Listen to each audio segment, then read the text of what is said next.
You did say that you masturbated 8 times today. I'm going to tell you the same thing I told the heroin addict. Put the needle down. I listen to people trying to make a noise. You guys are not digesting brilliance correctly. That's not what we need. No. Black motherfuckers. I don't want to be mean, but maybe if you stop jerking off, you have better material. And I don't want to give you hair care advice because I know you're going for the lazy mullet. But what are you thinking? What are you going for? I actually, well, to be honest, I just got out of a job out east. I drove across the country to come home, and I just kind of let it go. Just let it go. Yeah. Out east. I'm happy for a while, so I let mine go also. thank you. Chase, what's your living situation? How long have you lived in LA? Well, I'm from Orange County originally, but I moved back. I drove back like a month ago from New York. I'm just living with my family for a little bit, so I figured out. You jerking off in your family's house? At my grandma's house. Oh. It's even better. Grandma, was that you? What are you doing? Jerking off everywhere. Chase, you look like the kind of guy that would jerk off just walking down the sidewalk. You know what I mean? You just shoot a load on Al Ali, the greatness, and just keep walking. Who's the rock star now, bitch?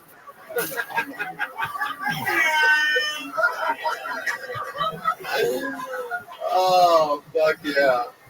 I love that. What restaurant did you get that t-shirt from? Another restaurant actually in Closet One. Were you there? Well, my family brought it back. Wow. Just being honest. Yeah, You sound like. I'm sorry. They think, no, go on. No, I don't want to lose either one of them, but so your family would go on family vacations without you? Oh yeah, they hate me. No, they don't hate me. They just I was always working. I went to You weren't always working. yeah. I had gone to college and worked, and then now is like the 1 month I haven't been working since college.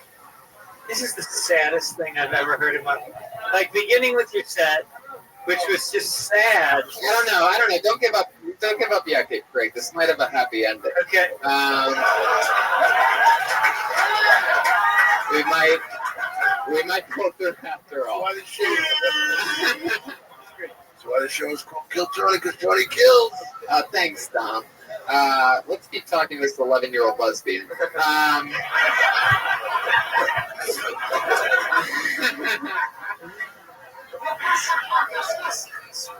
So you're back in LA. How long have you done stand-up again? First time on stage. Jeez, you're gonna be amazing. This is incredible. Keep on doing that.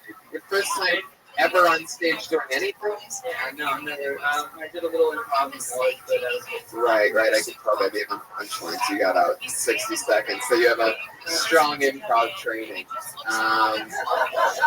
Is that where you lost your chin? Whoa! Brian, are you making lack of chin jokes?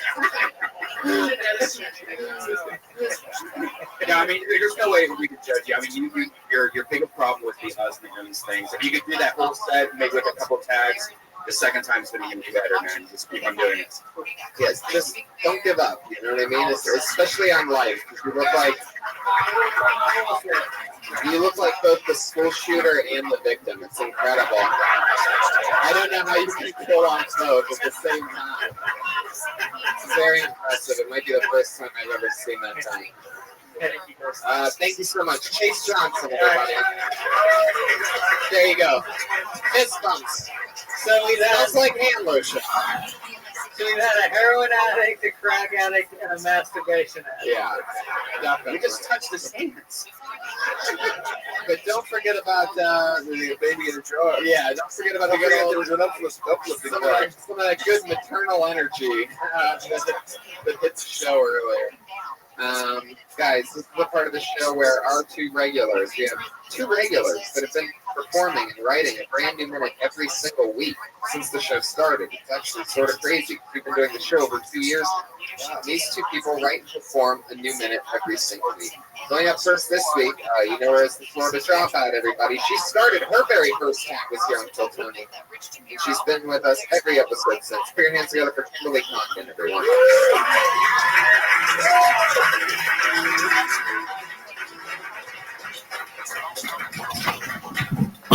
That's athleticism, folks. It's really impressive. Weirdest thing just happened to me downstairs. This guy, a guy I know, I'm good friends with, who very openly has a girlfriend, just hit on me. He asked me out.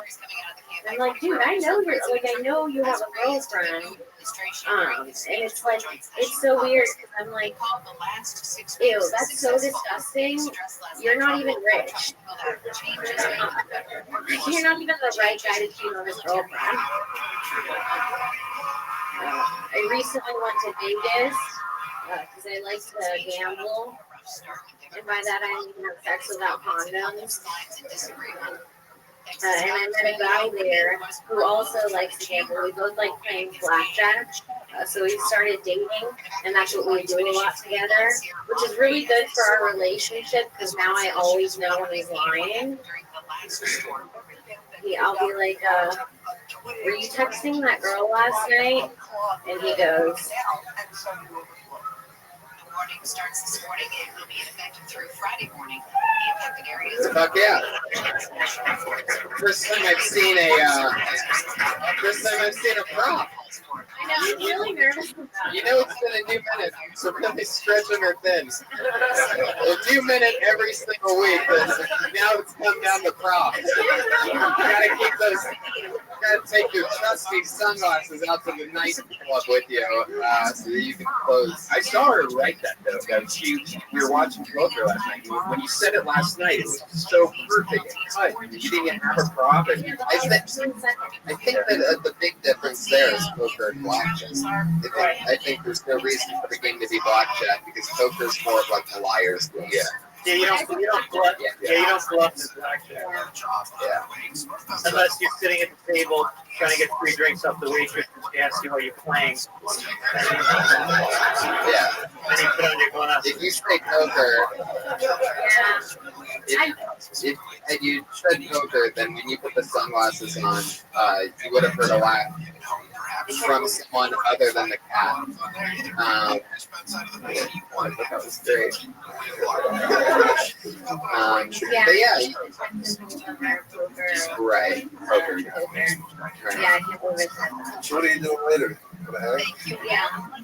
Maybe we should go over to my house. Maybe you almost reverse the joke and go like, he has the best poker face. He's a professional poker player, which sucks because I never know when he's cheating on me. Especially when he's wearing his glasses. Or, you know what I mean? Like having like explain the joke at the front, and then I don't know. Yeah, you certainly don't need the actual sunglasses to. Brian almost sadness. What was the other joke? It was about the guy being rich. Yeah. Is that real? Well, there's a guy that has a girlfriend, like, reached out to me on Facebook, and I was like, you're not even, like, someone I'd be like, oh, maybe, it's, like, this poor guy that's cheating on his girlfriend. Yeah, that's funnier. Yeah. Like, I think you needed to explain that. Because the first part was great. Like, it's a great opening to walk on stage because I really bought it. Like, I really was thinking, I think she's just winging this because it sounded believable that a guy just hit on you downstairs. But, because Tom, I didn't know that Tom was here next to me.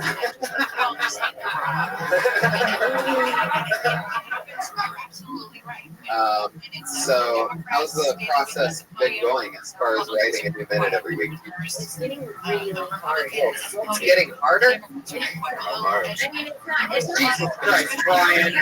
What did I tell you about being creepy? It's been hard since the beginning, but How hard? Oh, stop it, Brian. What is this? Did you guys plan this or something? You know how hard it is to write a real joke every week, 1 minute? If you wrote that many jokes, I'm not good at math, you would have over an hour in a year. Yeah. Well, you figure but I was fucking kidding. The one time what they did a day, like 52 minutes for two. Oh shit. Wow, I think Thank Chow might need to do your math for you from now on. And your tattoos too. Actually, go yeah, what's the name of that character again? Fitzy Anderson. What you call a dog with no legs? But no matter what you call me, you ain't coming. It's your sword. Why do you wrap a gerbil with duct tape so when you fuck him, you don't explode? Ladies and gentlemen, where did I lose you, folks? Oh, I love Fitzy. Yeah. Well, fun times. You did it again. Kimberly Condon, everybody. Just on Twitter, Kimberly Condon. Instagram, Kimberly Condon. Our only other regular, everybody. Same story, new minute every week. The fun and always goofy stylings of Sarah Weinstein, everyone.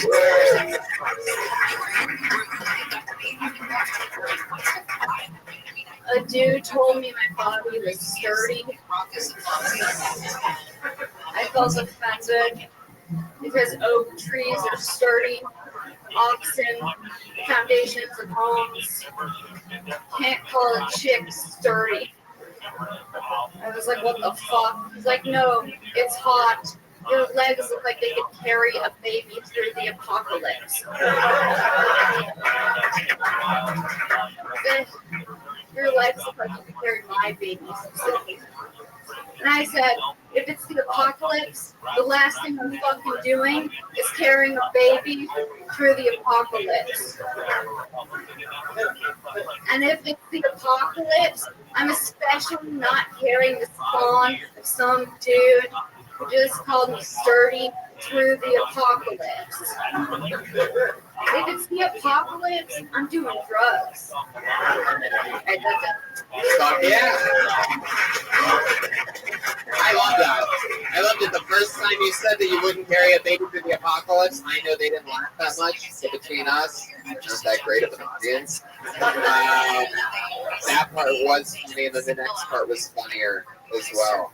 That's a great new minute. Did somebody really call you sturdy? A few people call me sturdy. Wow. I did not support that. Whoa. What sound effect are you going to play for that, huh? You Yes. did it so casually with the air quote. What's the support? Did you, There it is. did you wear a skirt because you knew you were going to be talking about your legs? I always thought, well, I always wear skirts, but I'm not fucking, I better show off these sturdy fucking legs. Right. I'm not gonna fuck around. It's not the day to wear pants. No, you do yourself a disservice. Did you play field hockey? Sports? My mom just put away from my dad's like, Oh, Sweet. oh, the yeah. apocalypse birthing process. Right. Are you Jewish? Yeah, my dad's Jew. Yeah. Jewish. You're supposed to be like a regular person. I thought you said it was German. Jewish It's a German. German Jew. It's contradictory. It's so confusing. There were millions at one time. Yeah. Yeah. I never heard this story. What happened next? Well, yeah, after 52 weeks or an hour, whichever comes first. Fuck yeah. So a few people have called you sturdy before, and now you're dealing with it. You're making jokes about it. They're just too scared to talk about stuff. But now I'm callous, so I felt comfortable. You know, sturdy. If that's the worst thing, we're good. I love that. Yeah, sturdy's not a horrible thing to be called. Yeah, but like, It's like livestock or something. it's like, yeah, it's awesome. Yeah, but the thing is, you get to a certain point and you want to marry somebody who's got birthing hips, you know, who's I don't want to be the person with the birthing hips. You know, like, no thanks. you're not going to have any children? I mean, I can't think, but I can barely pay my rent. I'm rent minutes already. Right. I Yeah. love that. That's an extra minute you don't have. The force of truth out on Sarah Weinstein. You brought him out. Sarah, I've seen you a lot. I don't need to be pedantic or didactic, but I'm telling you, Anybody ever Rosetta Stone for Dom? high heels make that outfit work. Seriously, Yeah. that's. I think. I mean, forget about the college. Put those fucking heels on with those legs. How did Rick and Dom just switch bodies? I haven't seen this since the hit movie Vice Versa with Judge Reinhold. each be a Dom, let her borrow a pair of your heels. Are you a feet guy? Yeah, you are a feet guy. No, Greg's a feet guy, right? What's that? You're a feet guy, right? I enjoy feet. Would you like to see Sarah's feet? Sure. Oh, whoa. Who's showing feet here? So, we're not going to show you Sarah's feet, Greg. However, we will show you Matt Reagan's feet. No. Looks like I got it through so many times today. They're getting it for the closing. Chase Johnson. Didn't get more come out of that dick. Oh, too soon. It's twisted like a rag. It's so dirty. All it comes is like a ball. Throw some over here. what the fuck is going on? Oh my god. Too soon. Good job, sir. Which is also Chase Johnson's favorite masseuse's name. Too soon, Joe. I didn't like this audience. Yeah, they kind of suck. They're good. I certainly Oh, I know. carry them through the apocalypse through my legs. You're wearing skinny jeans, Pat. We know you don't have the legs to carry anything through the apocalypse, including yourself. Just with your guitar. Sarah Weinstein, I love the new minute. You did it again. Sarah Weinstein, everybody.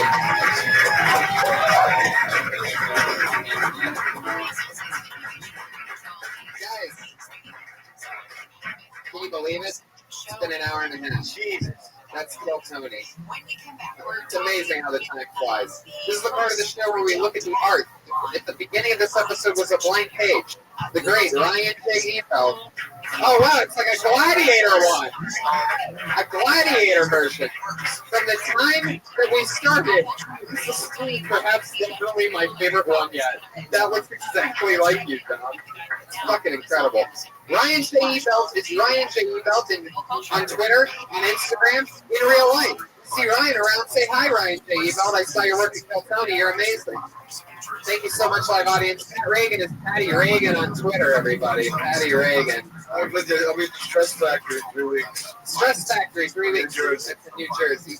I'll be at the San Diego American Comedy Company and then Boston. Coming up in the next few weeks.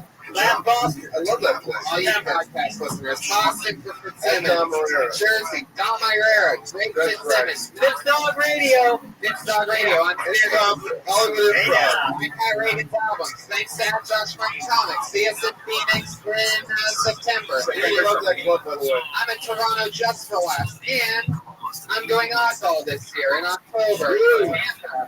And in Atlanta, Georgia. This is the main stage of Oddball. No big deal, guys. That's not a huge breakthrough. Anyway, thanks, live audience. I love you so much. See ya. Thank you, guys.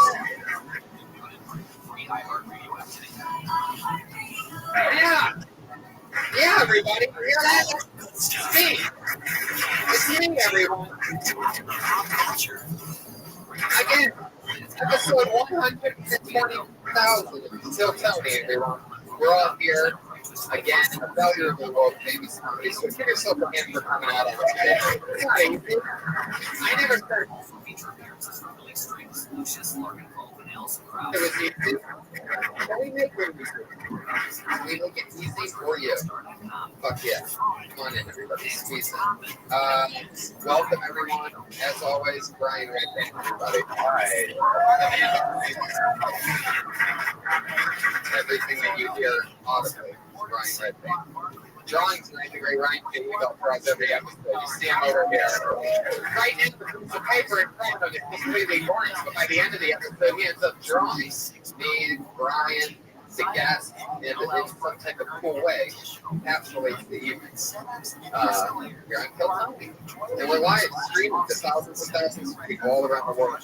We just retweeted a guy who made a drawing of my face in South Korea today. Oh, yeah. He periscoped it, and it was actually me. Which I sort of look like a caricature, actually, what I learned. With a very long face. But, so yeah.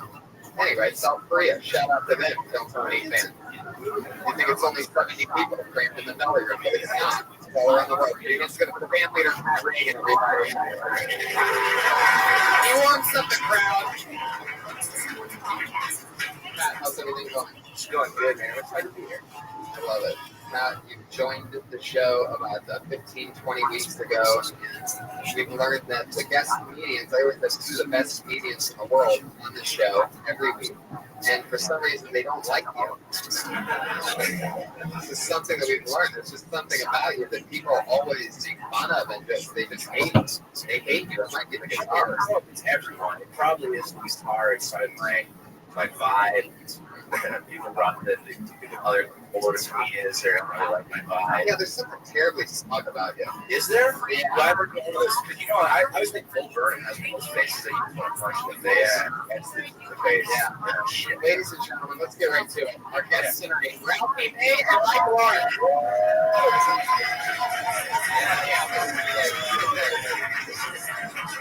Ralphie May and Mike Lawrence, everybody. Come on in, Mike. Hey, fuck yeah. Fuck yeah. Boom. Here we are again. Yes, you guys have both done this show before. Welcome back. Mike Lawrence and Ralphie May. Cool.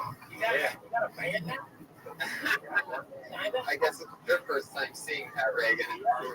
Without knowing what we were talking about before, you jumped right into hating Pat Reagan. Yeah.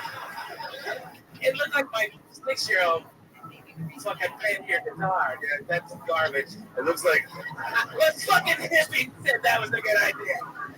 it's like a guy who does a lot of drugs and is trying to paint Eric Clapton has a guitar. It's like this Gibson. And Yeah, that's a good one. It answers the question: what if someone from Soundgarden fingered Luther Frank? Wow, you really painted a picture on that one, Mike. Yeah. And that picture is still better looking than the one on his guitar. Pat Reagan, going through all your accessories right now, you look a little bit shaken up. Are you going to be able to make it through this episode? Yeah, man. I was in bed like 5:30 a.m. last night, so I'm a little scattered. I feel good. What kept you up? Writing. Yeah, so it's great. Yeah, that was awesome. You should have been playing that fucking guitar. Okay. I like it. I like shit. Hey, why not? I figure I can reflect that. There you go. Just like I was saying, everybody hates Pat Reagan. That might need to be maybe your next comedy music album. Every time I look at it, it's something different. It's like a magic eye kick. It's fucking weird. All right, I guess I'm doing references from 1993. Crazy enough, though, you guys have done the show. You probably know that every week, instead of me asking the guest a question, which every show does that, the host asks a question. I always leave it up for Pat, the most hated person on the show, to ask the guest a different question each week. So, Pat, what do you have for this week? All right, I got kind of silly questions right now. Okay, so they're hypothetical questions. Okay, so Ralph, this is a dumb hypothetical question, but I'm curious. Okay, you're trapped in an elevator with a guy who you just saw on the news is a wanted serial killer, and your phone's dead. What do you do? Kill that motherfucker. I like to fight, so fuck it, let's do this. Let's do this. I know the role I'm getting cast in that elevator. Pat, what's the question for Mike Lawrence? All right, Mike Lawrence. All right, so you're getting a haircut, and your hairstyle is amazing. Winona Ryder, like at the peak of her hotness in the 90s. All right, and she gives you a haircut, she sucks. She just cuts the shit out of your hair, puts bald patches on it. Then after she cuts your hair and does a terrible job, she is like, Wait, can you answer? Can you say there's a question in song form? she just leans in and says, you want a happy ending? What do you do? I wait for the happy ending of my question, and it never comes. I'd say yes. I'd get like a phone from Winona Ryder. Yeah. And you're getting blown by Winona Ryder. Yeah. Like, how many want to risk a girl hand job? And judging on her haircut techniques, maybe her hand job's a little iffy. Am I a pedophile if I wanted from like Lydia and here's Winona Ryder? No, that's a good. She was probably 18, right? She didn't look 14 at the trial. My dick looks. And my dick does look like a sandworm, so yeah. I love this. We're up and running. Great questions, Pat Reagan. Guys, this is the show where every week over 40 comedians, you wouldn't believe it, but way in the back, lined up all the way down the hallway to the other side of the building are comedians waiting to hear their name played because they signed up for the chance to do 60 seconds on stage tonight. Every week, a ton of comedians sign up, and me and our esteemed guests always talk to them after their 60 second sets about anything in the world. Normally, we end up making fun of you quite a bit. This just happens naturally. But anything can happen. Maybe you'll get some good advice. Maybe you'll realize that you don't want to do stand-up comedy anymore. One of your participants, and he'll tell me I'm giving a guest set at Irvine Improv. We get 500 people. Yeah, one of the regulars. Yeah, which happens at the end of the show. That's going to be a lot of fun every week. We have 3 comedians produce a new 60 seconds each week. The only 2 regulars that don't have to sign up in the bucket. Can you promise that to everyone at the beginning of their show and then take it away as they continue? Just literally have it on a string with a fishing pole, and every time a joke doesn't work. Okay, never really one further than I had. I was going to be McNabb and give one guy a shot, but fuck him, you're right. You just end with a Willy Wonka, you get nothing speech after every bad set. Guys, you know how it works. Comedians get 60 seconds. You know that your time is up when you hear the sound of a case. That's 60 seconds. You may have recognized that sound earlier from when Pat told a 70-second long question. Wrapping up, we got a sound of a cat, girls. We're going to bring out the angry West Hollywood Bear. Yeah. Obnoxiously loud and annoying. So don't make that happen, everybody. All right, let's do it. You guys ready for Money episode 120? Crazy. The first comedian doing an uninterrupted 60 seconds tonight goes by the name of Matt Mischelecki.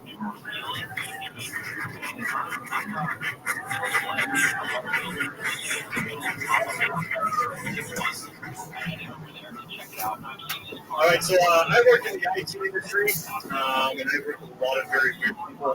I was in an office last week, and I had their kids were getting homeschooled in the office with them, which is very weird, especially when I saw them taking a field trip to Google Earth, which was really weird.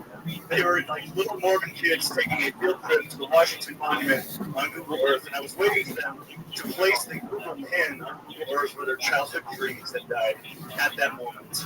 It was the most hilarious thing that I've ever seen in the IT industry, and I don't think I'll ever see it again. So I think that's about 60 seconds or half. 37. Oh, wow. Nothing like getting called first, right? Yeah. But yeah, IT industry. Great. Glad to be here. Thank you. Yeah, 37 seconds. I'm guessing when you practiced it earlier, you were allotted for a lot more laughter. Yeah. Right? 37 seconds. That's about 60 seconds, right? Didn't I nail it? Yeah, now we get it. Maybe you should place that Google in where the joke was. Reagan over there shooting threes. This is like a terror.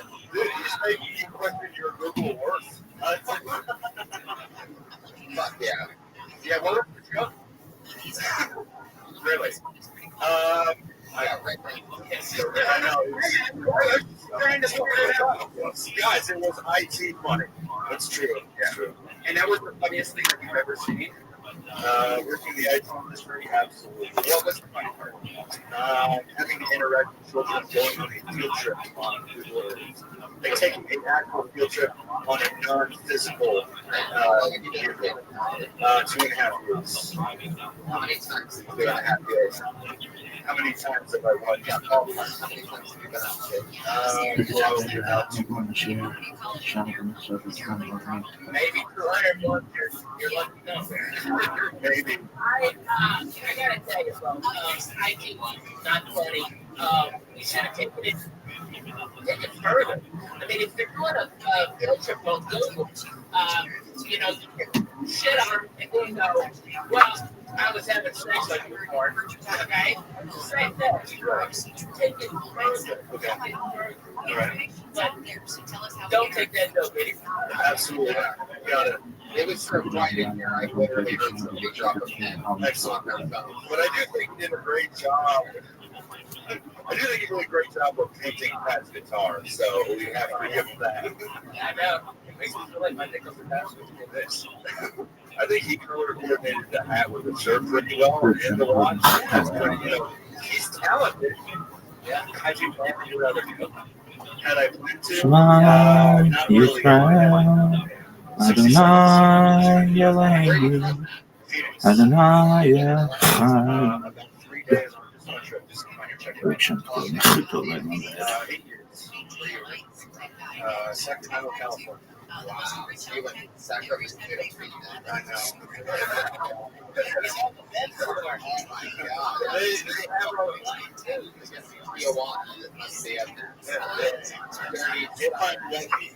It's a smart move. They have a great online university and a wonderful comedy course.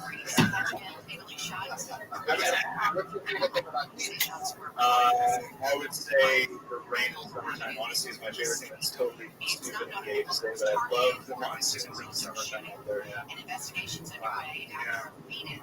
Go out there and hang with the girls. No. What do you do in the rain in Phoenix from those hot days? I honestly do go outside usually by myself because my fiance does not like the rain. So. Beyonce. Yeah. Like you have the saddest.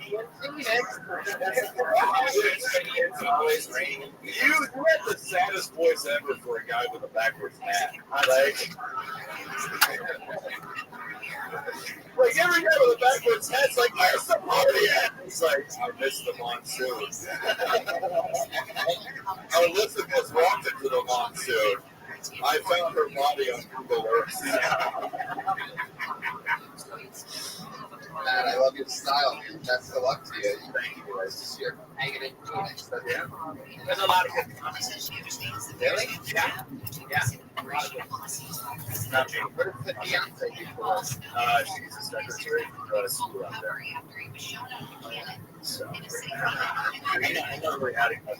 It seems like there's something to the idea, just how you presented it, confusing, and it just didn't seem like you had any tags or any kind of like tie-ins. Or there's just like an idea that you just never read a joke before. So, I mean, I think there is. I'm sorry. But no, That's what I do to harm you, Red Man. but there is something to it. Like kids nowadays don't go real good. Yeah. I mean, that's pretty much right there the basis of that idea. You know, think of new things to do. New places to go. You talk about?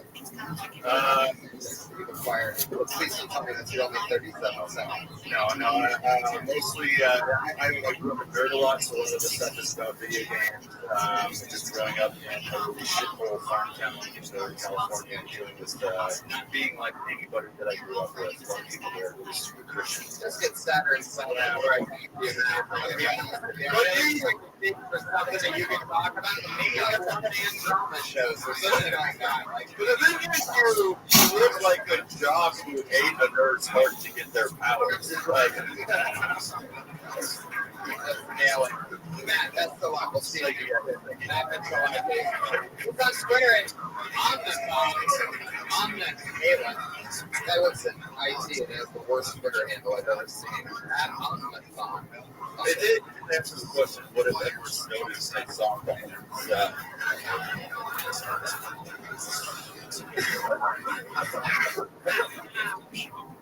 The next comedian goes by the name of Victor Martinez. Victor Martinez. Oh, yeah.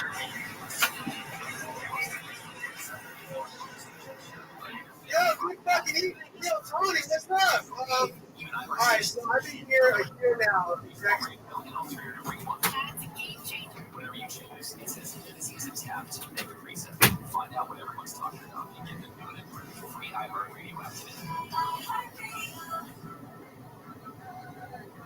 All the good stuff, yeah. Camps keeps you on top of pop culture. Farewell season of Connors has its return date. ABC is running a episodes. John Goodman, Lori Metcalf, Sarah Gilbert, Lisa Goranson, and Robin Cast will be back for the abbreviated final run of what's consistently been the network's top-rated comedy over the years. Connors will be back on ABC on Wednesday, March 26th, while previous episodes are streaming on Netflix. All right, and that's what's popping in camps on iHeartRadio. Here's this week's iHeartRadio countdown of the top TV streams. Here's what you've made popular by Get Your Stream On. Starting us off this week again is the Apple TV Plus drama Prime Target. That's followed by the debut of new law drama Suits LA on Peacock. The second season of the Yellowstone prequel drama 1923 on Paramount Plus joins the list at 8 this week. The medical drama The Pit on Max remains at 7. The new season of Preacher on Amazon Prime Video remains at 6 this week, dropping down to 5, and out of the top 3 is the new season of Severance on Apple TV Plus. Yellow Jackets on Paramount Plus with Showtime remains at number 4 this week. The new Robert De Niro drama Zero Day on Netflix kicks off the top 3, with the third season of The White Lotus on Max remaining at number 2. And the mystery drama Paradise on Hulu continues to roll the charts, making it your top streamed show. And those are your top TV streams of the week on iHeartRadio. Cell system developer UIPS is introducing its new Apple's portfolio designed for autonomous platforms of industrial automotive, choice and secure and efficient AI robotics. The company says the system provides cutting-edge real-time artificial intelligence power that's needed for autonomous platforms. It says iPhone users can now access Gemini, the company's chatbot, directly on the phone's lock screen by adding a Gemini widget to the lock screen. Users are able to call up Gemini Live or unlocking their phones. Announcement comes as Apple announced its AI-enabled Siri update is being delayed until 2027. Created an alleged important cybercrime group being charged with stealing and reselling concert tickets, including for Taylor in Paris tour. Police District Attorney Melinda Katz says a Tyler Roberts worked for StubHub said to illegally download $635,000 worth of tickets over the course of a year and resell them for a massive profit. The event also involved NBA games and the US Open. Check the report. I'm Rabbi. Since you asked, it's Ash Wednesday when you smudge your forehead with a piece of Dash Ringer your wood. It's also Cinco de March. No, that's a thing. It's smart when your name means day. And you might want to do that unless your name is John. It's Equal Pay Day and National Absinthe Day for the Equal Green Drink. You can be open now with the delicious and that's your daily calendar. From KFI AM 640.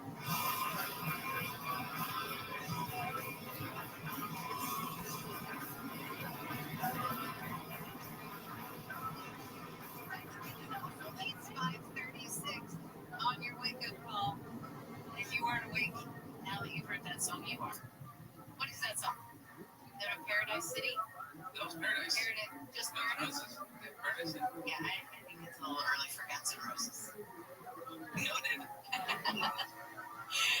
Here's what we're following in the KFI 24-hour newsroom. People who live in Sierra Madre have been warned they may have to leave their homes as another rainstorm moves into Southern California. There are concerns of mud and debris flows from the Eden fire burn scar.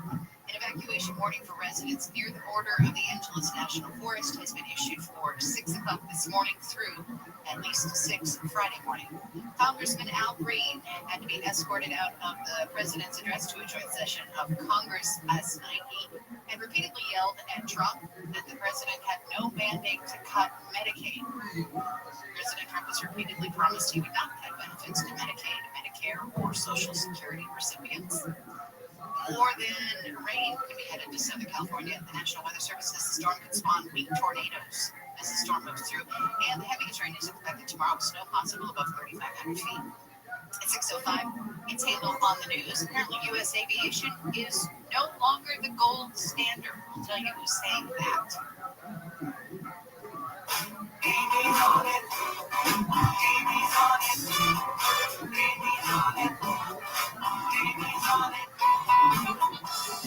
What am I on? I'm on streaming and movies and documentaries, sometimes even books, but mostly streaming shows. And I had to kind of take a break from streaming shows because it was awards season and we had movies to watch. But now that that's over, I'm back to binging. I love a good binge. And now you can binge this show because the season finale just dropped yesterday. The show is called Paradise. It's on Hulu. There's there's only 8 episodes. You know, so weird. I started watching, or I went back and watched an old show. Actually, Paradise kind of prompted me to watch an old show, which I'll tell you about later.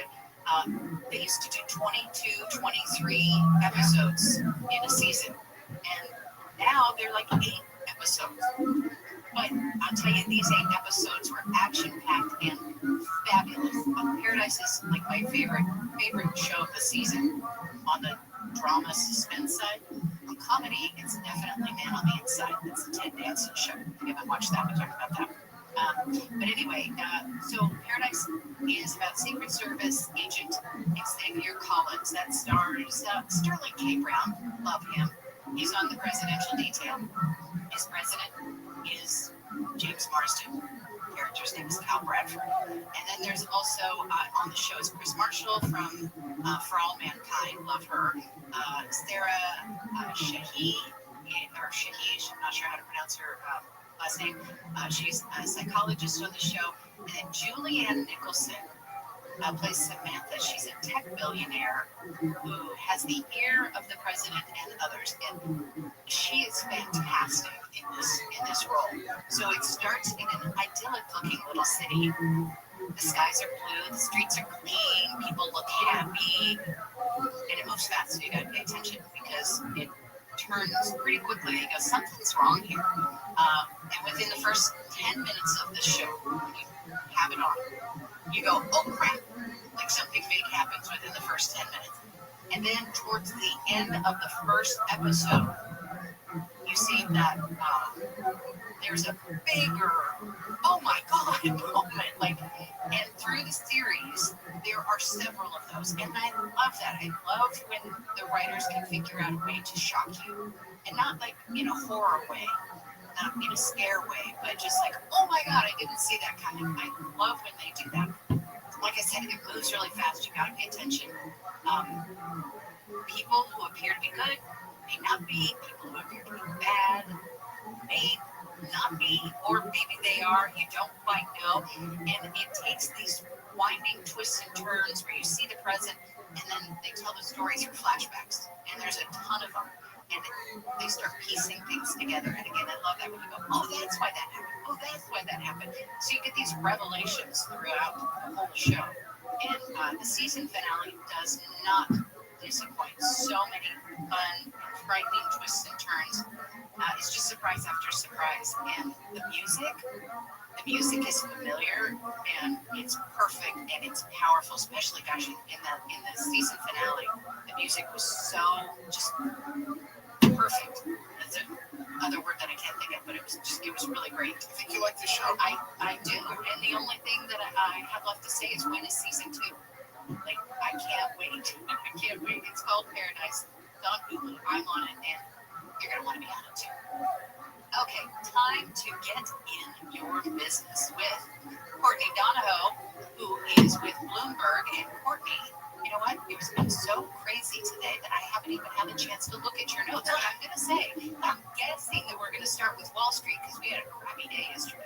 Oh, of course. And we are seeing a recovery this morning after 2 brutal days of trading. Good morning. And this report is sponsored by Fidelity Wealth Management. So Commerce Secretary Howard Lutnick, he came on Bloomberg and he spoke to us and he said the president might give some relief on tariffs. And that decision is expected this afternoon. That's giving a bit of relief to investors.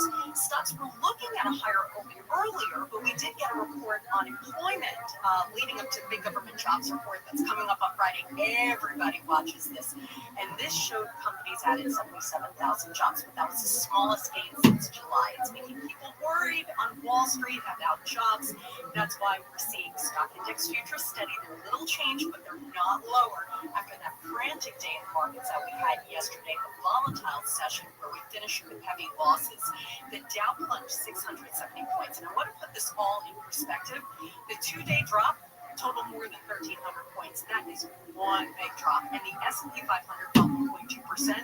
That brought the benchmark back to where it was before the election. So the rally that we saw after the election when it came to stocks, yeah, that's gone now. Okay, and we'll see what happens next because we're hearing rumblings that there might be some compromises coming on the tariffs. So, and one thing that's important to point out, and that we should keep in mind is the president usually uses the stock market as a report card, kind of like my middle schooler, but it means that he might take a second look at any policy because anything that rattles investors makes him worried. And during his first term, President Trump tweeted 156 explicit mentions of the stock market. So you know it is on his radar.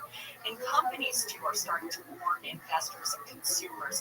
And again, he's hearing this. And Target says that shoppers could see tariff-driven price increases very quickly, especially with things like fresh produce.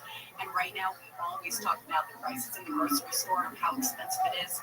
Best Buy came out yesterday, another retailer, saying that increases are highly likely on gadgets and appliances that it sells. Yeah, and with Target, I think of like clothes and household supplies, but Best Buy, that's like, big TVs and washing machines, big ticket items. Yeah, but it's still too early to predict which items will get more expensive and when. But we have to think that anything that's going to come across in a shorter supply chain, obviously talking about fruits and vegetables, we're going to see that first before we see it for other items. Okay, and then really quickly, because we're talking about money and people are worried about it, families are rethinking spring break. Yeah, they're choosing to stay home, unfortunately. But the kids are happy about that. Well, I think some of my kids want to travel, but some kids, they definitely want to stay home. And sentiment has started to shift with consumers weighed down by tariffs, inflation, and of course these federal job cuts that we hear about all the time. But rising costs are pushing lower-income consumers to delay their upcoming trips or figure out another way to get there. Forget about a plane, we're going to start driving instead. But the Wall Street Journal points out that wealthy folks continue to spend on international travel. They're going to a lot of far-flung locations. Okay, well, for me, it sounds like it's going to be a car trip. Yes, for me too. Don't worry about that one. Courtney Donahoe with Bloomberg, thank you so much for getting in your business every day at 5:40. We'll talk to you tomorrow. See you later. Okie dokie. And when we come back, is the relationship between the U.S. and Ukraine on the road to repair? ABC's Patrick Regal is just back from Kyiv and will have the latest for us. From the Southern California Toyota Dealers Traffic Center, save more at the pump with Toyota's full lineup of fuel-efficient vehicles. We got a crash in this open pass, or 405. It's halfway. No panic. It's off on the right shoulder, southbound 74 by the Skirball Center. Everything's off on the right side. Not seeing slowing there, but definitely already seeing slowing. Southbound 74 by starting about Sherman Way on down Ventura Boulevard, so that's already busy. The 110 freeway southbound at El Segundo Boulevard. Told you about this metal box in the roadway. Be careful with that. Westbound side of the 91. Well, it's already a little bit slow there. Actually, pretty slow. From I-15 over to almost the 241. It's already loaded up with the new lanes, just a lot of brake lights there. And on the 105, as you head eastbound to Crenshaw to Avalon, we have 3 lanes taken away by Caltrans. They've opened that up, and traffic is recovering. With Southern California's most accurate traffic reports, I'm Will Coltrane. Have you found your new favorite feature on the iHeartRadio app yet? Presets and lyrics. This is so good. I've been telling all my friends. Wait, you guys aren't using this yet? You're missing out. Get in on what everyone's talking about and get the new and improved free iHeartRadio app today. All the good stuff, yeah. Camps keeps you on top of pop culture. Let's move our home's trend this week. A lot of songs being adapted into a feature film. Yeah, not much info is out there, but according to Deadline.com, it will be a rom-com, which is currently being shopped around. The song itself tells the story of a couple running ads for new partners, only to find out that their matches each other. It was the last #1 hit of 1979, and the only one for British American composer, singer, and songwriter Holmes. While it's unusual to turn a song into a film, it has been done before, notably in the 1969 comedy Alice's Restaurant, the Gambler TV movie series starring Kenny Rogers, and extended to his Love Potion #9, the early Sandra Bullock project, and the 1978's Upper Valley PTA, which was later turned into a short-lived TV series with Barbara Eden starring in Holmes.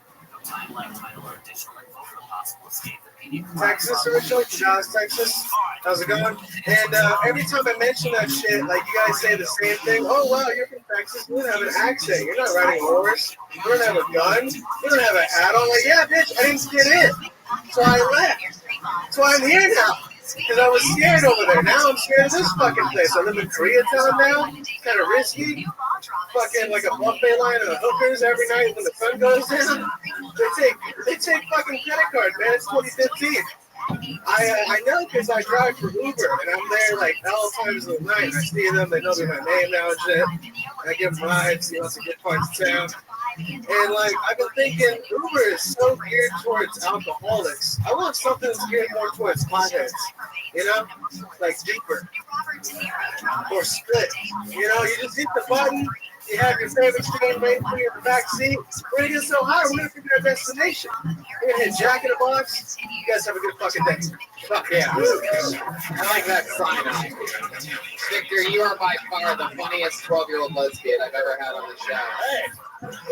Hey, she is the best part of Orange is the New Black, all right? Don't you fucking... That Ruby Rose right here. Yeah. I like your style. Ralphie, what do you think about little Ralphie? Big fucking fan, Ralphie. Thank you. Thank you. I've never adopted a Mexican before. That's awesome. Our titties are the same. Your accent, you should have said, instead of it being a Texas accent, we're all shocked that you're not speaking with a Hispanic one. That's the shocker. Not that you don't fucking talk like me. Okay? All right. You had good jokes. You had good delivery. It kind of threw me back. I was expecting you to eat a dick, and you did not. So good job, Lucas. Thank you. How old are you, Victor? I'm 21. I'm just a baby. 21, and you're probably younger. You have to say you're 21 to get in here. That's a fun fact to remember. So anytime they say 21, it usually means a little bit younger, right? I'm not an ID. I'm 21. So yeah. Sure, of course, yeah. You would have to, right? They say you're 21 here, so we understand that it's one of those wacky Texas IDs without the hologram, right? Yeah, right. He's a big star. It says McLovin on it. Some shit.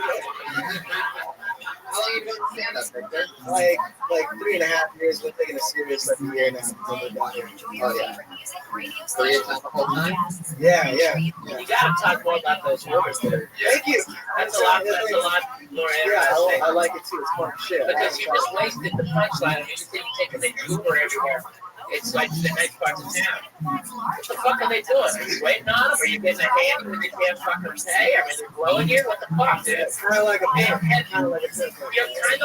No, you're an Uber driver. You're not like a pimp. You could have been like a taxi driver or a regular driver, but you're an Uber driver, okay? Not a pimp. Nothing will see you like a fucking... Have you ever seen a real pimp? No, I'm looking for it. You see sucking dick if I was a pimp, okay? You understand? You're too weak. Don't say you're a pimp. Okay, it's a pimp of test. They'll touch you. All right? I thought I was good. The only thing was you did jump around. It was like, I'm from Texas. I drive an Uber. You know, I live in Koreatown, and I would like focus more. He said, like with the Uber thing, like just take a joke, explore it, instead of just jumping from thing to thing. It was like you were picturing sitcoms more than making us laugh. How long have you been driving for Uber? Like a month and a half. I think like 3 months prior to that. No one speaks in the backseat like that. Yeah, but you got an idiot in your backseat now. We're talking Uber apps, right? Let's face it. Yeah, it doesn't even have air conditioning. I get by driving at night. Yeah. Get the fuck out of here. Yeah, rude. That's a Mexican. Yeah. You gotta make money. You gotta fucking make money, man. What kind of street meat are you picking up? Like, what is it like high-end street meat or just fucking? Yeah, Donald Trump is so mad that he took this spot from other hardworking American comedians tonight. Trump hates you for a few reasons. There's a lot to hate there. Victor, what did you do before driving for Uber? When I got out here, I worked in Westwood. I worked at like a dining theater. Dining. Yeah, it's like movies and a restaurant at the same time, you know. And I serve a lot of like actors and I work something for the spiritual life.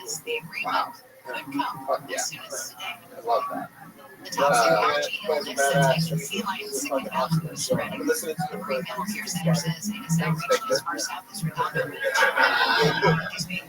know you should open with that and fucking tone you down a lot. Yeah. most of comics, you can kiss Tony's ass and be a lot sweeter too. Yeah. Okay? Now I'll tell you, you're the funniest 14-year-old lesbian I've ever seen. I love your style. What's that on your t-shirt? It's like an iceberg or some shit. Okay, as a fat guy, let me tell you, you burn the fucking shirt. Dude, I can see your nipples. Hey, bro, it's time for a new shirt. There's a lot of new clothes. And you're not gonna wear any fucking major ice, okay? You're not gonna wear a fucking belt, okay? Why would a large landmass dress up like a large landmass? It does not. And thank you for addressing the question to the large landmass. Just said it. Well, I was trying to look elsewhere, but I couldn't. Yeah, there's no other way. More Fender shirts. It is very strange seeing it. Yeah. Come back in a 3X. Bro, Yeah. you're a 3X. It's like It's time to burn that XL. They make two types of shirts in your size, and they either have Venom or Goku on that side. Do you have other shirts that are of the landscapes? No, it's a bunch of like old like Pizza Delivery shirts and like Domino shirts. What? Wow. Okay, you gotta burn those too, bro. You gotta burn those too. Okay, as a fat guy, you can't be seen around fucking girlfriends named Imaginary. Okay? Alright, that's number one. Horse Okay? of truth. First sign of the horse of truth here. So the horse comes out with something extremely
Victor, what did we learn here tonight?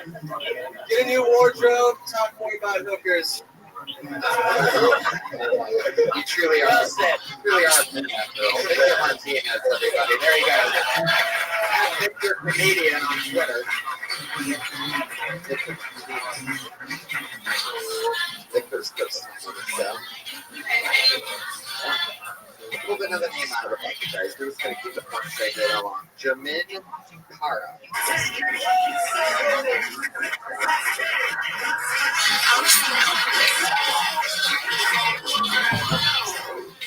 What's up, guys? What's up? Just saw a sign for a new movie coming out. Straight out of Compton. You guys seen that sign? Did it really see when people write about where they're from? They're not really from like a nice place. Yo, man, I'm from Compton. That's not really a nice area. So, I live in Hermosa Beach. It's way better. Yo, man, I grew up in the projects. That's because your parents couldn't afford regular housing. You probably grew up with a single mom. You guys, I'm not making fun of single moms. I'm making fun of their 4 kids. That's a lot of kids.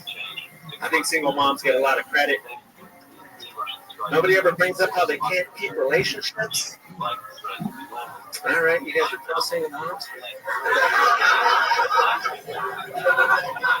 I'm not talking about your mom. Take it easy. My friend called me up. Oh,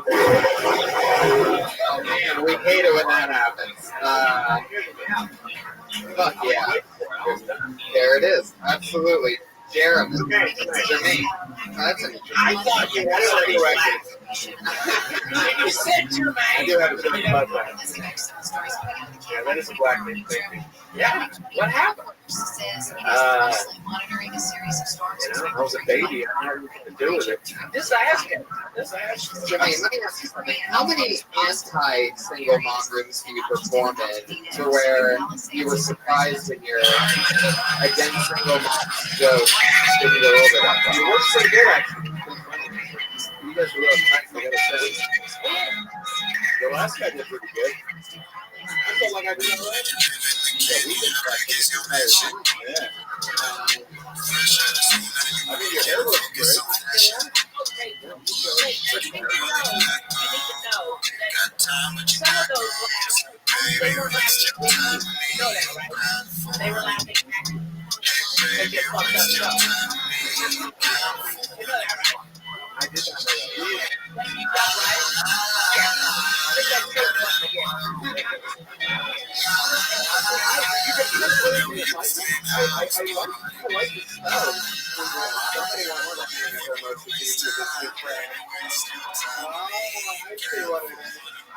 I didn't think you did that. I thought it was an interesting take. It was a little like that's hard. How close do you actually work with the beat? The red band to decide whether they like you.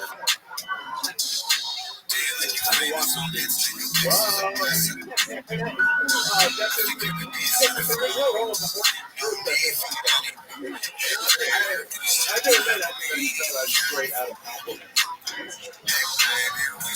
You don't like it?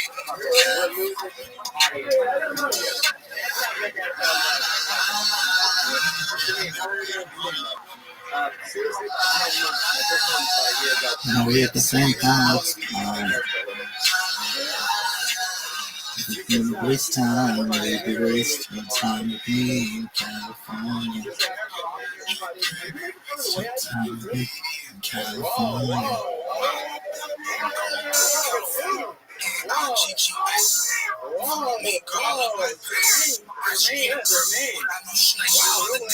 Like the fish in the background.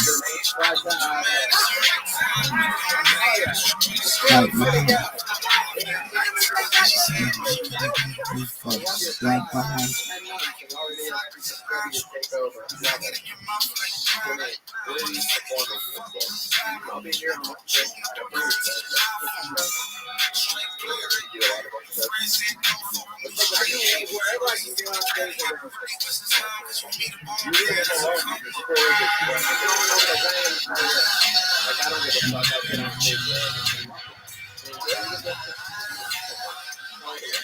Don't remember.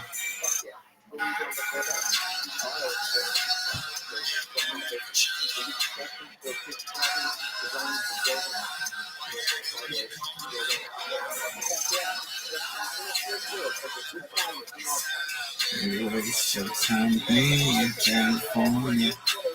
Hey baby, waste your time with me in California. Waste your time with me in California. What a great song. But this song is fucking flames.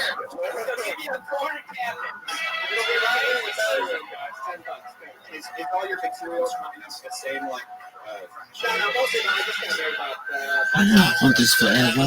Just you and me, right on. Nothing but the lights on. Take your fucking lights on. Giving to the motto. Maybe in hello. Looking for a bit rough. One of the Corrado. Never had a beat. Like Virginia holiday. Maybe being tips, tone. Picking another man. Baby, let me in. Baby, let me in. I love the way you shiver, dig into my shoulder blades, perfect like a river. Nothing ever done, baby, everything you communicate, nothing on the back, everything in Juliet, nothing ever down. And something you can make just putting in the shit, on the kitchen table, on the kitchen table. Definitely done things. So the next two, baby. I want more. And all these other girls keep wondering what I fuck with you for. So the next two, baby.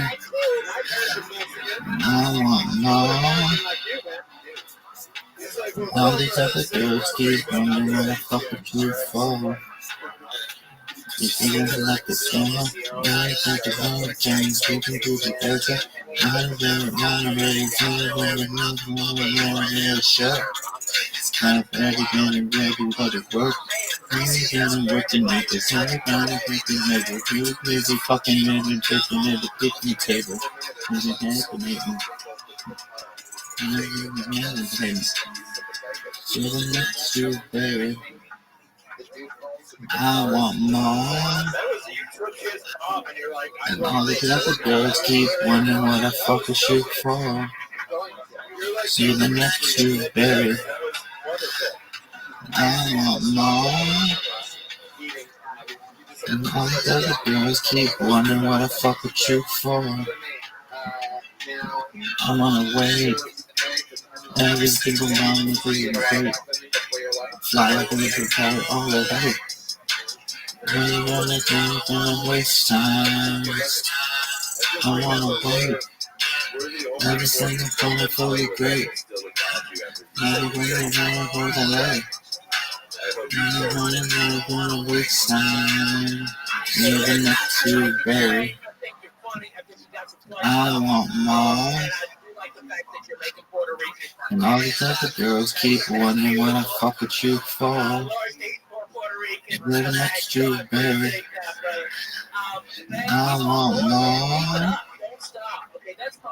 And all these other girls keep wondering what I fuck with you for.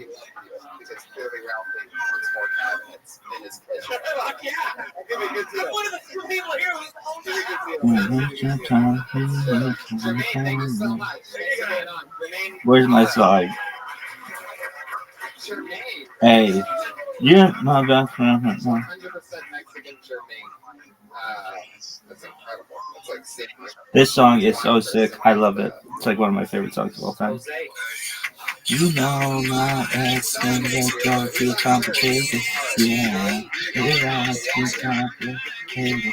You make those trips and put me on that shade. Yeah, never. You walk through my life for 2 a.m. Your favorite girl and your best friend. Don't see me until you can. Yes, I've been told me, but you never said.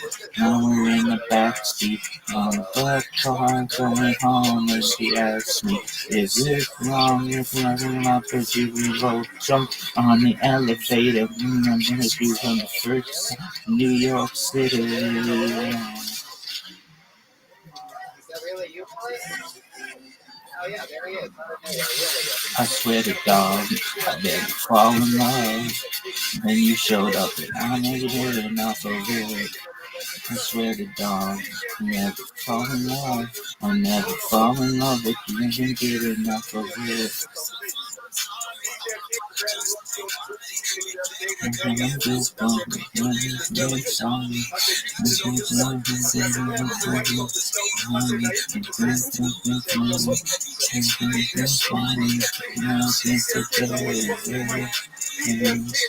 Going separate ways.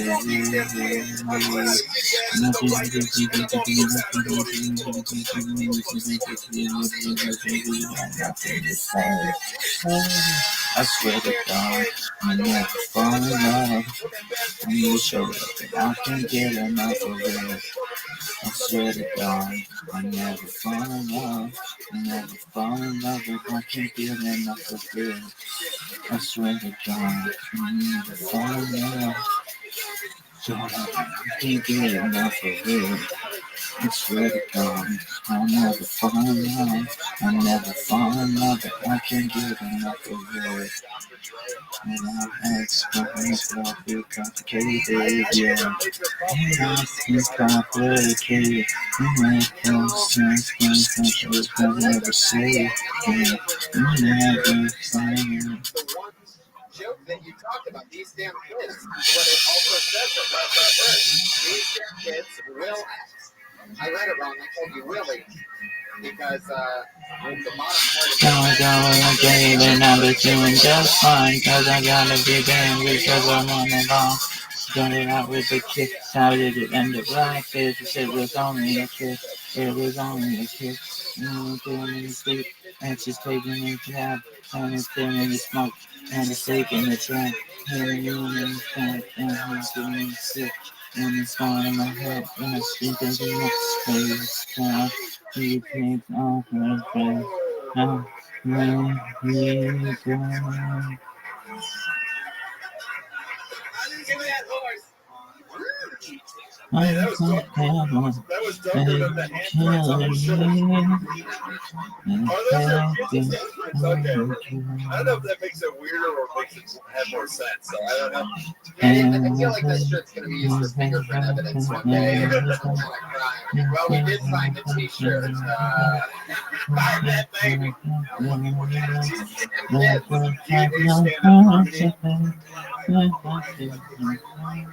Yeah.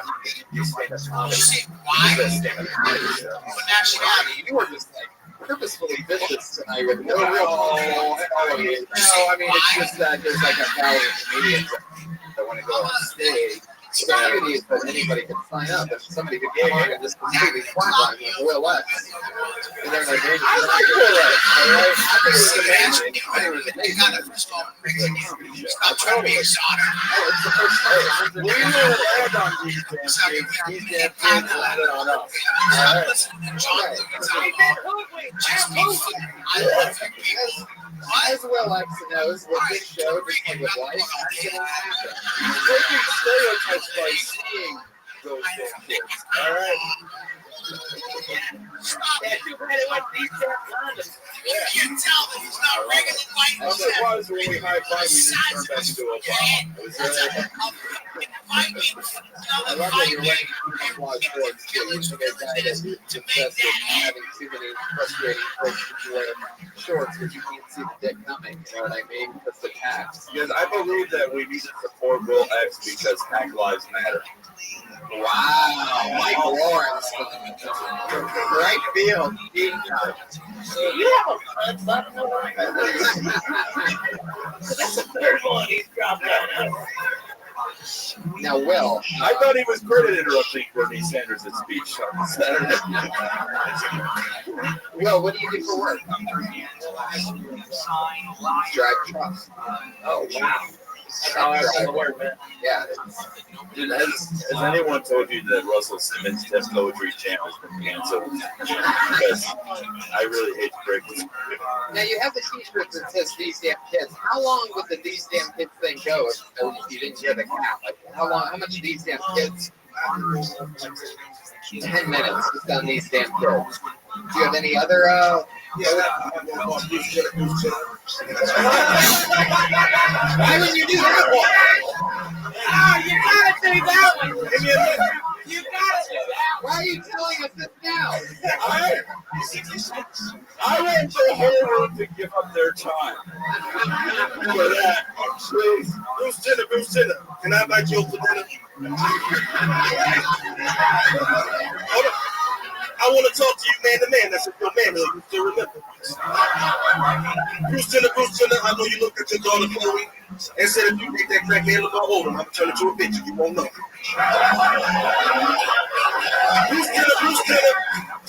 Bruce Jenner, is something wrong with your brain? I know too many niggas in laws can't drive a nigga insane.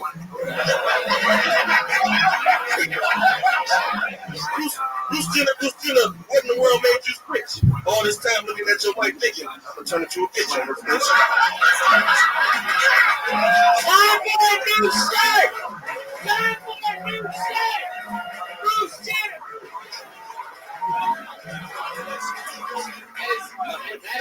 I just want to say that after that Bruce Jenner joke, he just transitioned into a star. Yeah. You should have done that, man. That was great.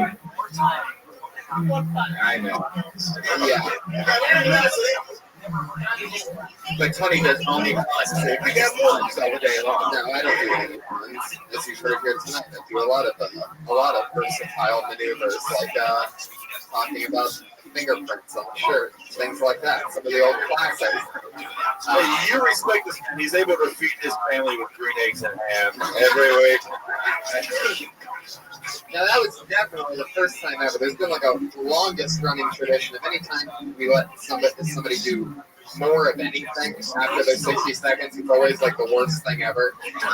100% of the time until Will X just did that. Now, what's amazing is that, yeah, Will X. I mean, if you're writing that kind of stuff that's topical and, you know, whatever, I mean, I don't know what to do. Put it on YouTube or something. You know what I mean? Do what the kids are doing nowadays and just get it out there. If you're going to write topical stuff like that or sell it to a rapper or something, I don't know exactly how that game works. Drake with it. Yeah. He's way too dark-skinned for Drake. It's the rare person who bought stencils with purpose. So I just think that's, you know, something. I think it's time for a new shirt. Yeah, you don't have a Bruce Jenner shirt yet? You gotta get that shirt. Oh, Jesus. All right. Will, you just made it weird, Will. We found something more offensive than the Bruce Jenner thing. So. Yeah, but that was great. So there you go. What's going on with the alcohol in your pocket? I drink it all on the video. Wow! Holy shit, that is a fucking stereotype and a half. I mean, oh my God, that's incredible. That's a real bottle of Hennessy. Holy fucking shit, man. That is incredible. Well, these damn kids are going to turn into these damn alcoholics as well. So, just like what we did. I love it. Fuck yeah. Well, I mean, that's incredible. Hey, you drink that bottle of Hennessy. When did you buy that? On your way here from Philadelphia. Okie dokie. I guess there's a little bit more than just the Hennessy in it. Will, I love your style, man. The kids are in Philly? Is that where you go back to? Or did you just abandon these damn kids and just use them for their material? He's actually here with his Aunt Vivian and his Uncle Phil.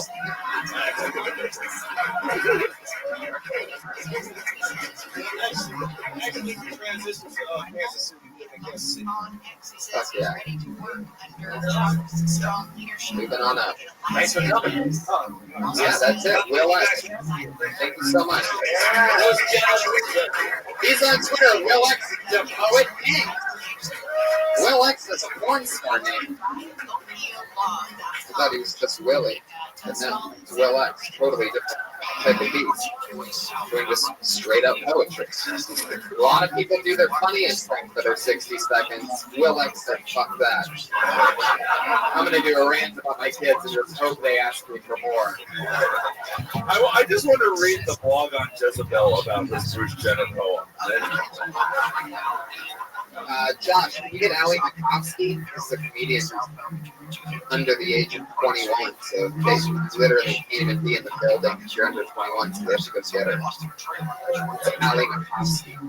Anyway, when I have to kill time, I always ask a question to the guests, which is there anything that you guys ever did on stage when you first started out in your first couple of years that you can't believe you ever did? Like something completely embarrassing or dumb. You know, like Will X just lifted up his shirt at one point during his set. You know what I mean?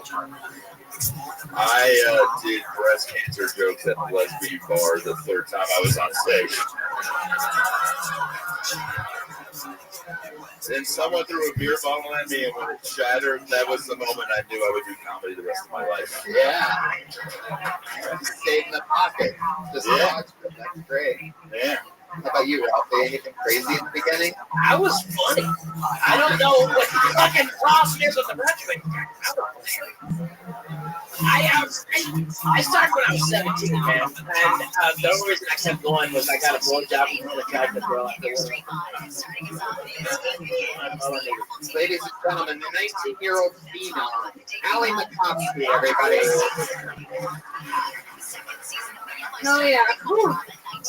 Hey guys, I'm 19. I have acne. Anyone else relate? Who's got a retirement thing? I just stuff. Gone to the dermatologist to try and get rid of my acne. And the dermatologist recommended that I should start taking birth control. So I've been swallowing condoms every day. It's not working. Now my shit just comes out little party balloons. If anyone has like a cousin's quinceañera coming up, let me know. I'll provide the balloons. Just don't pop them. I did start taking birth control though, which was cool. It was working. It was great. My skin was looking real hot, real fresh. I was killing it. Sorry. And then I just got lazy and I stopped taking the birth control. And my acne got real bad. And that's when I realized that acne was my birth control the whole time. Allie McCoskey. Yeah. 19, out of breath. Clearly just ran here from the outside of the club. Completely out of breath. Good, terrible cardio for I me. got out of shape. Ralphie May rushed up here and he wasn't that out of breath. You're awesome. Thank you. You're really great. Thank you. I was very impressed. You have the voice material of someone much older than you. Please do not stop. Those jokes are great. You're fantastic. Wow. Very good. And self-deprecating. It's awesome. It's awesome. And Brian's looking at you like, hey, she's legal.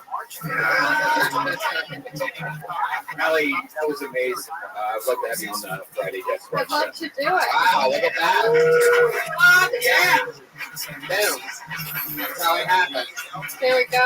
Thank God, because none of us wanted to be mean to the 19-year-old girl. Like, that would have been so uncomfortable. Oh, she had a bomb. They fucking ripped her a new. Oh, yeah. And then she would use her psychic powers to attack us. So, it's a good thing it didn't happen. Are you really on birth control?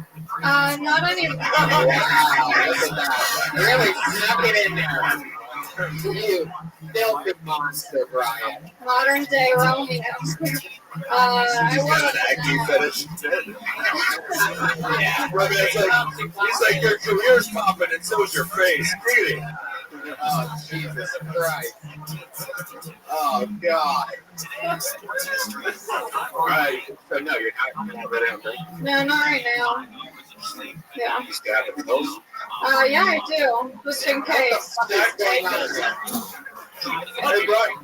You can produce more with her than just a podcast. Yeah, that's great. Allie, how long have you been on stand-up? I just took a year. Where are you from? I'm from Long Beach. Yeah. Fun fact about Allie that I know, when she was a young kid, she was actually a celebrity in Los Angeles on a local radio station where she would call in and do prank calls as a child. Yeah. Really? Yeah. What was her name on the... Oh. Did you let her use your cell phone to the back of the van? You motherfucker. I got her own family plan. Yeah, I used to be on 102.7 Kiss FM with Ryan Seacrest. Yeah. From I started when I was in 3rd grade, and then I stopped it in 6th grade, and I would just prank call businesses and stuff every day of the week. It was dope. Why do you think you're wired that way? I don't know. Single mom? No, well, I lived with my dad surprisingly, but yeah, they were divorced, and then I don't know. There's nobody who's funny at 19 that has those things. That's true. That's true. Yeah. Completely unheard of. Yeah. Not a lot of stories. Huh? We're not read a lot of stories, comedians. You know, we're us as strippers. I almost shit 1970. So if this doesn't work out, I might have to do stripping. Even comedy. Okay. I can show you what. You know that? I bet I got one 1380. I almost shit Plus, you don't 1970. end up stripping. It doesn't go well with acting. The white Yeah. terrible. And there's acting Oh my other God, so places. I'm driving around Spain in like a Honda Civic. It's like the Black Sabbath of the radio. Ozzy Osbourne. I'd say go out there now. You got 4 weeks to get on MTV's Girl Code, and You saw Yeah, wait, six so jokes for girl code. She's got actually some secret right for it. That's what we belong. Fucking fill it out. You know, just give us some time to do it. I'll do anything for money. Really? Yeah. Brian Jolly and I can. Yeah, what we do for $70 and she's taking your fingers. That's a lot of money for an 18-year-old. That's like the words and on the line, right? She's standing by her hamburger phone waiting for it to ring Brian. Exactly. They're swatch. Allie, would you ever date somebody like Brian Redband? No. She is fucking smart. I like you more now. That's awesome. That's the horse of truth for that one. Yeah, no shit. There was a No, Brian. there was about to be 3 regular spots on the show. Yeah. So you date black guys, huh? I wouldn't say You're like, put her into the back of the When Will Lake said these damn kids, he was talking about her. Allie, it's so exciting. This crazy joke gets such a range of people that we've had you, Relax, Jermaine, Cara. Oh, those are my favorites. You know these people? I have no idea who they are. I have no idea. You do a lot of like open mics and stuff. I right? do. Yeah. I try to do as much as possible. It must be frustrating not being allowed in a place that is a comedy haven if you're not 21 yet. I didn't get here until I was 21, so you're really late for that. Yeah. I pulled it off for a while. Making it here, but you know. What happened? Where did it go wrong? I think I thought it was like cool, so I told too many people. I was like, I'm young and I'm doing it, and then someone was like, not anymore. Yeah, that sucks. It's all right. You should have just been 21 for 4 years. Nobody would have come on. Yeah, probably. I had the same shit that I started 17. Really? Yeah. Just fucking keep it up. Get right. Thank you. Yeah, it does. There you go. The future. The future. Allie Mikowski, everybody. She's coming. You saw her here first. You know what I saw the other day? It's a comedian who we had on named Drew Lynch, who got the golden button thing on America's Got Talent. Drew Lynch is a comedian that has a stutter who we had on, and he just blew everybody's minds. And then he just totally killed it on America's Got Talent. He said, I'm going to do something. Whatever. He started here. You know what I'm saying? So Allie Mikowski could be the next Drew Lynch. I lost everybody there at some point. Everybody got lost. I love it. Let's bring another comedian up. Jesse Rothschild.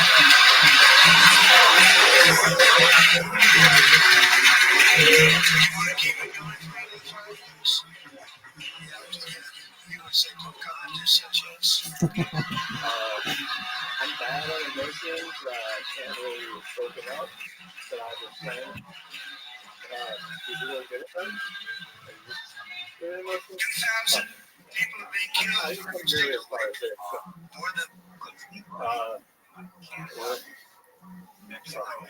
Okay, so he says to me the other day, he says to me the other day, you're like the cookie to my milk.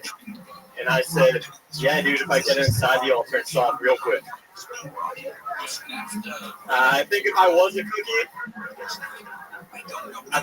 cookie, I'd be an oatmeal raisin cookie as a friend, you know. You don't really want it, but if it's around, you'll take it.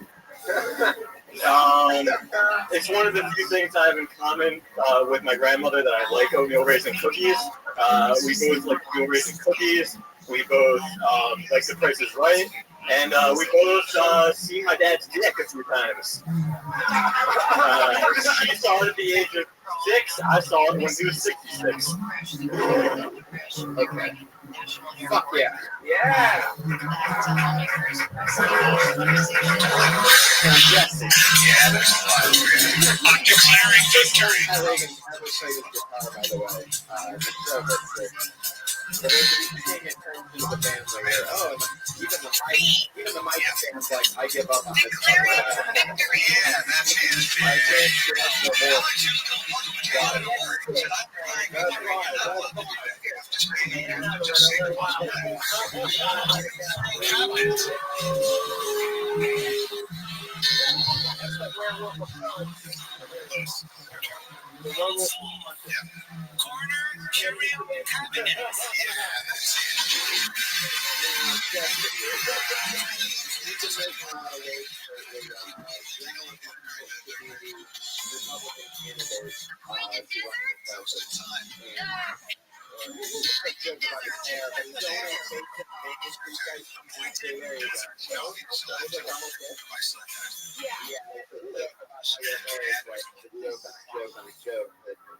Probably the funniest thing about you.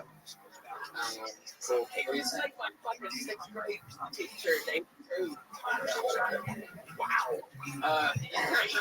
You didn't really say your first joke until 27. Excuse me, guys. You want to know about passion, right? Well, I'm not sitting waiting. I want this meal. I'm here. I'm with you. Okay, so for us, I really don't know. I think it's a combo between not being ready to go. Excuse me, guys. You want to know about passion, right? Well, I'm not sitting waiting. I want this meal. I'm here. I'm with you. Okay, so for us, I'm feeling one else. You just sure you won't kill yourself before you continue to make fun of your twist. Out of here. I'm really afraid of seeing on the guy.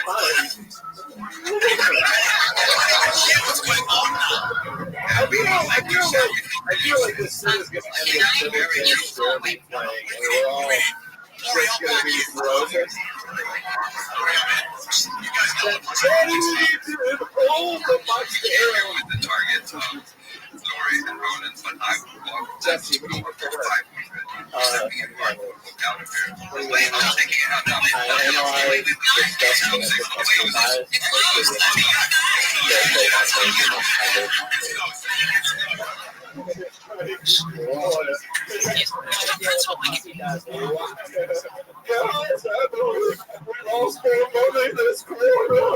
I heard somebody's job description ended kind of.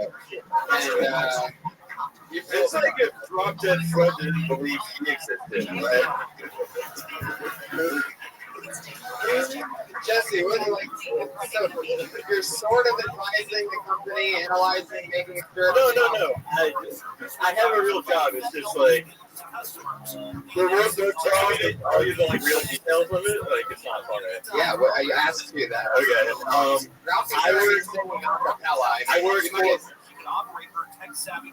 I work for a consolidated purchasing team, and I make sure that they're utilizing the correct vendors.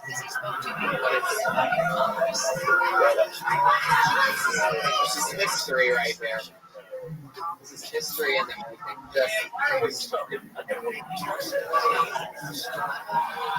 Jesse, what's your story? What do you do for fun? I try and do this a lot now. So you hyperventilate. Yep. Stay on that. How old are you, Jesse? I'm 23. Why is your voice still cracking at 23? And why is your hair 74? There it is. There it is. You know, after this, he's gonna go buy a guitar and create a new persona. So, we're watching the Pat Regan origin story right now.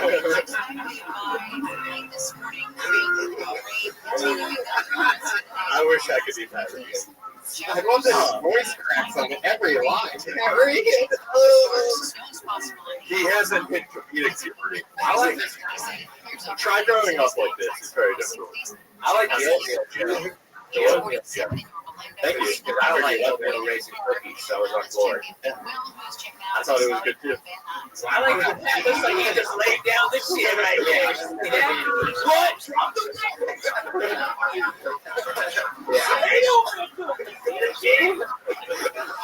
Let's go run off into a forest and teach art history together. I actually think if you would have, had better stage presence, I think you would actually. Yeah, I think that.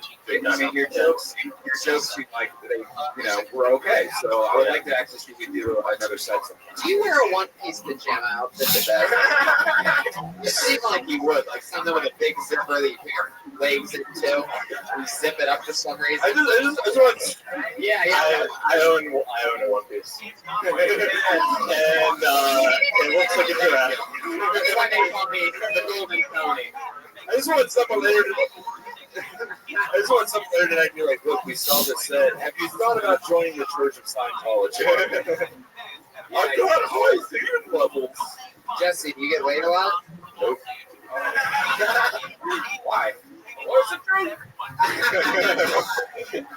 I just like added speaking to people, so you need to be able to speak to people in order to. Same with the being a stand-up comic, though. Also, it's one of the main parts of it.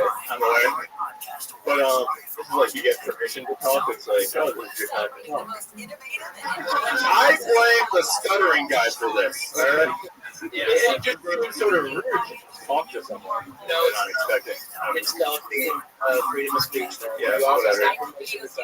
All right, That was just so you know, most guys talk their way out of pussy instead of into. Women don't want you to talk to them. They want you to listen to them. Oh yeah, I'm good for that. It's perfect. Just stick with it. Okay. Stick with it. I know a Mexican who's got horse. I need to get the pussy.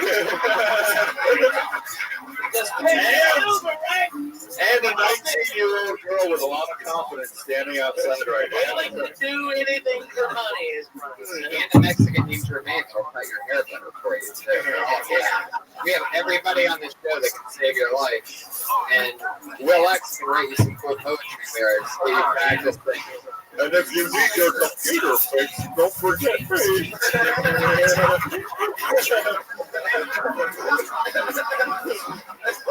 I forgot that was first. I work in a box factory.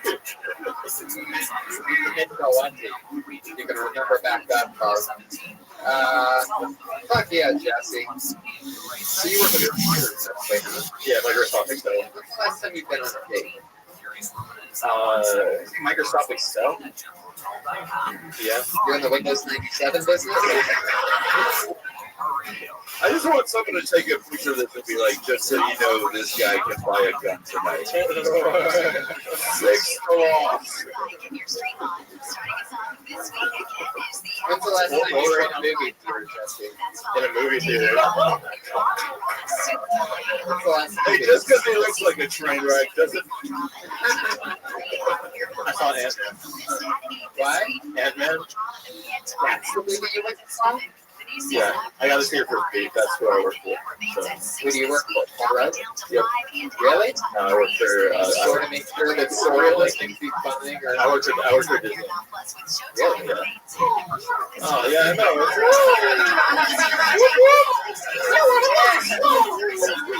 And the summer day isn't gonna be a reason. Yeah. And then Ralphie just thinks more unfortunate souls. How long have you been working for Disney? It'll be a year and 2 weeks. I love that. That's interesting, man. Well, I think it's sexy. I don't have a joke, but I think you should have all the self-confidence in the world. I like your vibe. I think you don't fit in, which is kind of fun. yeah, he is. I think you don't fit in with like people and society and social interactions. So I think somebody's for you. No, I don't want to impress us. Like, thank you. I need like a real big black girl. All right. I mean, I would honestly say play up the awkwardness, embrace it. If that's who you naturally are, just be that on stage, and it's okay. So I did that this time, right? Make it a little bit more, okay, guys, if you're going to go that way. That just seems more comfortable. Let's do that. Yeah. Jesse Rothenberg, everybody. He's on Twitter at Jesse_the_human. Jesse the human. Jesse the human. I really did think he was going to kill himself. I wanted to give one last compliment. No, we've had zero suicides. We've had zero suicides here on Phil Tony. I was performing at 7 suicides. And only 3 of them are Will X's children. I pulled another name out of the bucket, everybody, and the name that I pulled is Peter Garcia, everyone. Peter Garcia. Peter Garcia. Well, this might be the first time somebody killed themselves before coming. Okay, here we go. Peter Garcia, everybody. Yeah. What's up, guys? How's it going? So, I am Mexican, and I actually do mow lawns for a living. I really do. That's not funny. What keeps me going and what keeps me actually mowing lawns is what my dad's motto. He goes, "Look, Miko, mow lawns, mow money." And I'm just like, oh.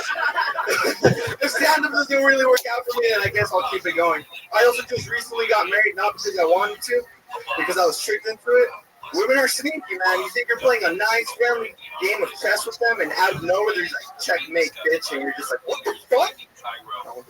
It's so bad. But when I got engaged, I was telling people that I got engaged. They're like, why? Is you pregnant? I'm like, no, why would you ask that? They're like, well, obviously you're Mexican. I'm like, no, that's not why. I made sure she wasn't pregnant. Every time we would go on a date, I'd greet her with a quick 1-2 to the body. Not too hard, but hard enough. Okay. Yeah. By the way, that wasn't the cat sound. That was the sound of his girlfriend. Now, Peter, one thing that I noticed about you and your style in particular is that not only are you the performer when you're performing, but you're also your audience member when you're performing.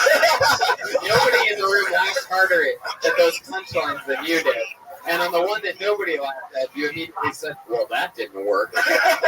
You basically heckled yourself right into your own microphone. You gotta beat me to the punch. Fuck yeah. How long you been at stand-up? This is my 7th time on stage. 7th time on stage, and his voice cracks in memory of the late Jesse Rothschild, who we found out did kill himself. There it is again. 2 shots, I guess. And I believe it's his 7th time on stage. When did Mike Lawrence run out of funny feel like? Oh, that's true. I'm just like trying to figure out what he's saying. Okay, he's playing. Yeah. I thought you were funny, man. After 7 times in, you're way funnier than what you should be. All right? You're way funnier than what you should be. Oh, thank you. You did good. Oh, thank you so much. I mean, that one joke fucking started off. Yeah. That's all right. Peter, what do you do for? Landscaping. Oh, wow. I was hoping and praying you were kidding. No. I thought you were making like, hey, I'm a big stereotype after the black guy pulled out a bottle of Hennessy or whatever. I guess you are. He said astrophysics. It would have been pretty blunt. It's a good thing you mow lawns for a living and don't fix mic stands. Because you were having some trouble with, he was having trouble with the mic stand. Wow, for those of you that definitely weren't paying attention, Pat Reagan, the mic stand police over here. You know what? I got a different vantage point. I'm looking at people's fingers. I'm looking at their pockets. I'm looking at You're looking at all the things that none of the viewers of the show want to look at. And there you go. I mean, I think that it's good, like, beginner comedy, but it is so basic and so stereotypical that you should eventually branch out, because there were good jokes, but I feel there was no like alternative. I just got bored with it. I'm sorry.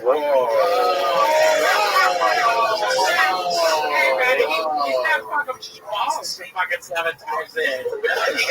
Yeah, but also the Mexican jokes that I've heard before. Like, Of course. Yeah, And lived before and are being okay. Stereotypes do happen. I know, but you have to eventually expand upon just that. 7 times. Okay. Jesus, Dad. No, thank you. Thank you. I really Hey, appreciate it. do a tag to the not married but does turned 18. That's fine. I'm Mexican. All right. And then take the. I mean, if you're gonna do stereotypes, I'm gonna take it all the way. Yeah. I mean, don't let me go half that. But you need to know that only if the extreme when you go that way, I mean, like the fucking right the fuck out. Okay, get the fun.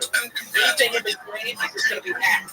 Right? So it's gonna be a really fucking narrow thing for you to walk. Alright? It's like you have to take it to a fucking like Barney kid with the fucking black guy and skinny lady. How he took it to the extreme is why it was funny talking about the fucking kids that Robin Harris did. Alright? Well, real kid, he was so it's like Yeah, you gotta give it one way or the other all the way. Not all the way. The grass is always greener on the other side, but of course you know that. Fucking landscaper, everybody. You remember, you fucking idiots? So we're gonna do that. Peter Garcia, everybody. Very good. Peter, RNC.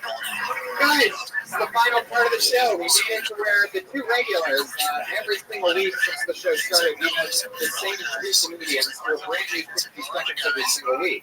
These two assassins are the only regulars. Bring you for your first comedian tonight. You know, from distance here, you know, it's the one and only Sarah Weinstein, everybody. Then it just goes to the rest of it. Like we have it. What's that? No matter what, that 475 million, 375 million. I remember my mom putting me to bed early in the 90s so she could just watch Married with Children and use her thigh master without me getting in the way of my workout. Isn't that great? Fantastic. It's weird because my mom is a smart woman. She took something that resembled a bent abortion between her legs and in an attempt to shape her thighs because Chrissy from Three's Company told her to do so on an infomercial. I couldn't sleep the other night because I couldn't stop thinking about how fucking ridiculous the Thigh Master is. So I looked it up online. Turns out the same dude who invented the mood ring also invented the Thigh Master. Two very legitimate products. Guys, from 1976 until the late 90s, this dude was controlling your bitch's mood and mastering her thighs while getting paid for it. Wow. I love that. I'd say switch it up and talk about how you found out that the inventor of the thigh master also made the mood ring first, do the mood ring stuff, and then talk about how your mom did it. What would we say about your mom using it? Because I was gonna, I found Is this it stuff. really still a thing? Yeah, and it vibrates now. Yeah, it does. Wait a second. Wait a second. Yeah, it vibrates, and women like put the thigh master upside down and does it sit on rotate it. slowly? No. So we haven't cured cancer, but the Thigh Master does most things. Yeah, That's good. the abortion line I don't know is necessary because I think that kind of Really? got us out of it. Do yourself a favor. Write out your whole act, okay, and then take out every unnecessary word to get the show. You're too verbal. That's what young comics. That's the biggest problem young comics have. Is they don't. Right. Well, with this one, I knew that the funniest line was the mood ring one, and I just couldn't figure out where to put it because I wanted to end on it. And so I felt like, whatever. Like, I don't know. I just didn't know what else to do with Thigh Master for a minute. Interesting. I don't even think I've heard of the thigh master in like 10 years. Squeeze more material. On werewolf. Oh yeah, I guess it is. I was thinking like instead of like a thigh master, like if I was like you know, this is kind of dirty, but you could just like be like, now this is not a suggestion or a pitch for your act, Sarah, but Oh man, I was putting it in my act. Hey, Rob, we can say the thing about cutting words out again. Yes. well, you know, I go by I'm a personality, so Yeah, and the personality is with a strap on your shoulder. So. All right. Yeah, were you gonna finish that fucking thing that you were? Is this still part of Mike Lawrence's question, or what's happening here? I scared the fuck out of me, man. I had a bird.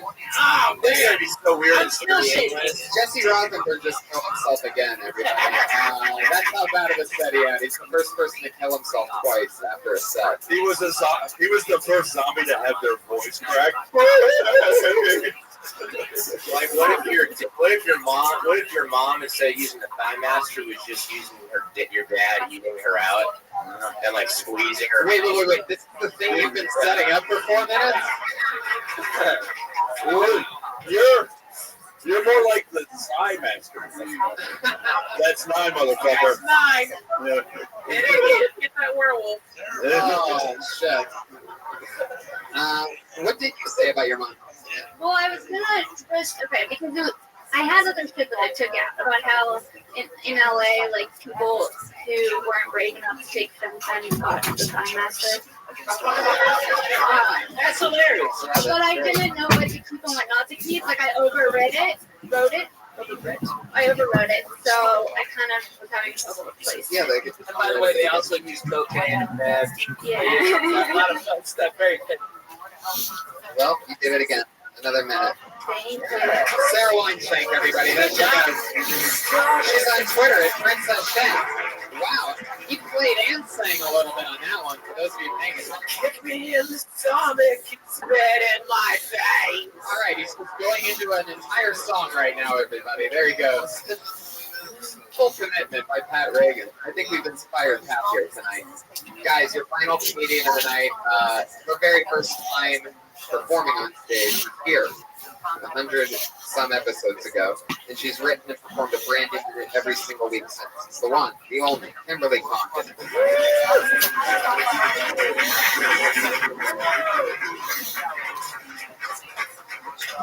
Thank you. Guys, I went drinking last week. Got pretty drunk and ended up having really crazy sex. If you don't know what that is, that's when you have sex with a guy and then check his text messages when he's sleeping.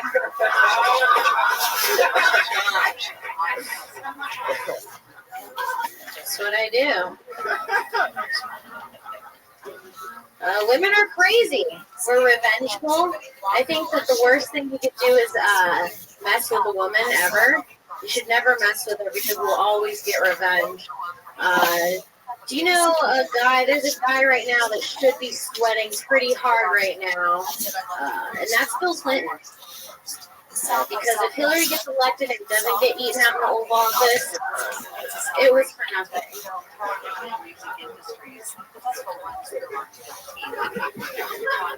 There are actually no winners there because that poor intern that ate that old box. There it is. Yeah.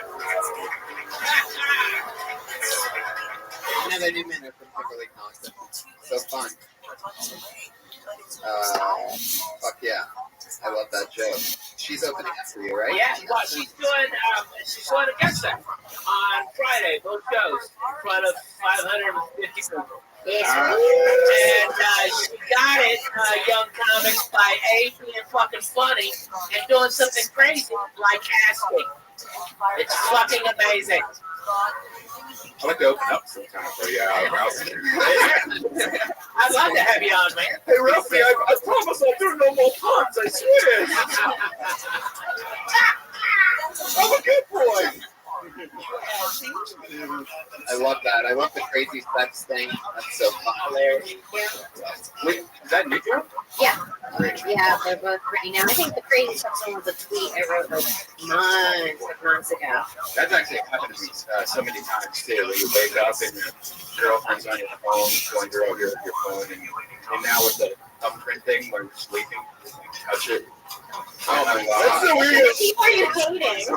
That's the weirdest way to brag about you fucking a lot. Like, Yeah, that happens to me all the time. I wonder if we could put a phone up to Will Exley for it and unlock one of his kids. Oh, there he is. Represent. Yeah, good bird. There you go. Fuck yeah. I didn't actually need to give him props for that. Glad he did. And the crazy show, switch up to different ways so it doesn't sound like, monotonous. like hooked up with a guy. I said fuck, but that would be fun for. Slam. She just turned into a 70-year-old too. What's shoot?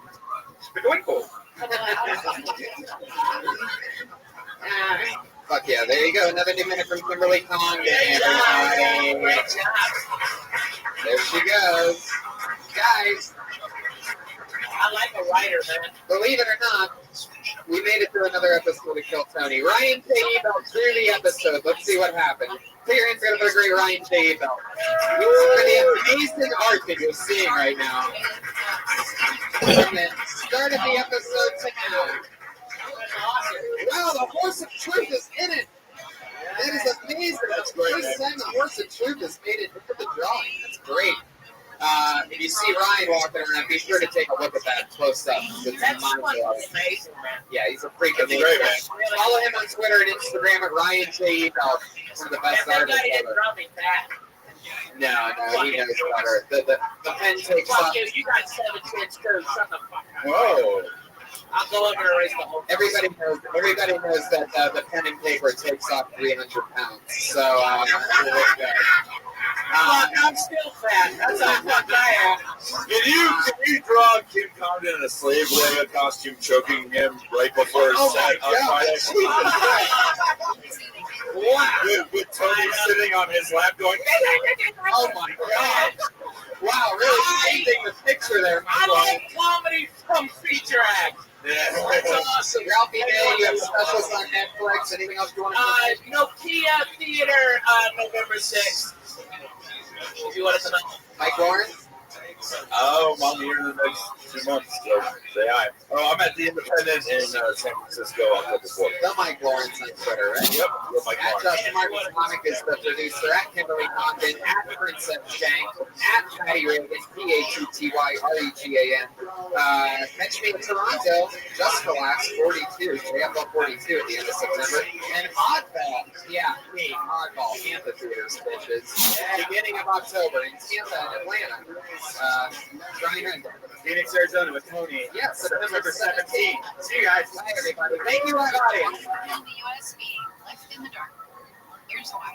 Head of the Canadian province of Ontario has promised that they will retaliate against U.S. tariffs going into effect against Canadian goods. And he said one way to do that would be to apply a 26% surcharge on energy exports to New York, Michigan, and Minnesota.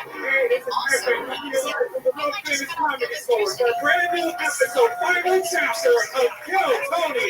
I am Kill. Give it up for Tony Hicksville. Here we are, everybody. Yeah, it's almost like a real show, everyone. Happy Monday to you. Hi, everyone. It's like a real live crowd. It's exciting.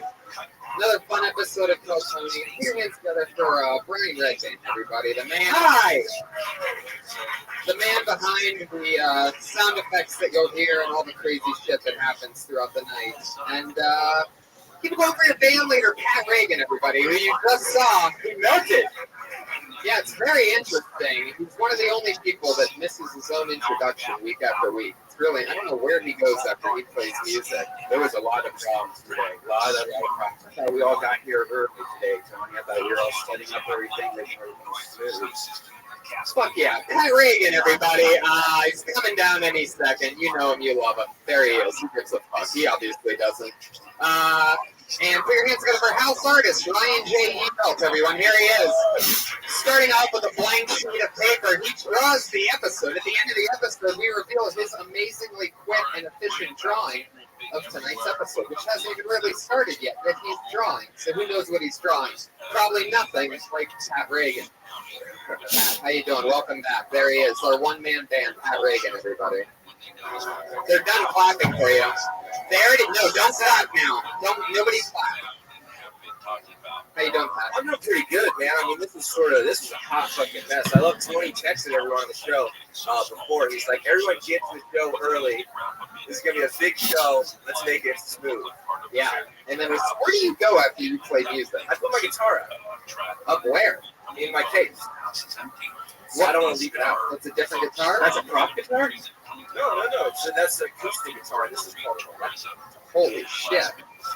We got to figure out a smoother system. Maybe Josh Martin, the runaround producer, accident shown Josh Martin can handle your guitars from now on. Give it up for Josh Martin. Why don't we do that, Pat? It's been a crazy week in comedy. We could talk about the Fat Jew. We could talk about so many things. We could talk about gigs we have coming up. But I want to get this episode going. So, you guys down for that? Is that okay that we just start the episode? Every week, I have two of my funniest friends and two of the best comedians in the world on this show, and this week's no different. Put your hands together for the amazing Sarah Silverman and Doug Benson, everybody. Damn, that's a big dick. Wow! It's true. Doug Benson. Sarah Silverman. Wow! Sarah, come sit down. Doug's done the show a bunch, so let's bookend it. Sarah Silverman and Doug Benson, everybody, they're here.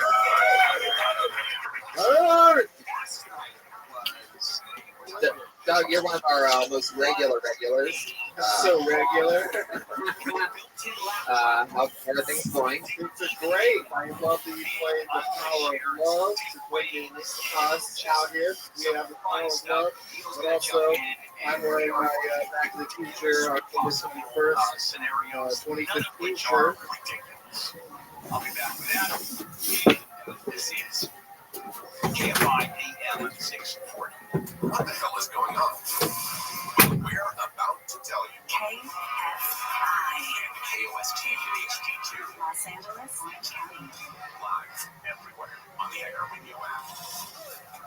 6 weeks of success. I'm Amy King, live in the KFI 24-hour newsroom. President Trump has praised the new administration during his speech to a joint session of Congress. He said he's just getting started. In his address last night, Trump singled out changes made to the federal workforce and changes in the U.S. military.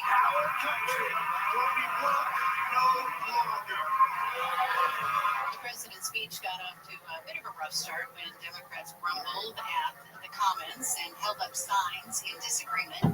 Texas Congressman Al Green was removed from the chamber for waving his cane and shouting at Trump. During the speech, Trump announced that an ISIS-K terrorist linked to the Abbey Gate attack in Afghanistan that killed 13 U.S. service members has been captured. And he is right now on his way here to face the swift sword of American justice. The attack happened during the U.S. withdrawal from Afghanistan in 2021. Trump thanked the government of Pakistan for helping arrest what he called the monster who helped carry out the attack.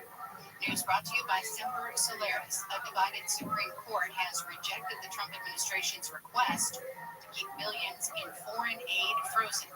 The court didn't say when the money has to be released. That gives the White House time to continue its legal fight in the lower courts. Former LA Fire Chief Kristen Crowley has lost her appeal to be reinstated. The city council voted down Crowley's appeal by a vote of 13-2, but the ousted chief did get the chance to speak her piece. She says Mayor Bass, who fired her last month, has spread misinformation about the circumstances surrounding her removal. I did not refuse to conduct an after-action report. And let me be clear, this is a false accusation. Crowley says her department has been underfunded and understaffed, and that it would have been better for the city to partner with the state in its after-action report. In downtown LA, Michael Monks, KFI News. People in the Inland Empire who haven't tried MetroLink and want to see how far and fast commuter trains might take them can get free passes as part of a new promotion. The Riverside County Transportation Commission has partnered with the San Bernardino County Transportation Authority for Experience MetroLink. It features complimentary tickets that can be used anytime within 90 days. The RCTC says the tickets are good for rides anywhere in Southern California, starting in the IE. Israel has rejected the adoption of an Egyptian plan for the future of the Gaza Strip during an emergency summit. The plan is an alternative to the Trump administration's proposal for the mass displacement of about 2 million Palestinians. Israel says the Arab leaders' reconstruction plan for Gaza is entrenched in perspectives that are no longer relevant post-October 7th. A storm system that includes tornado threats is on the move. Meteorologist Lee Goldberg says it covers a massive chunk of the U.S. From the Canadian border all the way down to the Gulf Coast, a classic clash between winter and spring. It's leading to severe weather. Active tornado warning near New Orleans, west side of Lake Pontchartrain. He says the storm is going to start to reach the mid-Atlantic and the East Coast later this morning. Black Lives Matter Plaza will be painted over in Washington, D.C. The plaza near the White House was the scene of protests and demonstrations following the death of George Floyd in 2020. Mayor Muriel Bowser says it will be transformed into a mural project that celebrates America's upcoming 250th birthday. The move comes after Republicans introduced a House bill that would deny funding to Washington, D.C. unless the mural that was painted in June of 2020 was painted over and the area was renamed Liberty Plaza. The failed Fire Music Festival may not go off so well the second time around. The island that is said to allegedly host this event says the event does not exist. Firefest organizer Billy McFarland took to social media yesterday to assure the public it's happening. We have talent. Artists, athletes, and other performers are on board and scheduled for Fire 2. So far, no specific talents have been named. Mexican officials for the island Isla Mujeres told The Guardian that they suspect McFarland is planning the event now and asking for permits later. McFarland went to prison for fraud related to the first Fire Festival in 2018. Andrew Caravella, KFI News.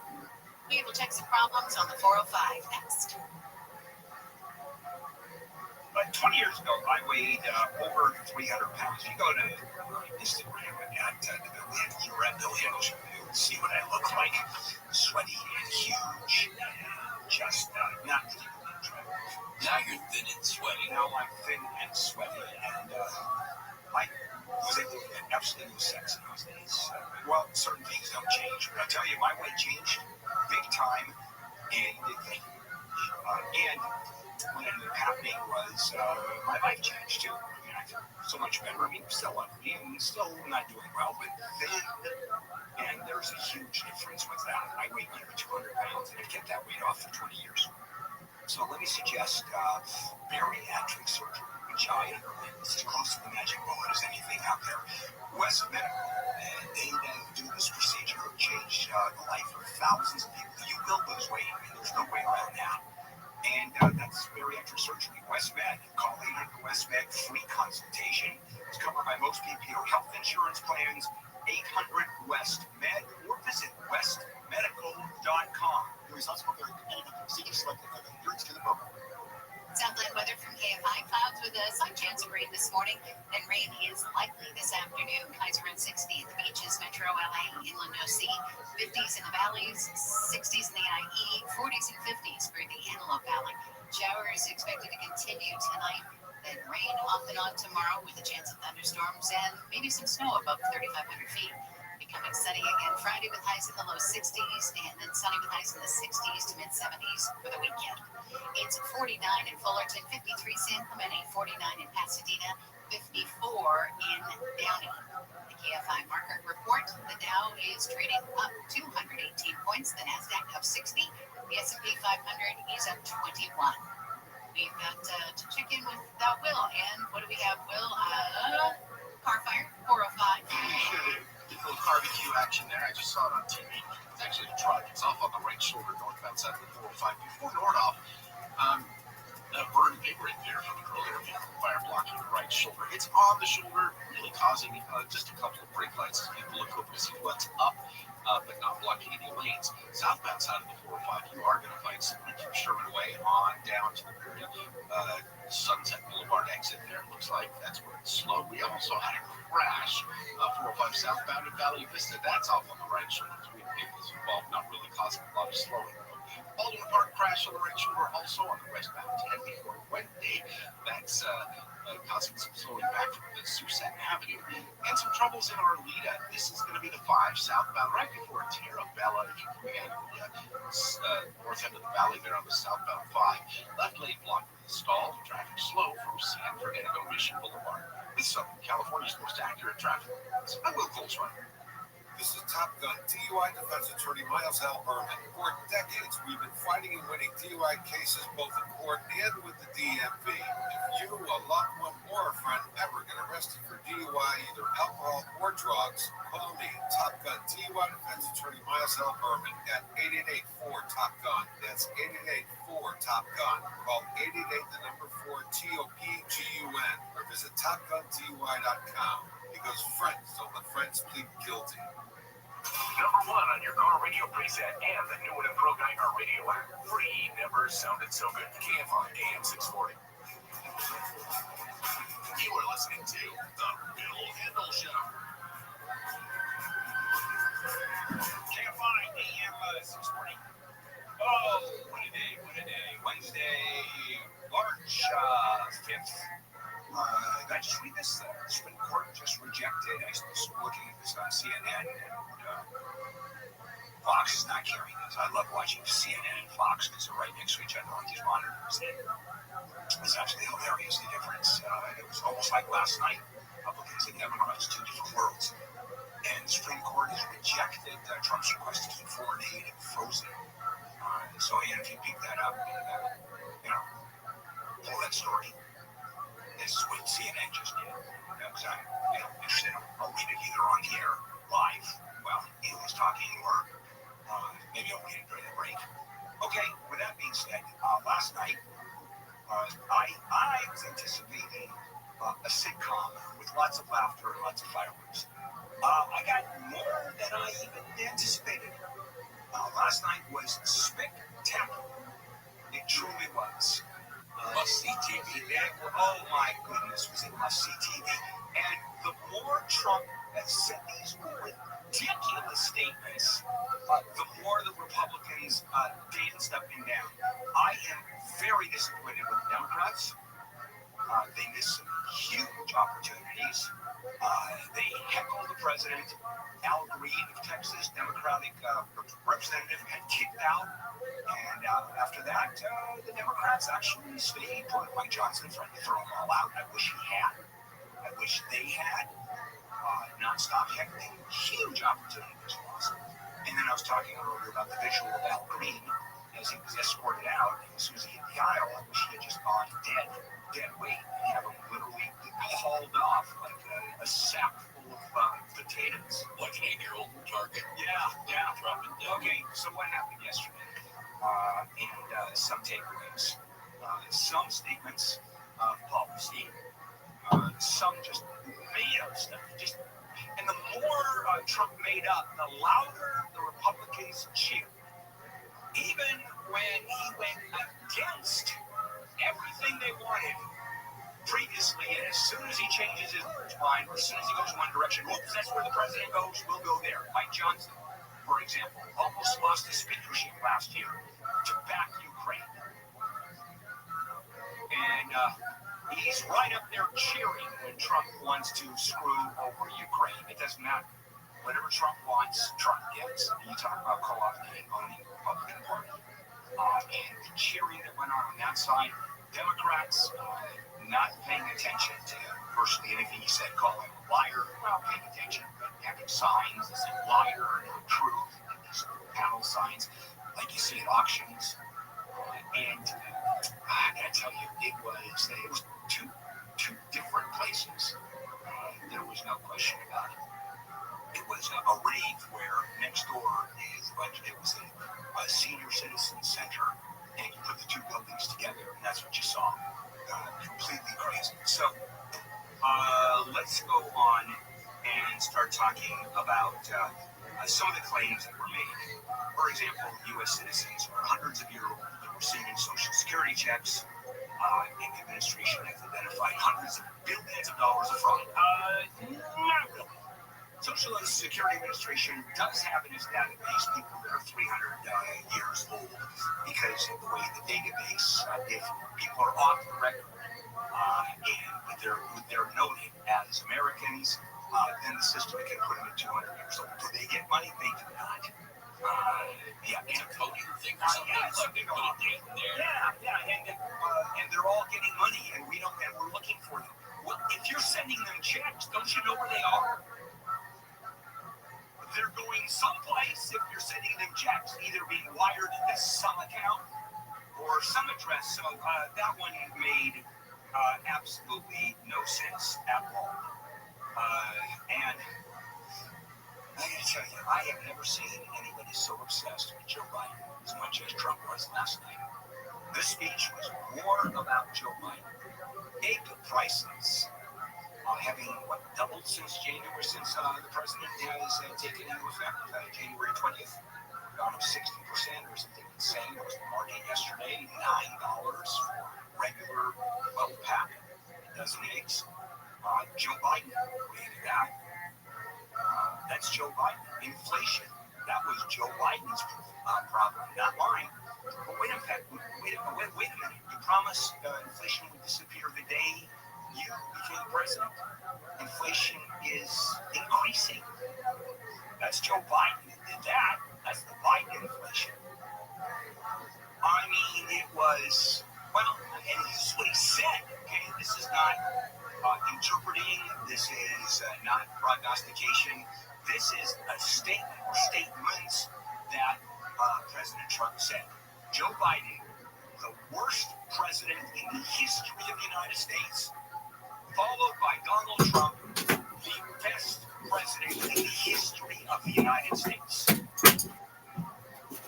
And things are better under Trump almost immediately in the best, the most Because that is when Addison Cage was finally there, where Marty McFly goes to the future when that movie was made millions of years ago.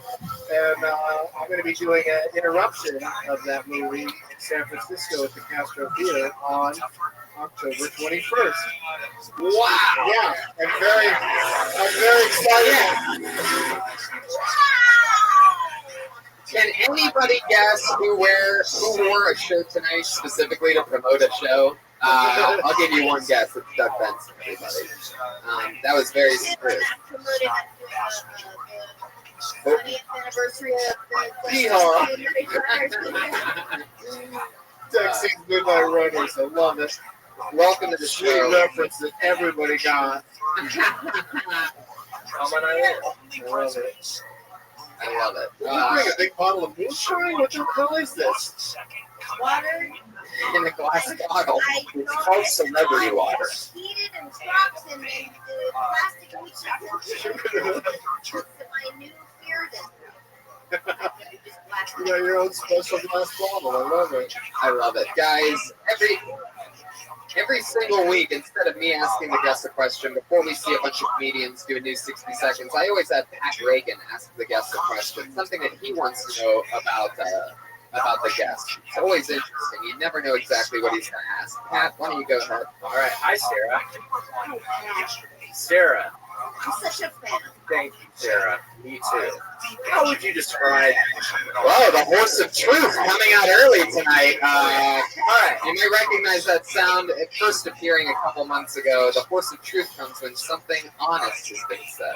Maybe somebody's a little nervous tonight or something. You seem a little different tonight. You have glitter on your face too. Do you know that? Or Do I? Yeah, why do you see the glitter? Sweating like this motherfucker. Sarah. How would you describe sex as being a cigarette? I need to get your testing done. Please let me go. I need you to let me out. You fucking piece of shit, Pat Reagan. If I get the same question, I'm walking.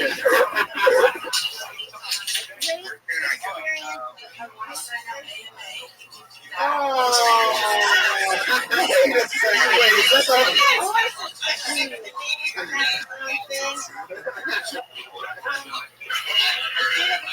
I'm sitting around for 5 minutes.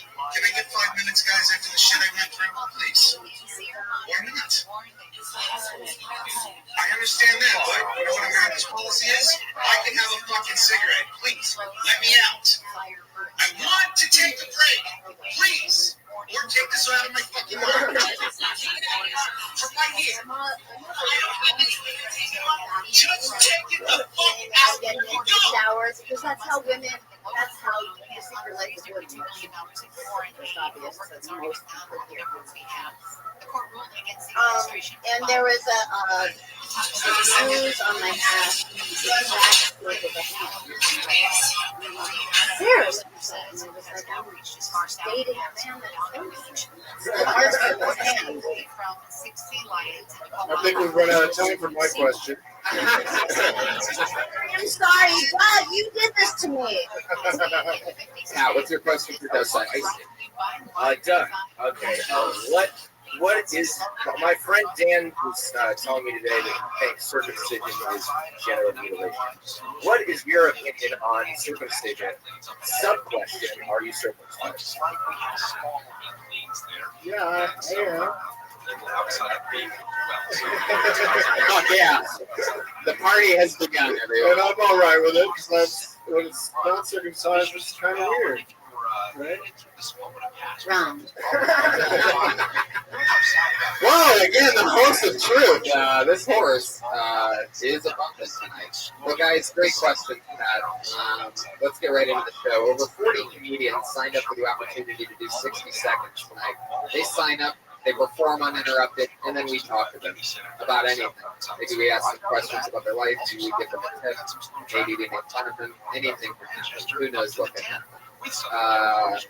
Comedians, you know your 60 seconds is up when you hear the sound of a kitty. That's adorable. Everybody hear that? Let's hear it one more time. It's really quiet tonight, which makes me believe that some people are going to go over their time. And if you go over your time, then please don't do this. You bring out the angry West Hollywood bear.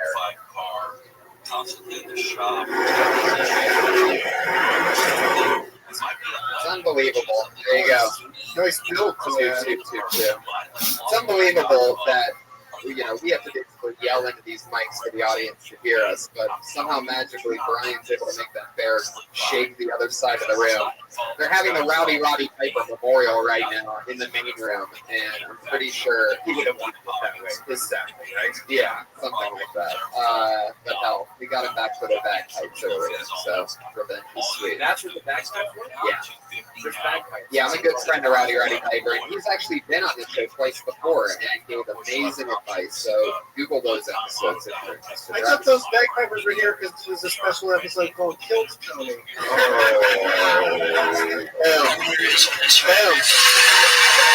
how I do it. Fucking amazing. You wrote that in just 40 seconds. So a bunch of comedians signed up, and they used to say, "Hey, we talking to them. You guys ready for this? It's Phil Tony, it's Sarah Silverman, and Doug Benson." And your first comedian tonight goes by the name of Bruce Gray. Here we go. What's up,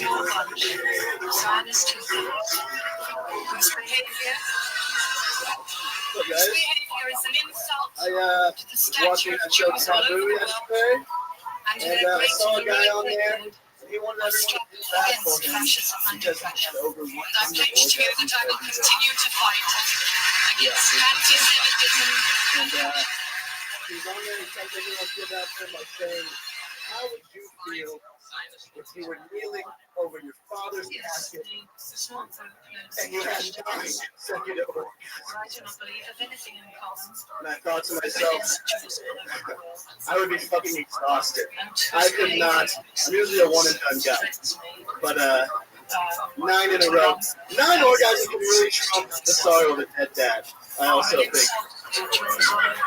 Maybe. My dad's still alive, but you never know. That's it for me, guys. Thank you. Yeah, 50 seconds. 50 seconds for Bruce Gray. I gotta tell you, first of all, Bruce, you are the most 11-year-old lesbian that I've ever had on the show. Yeah, I'm really excited. He's the fallout boy. You say that big fallout is like I don't know what you're talking about. you look like a kid who would be in a yeah. We're all trapped. Did you ever find a dead body before? No, I haven't. Good question. Normally he saves that question for a female comedian, but tonight he scared it out on Bruce Gray. Oh yeah. So Bruce, how long have you been stand-up? 3 years. So you have the I'm not like Sarah leaving it on the table. I'm ready to go. Fired out. Speaking of coming, that's good. maybe there's something in how disgusting it is to have so many orgasms all day long. Like, your pants would be disgusting. I'd slide you with slip and fall in it everywhere you go. I usually talk about being situations. Yeah, man, all over. It takes more tips to talk about being situations. This is a night you recognize artistic mind. Why did you use it to express your like a dad's funeral if you got a rental. I don't believe That's common in that rental. Lose your deposit. Maybe a tag to that's something like after all the humiliation and documents That is shirtless. and also just you have like a essence of unlimited potential for musical lie. Thank you. You want to just try to be the closest thing to whoever you are, which is who they are. That's a whole So far, we just know the guy who watches Taboo. I don't even know what Taboo is. I just thought it was a board game. I watched Yeah. What is that show? And how does it's it? got weird people. There was that guy, and then there was the lady fake Steve in a wheelchair all day long. How many orgasms do you have? Jesus, I don't know. That was a mention. Like when she at Disneyland, because that's a great place to fake people in a wheelchair. That's front line access, my friend.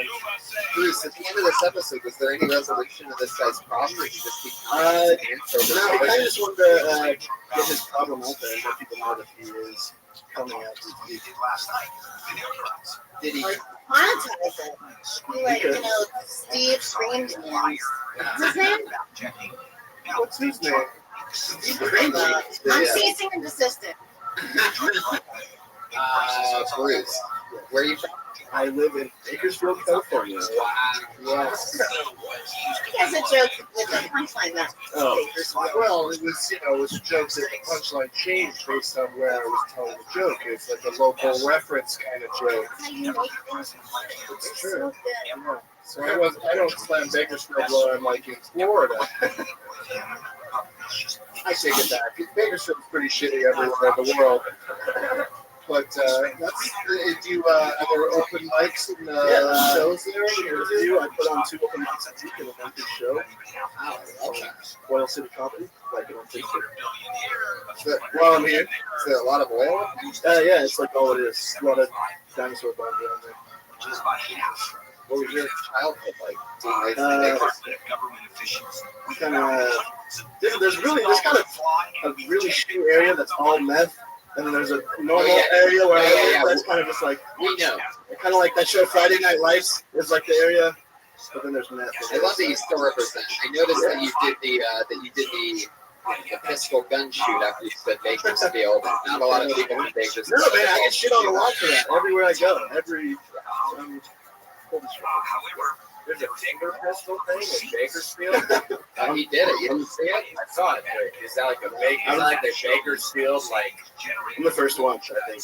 cornbread white gang sign? Anyway, Pat Reagan. There he goes. He just shot himself for the podcast listeners. Guys, Bruce, you've been doing it 3.5 years? 3 years. There's like that's 5 months short of half a year. You seem like you could play every young stone movie star. Like you have such a likable face. Thank you. I hope that pans out. You look like Jeff Bridges' kid that he doesn't acknowledge. I think you have a young Chris Pratt likability. Yes, Chris Pratt. Thank you. Chris Pratt, before he worked out and became a movie star. Chris Pratt, everybody. Hey, sorry, Sarah. I can tell Sarah doesn't want me to be mean tonight. No, that's not true. I want you to express yourself however you fit.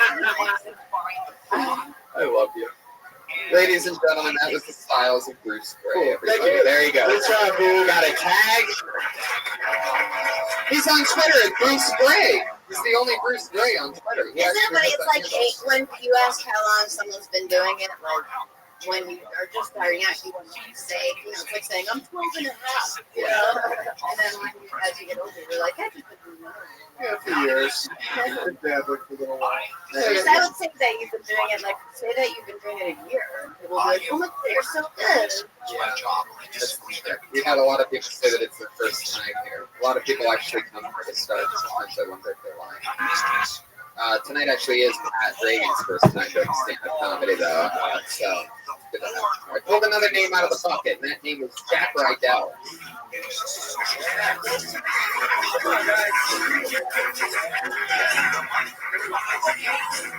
Give it up for Jack, guys. Give it up. Jack Rydell. Hey, how is everybody? I'm new to Los Angeles. Coming out to Los Angeles, I was really surprised. Everything's a lot shittier than they describe it on television. Like, mainly, I was really disappointed in the Hollywood sign. Like, it's really pathetic to me. Like, I mean, I know it's kind of like far away. You can't really see it that easily. It's on this big body of land, big mountain. To me, it looks like my dick on my body. That's kind of like it's not so bad, but like on that big of a piece of mass, it looks pretty fucking pathetic. Like, that's pretty much it. 40 seconds. It's hard. Well, I'm in Hollywood, and I have a small dick, so here we go. It's not small. It just under the surface. It's pretty good size. If it were on a hill, it would look small. Exactly. It's a classic proportion joke. What is amazing is that you only did 40 seconds. So while talking about your short dick, you also kept it short on stage. Very impressed. A lot of people with small dicks will try to do a minute and a half, and I just want to allow it. If you had 2 minutes, what would you talk about next? The giganticness of your balls? No, I don't have anything about my balls. Generally, You gotta get some ball material. Yeah. What about your butthole? Do you clean it? Oh my God, Brian! Really, this dude? Normally you warm up to the butthole jokes. Like, just starting off with butthole tonight. Jax, do you ever talk about sweating profusely on stage? No, but yeah, I mean. It is. Fat. What part of the East Coast? Philly? Yeah. There's a certain cheesesteak shit. And how long you been doing stand-up? About 5 years. Do you talk about being from Philly a lot? A little bit, not that much. How long have you been in LA for? Only like a month and a half. I was doing stand-up in New York. Did you just move here? Yeah. Oh, congratulations. What part of LA do you live? I live in like Fairfax. What's the address? What's the social? Which is Starbucks Street. I don't really go to Starbucks. I'm good for you though. Oh, ooh, bad for you. Really? Exactly. No. I mean, I'm not going to go out. Have a nice mint tea. I'll try it. You like it? Yeah. We know you love mint ice, so just try it with the tea. And chocolate chip, everybody. Come on. I get a lot of fat jokes. You're a little overweight, but you're so young. You could just cut out fried foods and sodas, get your sweat on once a week, and be like, I've actually lost like 15 pounds. Amazing. I was just on stage here tonight, everybody. It's really impressive. The Kill Tony weight loss plan working. Okay, I'll take that delayed sound effect. What's that mean? Me neither. Brian, do you have an explanation for that? Yeah, that's a positive message. Ooh, positive message. Yeah, you gotta look at the positives, like losing weight. Jack, how do you think you lost 15 pounds? Okay. Yeah, What's going to happen and what can't happen, but I'll explain reasons for a lot about that. Amy, we don't really have that on the East Coast that much. So like, Evacuation warnings been issued for people in Sierra Madre as a storm. Really? You do drugs or you think you do? This woman says she doesn't want to. No, I don't. That's not fair. That could kill even the best joke. Oh, are you kidding? The warning Is that a joke? Well, I mean, nobody was laughing when I asked this. Jack, what's your favorite hobby? Adams County, about 50 miles south of Fresno, says he wants an apology from Kourtney Kardashian and other What makes you laugh? When you're growing up, what were you like? What killed you? Supervisor Richard Paye says a sign being waved I mean, I don't know. Like, I feel like suggested toxic debris from the fires in LA County be taken to Cameron City instead. He says it came across as wealthy, entitled, privileged people saying What do you have to say to Jack? so beautiful and special. Doug, you're in the belly room. Doug, you're in the belly room of comedy right now. Sometimes you have to remind Doug of where he is exactly. And, Where the hell am I? I see like some sort of neon of W.C. Fields over there, so I think I might be at a old movie festival. well, I'll tell you this, Jack. I could use another drink. That's what I would say. Josh, another Doug Benson. Thank you. Bring me a Doug Benson. Just basically just strong water on ice. I love the fact, Jack, that you, after being here a month and a half, you have a funny, topical, a localized bit that also you're making fun of yourself in. I think that's so cool that you're doing. Do you do that? Do you do the road a lot? I would stand up in Philly. I was just in New York. Says the short timeline means Speaker Johnson might have to turn to But Democrats. not too much. I'm only 21. I started a little bit young, so Good for you. That's great. The younger, the better, right, Sarah? that wasn't a slam. First time I saw her do stand-up, she wasn't even 21. The younger the better is also Jared from Subway's new motto. Not a lot of people know that. Yeah, that's, of course, he's talking about freshness. You don't have to do your 10,000 hours. 10,000 hours. Well, I mean, I started with An increase in the amount of tolerance for pain and also a decrease in perceived pain. And you're up there like, my dick's the size of the Hollywood sign. I've been working on that show for, that was the culmination of 10 years of working on that show. When I was like 14, 15, We've got some problems on the 210. Oh, you should be my problem is that I couldn't think of like something downsizing. Right. Yeah, that's people have to make that adjustment. I had written this the other day, and I was like, Yeah. Well, you nailed it. That's one of the fun things about the show is you get to meet interesting people with an interesting background. And Jack Rydell, a 21-year-old coming out of nowhere, everybody. There he is, Jack Rydell. Good job, Jack. He's on Twitter at Jack Rydell. R-I-D-E-L-L. Found him here. Doug, were you on the episode of the stuttering kid? The kid with the stutter that was really fun? I don't think so. Drew Lynn? Everything got talent. Yeah, he just killed it. He got the golden bucket the other day. Killed Tony. He was just in regular. the cellar. Yeah. Oh wow, he's great. He born there. Yeah. Are you gonna draw his name next? Why'd you bring that up? No, I was just asking because I was Must be going to tell fun you about picking things. the names. I'll let you pick the next one. Oh boy. I already picked one. You get the next one. This name that I picked now goes by the name of Fabian Gonzalez. Oh, that's an exotic name. Rain starting up a little later this morning, and the rain is likely this afternoon. Highs in the 50s.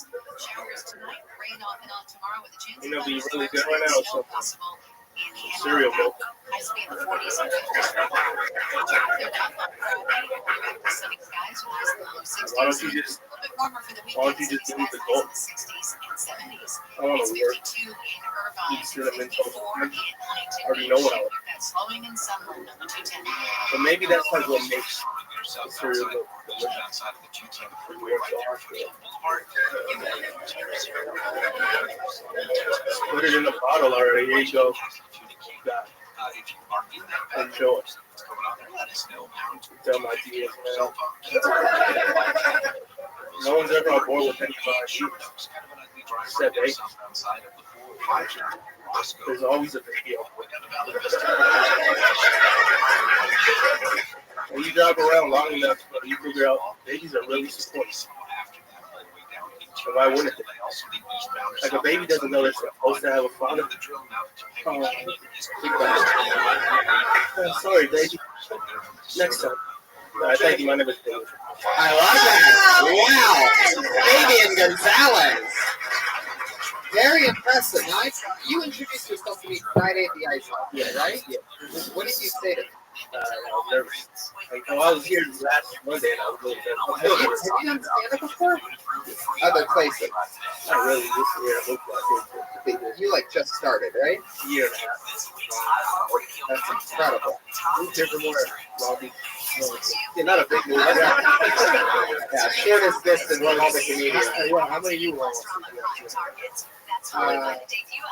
Well, I guess I thought you were doing it last time because you explained to me Friday at the Ice House you were so nervous to do the show. Yes. And it's but is that your style anyway, the way you just spoke, or was that nervous? Because I love your style. I love that. I love that super low-key kind of approach. It reminded me of Keith Papa. And that's a coincidence. Yeah, it wasn't because of the Mexican. Keith Papa is like that too. Yeah. Do you know him? Yeah. Yeah, I heard You're that. great. You're a great comic. Yeah. And what's amazing is he's the first time on the show, and whatever it is, your energy combined with your writing, that's about as good as it gets in 60 seconds. Like a lot of people talk and they say, well, I normally do a longer set, I had to do this, but you were getting laughs immediately. You just rolled with it. It goes to show how good it can go. And we wanted to know what he was going to say next. Yeah. When the fucking cat stepped in. Dude, your stage presence is so funny. You have like a scared, straight vibe, but I can't tell whether you're the inmate or the kid getting scared. You should always ask them to play super hard music like that when you come on and dress like that, and then when you're like, hey, what's up? It's an awesome contrast. No, you're ready for some gangster comedy, and then you're like, hey, everybody. Cereal milk, isn't it delicious? Oh my Yeah, God. cereal milk. I just had it last night. It really So is. good. Yeah, Truth. Are you It's so specific to you, and it's like all these cool contrasts that make up genuinely who you are. It's really good. That's not just good. I just want to be who I am. right here. Wow, that cereal milk thing, that could be like merch. That could be a bumper sticker. That's as good as the Seinfeld routine. Good. Which one? The whole cereal milk. It's just like you can hear it. I don't mean that in a derivative way in any way. You can do a lot of stuff on cereal. Is that what you're saying? You can be longer than a minute playing. I just want to just trying to keep it real. Just trying to keep it real. No, I I'm want trying to play any tricks with the cereal. No, I want the cereal milk to be real. Someone to be in the audience and be like, oh, I can do that for you. There it is. Wow. I could hook you up with cereal milk. Incredible. You did the Death Squad show this Friday at the Ice House. Yeah, That's sweet. There you go. All right. What are your favorite types of cereal? Cinnamon Toast Crunch. I like that. Oh my God, so good. Almond milk. Anything that really so Long Beach berries, like those. No, that's made up, man. You ever do something simple like a life? That's basic. It is basic. Yeah, the basic ones are weird. Checks. I look at the rest, but it shreds your roof of your mouth. Yeah, It's worth it. It's very general. It's very general. Would you ever get the... Did they make Captain Crunch without the berries? Is that they have something? Yeah, they have one called Oops, All Berries, and then have your hey, my mom hates you. And then they have Just Crunch, yeah. Last night was given back to Canada by Jimmy Carter, sold back. This is Rabbi Rothschild. You can go on one side or the other on that one. I think as horrible as Hello, can you hear me?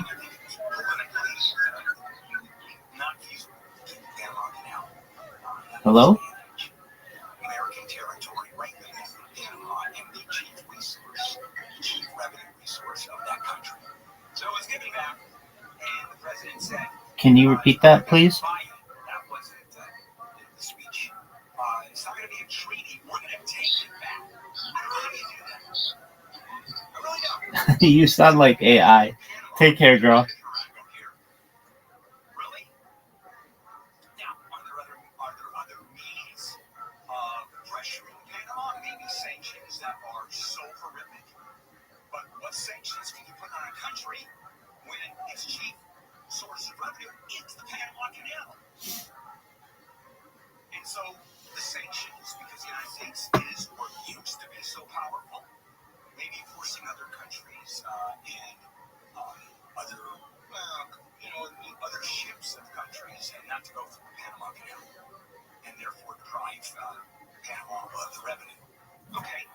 I mean, then they have Captain Crunch in their barrels. Then they have whoops, all cubes.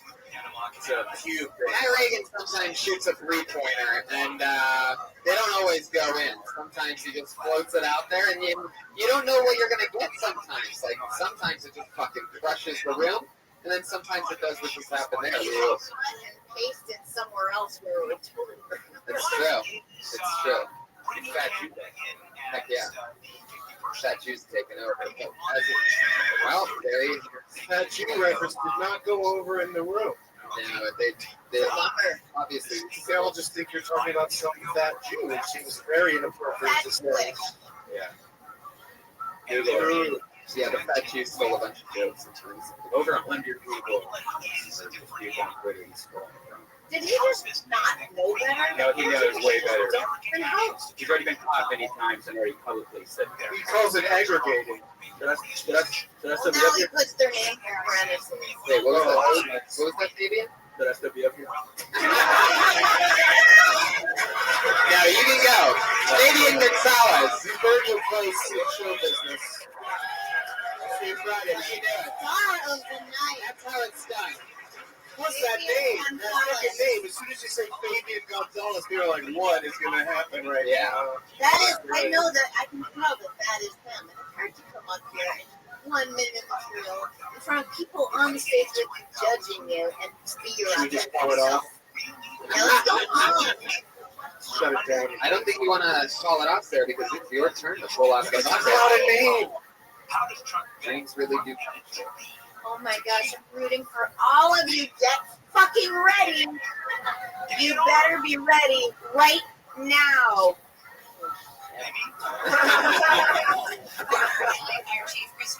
Joe Reddington. Whoa.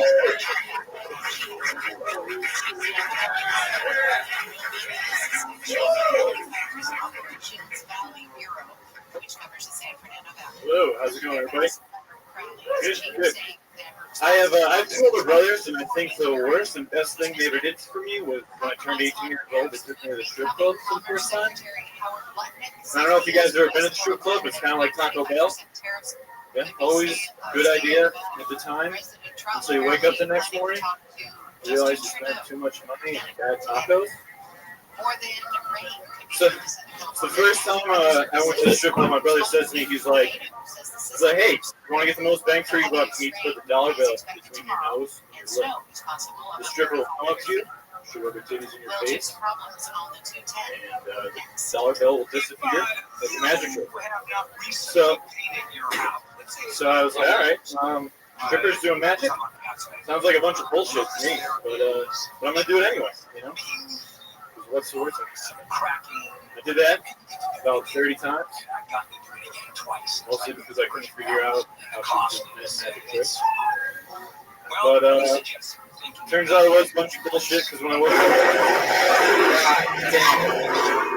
there it is, everybody. Joe Reddington. Yeah. And so close to getting that punchline in. I know, but that bear is so worth it. Yeah. The overall lesson in comedy did not go over. Joe, what was the I woke up the next morning with two pink eyes. Fuck yeah. Oh, understand. What are pink guys? He got pink eye? Pink eye. Gotcha. So, oh yeah. Now, I'm gonna say this. talking about strip club, all this stuff is great if that's your truth and what you're thinking about and what you're, what's on your mind. But it's like, we want to just get to know you. Like, even if your joke is a lie that you wrote, it has to feel like, it has to come through you and you say it. You know what I mean? And that just comes with time and going off stage and figuring out and being in, I don't know, it's like some mind-body connection. And you also don't need to say, has anybody been to a strip club? And that just sounds like you don't know people a lot because there were other people there when you were there, I'm sure. And then there's also a big percentage of the audience that doesn't have any interest in when you strip clubs. Well, that's a complaint that, Please.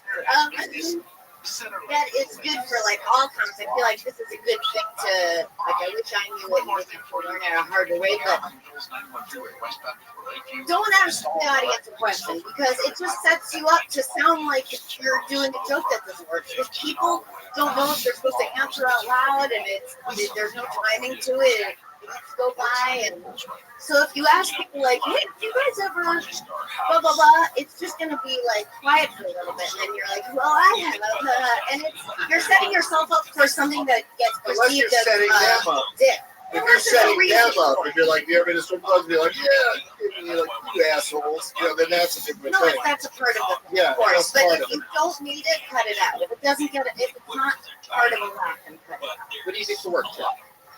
I work in a warehouse. I don't even inside. You don't see it. That's the thing. You just don't see it.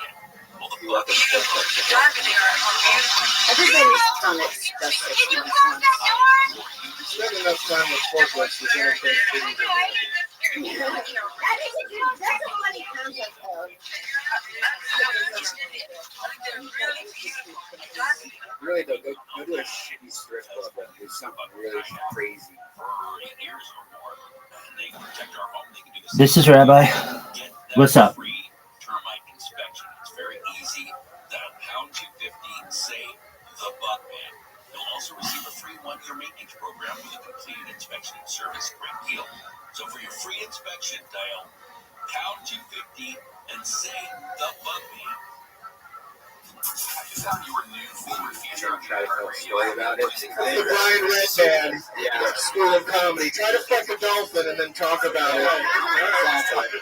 It's called method comedy. Yeah, it is. And it works. It really works because you're actually telling a story that's real to you. And I think when you went into that part, I was like, oh, here we go. Oh, here we go. But if you really look at strip club, you met the stripper, maybe had a disinfection. Okie dokie. You still have to know it's dirty, but it's like it's you. Coming.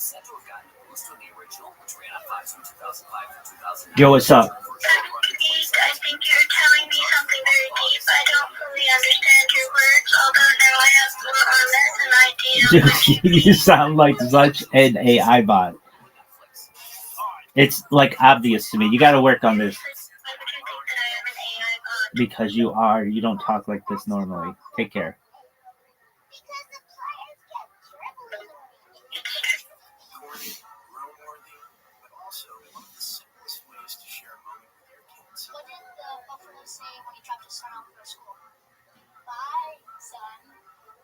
So take a moment to make your kid laugh, because dad jokes rule.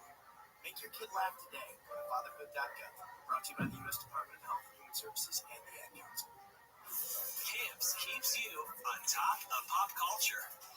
The Eagles are down a member. Guitarist Stuart Smith has chosen to, in his words, bow out after recently being diagnosed with Parkinsonism, a collection of symptoms related to Parkinson's disease. The 72-year-old had hoped to finish out the year, but felt that his decision was best for all concerned, with founding member Don Henley among those wishing him well. Smith had been a part of the band since 2001, with Chris Holt now taking his place. The new lineup was in place as the Eagles kicked off the 2025 Vegas residency at the Sphere, which will be running for at least April 12th.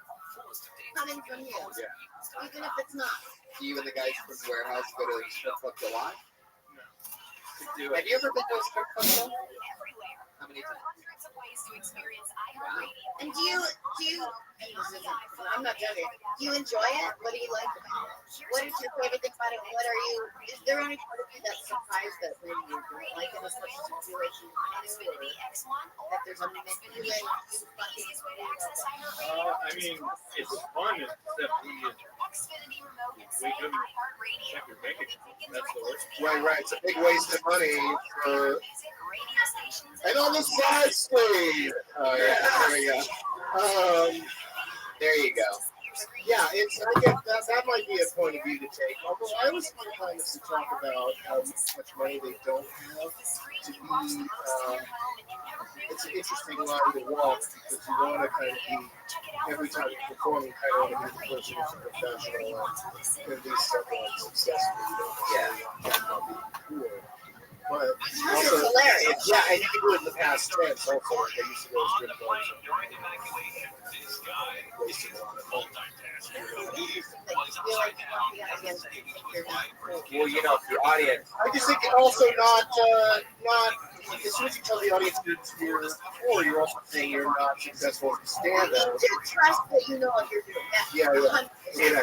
That even if your characters that you don't know what you're doing, the audience knows what you're like dogs. They smell it. Like Fabian wasn't like I wish I could afford cereal milk. He was just like fucking cereal milk. Yeah, you but know? there's a lot of Just really like right that into talk it. about. I mean, you ever see Eddie Murphy Delirious? We talked about it before. Yes, but in a fucking leather suit. It's a position of being the biggest comic in the world. The takeaway here is that if you tell the audience that I'm glad somebody didn't sum this up. the takeaway here is that if the audience knows you have insufficient funds, they're going to have insufficient funds.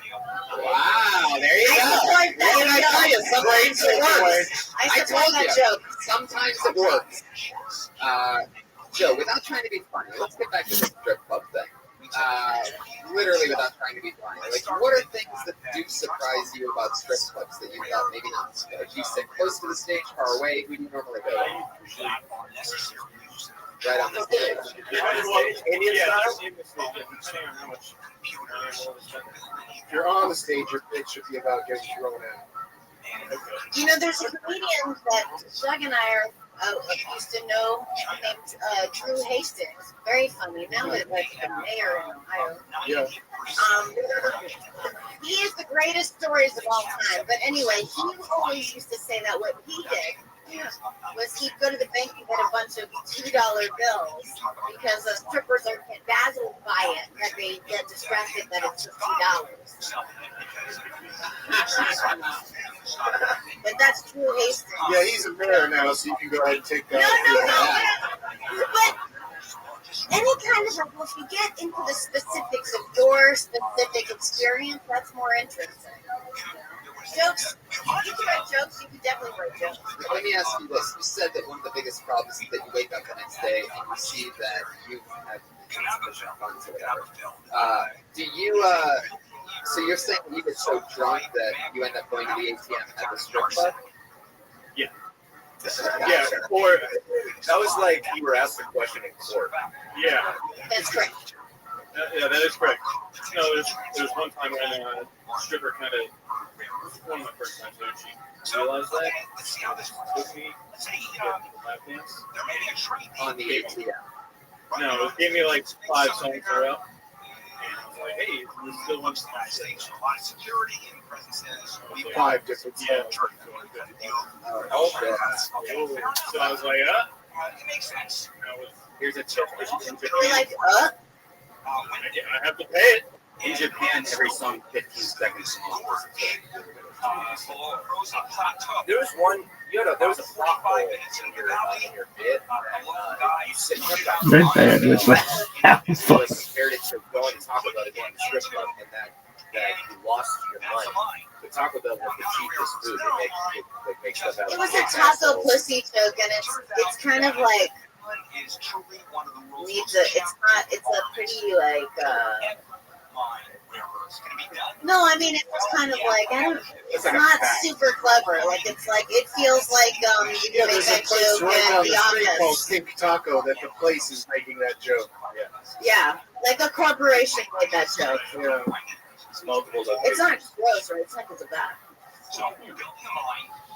What's your favorite hobby, Josh? What do you do for fun when you're not at the warehouse and you're not? What is hobby question? I know your favorite hobby. How many hobbies do you have, Tony? That your favorites? Like, what are your top 10 hobbies? Well, my baseball card collection. Yeah, what's your favorite? Oh well, I mean, really right That's boring. Other than stand up and forklifting, like what do you do for fun? One of the things Sarah does, you like to play poker.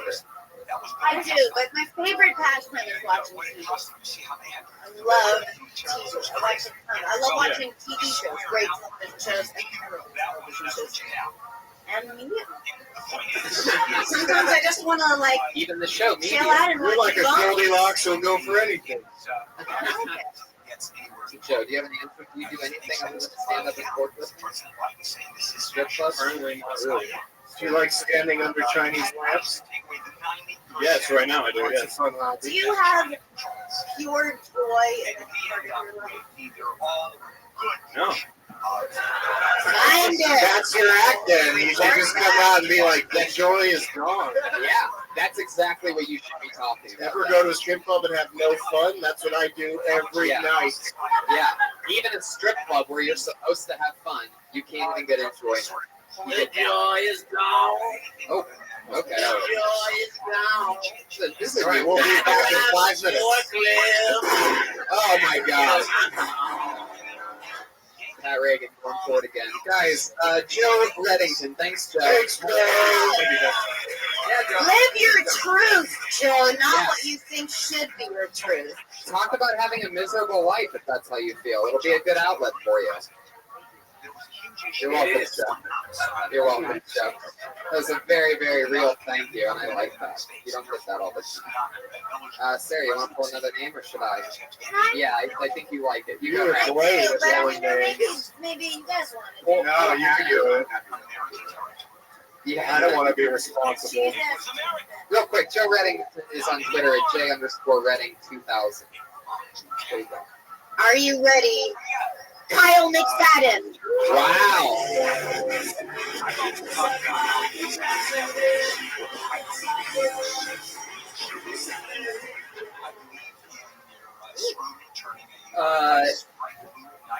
For anyone not paying attention, I am 100% white.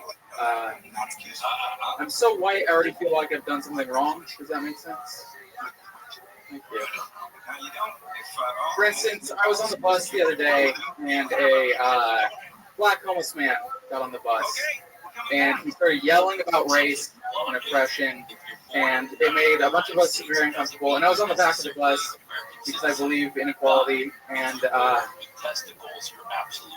getting to a time where I decided I'm just going to be not white. Like, I'm going to do my best to just not be white. And I'm pretty sure this wasn't the right position, but I was trying my best, and then he yelled out of nowhere, "Hey man, I know this country still treats me as 3/4 a person." And I had to sit there with my white guilt, wondering if I was going to let him know that he meant 3/5 a person. Exactly a minute, Kyle McFadden. Bam! One of our favorites here. Normally, Kyle comes on the show, kills for 60 seconds, and we make fun of the way that he looks for the next 7 minutes continuously. Yeah, I was surprised that he was in the bus and got on top of it doing hang five like Teen Wolf.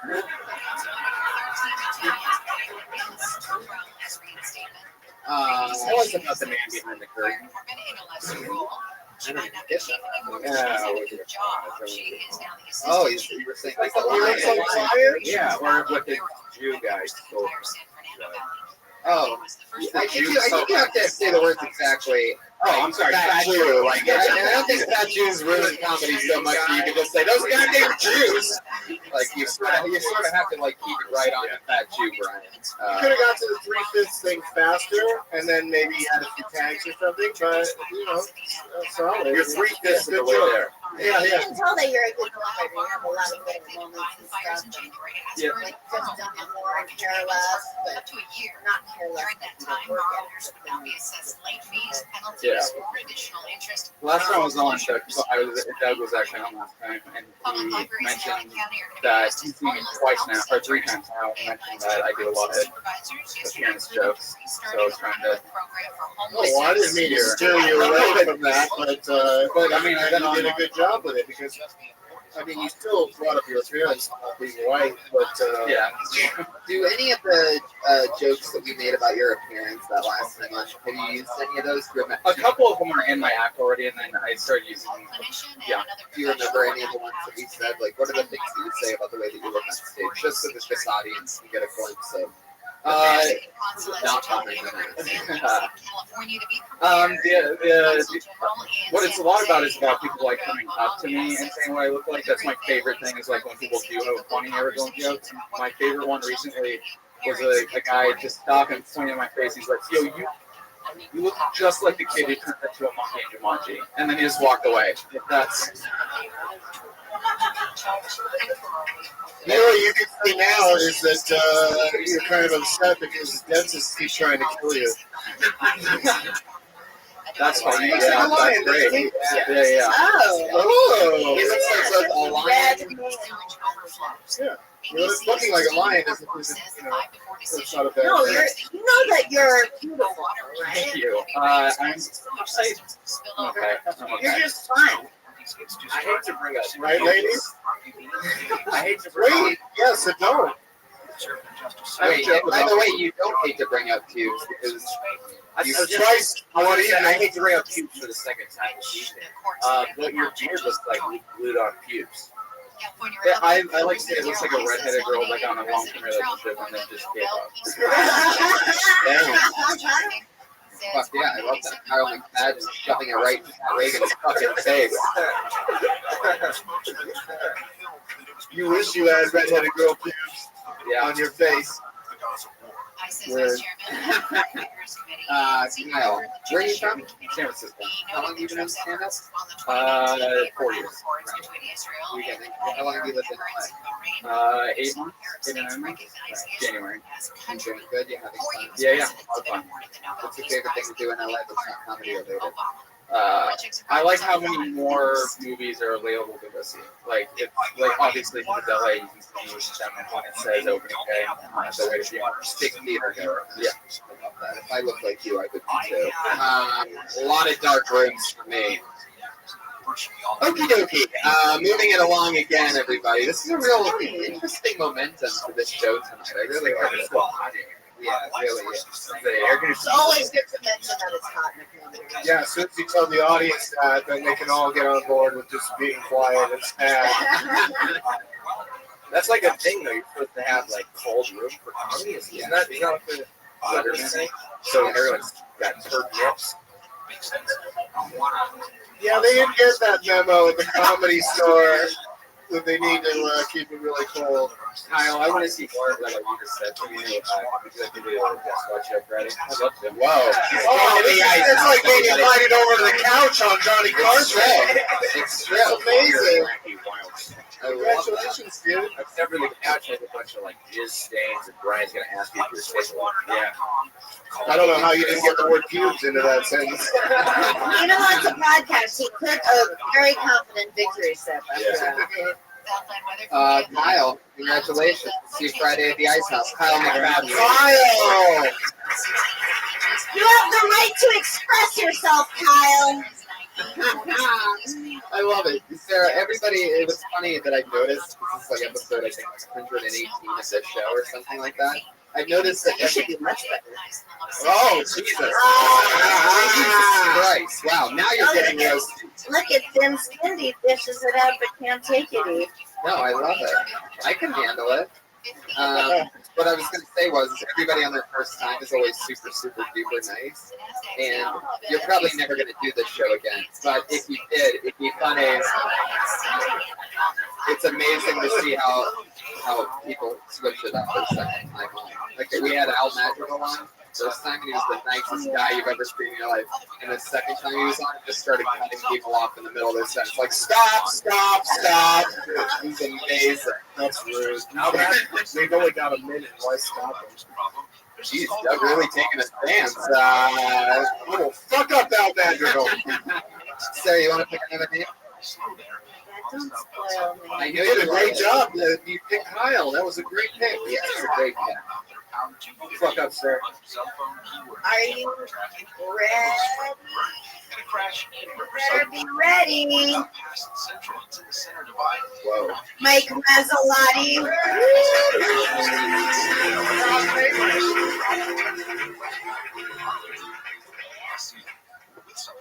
How do you know a cat's an outside cat? I mean, say you buy a cat and you let it outside and it comes back. Cool, it's an outside cat. Say you buy a cat, you let it outside, it doesn't come back. You're like, oh, shit. That was an inside cat. Like, you'll look for it, feel really dumb walking down the street, like, Mr. Sweaters! And you don't remember that. I've only said it to him twice. I don't think he's looking for the second time. Like, if you have a cat, don't bother buying it a tag or a collar. Like, no one's going to read it. Like, say I do read it, I see your cat outside, and it's like, hey, what's up, Sprinkles? You're really far from home. So I get a move on before the sun goes down, buddy.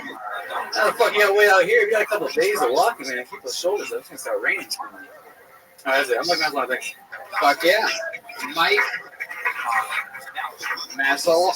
He even said his name so fast. I couldn't Say make it it like out. Mazzalotti. Perfect. Yeah, There. Mike, where you from? I don't say New York, but I live in Seattle. Where You should close with, I'm Mike Mazzalotti. Thanks a lot. That's not that bad. That's not that bad. It's not that bad, but it's not that good. I'll tell you that. Mike, what do you do in Seattle for work? I work at the Comedy Underground, and I work at a pizza place. So, like, mostly pizza place. Yeah. Pizza Underground. How long have you been doing stand-up? 2 years. So fun. All in Seattle. Yeah. So cool. Do you make mini pizzas in your ears? Is it harder to do comedy underground than above ground? It's cooler. Like, not cooler like wise, but by temperature. Yeah, right. Yeah. This is. Do you have any bits about the ear things? No, a lot of people say I should, right? Yeah, maybe. Like maybe your favorite singer is Lisa Loeb. You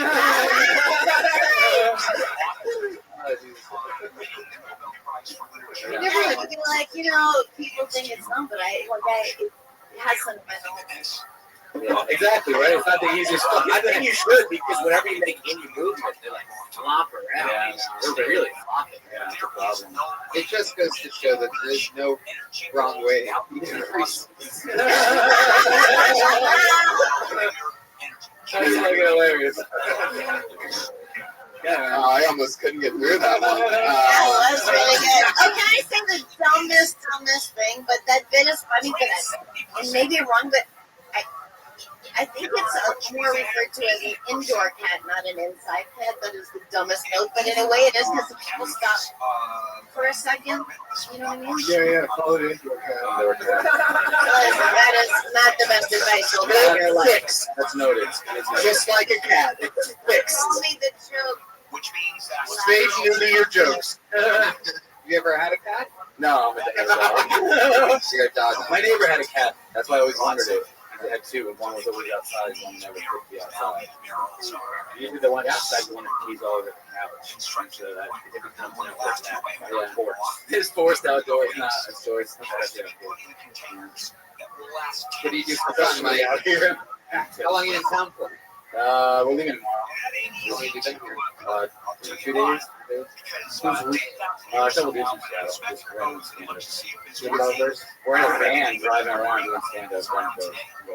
That's awesome. And are the other two guys in the bucket? Oh yeah, they're all in the bucket. So you're going to be the only one that probably is going to get picked tonight. Yeah, fuck you guys. Yeah. That's that. He told his friends to fuck up. Say it again, Pat? He told his friends to fuck up. Yeah, he did. It's going to be one awkward van ride back to Seattle, Washington. Me and Doug had an interaction on Netflix. I don't kill people. Oh.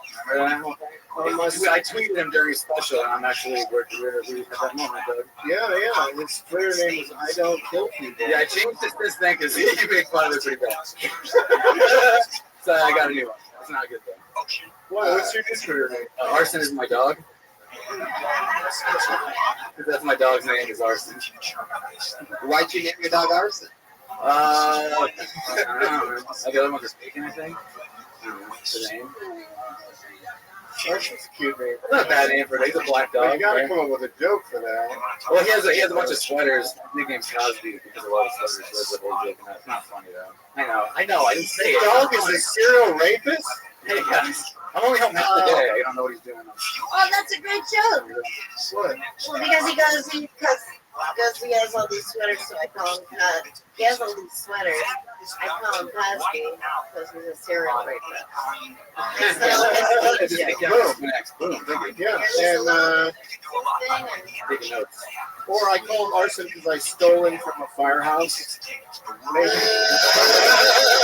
That one wasn't good. He's a Dalmatian. Yeah. What kind of really? That's what kind of dog is it? He is like a part Dalmatian. Bam! That's why he called him arson, motherfucker. You nailed it. You nailed it. You nailed it. At first, I thought your Dalmatian reference was a little spotty, but I see after all. I'll take any sound I can get from this shit audience. We'll reach 101 laughs at some point. Mike, so much fun. So nice to meet you. Cool. Congratulations. Thanks, Mike. Mike Mazzolati. He's on Twitter at Arson is my dog. Arson is my dog. Guys, everybody, would anybody here I can make history? Everyone, how would you guys like that? Oh, yeah, I would love to. Yeah, Doug, I'm so happy that you're here because you're one of our most used regulars ever. And Sarah, it's so fitting. It's so fitting that you're here because we've always had two amazing female stand-up comedians. So the only two people that are regulars on the show, and they've written and performed a brand new 60 seconds every single week since the show started.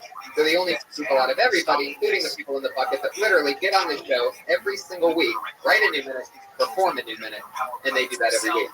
Well, this is their final show, ladies and gentlemen. Yes, in a stunning turn of They events. both have been diagnosed with deadly mesophilia. They're both dying? Yes, it's true. And their Make-A-Wish used to do one last spot here on the show where they always do a minute. But I brought them up so many times, and they do the same boring intro every week, that I thought to myself, why not have someone special bring them up? Why not have someone fun bring them up? Maybe the voice of the UFC. No! And one of the coolest human beings in the world. Please Pepper, ladies and gentlemen. Live in the flesh. Ladies and gentlemen, we are the Comedy Store in Los Angeles, California. And this is the moment we've all been waiting for. Introducing first, hailing from the Panhandle of Florida, a Kill Tony creation, with their first time ever on stage being here. 2 years ago, she has written and performed a 1 minute every week since. Presenting the Florida Dropout, Kimberly Queen Kong!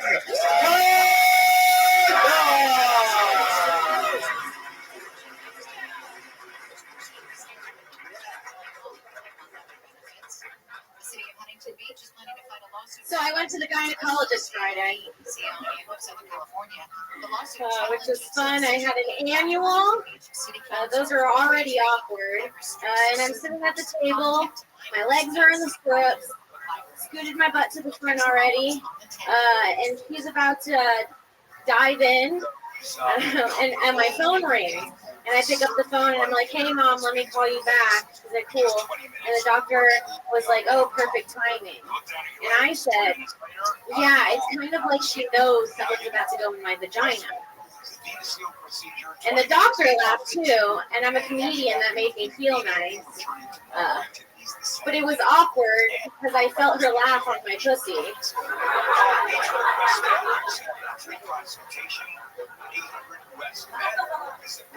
And I was like, yeah, that's funny, right? And she was like, no, it was just your pubic hairs. They tickled my nose. That's it. Thank you.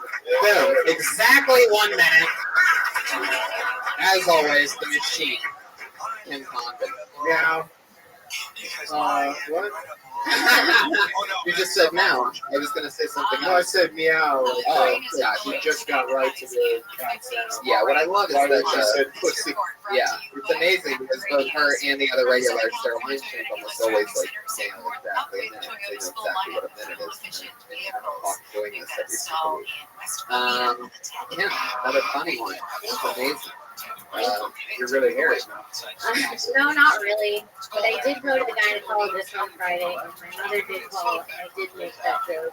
And she was close enough. I didn't feel it, but she was close enough where I was like, ooh, I could have almost felt her loud in my vagina.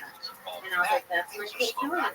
Right. Pat Reagan said you should add cubes to that joke, and it's going to take it to a whole nother level. So fun. Doug, you watched him grow over 2 years. You've been here so many times. Yes, it's been amazing. Now she has t-shirts on sale. Where do you get those? Custom tit tees. I support top freedom and gender equality, and I feel like women should be able to be topless at the beach like men, and we shouldn't be sexualized for it. Thank you. Yeah. Most of the guys clapping for that, but that's cool. And so your shirts are, it's a shirt with tits on it. So Just you how they look would like look you're under topless. your shirt. Yeah. It's very good. And you can send your own picture of your own tits and have them customized onto your shirt. Yeah, nice. Yeah. That's cool. That's fantastic. Thank you. I mean, you can check out her tits on their website right now. If you wanted to go. They are the model. Yeah. Color or black model. Kim's Ariel. Okie dokie. And that's the part where I get like, sometimes I just wait to see if Brian's going to ever stop. And sometimes I just have to jump in and make those little decisions for him. Does the bear ever interrupt Brian? No, never. It's almost like he's the one controlling the sound effects. Now, Sarah, this is your first time seeing someone, right? Yeah. You have been a female comedian for a while now. For almost half of it, yeah. Now, what do you think about the fact that she has written and performed every minute every week? I think that I'm in awe of it, and I think like the joke is good. I really like that the punchline is where you felt her breath of her laugh because it's so specific and it just felt. You just told it like you were amused yourself, and you just said it, and you didn't seem nervous or outside of yourself, you know. And that's just so impressive. It happened, and you're always thinking about it, and that's 60% of it. It's just always thinking about it. You nailed it. You killed it. You did another great job. Thank you. And, I'm going to bring you back up in just a second, but that's your nice time. Thank you.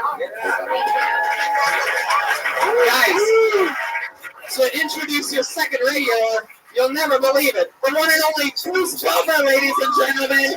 Holy shit! When did he get here? Introducing the other regular hailing from the Valley of LA. Also from the Kill Tony podcast, Dysentery, and Tuesday Snacks. She has graced this very stage talking about Corner Macabre, older thingies, briefcases, and pens with the racers. Ladies and gentlemen, it's Sarah Princess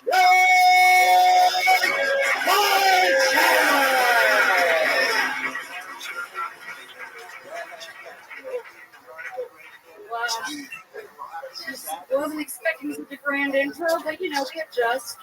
I have problems with people who think it's okay to leave the house while carrying binoculars. I think it's an incredibly bold choice. Why are you carrying binoculars? The only thing worse than carrying binoculars is having a friend hanging out with you that's carrying binoculars. Because then you have to tell them, dude, can you just leave the binoculars? There is no pure reason for someone to be carrying binoculars. An excuse that someone might use would be, oh, I'm a bird watcher. The Trump administration says it's looking And what they really mean is that they are a pervert. I would much rather be a pervert than a bird watcher. All right, that's There you go. Who have you been hanging out with that has some binoculars? Cheryl Crow concert and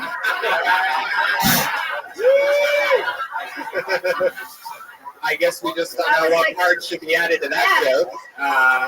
Thanks, guys. I went to a Cheryl Crow concert and I was sitting in the nosebleeds. And next to me there was this woman who was sitting very close to me, and she had binoculars, and I just felt like it was really intrusive. I'm like, bird watcher. Yeah. It would make more sense if, like, okay, if you're cheap or something, and you can't afford good seats, like, sell your binoculars so that you can go. Typically, that's great. And we added Cheryl Crow that. Binoculars is such a funny word to say 6 times in 1 minute. Well, that's the thing, is it starts out being like a quirky joke, and then it goes, and then the next step it's like, oh, that was a little bit too dumb.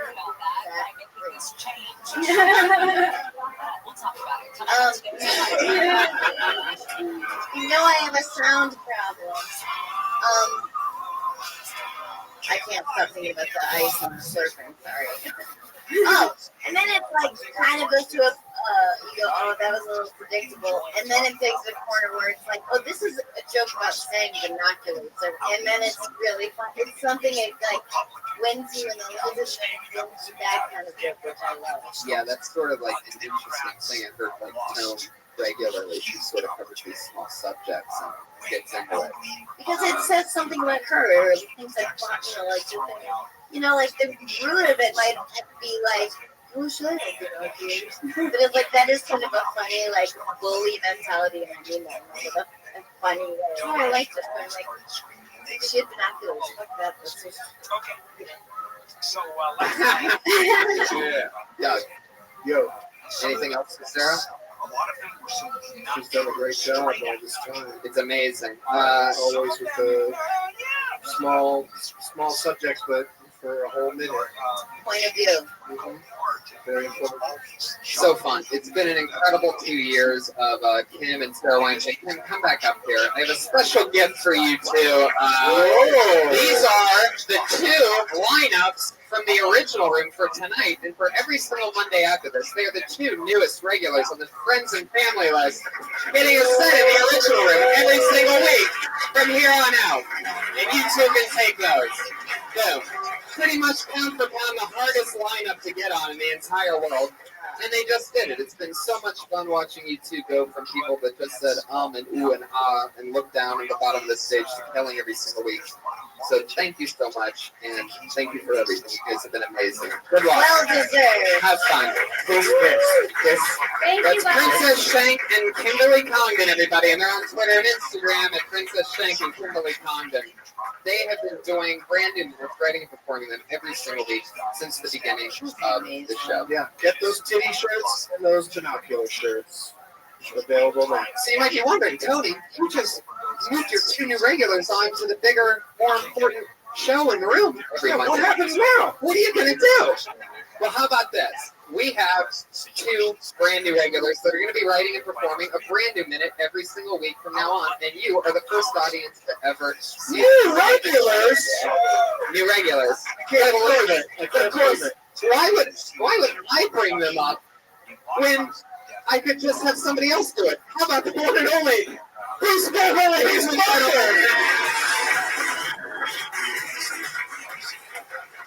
And now your newest regular, raised in Germany, New York, Florida, Kentucky, and of course, New Mexico.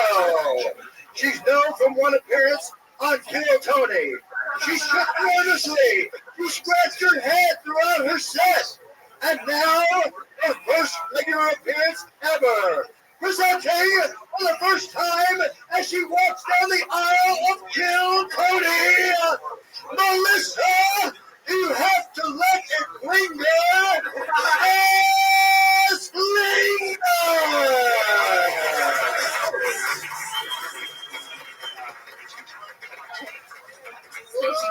What's up, guys? Still shaking. Hi. All right. So yeah, I used to live in Kentucky, and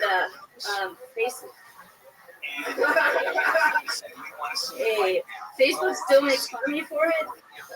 Kentucky thing. You know that soulmate app thing where it's supposed to tell you who your soulmate is. It kept giving me my uncle. So like I pressed.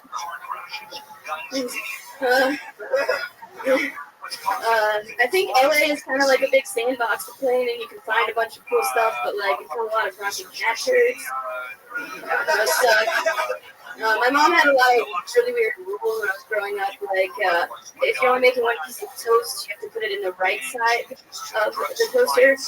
I didn't listen to her. Like, I wish I did. Now, like, every guy I date just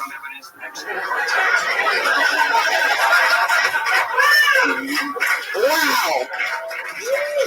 The newest regular, Melissa Esslinger. That's the shakiest I've ever seen someone who also still fucking delivers the jokes. It's amazing. That was great. It's just mind blowing to me. It's so exciting to watch. So fun. I remember you've been on the show once before, and you were so shaky and nervous then, yet still so funny. I actually never remember anything about the comedians on the show, like joke wise, but I actually remember the joke that you said that I just think is the funniest thing ever. She said, "I'm so short that when I meet guys, I have to be like, hello, my eyes are down here." And so yeah, when I decided to rotate in a new regular, I figured who could possibly be more fun than somebody that's shaking violently right now? Who knows what it's going to turn into? Guys, you're meeting Melissa. That was so exciting. I was on a show that she was on earlier. Oh, wow. Yeah, it's good to see her again. It was a great set. I counted maybe there's probably 3 picks in there, and they're all solid. Closing with the best one. Oh my God, they were all good, and that last one's just brilliant, and you can see, that's what he's gonna do. Like that's what and the fact that you're trembling and shaking, like that can be really hard. But the mistake that people make is that they try to cover it, and you didn't. You were just honest. It's like watching Eminem when he first was just like came out in rap battles and shit on himself, and it's not in a self-deprecating way. In a this is honest in the moment. I'm not gonna lie, and it makes it instead of uncomfortable, it's exciting. We're on a ride. Holy Sort of rooting you're just shaking with excitement and terror, and but it's you can tell you love it and you're good at it. And next week she won't have to do it in front of somebody she idolizes, because usually there's just a bunch of dumb dicks on the show. You're just assuming that little girl. Yeah, this shaky thing's good for you, though. I could see you getting a part in Parkinson's and recreation or something. Oh, that is so clever! Thought of it in 46 seconds. 46. You can start your own night over at Shaky's Pizza. But also, just so you know, it's great because it's just your truth in the moment. But if you start getting not scared anymore, then just you don't have to manufacture that. That would be right. Whatever it's pretty good. Have you been going up at all since your last appearance? Where have you been going up?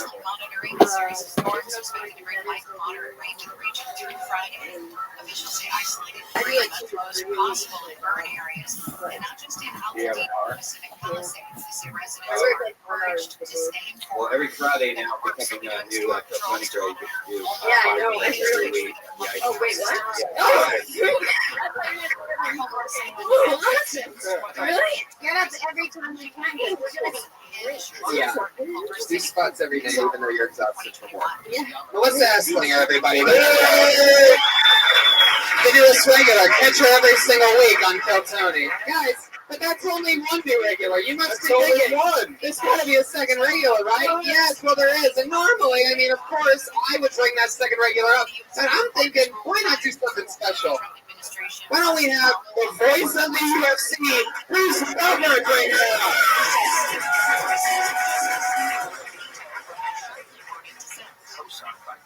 And now, your other new regular from Long Beach, California, known for self-deprecating comedy, also known for mediocre impression of Sarah Weinstein. She is the 19-year-old Totally Legal McCoskey.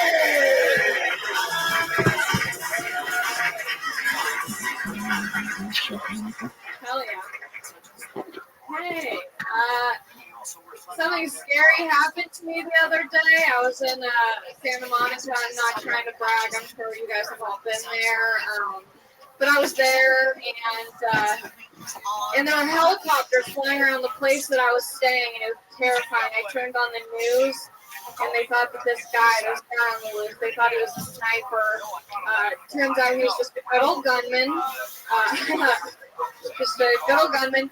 And it was terrifying, but they found him the next day. And there's a picture of him getting arrested, and he's in handcuffs. But he's wearing board shorts and sandals, like the chillest shooter ever. But I was wondering, I was like, board shorts, sandals, did his fedora fall off when he was running from the cops? Like, what's that guy's getaway car, a longboard?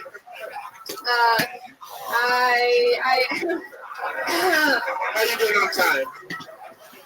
My hands are really sore today. I don't know why. I think it's just from like all the lives that I've touched. There you go. Allie McCoskey. The nearest regular. And she's also 19 years old. Yeah. Yeah. Get good tips for me. Thank you. Jesus Christ. Jesus. That's actually Sarah. Sure. That is so awesome. I know. I keep touching them, and I'm like, oh, they're not there. And you know what?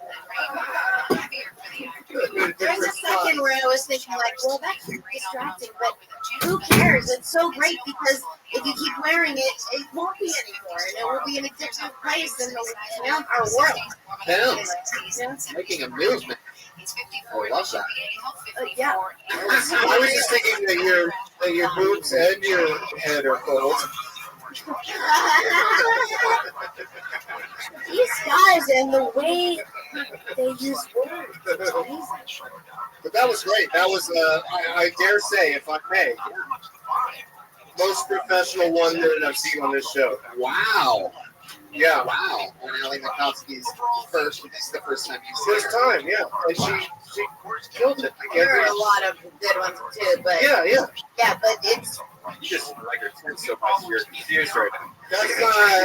That's not what I'm totally about. But and even like when she looked at her watch, it was like it was just really. it was a standard comedian thing. Like, how much time do I have?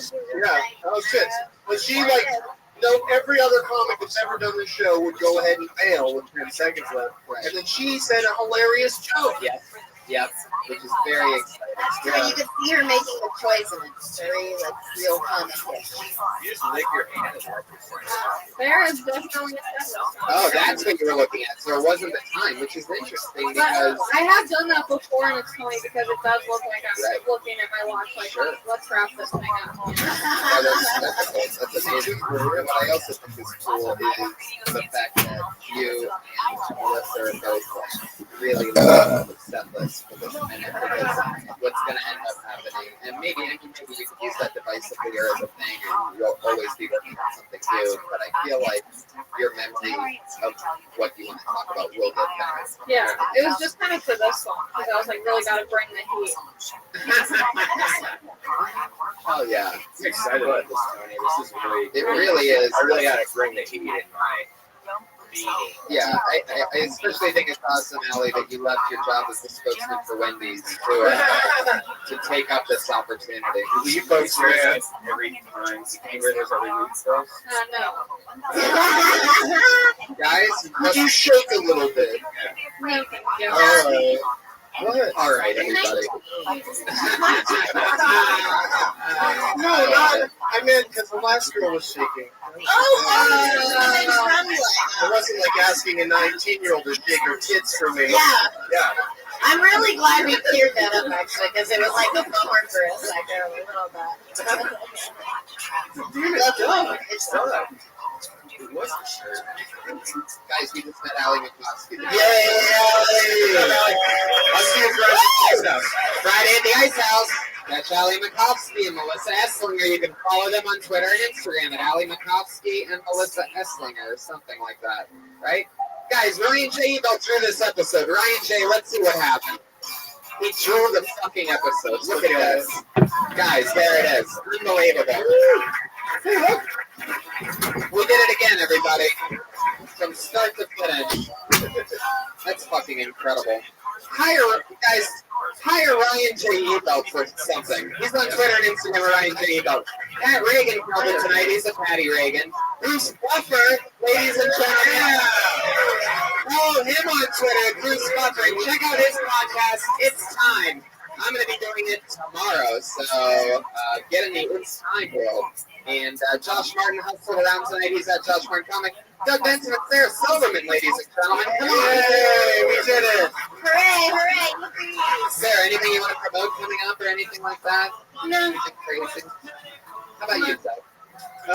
DougLovesMovies.com for all my stuff. Yes. Yeah. Guys, thank you so much for Always doing a that. pleasure. Thank you, So guys. fucking fun. And thank you, live audience. Thank you. Yeah. Bye-bye. Celebrating the most innovative and influential voices in the podcasting world. Push boundaries. Sit down with amazing guests every week. And engage audiences in new, remarkable ways. Don't miss our 2024. Yeah! We have a new intro song, everybody. It's been like 9 months since we've had a new intro song.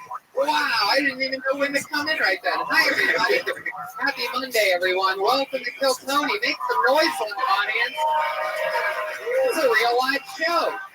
Hello to the many, many viewers live on Ustream right now and on Periscope and so many other great things. Guys, make some noise for Pat Reagan, everybody. He's the band leader here at Kill Tony, a truly evolved and established position. Pat, you've been having some fun shows the past couple months that you've been with us. At Kill Tony or other shows? This is my con. On all shows, all of the above. Yep. It's been a lot of fun having you be part of the thing. It's been a roller coaster. How are things? Things are good, baby. Last week we had Sarah Silverman and Doug Benson. Yeah. And we had a lot of fun. I corroborate that. You what? I corroborate that. Yeah. You go along with it. Pat Reagan, everybody. We had so much fun last week. We saw the evolution of the show. It's so fun.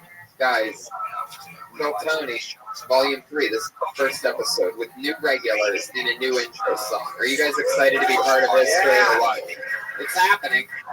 Still, even on a night without an open mic, over 40 comedians signed up for the chance to do 60 seconds on this stage and talk to us, and anything can happen. We always have, well, let's talk about dates coming up, shall we? We forgot to do that last week. Yeah. We're going to be in Arizona next month. What is it, September? Arizona, September 17th. 17th. Toronto, at the end of September. Yeah, in Ohio, about to be announced Thanksgiving weekend. So we can be home with the band. Yes.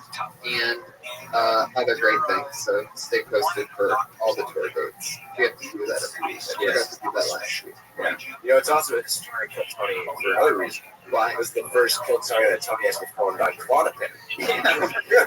Yeah. No shit. Slow motion right now. There's something weird with the lighting or something. I don't know. Maybe I'll get better as the episode goes on. Something weird with the marijuana, maybe. I don't think so. It's just like probably like a sugar imbalance that, something weird. I drink a lot of coffee. It's a crazy lifestyle, guys. I haven't gotten drunk in a couple nights. That probably has something to do with it. My body's like, what the fuck are you doing right now, Tony? So clean and pure. Speaking of clean and pure, nothing's more pure than a blank page, everybody. And that's where we start with artist Ryan J. Ebel, everyone. He draws every single episode. Whatever happens tonight, he's going to draw. Right now, it's a blank page, but as you'll see at the end of it, it gets fucking crazy. So, guys, let's bring up tonight's guest. Are you ready for this? Not ready? Guys, I'm going to bring up one half of tonight's guest. You know him, you love him. He's been on Phil Tony before, Comedy Central, everything. The one and only Dan Singerman, ladies and gentlemen.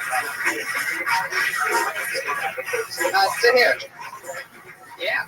Dan Singerman. Thank you for having me back, Tony. Yes, we had so much fun talking with newer comedians with you. I'm a friend of comedy. It's true. It's true. You have the most likable head I've ever seen. Really? Yeah. I feel like if like Cecil the Lion didn't get shot but drank himself to death at a DMV, this is what it would look like. Wow, starting off with a hard bomb. Yeah. That was a hard bomb. I didn't think that was a silence joke. Holy shit. Maybe more like a sexy Santa Claus. Thank you. I appreciate that. Every week I have Pat Reagan ask my guest a question. Pat, ask your question to Dan. Hi, Dan. Hey, what's up, Pat? Right off the bat. Yeah. Who's got the best nips in show biz? Oof, that's tough. That's tough. Dick Gregory. I don't know. Guys, Dick Gregory. Yeah, realistic answer, Marissa Tomei and the wrestler was pretty good. Yeah, big areolas on her. Yeah. Dark.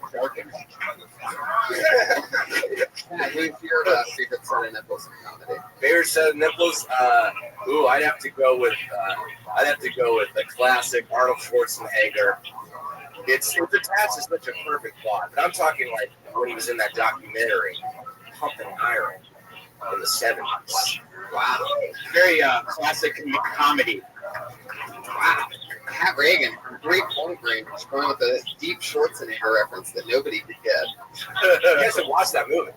I love it. And very well known for being a comedian, also. Excuse me, this is the part of the show where I wonder if I stall to wait for our other guest, or do you think I should just roll with it? Josh Martin, what do you think? He's not here. Somebody do a Josh Martin impersonation with an answer.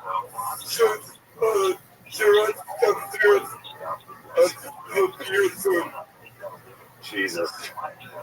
Happy birthday to Josh Martin. Yeah, happy birthday, Josh Martin. You guys got to see my band play tomorrow at Harvard and Stone. You guys know Harvard and Stone? 11 p.m. Play tomorrow. Way to get a plug in there, Pat. And guess what? Baby Boys Kickback, Friday, September 4th.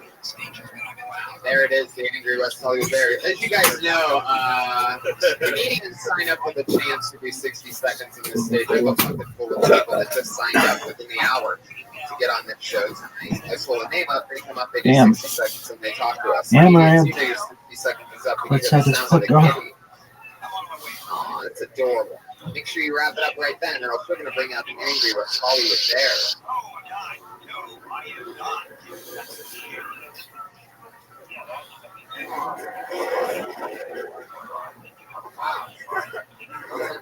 You gotta figure out a way to get that bear's timing a little bit better. No, that was called a dramatic pause. That was Pat Reagan's time. Why do you always defend the bear like you're in charge of it or something? I get him. I understand him. Josh Martin, are you around anywhere? And it's the funniest thing. Like, the whole joke on Josh is how bad he is, but now he's not even around. Oh, hey, there he is. Oh, very good. All the crowning folk when you get a chance. Josh Martin, everybody. Takes care of everything. Wrangles the guests, gets us drunk. Oh, God. I could recommend a great TV show. Oh, yeah? Yeah. Is it on NBC? No, it's on Hulu. Oh, Hulu. Celebrity White Swap with Corey Feldman. Oh, God. When you start a tweet brand, you really go for it. And somehow, like, I actually know what you're talking about just from reading your tweets last night. It is you trying to bury this poor guy's career. It is one of the most shocking, horrific things you'll ever see. It was at a point where I want to support Tommy Davidson. So go see Tommy Davidson live, because he took his angels into the house with his family, and man, that dude is like Wow, check it out. Corey Feldman did it. Well, Corey Feldman has like this big thing where he has these girls that are like hypnotized under his control, and like he makes them do certain things, and it's very like a kidnappery. What's that? Chicago. Like what is it? Like the same shit that Michael Jackson probably did to him. What the really? Yeah. From behind. So it makes them have a good time. Yeah. Shows the magic. It's just please watch it and get back to me. Play with this monkey. Let's them play with this monkey. Say it a second time. Does Corey Feldman have a monkey? Yeah, with one really long pubic hair that goes down his leg. Yeah, he calls it monkey. He's like, this is my monkey. And you know, like that's a few, but he's like, my monkey tree. Well, you know, that might be the show that you want to watch. That's on Hulu. Celebrity Night Club season what? Just the latest episode came out 2 days ago. But I'll tell you what show I want to watch, and that's NBC has a brand new show coming out on. Oh, hey everybody! It's Gerard Carmichael from the Carmichael Show on NBC this Wednesday at 9 p.m. You smell really good. 23. Yeah. I love that. Welcome. I know you just did Conan today, Mark Maron today. Now he's going to Kill Tony. Getting that Kill Tony podcast cut. I know real buzz. He comes after a long show business day like that. He comes right back to the roots, the belly room of the Comedy Store. I'm excited. Let's judge me. Right. You've gone through a long day getting close to yourself, so it's time to let it rip on I got a lot built up right now. Every week, Pat Reagan asks the guests a question.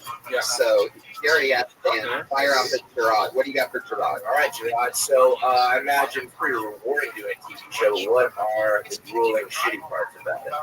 The shitty parts about it? Good question. That's a great question. Yeah. Because I'm trying to answer without like complaining.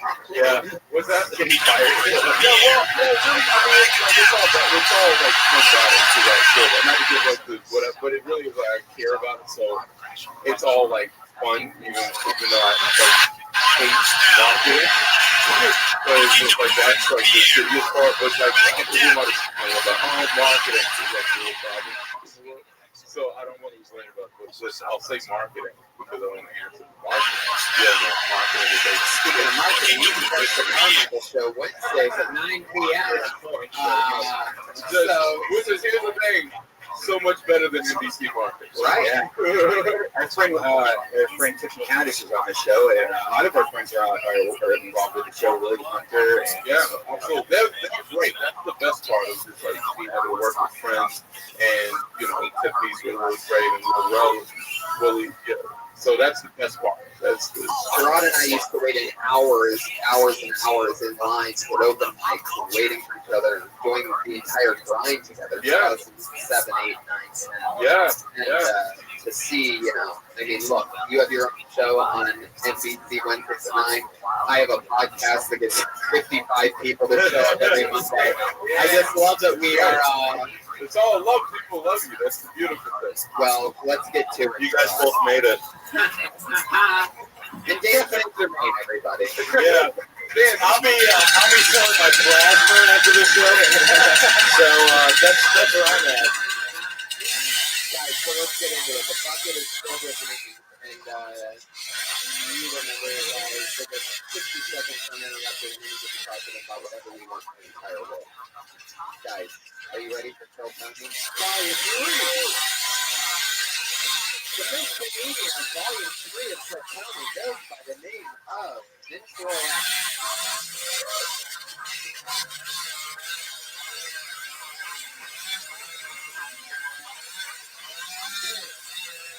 Yeah, I was in Oakland growing up.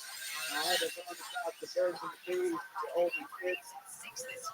It was awkward. When I was 7, my boy John came by with a dirty movie. And he's like, watch this. And this is how babies are made. I said, hey. Hey, guys. I don't want to make babies with my face. That baby would get over it. When the kid's pregnant. Yeah, my dad left when I was 10, and I can never forget the words he said to me as he was leaving. I was standing by the door, and he looked me in the eyes, and he said, "Excuse me."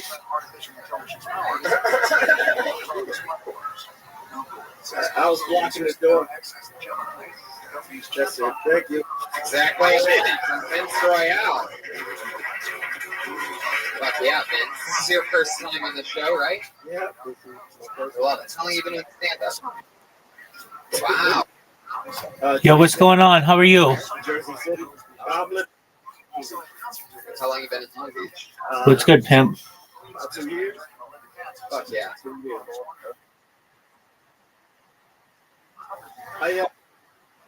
Yeah, okay, so mute the one that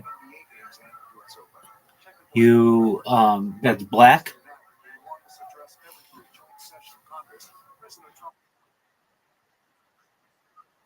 Mute the one that's black.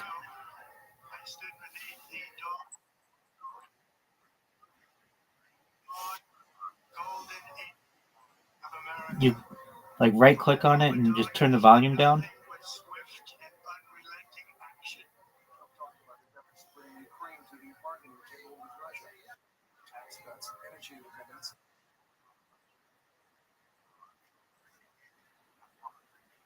Okay, so then hold down on. How are you today? I'm well. I'm doing really well. How'd you find out about me, if I may ask? Where? Exactly.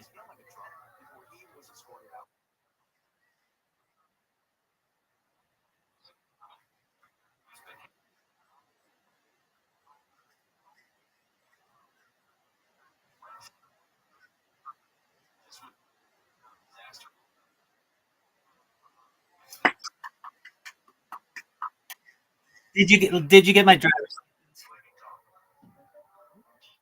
Did you get my driver's license? Perfect. Perfect, man. Dude, welcome. Okay, so let me tell you about myself. Um, I'm Rabbi Rothschild. I stream my life 24 hours a day, 7 days a week, 365 days a year for world peace. I've been live streaming more than 3.5 years, going back to the pandemic. We've seen the death of a queen, the birth of AI, the coronation of a king, and everything in between. I stream my life because I don't want war anymore, anywhere. I want to help end world hunger through the use of technology like agricultural drones, floating greenhouses, saltwater greenhouses, vertical farming, hydroponics, cloud seeding. I want to help end world thirst. United States. Yeah. California. California.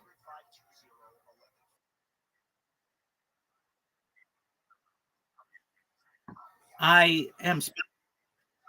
Oh, great. I'm sponsored by a cryptocurrency. It's known as Harry Potter Obama Sonic 10 Inu. It's worth $100 million. Oh, excellent. And we've built wells in developing nations like Nigeria. I want to continue those type of projects. Additionally, I'm a major advocate of the Lifestyle program, but most importantly, to end world thirst, I want to introduce desalination plants throughout the world, essentially pumping Earth's seawater onto land to make it drinkable. I feel as if the absolutely the Earth is absolutely the Earth is 2/3 water, and I don't understand why any type of lack of water is an issue anywhere on the Earth. Additionally, things no absolutely. And then some of the other things that I say, it doesn't make sense why we have forest fires. You could just use cloud seeding on them. I don't understand why we don't utilize the technology that we currently have to be able to end some of the world's problems. Additionally, I talk about things that aren't normally discussed in the mainstream, like anti-gravity, antimatter, faster than light travel, faster than light communication, things like ufology, things like de-extinction. People don't know, but the first successful de-extinction took place in the year 2003. It occurred with the Pyrenean ibex, which was a goat located in northern Spain, southern France. Fast forward to the year 2021, a company out of Dallas, Texas is founded known as Colossal Scientific. They've made it their goal that by 2028 or within the next 3 years to reintroduce the woolly mammoth into the Arctic Circle, utilizing African elephant surrogates. I think this is mind-blowing information, and I don't know why it's not talked about more. Following the absolutely.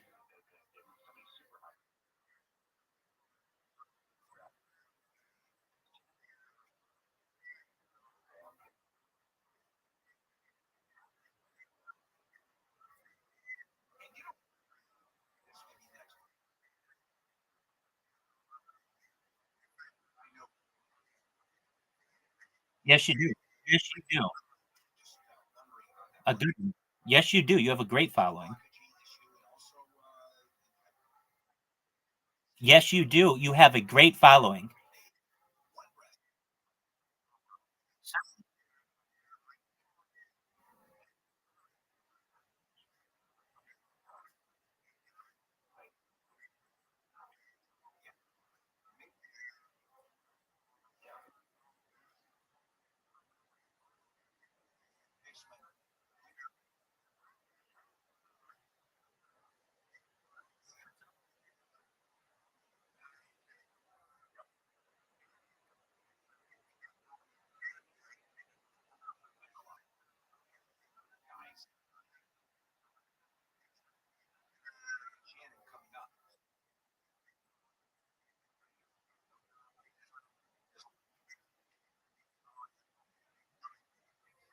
Well, that's a very good idea. I am not a dev of that coin.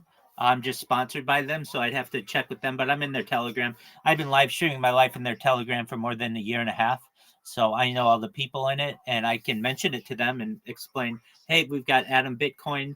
He is essentially an influencer on Twitter. I'm sure some of them know about you. In fact, I know at least one of my friends is following you, and he wants to help us sponsor a. Is it a river cleanup or is it the ocean or is it a lake? What is it?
Yeah, that's really unfortunate. Um, okay, so who would you get to do the work there?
So all you need is people to buy garbage bags.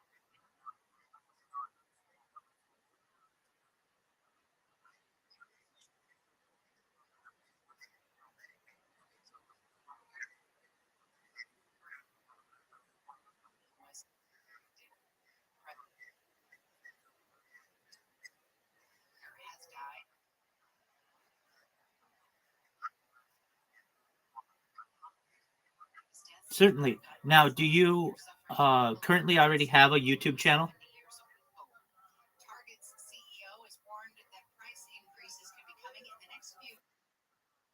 Do you currently already have a YouTube channel?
Excellent. You have a really nice channel already.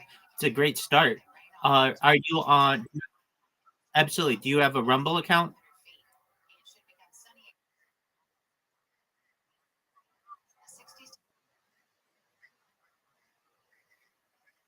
You don't need it here.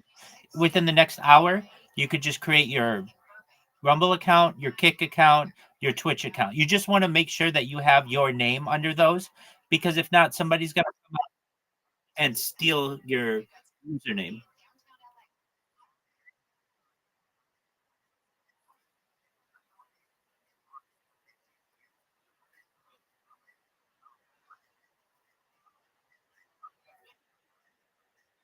You're welcome. Absolutely, you're very polite. No problem at all. Some other things that you can do when you stream. Well, let's see here. You're not. You're gonna upload videos, right? You're not gonna be an IRL streamer, or are you?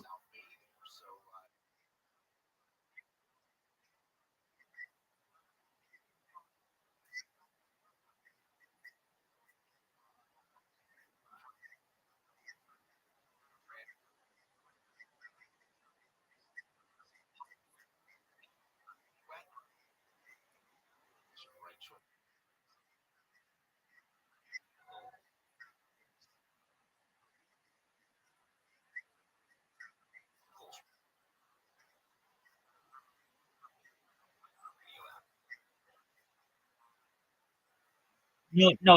I understand what you're saying, but no, it doesn't. Here's how you can unify all of those, at least from a streaming standpoint.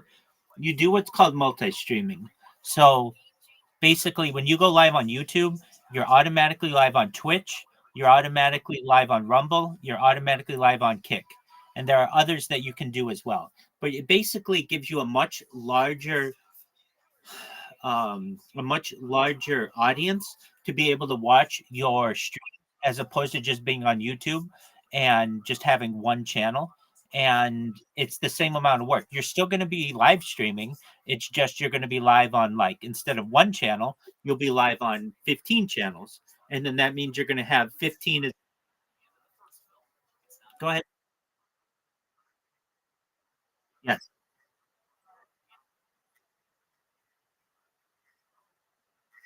Absolutely. So I do it through. There are multiple ways to do it. Rumble Studio allows that. It's free. Everything that I do is free, so it's not going to cost you anything. All you have to do is get what's called the RTMP key. That's real time messaging protocol key. It's available in your settings of all of these, and you just plug it in. And then if you want to go live on them, you just click through, just like you're almost like flipping buttons, and it will make you live on Twitter. Well, it can, but Twitch, Rumble, Kick, YouTube.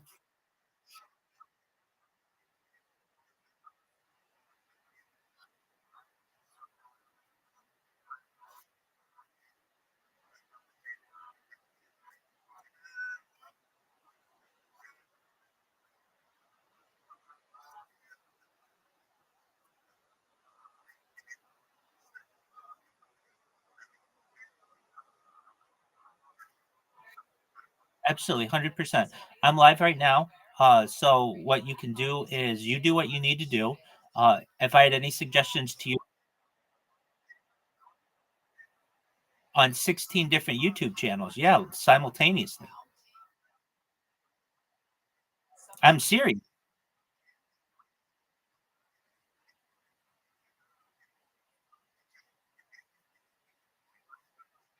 Sounds like a plan, Adam. Thanks for coming by. I really appreciate it.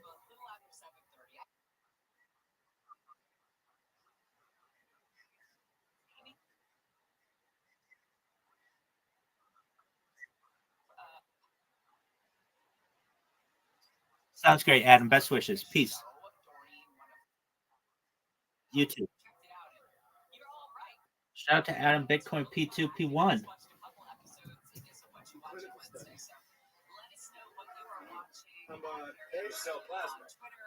Meaning you are actually a patient, you do different clinical studies, or you're a doctor that does I'm a patient. I don't think he's the doctor. Well, I mean, It's very flexible. You know, I do clinical studies basically because it frees up my time to do comedy, and they give you thousands of dollars to basically test drugs that are not FDA approved yet. yeah, our friend Yoshi Abayashi does it, but he acts like he has things he doesn't, like high blood pressure and you know, AIDS and stuff. So if you fake your illnesses, do you have any idea where you're right now? I changed my diet to develop gout, so so I could qualify for a study. I will say this. Yeah. Really? You talk about us just like those years. I did a weight loss study once. You did? And I should say this one thing. I had a friend make sure I got the placebo that worked at the thing because I was afraid it was going to speed my heart rate up. But yeah, you're right. You get thousands of dollars. Do you know how much you got paid for that? I got paid $1,600. What a great gig. $1,600, which is almost a grand. The last one I did, I got paid $8,500 because I told them I had schizophrenia. So I just, Wow. You see what I'm saying? Very profitable. So what did you have to do for the schizophrenia one? I just, just act like I had Tourette's. Right. But what did they do to you? Oh, they injected me with drugs on twice a week. Oh my God, dude! Injected you? Yeah, so far so good. I've only had. I didn't go that far. I took one. I've only had 2 heart attacks. So. All right. What? Well, without trying to be funny. My erections last 4 hours. Again, without trying to be funny. He just said something horrifying before Dick jokes. He's like, yeah, I watched my brother die in a boat, but did not like this boat, am I right? Fuck you. So all right. Are you still under that trial? You already completed? No. I have to wait till the drug washes out of my system to do another one. You don't want to mix drugs, you don't want to do that. Yeah, you don't want to do anything unhealthy. I give myself 60 days for the drug to wash out. I drink a lot of cranberry juice and apple cider. Did you just become Italian out of nowhere? Dude. Your Jersey side just came out of nowhere on this. You were white Mexican guy before, and then all of a sudden you're Jersey. Yeah, it comes out when I get excited. Okay, then stick with me here. So, like, when you had to pretend that, like, you had schizophrenia, can you give us an example, like, the type of shit you would say or do? No, I would just like not pay attention. When they were interviewing me, I pretend I'd zone out. It's just like being in a relationship. You know, just like zone out when they would ask me like serious questions. You know, I would just like that was actually like being a relationship that wasn't unfunny what you just said, but we were so horrified by the thing beforehand that we're just ruminating on it. It's really not that bad. Not that It bad. really is. But you had like a heart attack or something because you're supposed to. Do you really have a heart attack? Yeah, just twice. Oh my god, dude! Hold on. He wasn't because no. That's what I mean. It's like crazy. You know, but it was a slight heart attack. My heart released some. There's no such thing as a slight heart attack. You either had a heart attack or you had a goddamn heart attack. My heart released some sort of enzymes, and they told me that I shouldn't be doing the studies anymore. Yeah, you know you can drive Uber, right? There's that. There's like Lyft. I have a DUI. Holy shit! Now was that a study? You did? No, that was another thing. See, when you're getting injected with anti-schizophrenia medicine, do you also drink? Like, no, you don't do that. You can't drink while you're in the study. They actually forbid you drug tests, urine tests. You have to make sure you're a healthy volunteer. You're a stickler to the rules. Yeah. I mean, how long? How long did you have to take the medicine for? How many weeks?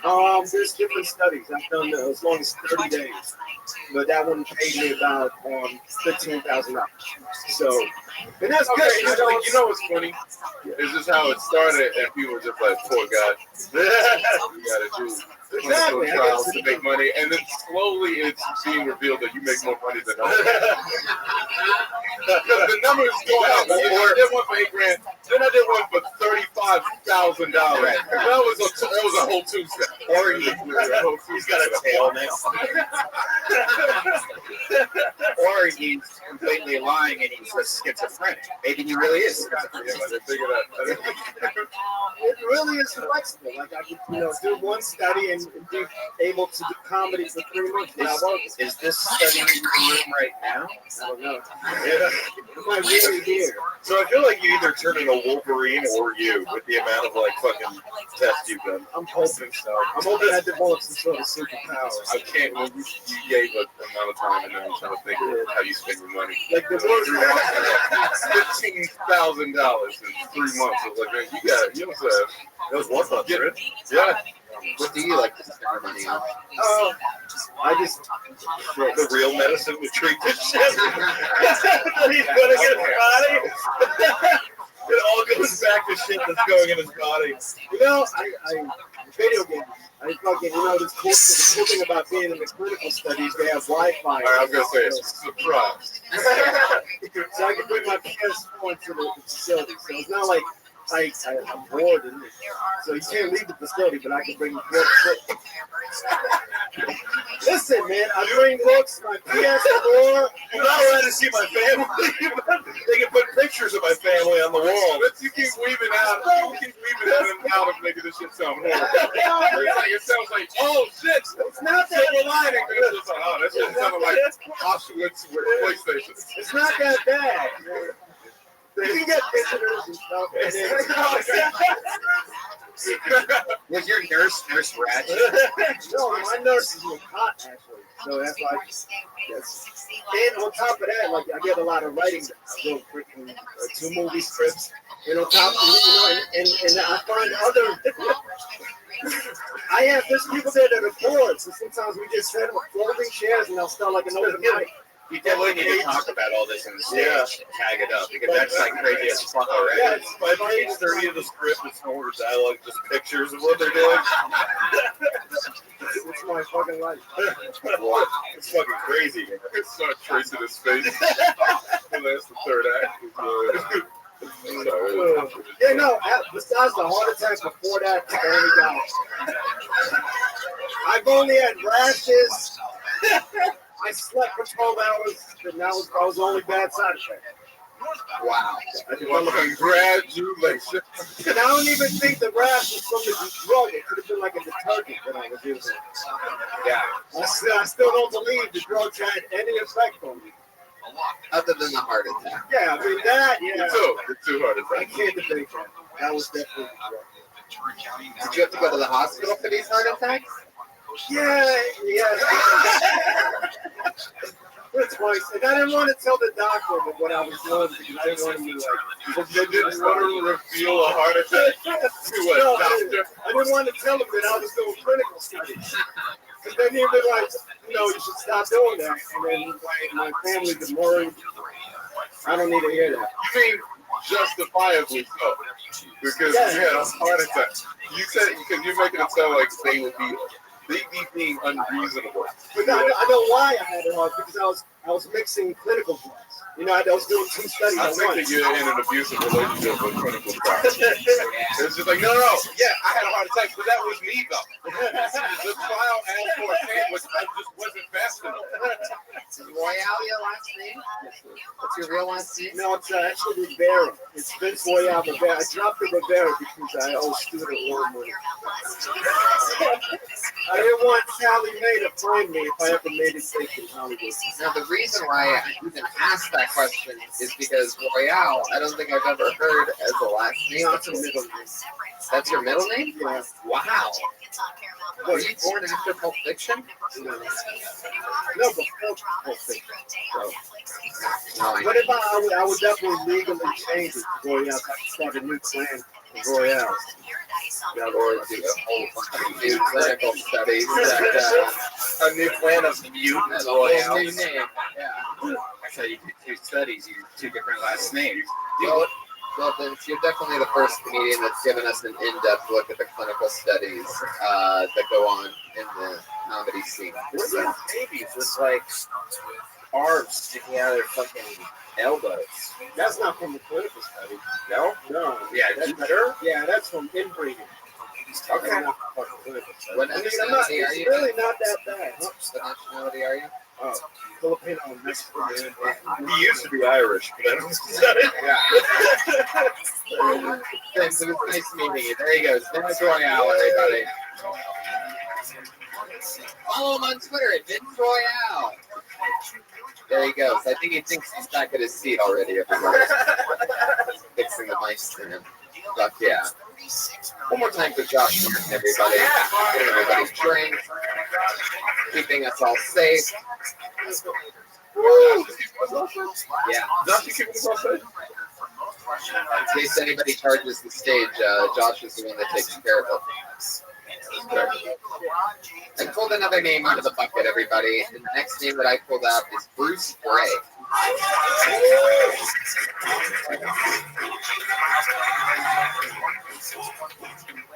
I love WorldStarHipHop.com. My favorite thing about WorldStar is the title of the videos. It'll tell you everything you're going to want to know about the video. Like, I saw the same video on YouTube that I did on WorldStar. And on YouTube, it was called Police Brutality. And on WorldStar, it was called Boston Police Woman Tirelessly Beats Man with Baton. Just everything you want to know. My favorite video on WorldStar is called Guy at Coachella Finds Out He Has AIDS, comma, goes ballistic on crowd, comma, gets that hashtag ass whooping. And that's the whole video. Like, it's a guy, he has papers, he's going crazy, he's in an AIDS-induced rage, and then he gets the hashtag ass whooping. Like, I just don't know why he's finding out he has AIDS at Coachella. Like, there's a booth that says free giant corn dogs with positive AIDS tests right this way. All right, that's my time, guys. Fuck yeah. 50 seconds of Bruce Gray. Bruce, have you been on the show before? Last week, right? You got a haircut because of something I said? No, it was just my boss actually told me that I need to get it. How long was your hair? It was long. It was like, yeah, it was long because I said you were the funniest 11-year-old lesbian that we've ever had on the show. And I was like, I gotta change my look. This week you come back with a softball cap on. Yeah. A minor league baseball cap. I love it. Fuck yeah. It looks better. Thank you. Yeah. Have I ever told you how much I loved you in Bad Grandpa? You and Johnny Knoxville in that movie were incredible. That's a really It's good done nothing reference for my career. movie. If not, go fuck yourself.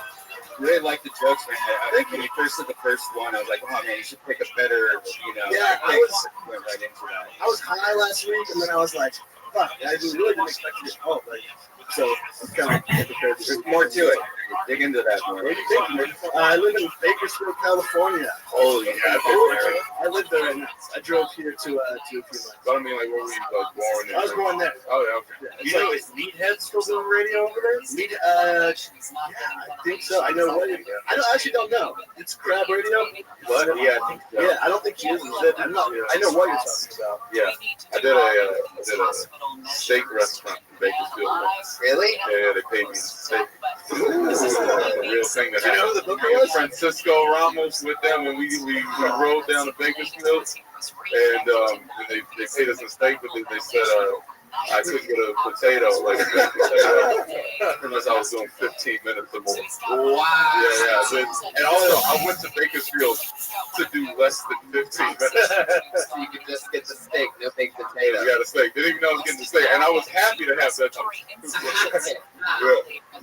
So they paid you in one steak. They paid me in one steak. Basically got free, delicious steak dinner for stand-up. Was it delicious? But it was a steak. It was a steak. It was a potato.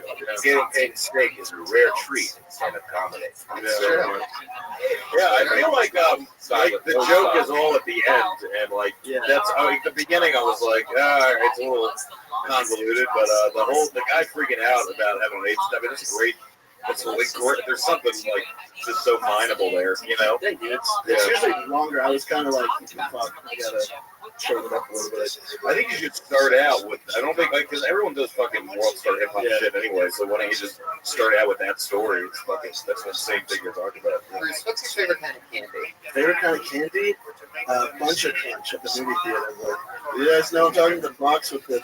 I'm not gonna leave you hanging. Thank you. Is that Nestle? Yeah, it's a Crunch bar, but it's like through a blender. But it's a bunch of. It's like Crunch bar for babies. It's Crunch bars for babies. Little balls of, it looks like popcorn, but it's I feel like it's just me and you. Yeah, you know how to do it. No, it's good. It's good. It's all new to me. Put it on the popcorn. Yeah, fat guy move. Mix it in. Yeah. I hate it when skinny guys can do fat guy moves and not have like any repercussions at all. Nobody feels bad for me. Everyone just does that. Like, if I was to say I love chocolatey popcorn, people would be like, you're fucking gross. Yeah. You're like, you like chocolate popcorn. How long have you lived in Bakersfield? My whole life. Really? Actually, I lived in Santa Barbara for like 10 months. How old are you? I'm 22. 22. Still in Bakersfield. Yeah, dude, you gotta get to Bakersfield. It's a rough town. Yeah, man. Why is that just hitting me? You drove here from Bakersfield? Yeah, man. I did that. It's like an hour and a half at least. Yeah, it's an hour. Jesus. Also, so Bakersfield is just emotionally far away. Yeah. Bakersfield is like where they hide out in No Country for Old Men. It's a shitty fucking town. There's a lot between San Fran and LA. Yeah, and it's all Bakersfield. It's like that shitty area in the GTA game. It's based on Bakersfield, I'm pretty sure. It's the top of GTA's. Yeah. What do you do for fun out there? Stand-up comedy, pretty much. I work. No, yes, what you do for fun. There's not much to do for fun, so I just mind. What do you try to do? Hang out with friends. What do you guys do when you hang out? Shitty stand-up comedy. Come on. It's a shitty kind of thing. We all do stand-up. What do you do when you're not doing stand-up for fun? The drug test wouldn't pan out. That guy's still here. He's dead. He just had his third and final heart attack. I play golf and I used to play like sports, but golf, really? So golf is the only thing that they can do. Like a young John Daly. I like that.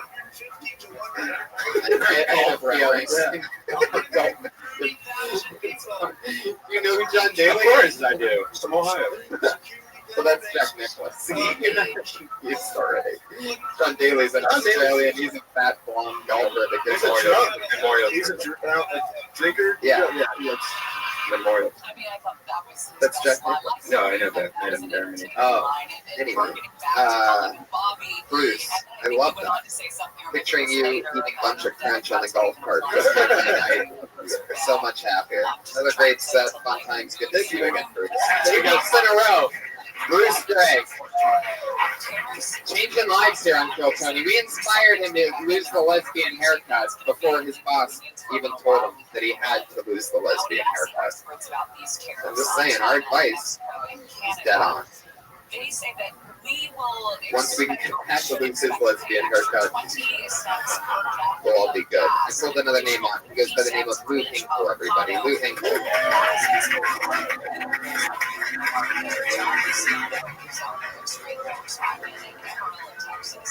He says tomorrow's cars are going to be worse. Hey, yo, I apologize if I come out looking nastier at the bottom of Bruce Jenner's period panties and shit like that. But, like, yo, I'm all kind of fired up and shit. I just found out my dad, he has AIDS. And it's like not even the cool type of AIDS, like Magic Johnson or Easy E, where I could, like, be proud and wear, like, a ribbon, get that sympathy pussy. Nah, because my dad's just like a motherfucking alcoholic idiot dick sucker, you know? And it's like, fuck wearing a ribbon for that kind of sucker, you know? Like, I hated him after he left me and my mom like we were just some prom night dumpster babies and shit like that. Like, literally, the only fucking thing the motherfucker left me in the neighborhood was like the legacy of being known as Danny Deep-Throat's kid and shit like that. And let me tell you, that shit was no motherfucking picnic once the Archdiocese of Philadelphia found out. Because, like, Cardinal Bell Black had his top head on her, fucking banging on my door day and night trying to recruit me to be an altar boy. But, like, thankfully, my mom didn't want me going down like the same path as the Nigerian schoolgirl. And, like, she sent me to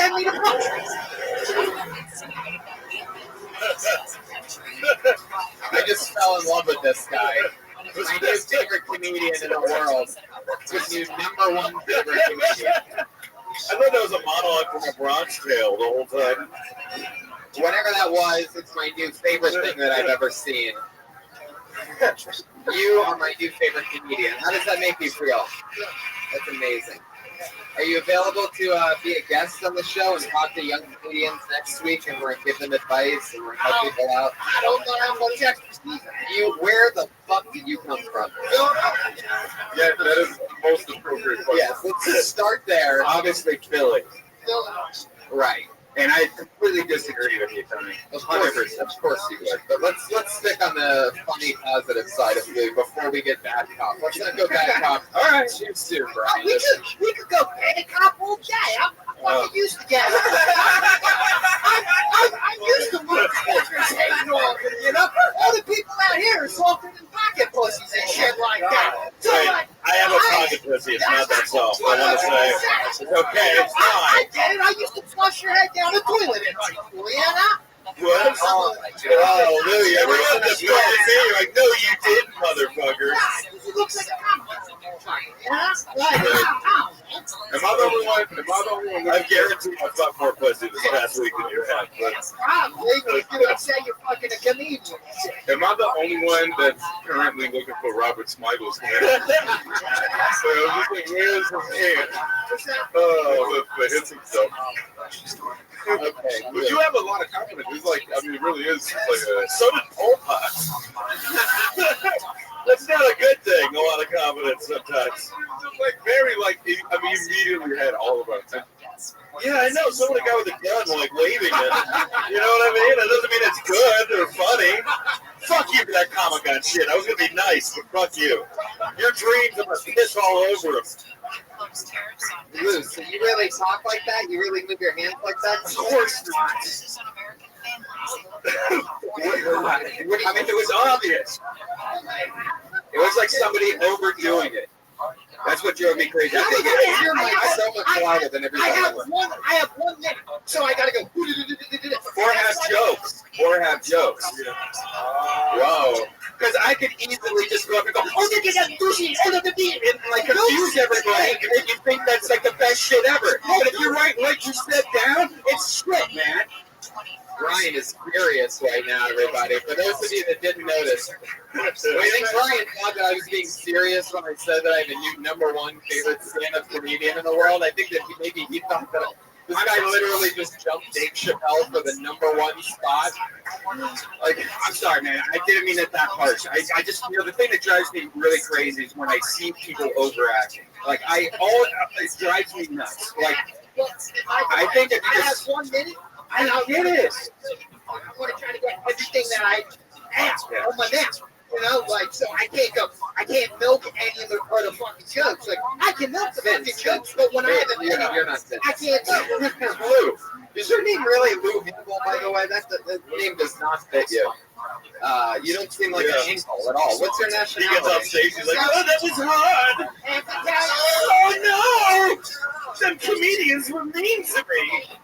Yeah, I'm scared. I'm like, I'm fucking walking my fucking car, you know? I'm werewolf. I love this. How long have you been on stand-up? What's that? How many? Like 10 years, probably 10 years, probably 3 years hard. Did you hear the noise the audience does? Lou, how many tours in Afghanistan did you do? None. I would never fuck. How many clinical trials have you done? I can fight that once. Wait a minute. So I come from a long lineage of cup states, my friends. You know, I just like to think I'm in that state. I just like to think I'm the chunk in the middle of the sock that breaks the mold. It looks like you have blood in your back. Oh, nah, that's Mad Dog. What's Mad Dog? 2020. Mad Dog and Gatorade. It's a Hinkle. A Hinkle mixture? Because He's homeless, everybody. I just sneak the shit into any club, you know, and I can say it's a Gatorade. Hey, that's what I do. Shadow me. 10 years you've been doing stand-up. No, I moved down here like 10 years ago. Then I quit. You quit what? Doing stand-up. Then I moved to New York and I did this shit hard for like the last 2 to 3 years. So, but I started like 10 years ago. It was like, And then before that, you were at Raging Bull.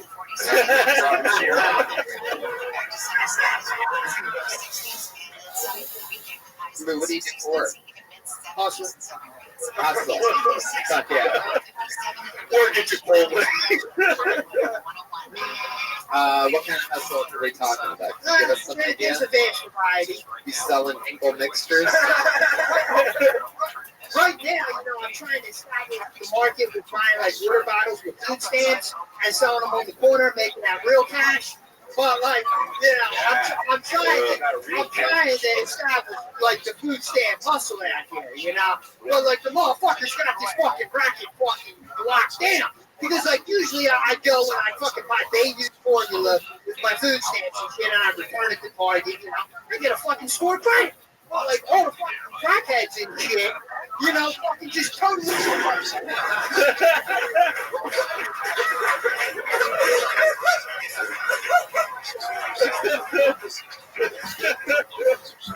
Oh. Wow. God just killed himself, for those of you that missed that. God just gave up. We're all on our own now. Fuck yeah, Lou. You are something else. Thanks a lot. Peace, bitches. What? He said peace, bitches. You leaving? Okay. I'll set up a tent and sleep here.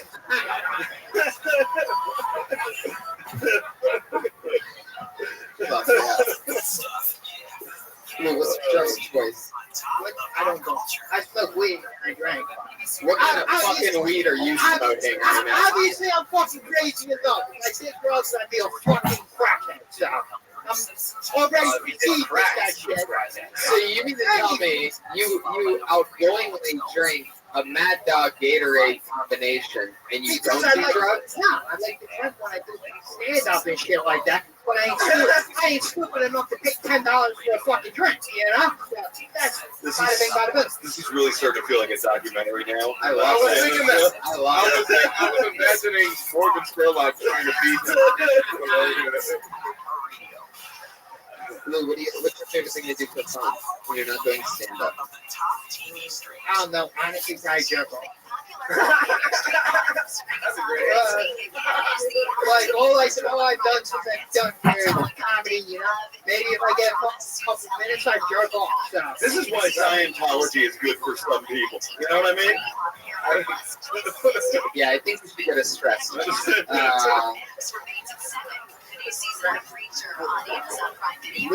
you know, people, it's going to be a rough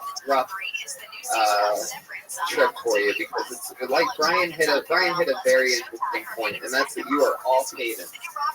Like you are hilarious. I don't know what you're not saying. I know you don't. I know you don't. Your delivery and who you are on stage is unbelievable. If you actually wrote down funny stuff instead of just hitting keywords and letting your cadence go the way. Well, if motherfuckers actually pay me more than a minute, I can fucking do that. Like, you know, like, hit me. I don't know if to take that compliment back, but if you notice, I mean, but if we're still saying in a moment of like criticism, you just actually did exactly what he said you did in your response to that accusation. You just said, motherfucker, I got the laugh. It was like you just hit like this buzzword. So you're doing it even in like your emotion. And this audience of filthy enablers laughed at it, thinking that like even they were doing the right thing. Shame on you guys. Shame on you guys. You know, electro, cadence. Matt Reagan from half court. Lou, we're going to move on. It was nice meeting you, buddy. Lou Hinkle, everyone. There he goes. He's on Twitter at Lou Hinkle. Hinkel. Bruce Gray was your last name. Vince Royale. I feel like I need to do some Xanax now after that. I love you, Lou. That was great, buddy. This guy drinks a lot of fucking Mad Dog and Gatorade. A whole lot of electrolytes going on. I was so sure he was going to say speed when I asked him what his drug of choice was. But nope, just electrolytes. I pulled another name out of the bucket. We know this guy. Very cool dude. Very hands up. It's Dennis Wilson, everybody.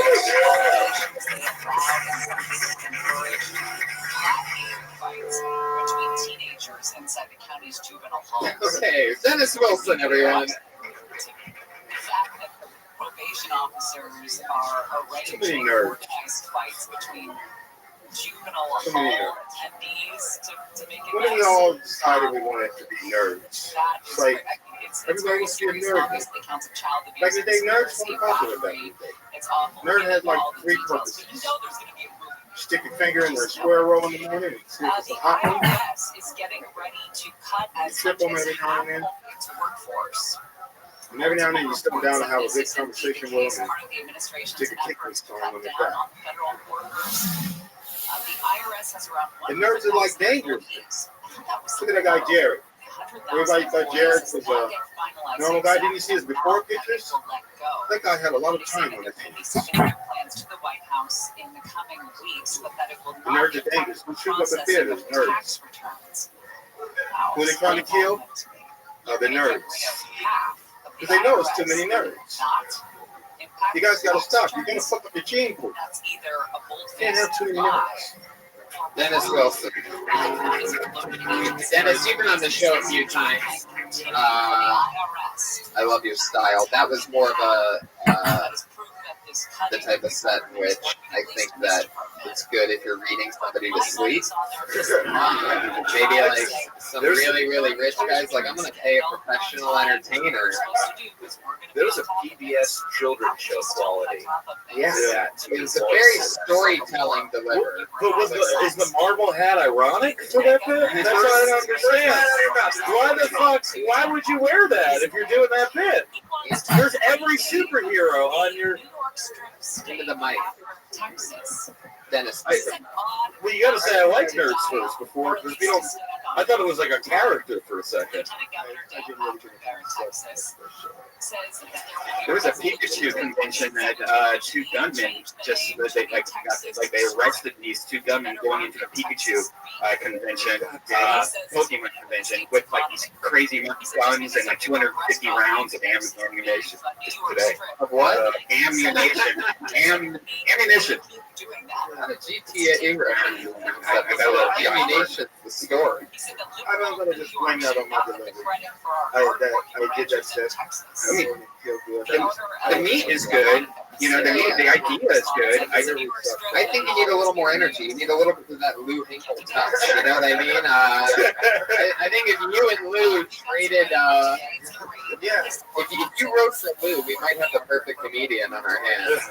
What do you think about Mad Dog 2020? You know how funny Lou would be talking about fucking these fucking nerds. I'm from Philly where we don't deal with that shit. Nerds are virtually non-existent. Now we're infested with nerds. What do you do that's nerdy? Other than keep leaning on the mic stand and having it drop underneath your eye if it's not tight enough. But I think it's nerdy. Tornadoes and cuts winds today, and then you've got heavy snowfall in eastern warnings in Iowa. Why the hat then? I'm still not coming back to my hat. But that's nerdy. That is as nerdy as you get. Like, it's not that shit. I mean, it's not like anime. Nerd. That's real nerd. Real nerd is drooling. Right. I think it's just handicapped. Like, you can't make fun of handicapped people. You can make fun of nerds. I love that. Gerard. I love this show for Gerard because he's like the nice guy, and now you're like cornered and having to be with us. Join the dark side. You're fucking up my Paul Abdul Bible.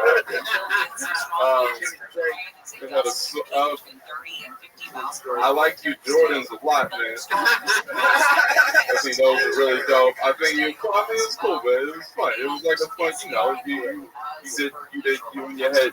You know what I mean? And, yeah, it's cool. You could, like, this is a newer thing that you can shine out, but no, you know, I've been off since November. I've been there. I've only done like 4 sets since November. I'm just trying to get back. Oh. You told me last time I need to get more serious. I got my finance together, so I have a job. This is all I got. Oh shit! I forced that upon you, son of a bitch. I take it back. No, I'm kidding. I mean, last time you were on Kill Tony, you were really, really fun. I think this sounds like something that just needs to be worked out, tagged up, and just listen to yourself on, and go through it and see what works and what makes sense. Maybe it's too much overkill explaining the nerds, but don't wear that hat ever when you're doing that show. I just did a meltdown and they loved it. Well, meltdown. Wow, they're scared of you there. Yeah.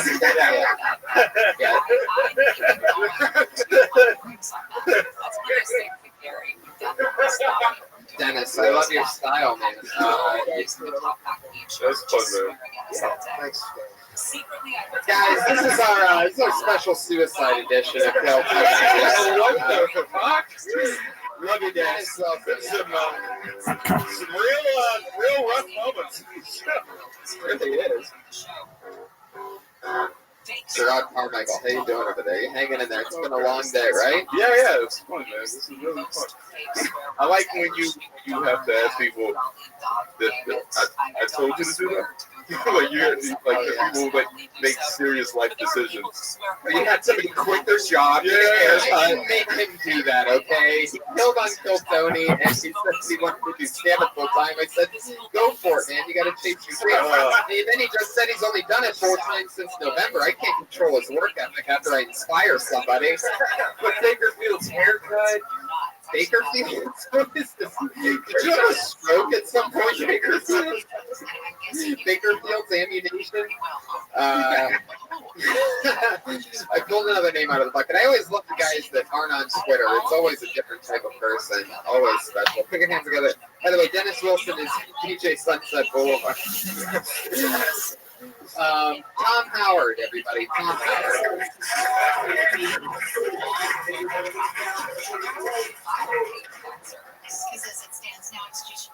I look like a douchebag starter kit. Seriously, like if people tell me I'm too hard on myself, then I say that. But then those same people go, "You can get us a discount at H&M, right, man?" And the worst part is, I can't defend myself. I weigh 140 pounds. There are 13-year-olds playing Little League with more muscle definition than me. No joke. I was in a Target. I rounded the corner. A 16-year-old girl shoulder checked me, and my knees buckled.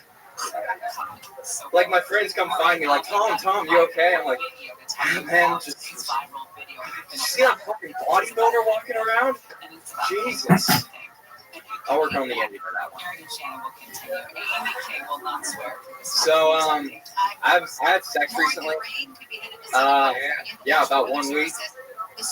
Not the numerical value. 1 week, the song released by Bare Naked Ladies. I struggle with alcoholism. I don't drink. It's just a difficult word for me to spell. Yeah.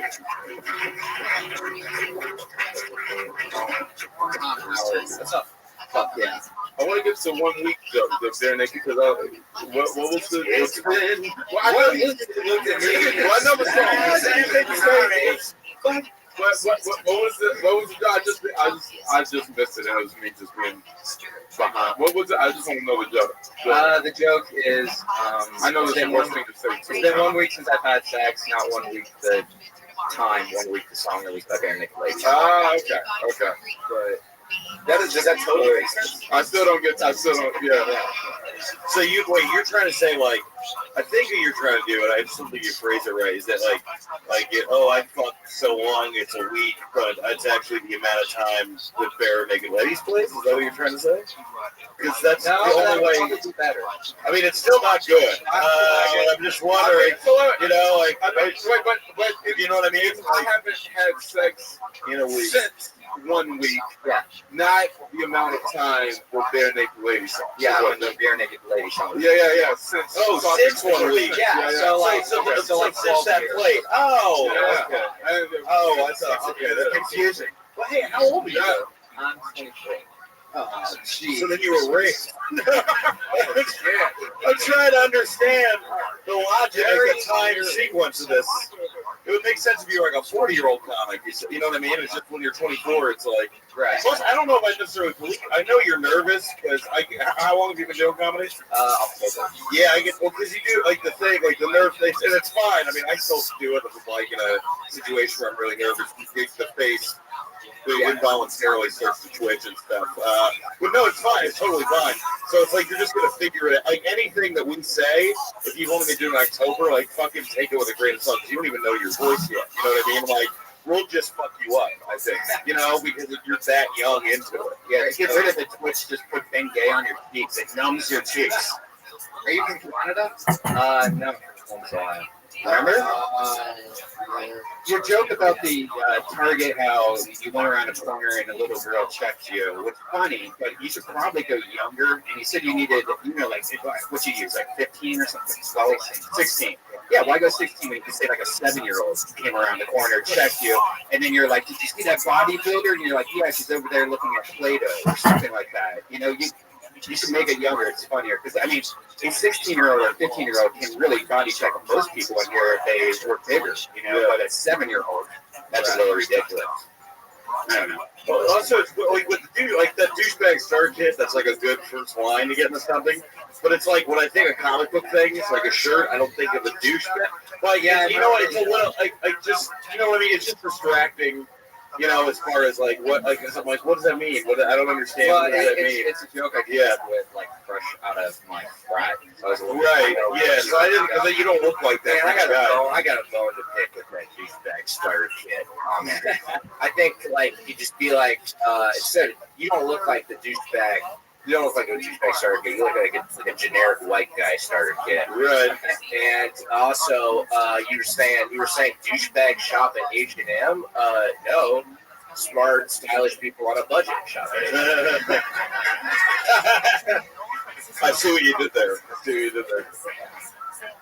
It's true. Your look is very like Dexter with autism.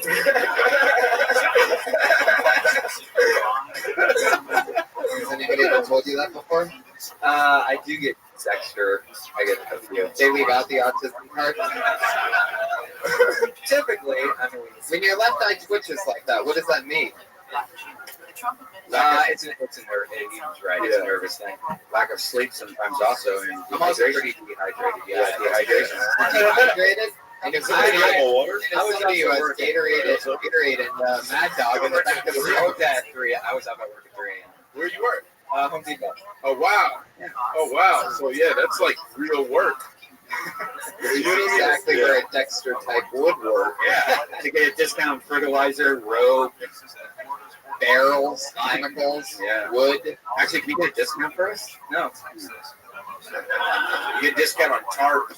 Now, Home Depot is one of the rare places where you can still be a manly man, and wear an apron at the same time. Dude, they think I know, nobody's laughing though. Only, do they make you wear the apron? Yeah. I go for as long as I can without wearing it. Of course. Yeah, they go, put on your apron, right? What's your boss like? He's a douchebag. His name's Ivan. I hope he hears this. Right. Why is he a douchebag? And if so, does he ever use you as a starter kit? No. Why is he a dick? Instead of using words that would describe, tell us what you don't like about him. I don't know. He's just kind of an idiot. I think he wears. You just did it again. You said douche, dick, and then idiot the third time. He wears his hair too tight, and I think that's what bothers you about your boss. It cuts off circulation to his brain, so I have to explain. You son of a bitch! You wanted to tell him that for a long time, and you don't have the balls. You should go up to Ivan tomorrow and say, you know what? Your hair's too tight. You're just getting people to quit their jobs. Yeah, what the fuck? Yeah. We're just ruining people's lives every episode. How long have you worked at the Home Depot? Going on 4 years. Do you have a specialty there? You like the wood cover? I'm noticing the twitch now. Yeah. Oh, really? It's great. You're just noticing it now? Your entire face shifts. You're wearing a Joker t-shirt, so you look like Two-Face right now. It's very contradictory. Like, it's incredible. You didn't notice the twitch? Well, I don't normally have it. It's just like water, drink some water, and someone on that. Are you purposefully not showing them the twitch side of your face? You've gotten pretty much square to us now. You don't want the audience or the camera to see that? Can you just look at Pat for the rest of this interview? I'm gonna ask you questions. But the twitch goes away. It's only around people that are important.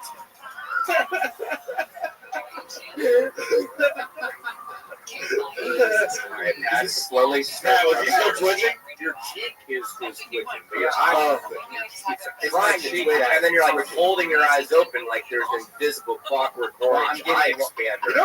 I'm getting lost. You know what I love about the show? Like when somebody was about to get in the stand-up, they're like, it's not as bad and horrifying as you say. When cut to somebody 8 months in on stage where we're all like, twitch front! Twitch, you fucking freak! You know? This is the worst job in the world. This is what you have to do to start. This is what Carrie went through before she killed everybody in her school.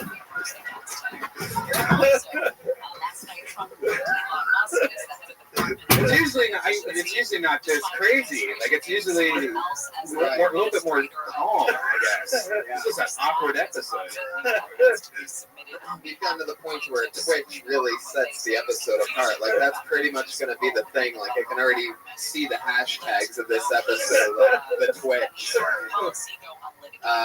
Tom, now are you more into just like doing stand-up forever? If you could have you could do anything in the world, what would it be? Have your own show, type of show, make movies, just do stand-up for the road? What's your number one goal?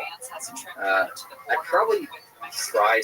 Ideally, I would want to do like a Dave Chappelle-esque episode where I can do like stand-up in between stuff, but I'm also making sketches and everything. And that's one episode, just one and done. Just one. You mean do like sketches and do stand-up in between the sketches? Yes. Gotcha. Yeah, that's never going to happen. That's not true. Really, that's the noise that I get. That's not true. I believe him. Do you bind it all? Do you bind? Sorry. I just imagine him like you're a star, and then I just fucking rip you out. He's from Jesus. Tom, just relax, all right? I thought you were going to be the only one that didn't kill himself. I don't want it to go that way. No, mine, I just Like I have like 90 missed notifications on my Facebook, and that's my one social network thing. Big time. It's been like 2 years. That's great. I mean, I never, social media. Yeah, you don't like social media, but you definitely love Twitch. Really? You guys are making weird noises. It's like some kind of fucking circus. This entire podcast is a scene from Magnolia. This is what it feels like. Start finding and Instagramming your job at Home Depot, and then in a couple months, use Tony's advice and quit on Vine or in the social media, and that'll blow your career up so you can start getting more stage time and then get into comedy. Yeah, that's the weirdest advice I've ever heard. And it just might work. That's how I felt about it. I was like, that's crazy. Crazy enough. Yeah, but you can see it like employee at Home Depot pours goat urine on boss. And, No, I think that's just a crime. Make it fake goat urine. Okay. Tom, what scares you? What are you afraid of? Non-stand-up related. Ooh, polar bears. Really? You see them in your nightmares? Yeah, I fell into a pit one time when I was like 6. Get the fuck out of here. At the Columbus Zoo? Yeah, it didn't give a shit about me, but I was terrified. Wow, you fell into a polar bear's head? Yeah. Did Jack Hanna save you? Dude, how did that happen? Did you just climb over and felt like lose your balance, or is your dad just like, fuck it? Like, what happened? It was a school field trip thing. I don't think my parents even know because the guy, she's not going to tell anyone about that. I was in there for like 30 seconds. She noticed and she like picked me back up over. I mean, it's the dumbest question, but I got it sounds like it was pretty cold. It's pretty cold in the polar bear thing. No, it was like 90 degrees in August in Columbus. They just have them outside? Yeah, just have them outside. Just They got really depressing, like, mirror of what your Sioux Antarctica looks like. And the thing is just, like, stares at it all day. Oh, so you didn't get eaten because those bears didn't have the strength. They just couldn't. Those bears gave up. They gave up. There's a kid in there. It's like, are you going to get up and get the kid? It's so true. They do have, like, this huge mural of, like, snow and stuff. You should do shit about that. That's hilarious. It's falling into a polar bear. No one does that. Did you find you falling into a polar bear? Yeah, no. Yeah. And if you pour goat urine on the polar bear, That would be good for your career. Pouring goat urine on a polar bear. That's pretty much the age that we live in where that's big time comedy content. You could be an overnight celebrity. that's what the Fat Jew says. Fat Jew just like throw some goat urine on somebody, find it, steal that shit, get your hair That's the done in a reaching little Jew. fucking boat. Is he okay? That is not the place for the horse of truth, but Tom, I'm going to let you go. Tom Howard, everybody. There he goes. Anthony Jeselnik, mannequin hybrid. Tom Howard. I love it. Guys, we are going to make our slow descent into the regular part of our show where every week we have every week up in... I don't think we can. Okay, one more. Just have a girl. Get a girl. We have 2 girls coming up. I pull the name out of the bucket and it's Tim Greer, everybody. Yeah.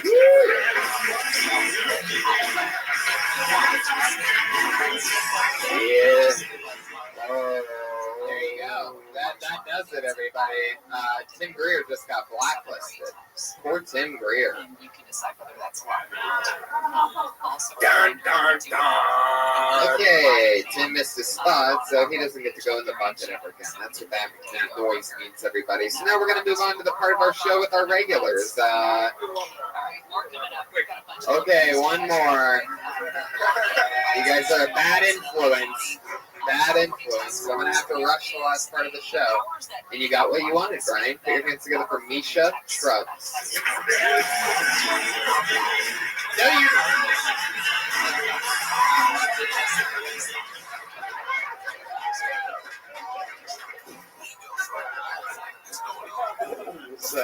I'm sorry. You wanted a girl. You'll do fine. Misha Trubbs, everybody. Come on. Man.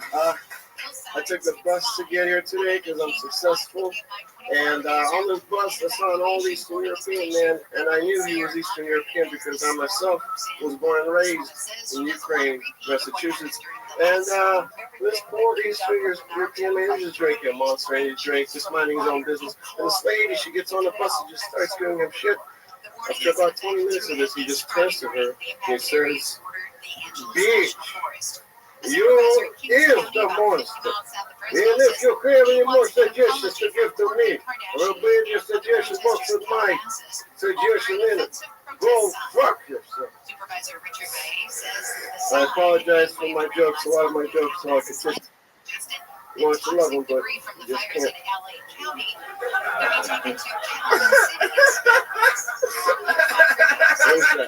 Where's that cat? Where's that cat? Are you done, or are you just gonna wait for the cat? Oh no, I just there it is. Oh, okay. Misha. Sorry for thinking that. No, I was gonna keep going, but I'm like, no, I'm not apologizing for your time thing. I'm apologizing for assuming that you were a female due to your first name being Misha. That's interesting. No, if there was a guy Misha, it would definitely look like this. Yeah. No, I bet that'd be good. You thought I was gonna be a sexy French girl. What is that thing you keep going with the cold? It's sexual or something. It's doing it a lot being instead. It was like highly distracting. I like that voice though. Yeah. The voice is funny. Yeah. It wasn't funny though. Which one? Which one? No, I mean the one that you did in your act. Yeah. The one that was really. I am from Ukraine. I grew up in Massachusetts. Like cognitive. The voice was good, but I had no idea what the fuck you were I had no saying. idea, but I was with it. I was with it, and I didn't have a clue what it started coherent, and then it just started being like a thing. And I was still like, yeah. Well, the voice is really good, but I'm guessing now that I know that your Eastern European dad probably sounds exactly like that, right? It does. Actually, that joke was inspired by my grandson. Now it's a little bit Kermit the Frog. How old are you? I just turned 30. Oh, okay, cool. It's weird. You're like the oldest looking young guy I've seen. Like you look young and old. Maybe there's something with that. You look like you sleep up at the bodega you own. Yeah. You're 60-year-old. You look like both the Chucky doll and the guy that puts his soul into the Chucky doll.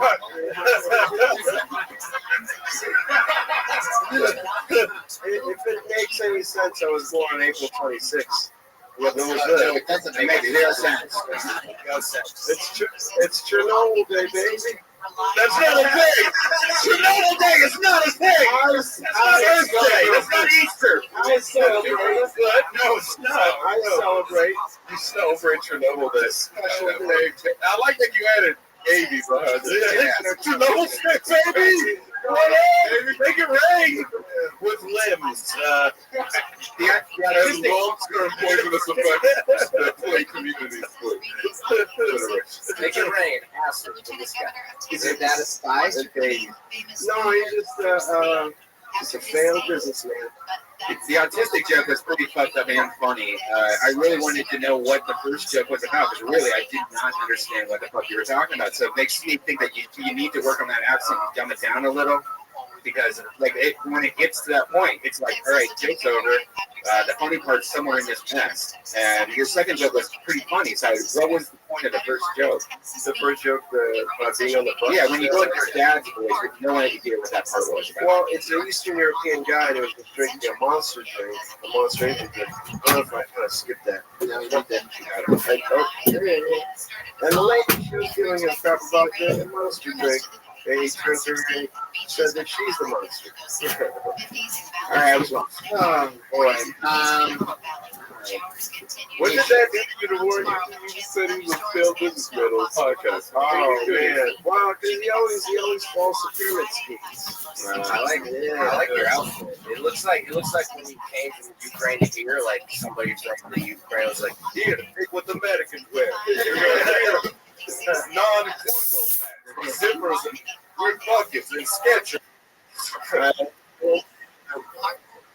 Welcome.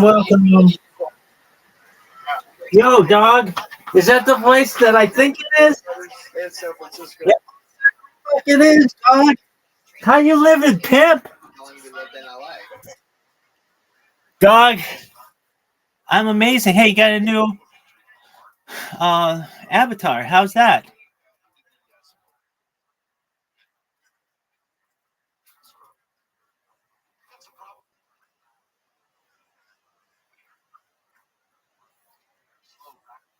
Well, that's baller as fuck. Dog, I'm going viral soon. I know I always say that, but here's why. This is so fucking amazing. All right, so I was telling you about this last week, I think, that I've got these robots that are going through and spamming people on Twitter. And so far, I've gotten 3 people into the Discord at least who found out about me straight from this, and a whole bunch of other people who have um, been made aware of it or messaged me. I had somebody in here earlier today.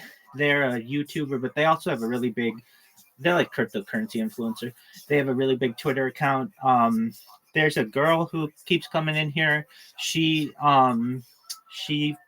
she knew about me from Harry Potter Obama Sonic 10 Inu, but hadn't talked to me ever. And because I spammed all the people who follow Harry Potter Obama Sonic 10 Inu, that got her in here. And then this other guy who came in because I just keep spamming them.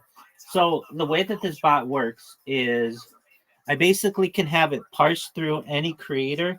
So let's say your followers, you have, I don't know, let's say 200 followers. I wouldn't normally choose an account with that many, but let's say you really have 20,000 followers. Okay. So what I do is I use this extension that it's amazing all the data that it gets. It gets your username, your location, your biography, like everything about a user, and also if they can accept DMs or not. And then I just remove all of the data except for can they receive DMs and their username. And then I take out all the people who can't receive DMs. So I just have one really clean list of like 10,000 people who can receive DMs. And then I just have my bots go after them and just send them a message. And I've increased the length of the message that I send to, it was like 1,000 characters. Now it's 10,000 characters. And I'm just getting a lot of people find out about me. So I'm absolutely thrilled with that. And the thing is, it's like it's very hard for Twitter to defend against because it's not public. So it's just like a lot of people are just like, whatever, I'm just ignoring these messages or whatever. But a lot of other people are like, hey, how do I help, or how do you need promotion or whatever? And that's great. So I'm really happy about that.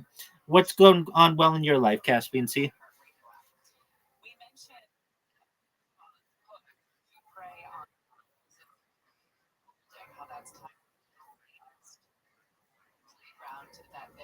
Livin.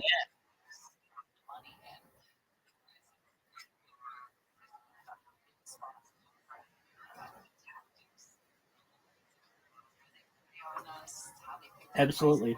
We're gonna have a Harry Potter. We're doing Harry Potter Obama Sonic 10 Enu trivia night Friday at 6 Pacific. So feel free to join. Um, I've been doing these. No, trivia night. That's right. Um, yeah, and we'll probably do karaoke after that. I've been live streaming on Twitter Spaces now since February 14th, and that gets me some random people who come in and know about me. This one guy from Kuwait remembers me. A lot of people remember me. That's a really cool part of it. That they know that I was like really vocal on Twitter about 2 years ago, and so that like this one guy remembered me from Kuwait. Like he's like, hey, don't you remember me? I'm like, dog, your name is like, I have no idea who you are. And he's like, oh, I'm from Kuwait. And the second that he said that, I'm like, oh yeah, I know exactly who you are. I've got because I don't speak to that many people in Kuwait, and I remembered everything that we talked about. But like a lot of times, people change their avatar or they change their name, and I don't know who you are. How am I supposed to remember? Um, but yeah, I'm exactly. A lot of times people come in here and they're like, "Yeah, we talked 6 months ago. I'm like, oh, all right. They're like, yeah, but that was on another account of mine. So it's like, dog, I have no idea who you are. Like, can you remind me something about yourself that, or what we talked about? And yeah. So this guy came in earlier today. He's a creator. He's got a big Twitter account. He's big into cryptocurrencies, and he wants to do some kind of collaboration, which is fine. I mean, that's cool. These bots are just really, really good. Um they're really efficient. I mean, they're like there's like no downtime to them. So normally when you like I did this 2 years ago, but I didn't do it with three different devices. I only did it with one different device. And I only did like one list, but at the time you could send um DMs to multiple people at a time. And now you need like a verified account to do that. So basically it's just one person at a time, and it sends 500 messages per account per day.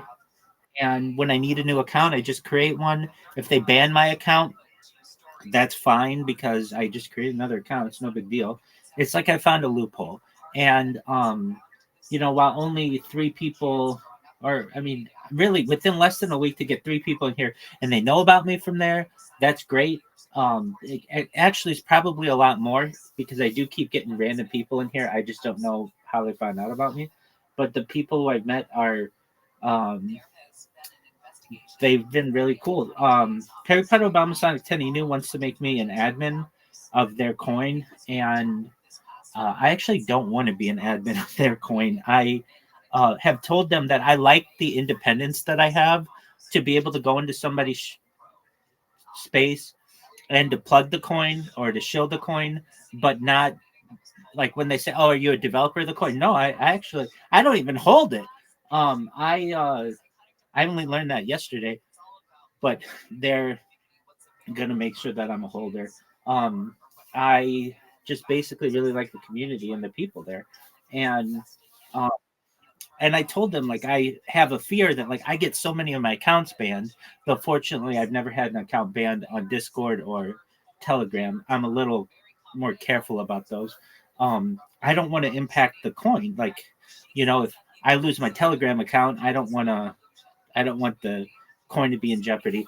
Unfortunately, the coin hasn't been doing exactly what we've been wanting, but no cryptocurrency has. I mean, if you know, recently Bitcoin is down 25% or something like that. So, but I think that community has seen that I like live stream my life in a Twitter space for that community specifically, and I'm in their Telegram. I do so much for them that they wanted to give me something. They wanted to give me some donations, and which I don't want, but yeah, exactly. So there's like some kind of like verification process. It's not hard, but for some reason I'm able to log into my MetaMask, but for some reason like the program they want me to use or whatever, the website has some kind of like error with it. So we're working through that. But yeah, we're doing trivia night Friday night, and then I'm gonna tell these guys. I mean, the best thing that we can do for that coin is have 24-hour spaces. They literally already have someone who runs them.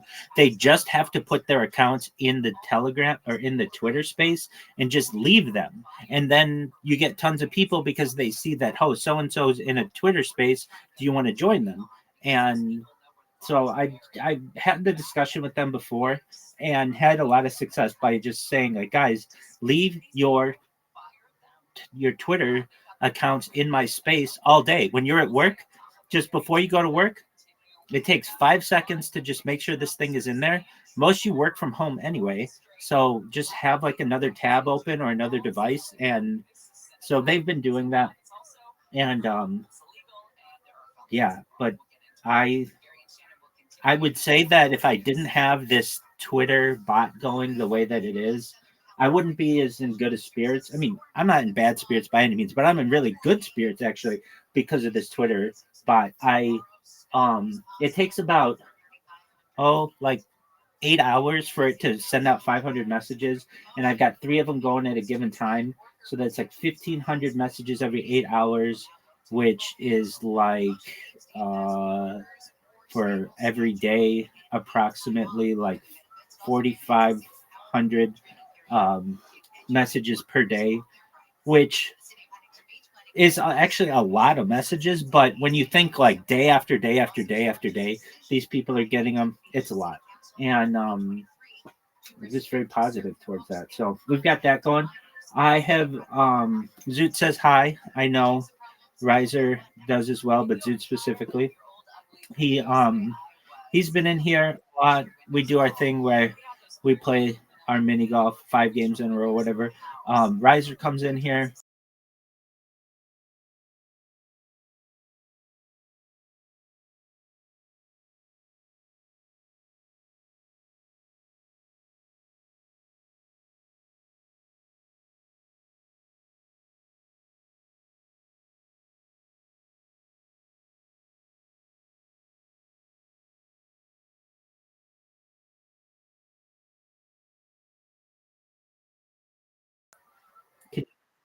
No, it's me. Yep, my internet cut out for a second. Unknowingly why.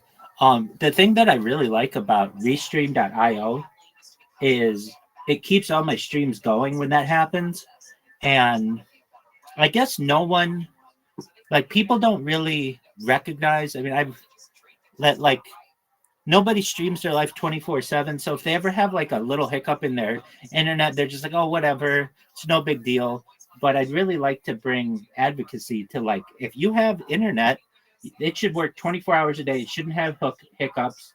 And this, I've told you before, this 99% connectivity rate is not good enough.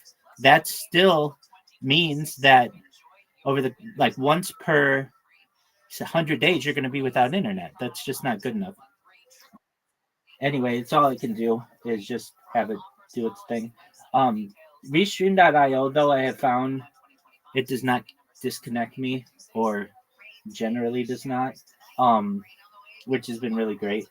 I have just recently, I've always really been into explorers, but on this stream, I used to really get into explorers because I was kind of an explorer myself, just in the digital world, and I've been getting into here. Here's a piece of trivia, which, like, no one knows, so I don't expect you to know it. Um, the who was the first person to make it to the South Pole? Do you know?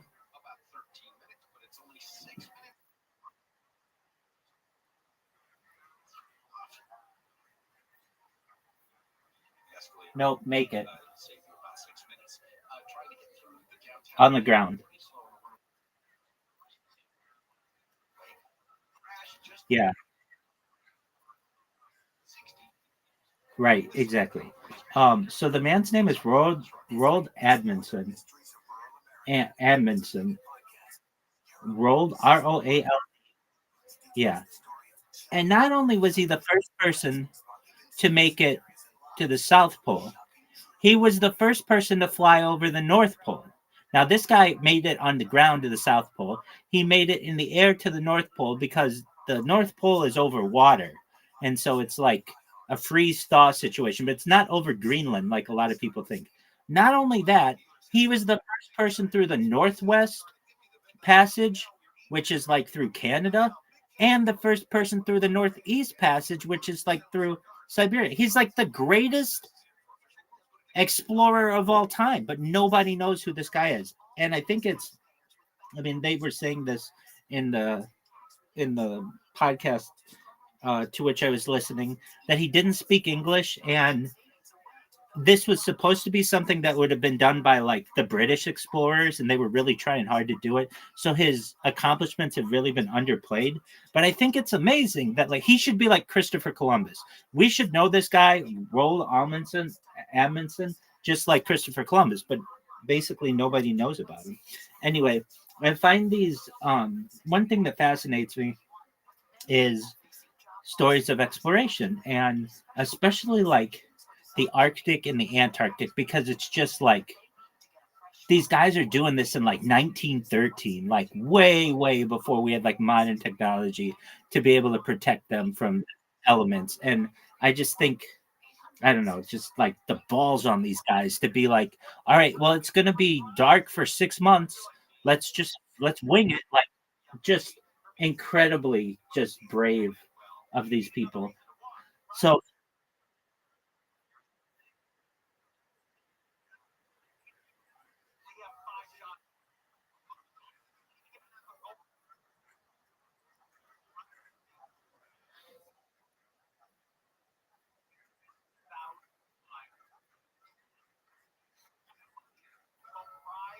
oh, I do too. Definitely. One of those, actually, people don't know this, but Teddy Roosevelt did that.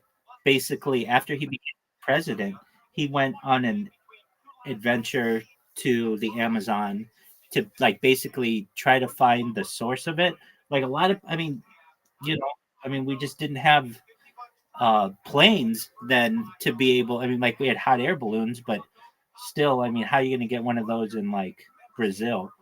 And that was, it's just these guys' stories are just absolutely just exciting to me too. So there's this podcast that I really like called the Explorers Podcast, and I used to listen to them all the time. So I used to get really into like, there's a guy named Ernest Shackleton, and he he was not the first person um to cross the to cross Antarctica. He wasn't the first person to really do anything, but on his he they basically his um like on his expeditions, they were like they were some of them, it wasn't his expedition, but he was on this expedition where they tried to see if they could like plant crops at Antarctica. Like they didn't know, like, do crops grow there, or they tried to have like livestock there. That stuff doesn't work there, everything dies. And he has this there's this story of him, basically the thing that makes his story one of the best stories of any explorer is that no one on his expedition died. Basically, they were there, they were in like Antarctica for years, and they had no way to, their ship was like broken up in the ice, and so they were just stuck there. And they basically took like a rowboat and got to the nearest island. But it's just like the craziness of these stories that are just it that his story, Ernest Shackleton's story, is one of the most fascinating stories I've ever heard. I believe the name of his ship was called like the Endurance or something like that. They're just absolutely fascinating to me. So anyway, I've been listening to those at night, and so I'm a big fan of Kill Tony, and I've started this thing which I'm watching now. It's black because some of the early Kill Tonys are not, the like video didn't wasn't uploaded by Red Band or something like that, or they don't have it because it was originally. But I'm watching all the Kill Tonys like from the beginning, and it's absolutely fascinating to me to watch these because they when they started they were just like regular people. They're just like comedians. They weren't very famous. The Red Band's not making that much money doing it. He's still doing Joe Rogan or whatever. But even the Joe Rogan experience wasn't that big. And then now you watch them and they're multimillionaires. And it's like the story of these guys week after week. You just see the growth in their podcast and the guests that they get on there. And it's really interesting to me. So I'm on episode like 120, and I just generally keep these things going even when I'm asleep. So even if I watch all 700 of them or whatever they have now, I haven't seen all of them. I can still go back and still get gems out of them. But that's been fun to just see, like, these guys now, they're millionaires, and it's like it gives someone like me a little vision of what I think people will do when they watch me in the future, when they see my early streams and like my struggles and things like that. And little by little, we start to build a community, and little by little, more and more people start coming in. And then all of a sudden, hopefully, we have this event that occurs where, and I really think it'll be someone who I send a message to on Twitter, and they take a look at what I do because I just have so much data that I put out there. And if anything I say in this message to them, just you know, take a look at what I've done. I dare you. Um, and all you have to do is some type of promotion. I mean, whatever you want. Find anything that I have, promote it, and it could change your life. And if that happens, you have nothing to lose, basically. And so I've actually had some people do that who are just random people. I've sent this message and they'll just retweet something that I have or put up something or just even just put my name in something. The issue that I have, it's not a big one, is that my accounts keep getting banned. But never fear with that. It's actually kind of not, it's really not that big of a deal. I just create more accounts. And the thing is, let's say I send out 500 messages with an account and then it gets banned. All 500 messages are still in the people's inboxes. It's not like they all go away.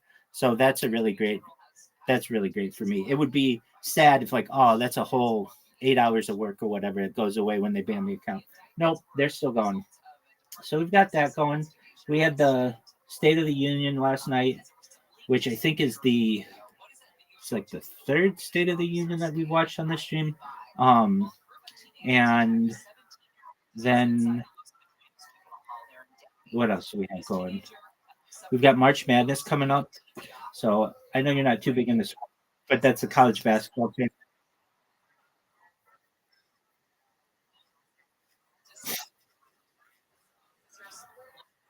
Exactly.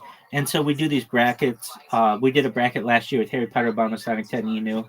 And basically, when the teams are like all settled, you just choose 64 games. And if you win, you get bragging rights or whatever. And it's fun. Um, so, yeah. I mean, we talked last week, so it's not like too much more has happened. Oh, yeah. I had some people come in from Aiden Ross's stream, and they just asked me to keep streaming in there. And I'm like, oh, okay. So I'm back in that Discord streaming, and it's nice that they missed me.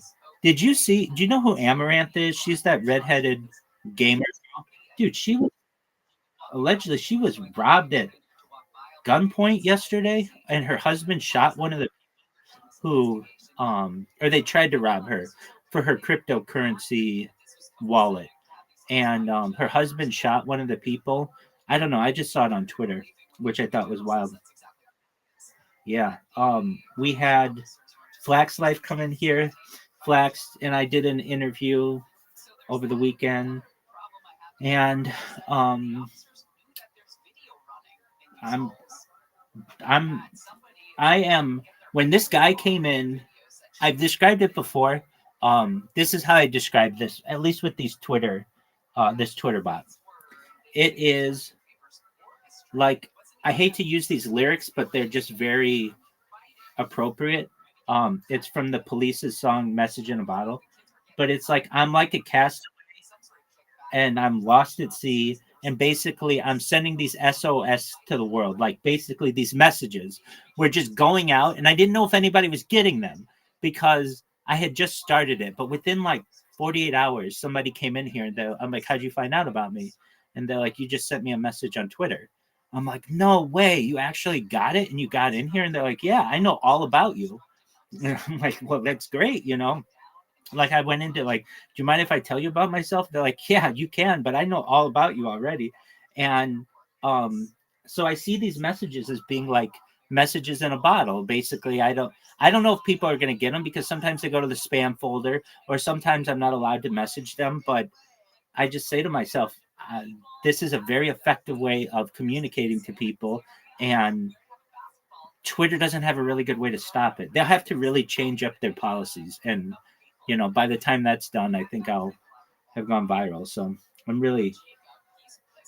But this guy came in last week. It was like I described this to him.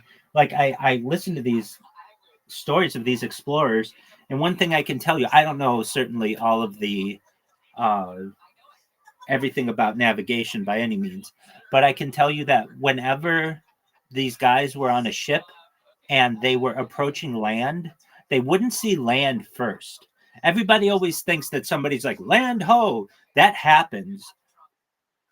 Exactly. But you don't see that first, generally. Generally, what you see are birds. And so once you start to see birds, birds are like the big sign because birds are off the coast, but they have to go back to land to be able to nest and stuff. They can't nest on the water. And exactly. And I just never had really thought of that. Like, oh, I thought it would just be like land ho. No, you see birds, and then you also start to see like sticks in the water or like logs in the water before you ever see, and that would just make so much sense. Like, oh yeah, you wouldn't just go right up into land. There would be like some sign. But basically these people who were I described this one guy, they were, I'm like, you are like a bird who has come to me on a boat that tells me I'm getting closer and closer. And then this girl came in like the next day or something like that, or maybe 2 days later or something. And like I initially was like, how'd you find out about me? And she's like, Harry Potter Obama Sactenino. I'm like, oh, okay. So you're in that community? Because like there aren't that many people in there who are active in there. Like, and I know all the girls in there, and I didn't know this person. And she's like, well, I found out about you like a year ago that way, but I never communicated with you. But then you sent me a message, and I didn't want to tell you you sent me a message, but you did. And that's what got me in here. And now I've become obsessed with you. And I'm like, well, that's fine. You're not going to be alone. A lot of people are going to basically know what I do. And then this other guy today came in and, he messaged me. A lot of people message me, "Are you real?" I'm like, "Yeah, I'm real. I'm 100% real." Then I get people who aren't real and try to scam me. One person who tried to do this happened earlier today. When I awoke, this person, there's this influencer, this female influencer, and I'm in her Discord, and I'm in like maybe, I don't know, 10 people's discords from Kick, people who I like to see on Kick for whatever reason. And this person likes to play with Legos and listen to cool music. And so I got into her Discord like a while ago. Anyways, so somebody said that she wanted to talk to me. And I'm like, okay, thinking to myself, she's a pretty big influencer. I don't think I didn't necessarily think this is real. So they're like, okay, do you have, what is this app called? I didn't even have it. It's popular though. Signal. They're like, do you have Signal? I'm like, so I created a Signal account, and they're like, so how'd you find out about me? And it's true. Somebody who was a fan of mine used her um profile picture that was this person or whatever. Anyway, this was like years ago. So they're like, do you want to get on a call? I'm like, sure. Like, because I was thinking to myself, this is going to be a scam. Why is it that this pretty big influencer wants to talk to me? And the thing is, she didn't really know that much about me. And it would be like, okay, you would know about me if you really did any research on me or you wanted to talk to me. So I go and I'm like on the live stream and I put it on speakerphone. And believe it or not, somebody had taken her voice and just put it in an AI. And when I would talk to it, it would talk back to me in her voice. But I could tell it wasn't real because it just didn't sound authentic. It would just, but basically that's how good these scammers are getting now. Like, hey, they will call you with someone else's voice, and because you recognize that voice, and it was like in real time, I was just like, yeah, you're not real. And they're like, of course I'm real. What do you mean? Why don't you think that I am real? And it's just like, you're not. It's 7 a.m. Like, I know this girl is not wanting to talk to me at 7 a.m. like this or whatever. And if anything, she would have like looked into my account and seen all the accounts that I have and everything. She'd know something about me if she were a real person. Anyway, so be on the lookout for that one. I can't guarantee that we can keep those scammers out of here, but if you like, didn't you say the other day that somebody wanted to talk to you from this Discord and get on a call, and then they couldn't make the call. Is that correct?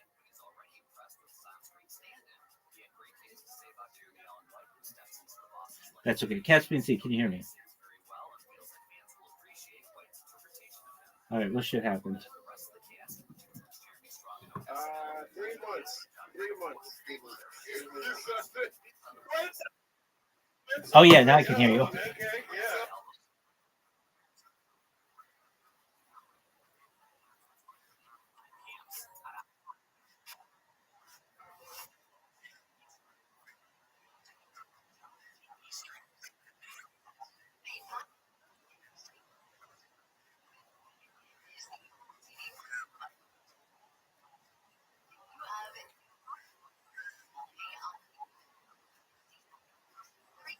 Okay, that's a good way. Did you actually talk to her or that person on the voice channel or voice? Oh, okay. Right. Exactly. Well, be careful that people are just basically using real-time AI to be able to respond to. It's not even like they had to type it out, but I could just tell I was talking to like Grok or something like that. Actually, it was really interesting. I was in.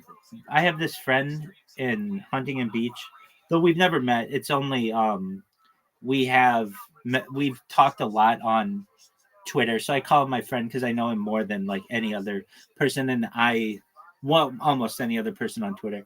And because I've been in so many different Twitter spaces with him over the course of like a year, so I got to know him pretty well, and he got to know me pretty well.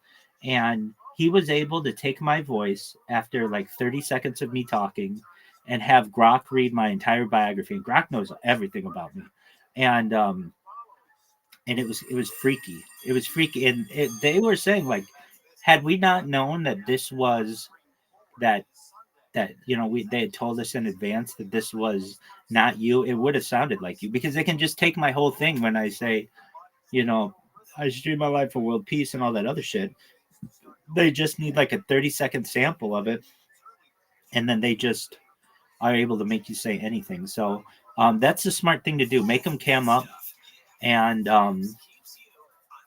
if they don't want to do that, then they're not worth your time.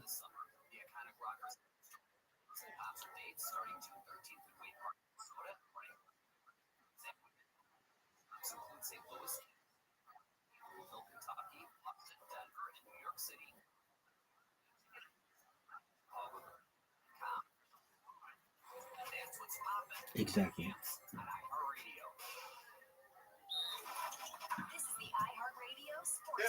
sounded flattered yet concerned.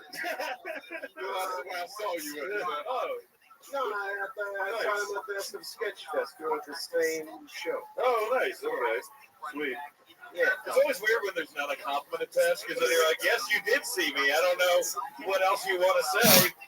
Guys, we're going to move on to our final part of the show. That's Misha Trucks, everybody. He's on Twitter at Misha Trucks. Guys, up until last week, we had the same two regulars writing and performing a brand new 60 seconds every week. Whereas everybody else you've seen tonight gets pulled out of a bucket and gets lucky to come up here.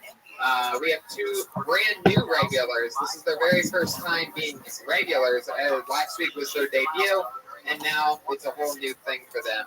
So with their second appearances ever on Call Tony, our two new regulars are going up tonight. The first one being, we met her here on Kill Tony, guys. That's her big credit. She just recently broke her leg, and it's her birthday. The one and only Melissa Esslinger, everybody.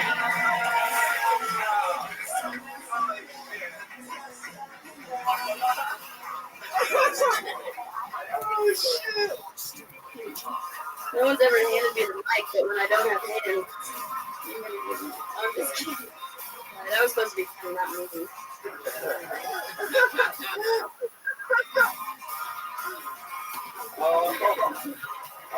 you go. Yeah, so, no, I'm good. All right. Yeah, you got it. Yeah. Yeah, this is not stand-up comedy. I'm dog sitting right now. I fit right in because I'm crippled and they both only have one eye. Do you know what, like, walking a one-eyed dog is really crappy. two one-eyed dogs, not just one. One one-eyed dog is okay. You're nice and fun to them. Two one-eyed dogs is you're like a sadist. I ruined a kid's ice cream cone, walking the dogs. Yeah, some people like a warm cup of. We're gonna get. Some people like a warm cup of coffee when they wake up. I like a warm bag of food.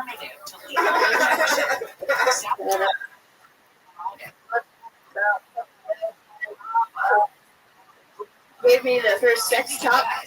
That was fun. It was on the way to get birth control after my first pregnancy scare. I'm failing, guys. I'm sorry. It's not failing, Melissa. Jesus God. Take it easy on yourself. Melissa, you panicked in the middle of that, and then you went and said a really funny joke, and nobody ever would have even known it. You not told us that it wasn't going well for you. Feeling so great. Well, I mean, everyone just wanted to help you. I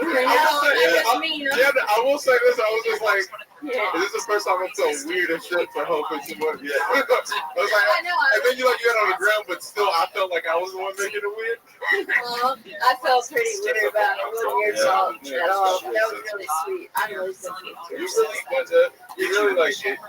Maybe it's because you're on the ground, but everyone was very engaged. Thanks. Yeah. Thank you. She's that way standing up too. How'd you break your leg?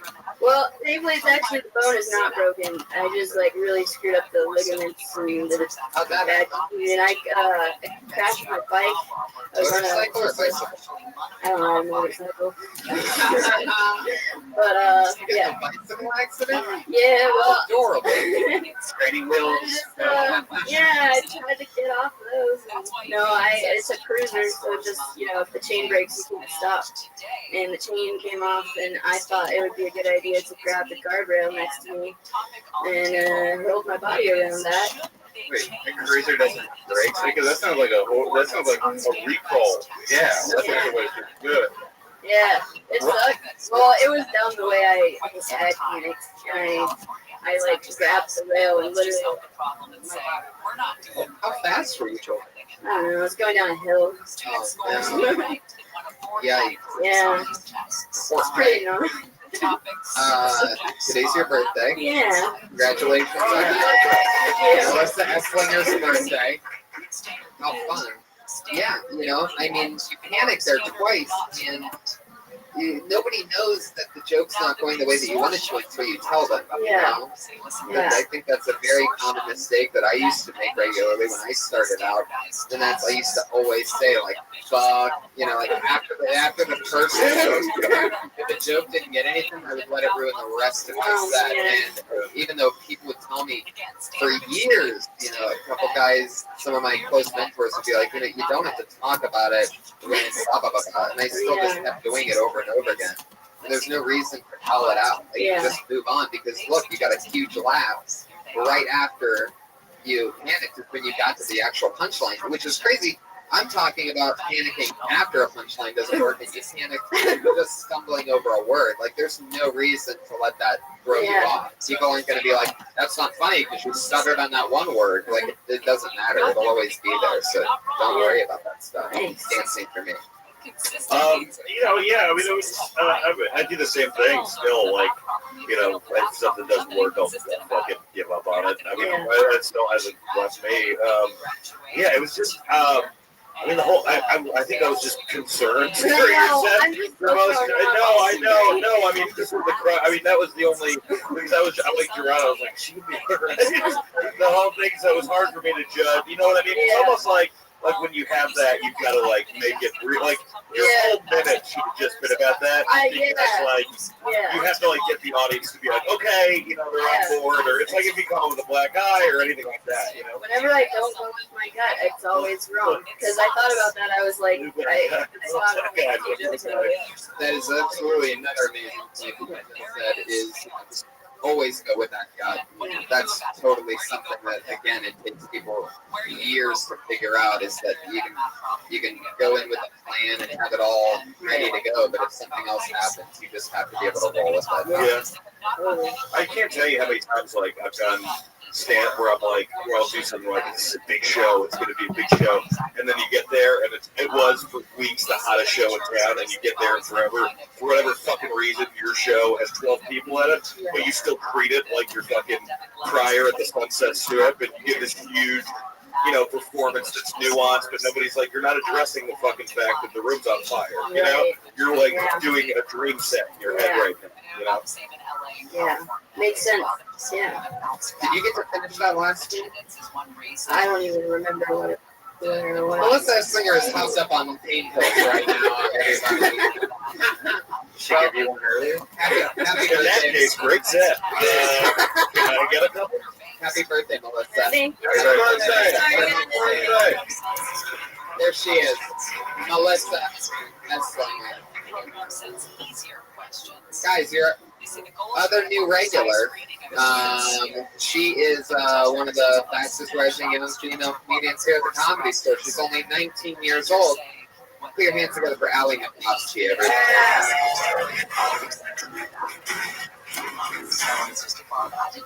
Okay.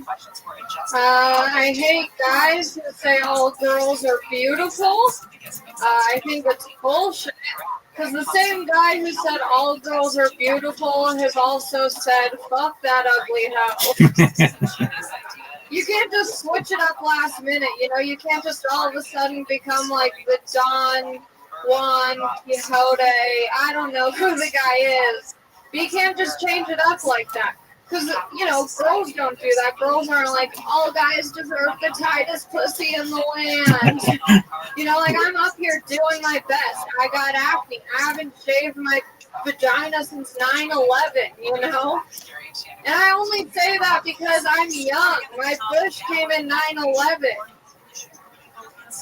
9/11, or fuck, this shouldn't cause 9/11. 9/11 caused my bush. Okay. Thank you. 50 seconds of Allie McCoskey, everybody. Who again, coincidentally, started to panic at one point, only to land in an applause break accidentally while not facing the audience. I love it. It's a great first showing by our new regulars. It's like hilarious. The funny mistakes that you see people make. What happened to the old regular?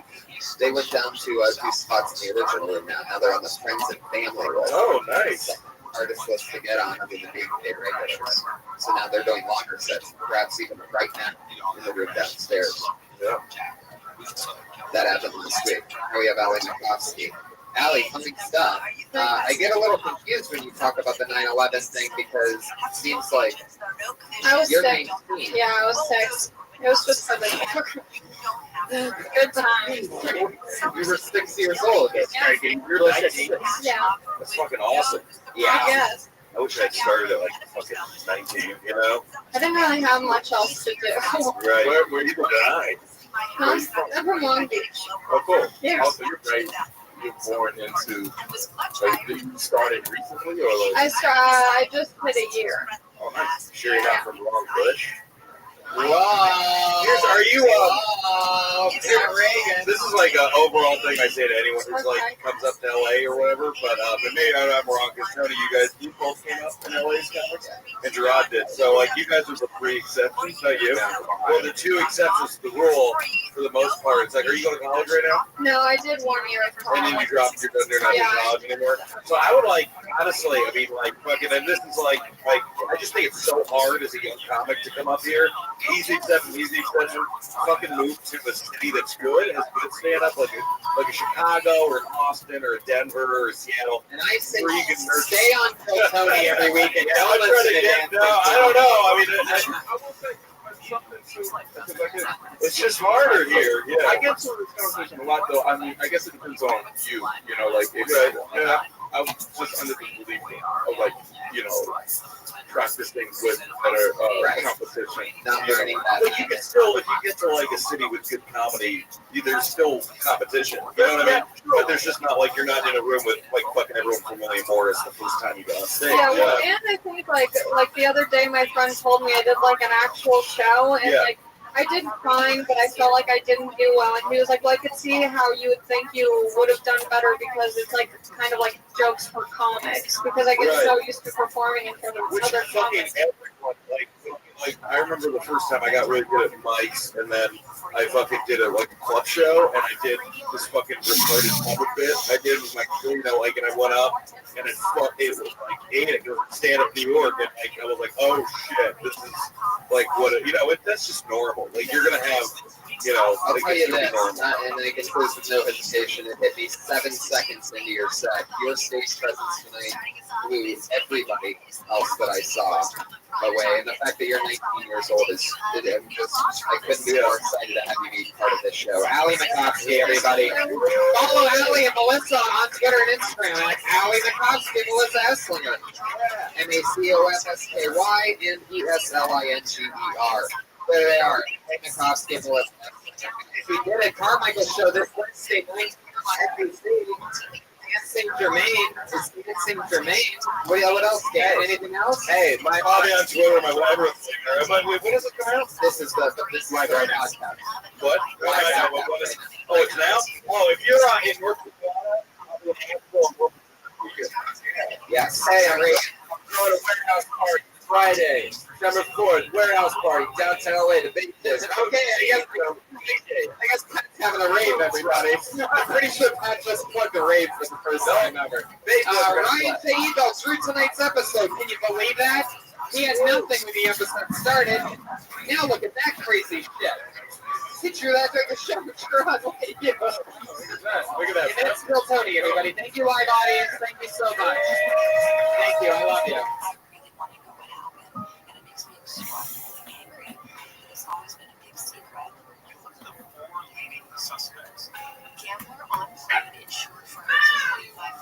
Yes, it's like a real show in here, guys. Hi, everybody. Make some noise, live audience. It's Monday night. Sounded like a pretty quiet crowd out there when I was listening to Pat Reagan. Pat, did you have a little trouble getting warmed up tonight? Well, sit down. Pat Reagan, everybody. He just played music for you. What do you think of this Monday night crowd so far? They're good. I think they're good. They're fun. They're nice. Good. I love it. It's good to have you back, Pat. We're back again for another fun episode. Guys, a lot of crazy shit's happening. Let's get dates out of the way. I'm going to Toronto, JSL 42 at the end of September. September 17th, we're in Stand Up Live in Phoenix. And for those of you listening in Atlanta, I'm doing November there, and I'm doing Oddball in a fucking amphitheater, October 4th. And Saturday the 5th in an amphitheater in Tampa. For those of you in Tampa, come see me at a fucking amphitheater. Wow. Yeah, it's going to be fun. Yeah. When I'm learning about getting booked on amphitheaters, is that I can't stop repeating it over and over again. Amphitheater. It's totally fun. Yeah, we also have a secret show here September 9th. A big show. It's a really good one the other day at the Belly Room. And don't forget, every Monday, 8 p.m., Kill Tony live at the Belly Room at the Comedy Store, guys. Somebody is here tonight. Somebody signed up in this bucket tonight. He came all the way from Israel. The actual Israel to sign up for the chance to do a minute on That's the Army. Okay, maybe he'll tell it. Whoa, there he is. He's actually responding. And he's saying that he's not part of the Israeli army. So let's jump into it, shall we? Every week I have two. Oh, yes. Our artist, everybody. We have an artist that draws every episode. It's Ryan J. Ebo sitting over here. Right now he has a blank sheet of paper in front of him. By the end, he draws the guests. He draws a theme to it. It's insanity. It's a whole crazy thing. Anyway, every week we always have two of the funniest comedians in the world on the show. This week's no different. One of them is running late, so for now, put your hands together for the one and only Rick Ingram, everybody. Rick Ingram. It's Rick, one of our favorites. Rick was actually on the pilot episode of Tony when it was called Hinchcliff's Notes. Yeah. How long did that last? That lasted one episode. So I called it Hinchcliff. I was one of the only guests ever in the history of Hinchcliff Notes. You were the only guest in the history of Hinchcliff. So good. It was too long of a Twitter handle, so I kind of shortened it to Kill Tony. All right. What was the name? Kill Tony has what meaning? None. Perfect. It's just easy and compelling enough to remember. Who's the other guest? Brody Stevens was the just Rick. Yeah. Just Rick, yeah. Brody was on episode 2. That's possible. I don't remember anyone else being there. I just remember being like, God, there are so many people that we should shit on. This is gonna last a long time. Yeah, it definitely is. Look at it now. It's a firehouse with everybody. Yeah. Deep in the staircase. So many upper gully. So many dreamers out there. It's true. And we are waiting for our second guest. Ladies and gentlemen, Sinbad is coming tonight. The actual Sinbad. Yeah. Hell yeah. Running a little late. Family emergency. He's going to be sitting next to Ricky. Fire at the Zubaz factory, from what I understand. You're really excited about working with Sinbad, I'm sure. You know, it's been about 13 years I've been saying, who's next when I do comedy? Is Sinbad next? And it's never been Sinbad. But tonight, it's Sinbad. It's my night. We've had a wild month, man, here at the Comedy Store. Not only did you get to perform for Jim Carrey, I saw you with Van Dyke the other day. Yep. What's going on with you, man? And you've been lucking the fuck out. You've been playing. Yeah, I don't want to brag, but Pauly Shore tweeted at me the other night. And immediately I was like, holy shit, someone hacked Pauly's account. Because it just said, Rick Ingram, we're friends. And I was like, oh, he must have sent out 1 million of these. So I got on his page and it was just me, which made it super creepy. Yeah. But yeah, just, you know, as Tommy, the old talent coordinator, would say, I got a lot of buzz right now, and that's what it's about. So I love that all these shorts tweeting just for you. That's nice. I was Jimmy Carrey. Jimmy Carrey. Jimmy Carrey. I didn't realize you were close with him, Ryan. He's always Jimmy to me. Jimmy Boy Carrey doing? Yeah, he was real cool, man. He, you know, he had a little bit of that crazy look in his eye, but he's way more down to earth than I thought he would be. Didn't say anything about ever getting back on stage again, or do you think that's fast? Yeah, I mean, I straight out asked him if he ever got the desire, and he said for about 5 seconds. Once a year for about 5 seconds. He's like, yeah, I want to. And then I'm like, what am I thinking about? I want to do that.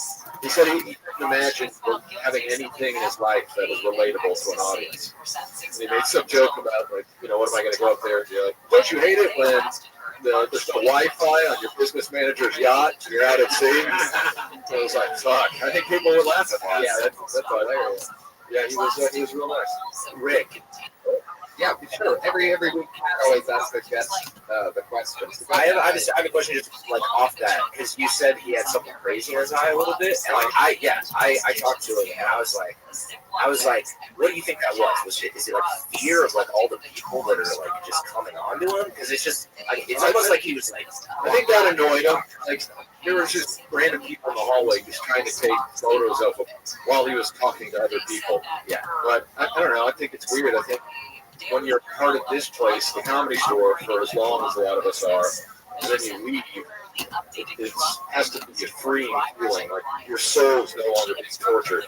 And then he comes back, and you know he has so much going on in his life, and you almost just feel like he's going to lose it all because he hangs out for too long. That would be very well interpretation. Yeah. Now, when he had the crazy look in his eye when he was talking to you, it's because he wanted to get out of the conversation. That's a whole different. He talked to me. What did you guys talk about? I told him I love his website. Yeah, that's a great website. I'm like, man. Yeah, if you haven't been to his website, drop some acid and just play around on his website. It's a trip, right? Yeah. Talk for like 20 seconds. Cool. There you go. Little recommendation from Pat Brown. Drop some acid and go to Jim Carrey's website. I bought acid yesterday. Did you? Yeah, 2 tabs. I don't know. It's only $20. What's the picture on it? There's no pictures. Just white. He might have actually just bought 2 pieces of paper for $20. I got some acid for you. Yeah. So, guys, we're going to wait for Sinbad to get here. He's running late, and we're just going to get the show started with Rick Ingram. You guys ready for this or what? Okay. Yeah. A little bit. You're a little bit ready. A little bit ready. Pat busting out the acoustic for tonight. Do you have a special Sinbad song that you've been working on? I was thinking just now about this going like, waiting for Sinbad. He was in Jingle all the way, which I watched when I was a weird little boy, freaking out the other kids. They thought I was gonna bring a gun to school. You write another jingle rhymes and has a rhythm or something like Yeah, that. you know. And that wasn't just the kids at school. I think a lot of us in this room right now were thinking, hey, if we can get him a gun, let's do this. Yeah, I feel like if Sinbad saw that, he would stop even coming here. Like, hopefully he's not listening to the live stream right now via YouTube, or else Something he can hammer dance. Sinbad was on Eric Hunter's show, and we did this bit where we had like, it's time to play the wheel of prizes, and then he spun a wheel, and it just had a mechanical thing on it that just kept spinning and never stopped spinning. Pretty cool. did you get a bigger laugh on the Eric Andre show? I don't know. Guys, here's how the show works. We talk to comedians after they do 60 seconds on stage. Some people, it's their very first time. Some people have been doing the road for a long time. We meet all different shapes and sizes of people. Over 30 people signed up tonight for the chance to do 60 seconds on stage. Comedians, your 60 seconds is up, but you have the sound of a kitty. Horrible. That means wrap it up then, or else we're going to bring out the angry West Hollywood Bear.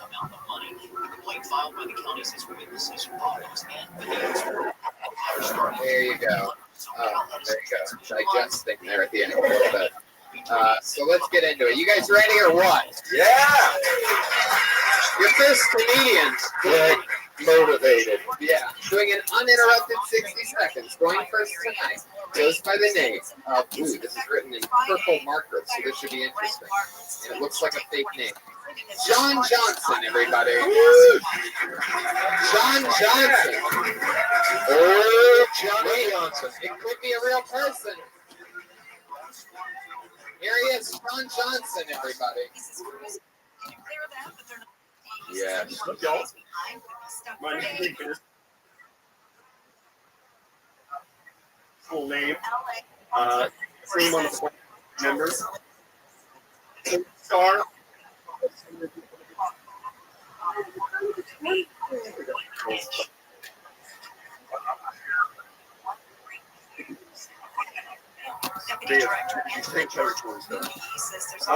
But actually, doing 1 minute is tough for me. 20 minutes is tough for me. I like to ramble. So I moved to Huntington Beach about 15 years ago, and I've learned from the attractive, cool people at Huntington Beach. One tip on staying young. I learned the Fountain of Youth. Fountain of Youth.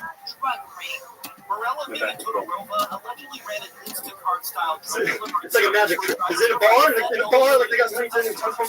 I can pass for 29 real quick in a dark bar. People are like, 15, okay, I buy that. But in reality, you ready? It's like a magic trick. 29, 39. 29, 39, 29.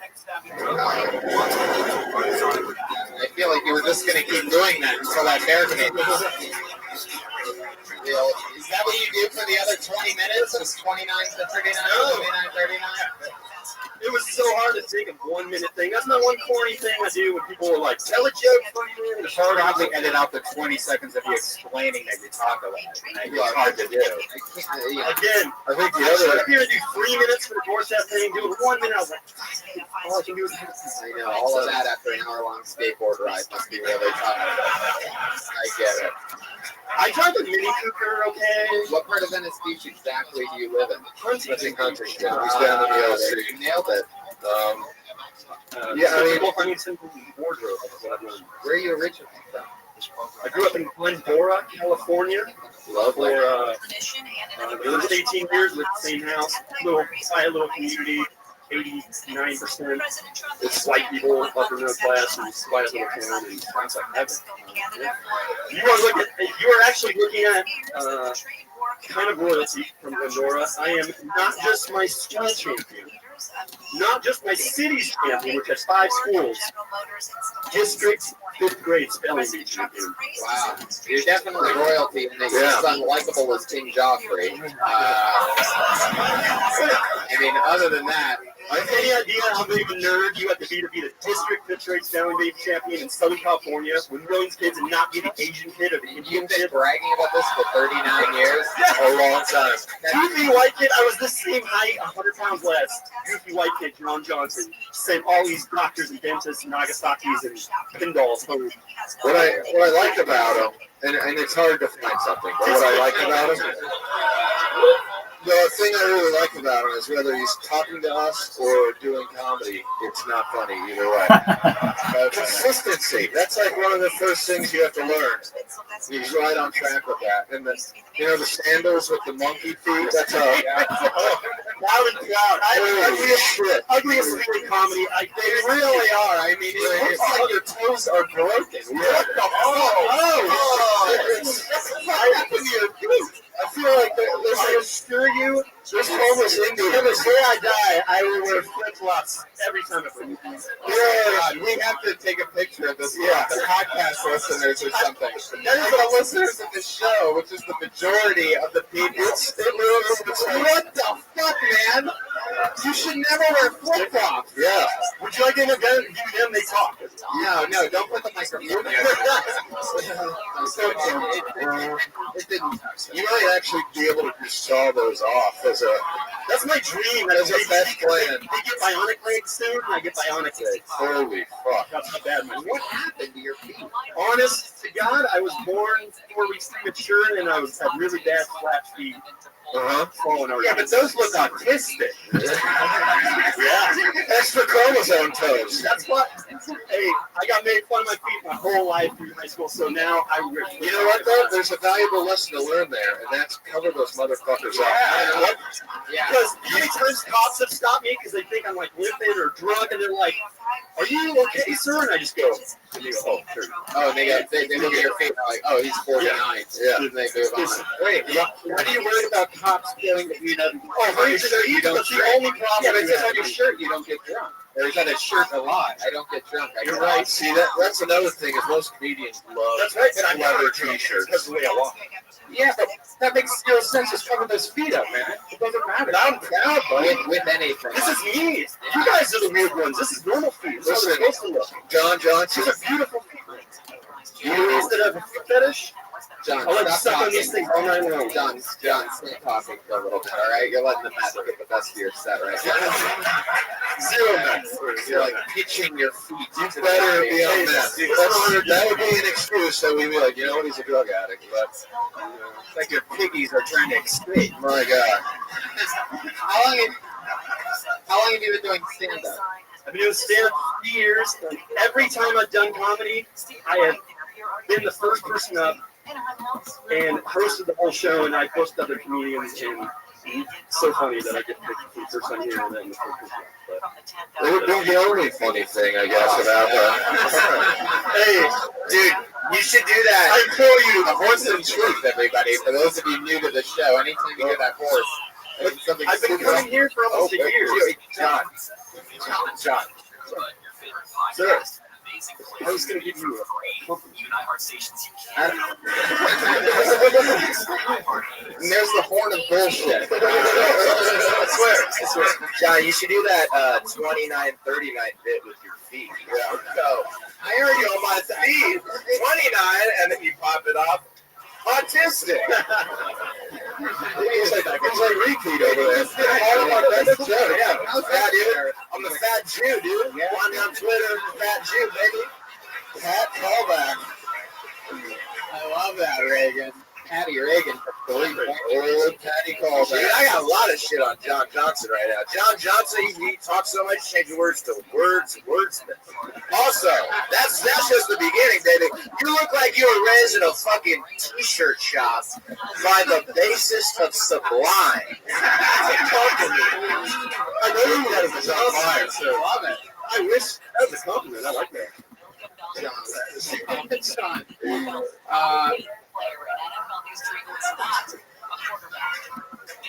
Can you imagine watching 20 minutes? Well, I want to let him go, but I feel like we could just light up John for the whole hour and a half. So much material.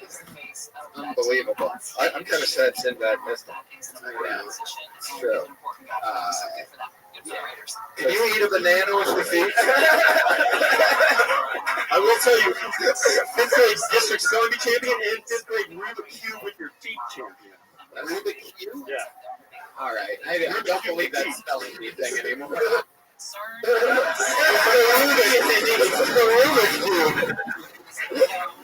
John, I could talk to you forever, but I'm going to let you go. Seriously, thank you. That was my first time here. I've been coming here almost a year. My first time here, I saw you in that corner at a roast battle. Tell people you almost stayed here for a year before you even attempted to get on stage. That's not even true. You're thinking of somebody else. Definitely. I got my very first night here, and I killed. Thank you. John Rothschild. There he goes. John Rothschild. You got your stories. Where's Worsman, everybody? Where's Worsman? I was an employee here a few weeks later. Things went really smoothly for me, John. You have your stories all mixed up. Totally different person, but Hey, John booked me on a show one time. He called me and booked me on a show and then canceled the show. Wow. That's just a little tidbit. Yeah. So, sounds like he has a lot of faith in you. That's the exciting part. Johnson, where can they find some of those fucking witch.com? No, at John Johnson Show. Follow him on Twitter. God, those fucking feet were unbelievable. We started talking, I looked down, I was like, holy fuck. It's always been a thing on this show. Almost nobody can come on flip-flops and get away with it all the way. But they come on with flip-flops and have like monster fucking feet. He had finger toes. These look like hands. Yeah, finger toes. It really like, it was the opposable thumb toe. Yeah. It really creeped everything out for me. It looked like his toes were trying to tickle the sandals that they were wearing. They were like clawed on. Like Special Olympics athletes. Something. The homeless people in Pakistan would be giving them money to fix that shit. Oh, God. It looks like it was torture. Yeah. Woo. Man, how crazy that a guy with feet like that thinks audience was wrong. I pulled another name out of the bucket, guys. The next comedian, put your hands together for Ellie Elvane. Yeah! Woo!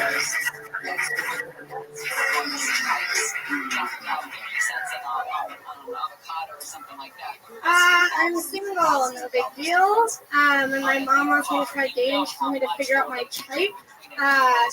Type is a weird. Your type is a weird thing we all do. Where it's like, oh, I want to fuck a bunch of people, but I want them all to look vaguely related. To me, my brother is very handsome. That's just a fact. I do have two types. The first one is just like really hot guys. I don't know, that really does it for me. The other one is like nervous, recent college graduates who are trying to make it work with their long distance girlfriend. Guys, it's really fun. It takes one move, and I'm going to show it to you now. So really, that's it. That's done. They're mine forever then. Speaking of incest, when I was growing up, my brother played this joke on me. He was like, Ellie, you're adopted. And I was like, are you flirting with me? And he wasn't. My family is really weird though. My cousin just gave birth to twins and she named them Evan and Nevaeh. That's literally true. I'm really excited because it opens up the doors to name my future twins Race Car and Race Car. Yeah, Ellie McElvin. Yeah. How long have you been doing comedy? Like 3 years. Okay, same as John Johnston. I mean, already far and away better than John Johnston. Definitely. I don't know if you run shows or anything, but where are you from? Chicago suburbs. I didn't know that. Yeah. Why would you have known that, Pat? I know Ellie. I've known her for a while. You know what's weird is that I thought she had kind of like a little Esther vibe, who's also from Chicago. Do you know little Esther? Yeah, I love her. I also thought you had kind of an Obama vibe. You know, and Obama's from Chicago. Ellie, how long have you lived in LA? A year. again, Tom? I love it. What do you do for work? I'm just a production assistant for like a stop motion animation company. So it's for that. And do they show those stop animation videos like in the 1980s or something? Yeah, no, it's like they do like. I know where she lives. Uh-oh. Jesus Christ! You are really creeping now. Dude, is that dick in a guitar? I've had so much dirt on the people that have come up here month after month, and I'm just done letting it slide. Rick, do something about it. Well, where does she work? Well, she works for a Robot Chicken Company. Oh, I see what you did there. Oh, okay. That's it. But you talking about people wanting to fuck their parents and their brothers? I always want to fuck like girls who look like my sister and my mom. So I can relate. Is that true? Yeah, dude. Pat, have you ever considered fucking John Johnson like that? I feel like it couldn't get creepier than that. Have you ever done like play doctor with your brother growing up that you remember? No, but we didn't have a weird thing with Furbies. Like we did like the that. Furby inside each other and smell it. What?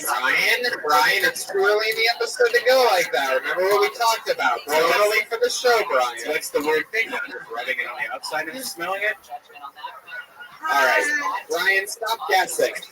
Let her answer the question. What was the thing with the Furby? Way less exciting, but we would just play like a weird game of house with them where we like mom and dad to like Furbies. I don't think like gross happened.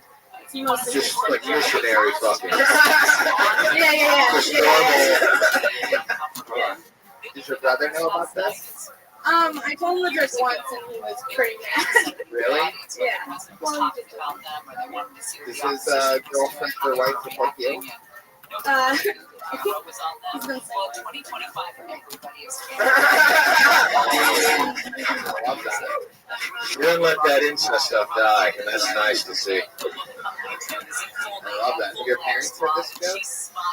my mom. She damn well knows she's on camera. She's behind RFA Junior. So Did your mom ever catch you guys working with those Furbies? Nope. Yeah, you say nope, like you guys get more than just like. I think if you put a pencil in it or something. Wait a second, Brian. I said stop guessing what the thing was. This is like a live sexual harassment thing. Dating. It almost seems like that's why Brian put this show together, was just so he could really creep on the chick. Yeah, that's pretty much why he's done everything that he's done. Would you like some sweet tea? It's crazy that like this is the thing that gets you thinking about. Well, it's taboo. It's taboo. It's fun to talk about it. He's a sexual deviant, this Brian, so he's into anything weird, I'm Yeah, guessing. what's the closest you've ever hooked up with somebody? You said you want to hook up with somebody that looks like your mom. What's the closest you ever got? Well, on Saturday, I hooked up with the girl who's 5'11". My mom's 5'11", brunette, curvy. So, no, not black. I hooked up with a black girl last night. Wait, what? What? What did you say? What? Oh, nothing. We don't need to air my personal things. But I think if you people are saying that you don't want to fuck your mom or your dad or your brother or your sister, you're full of horse shit. You don't like to talk about it. Sure, but your favorite playlist free. Even iHeart stations you can't get on the radio. Like whatever you use. Tap to make a preset. Find out what everyone's talking about. New and improved free iHeart radio app today. Yeah, just 1 minute. Talk of pop culture. And we can add take Adults Band Friday. It needs to be free. Musicians with memoirs coming out. Singer-songwriter.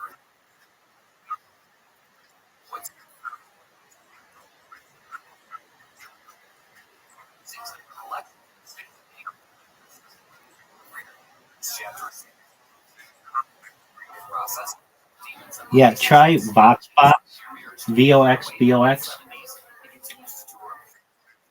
VoxBox. VOX. It's available on PC and Mac.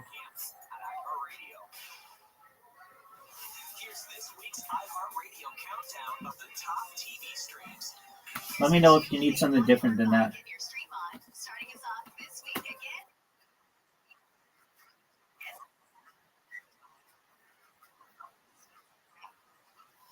Yeah, I was saying that the guy who did my voice, I think he used VoxBox. I'm not 100% sure, but I think he did.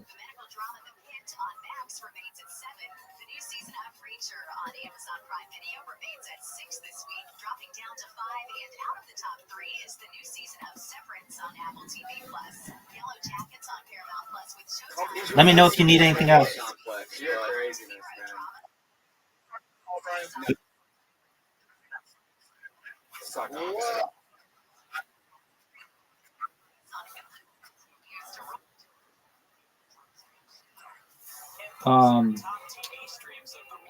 So let me see if I can find it. It's an app. Fox.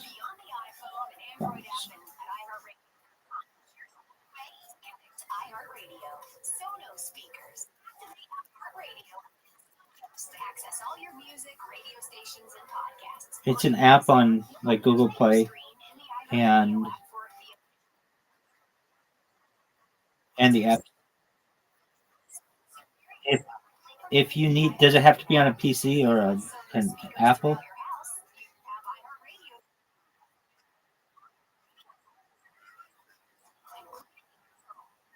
I mean, right. Another one is Lyrebird, Lyrebird. Lyrebird.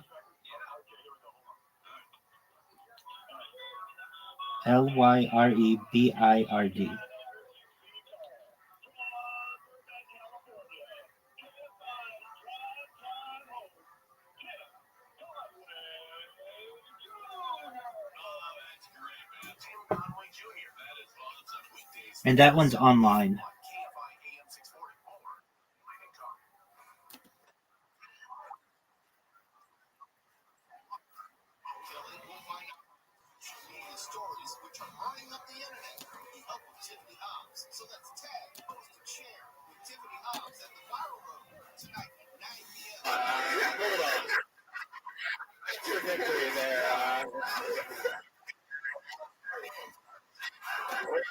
It's like everything we were doing, but it's comfortable. Are you gonna describe her wet pussy next to us, Brian? Whoa! Oh, that's where you guys draw the line. You fucking. I feel like maybe it's possible. We're pussies audience right now. I think it's possible that Sinbad time traveled and he saw this episode. And he was like, man, you know what? Family emergency, I think. Because you guys are fucked up. You know what happened? Everything was going fine. And he said John Johnson. And everyone just got. Those feet made everyone weird. It was too much. Unbelievable. Ellie, did you see John Steve News up there? No, I didn't get to see them. And I feel like I missed out. What's the most interesting handicap that a man's had that you worked out with? This is a really good question. One-eyed guy. Lazy eye. Yeah, it could really be anything. Brother. I with a guy once who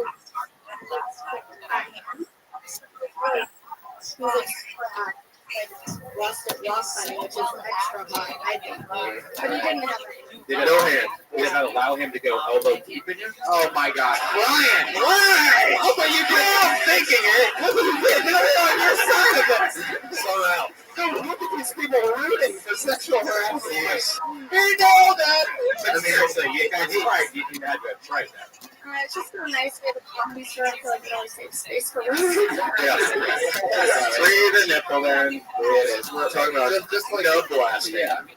We don't mean to be aggressive. Normally we have a hands-off approach on this stuff. So, we're really hands-off. I can't wait 2 minutes. 2 minutes from now, when Pat does the hands-off joke, that is going to fucking crush it. Yeah. Not fat Jewett. We actually have your the guy with Romance is here. He actually got tickets from StubHub to do that. Really excited about it.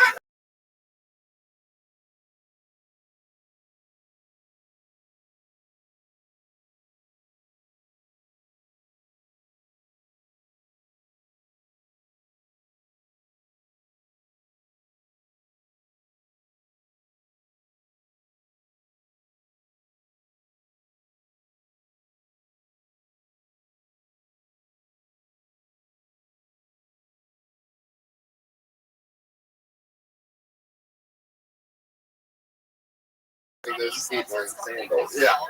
Risk taker. Did he do anything different or special that a guy with 2 hands doesn't do? I mean, obviously it was just like a lot of cunnilingus focus, which is always better anyway. So I feel like I didn't even notice.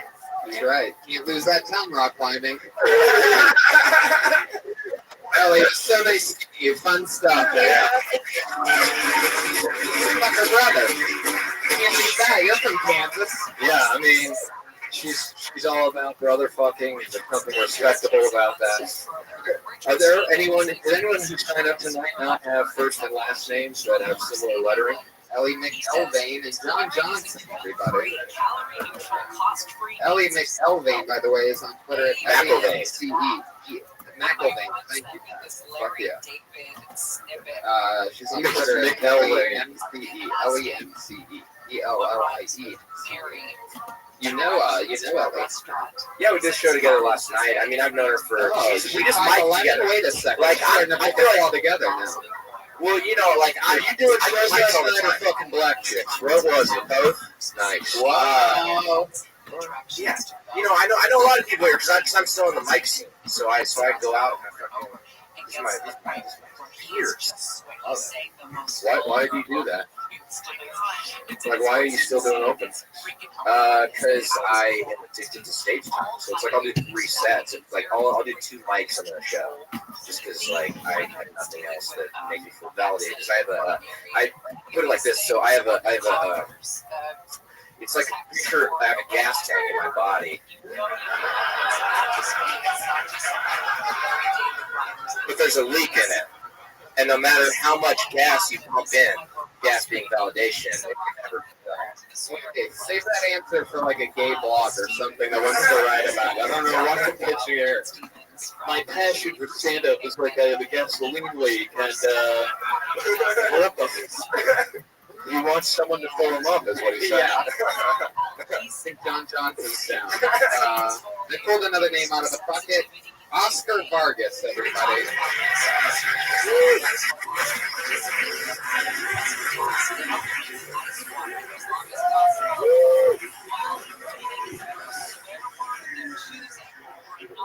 Wow, John Johnson, man.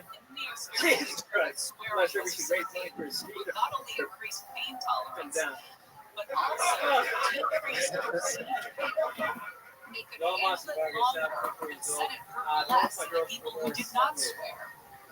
Come on, fucking time. In 2020, they went on to take the study a step further.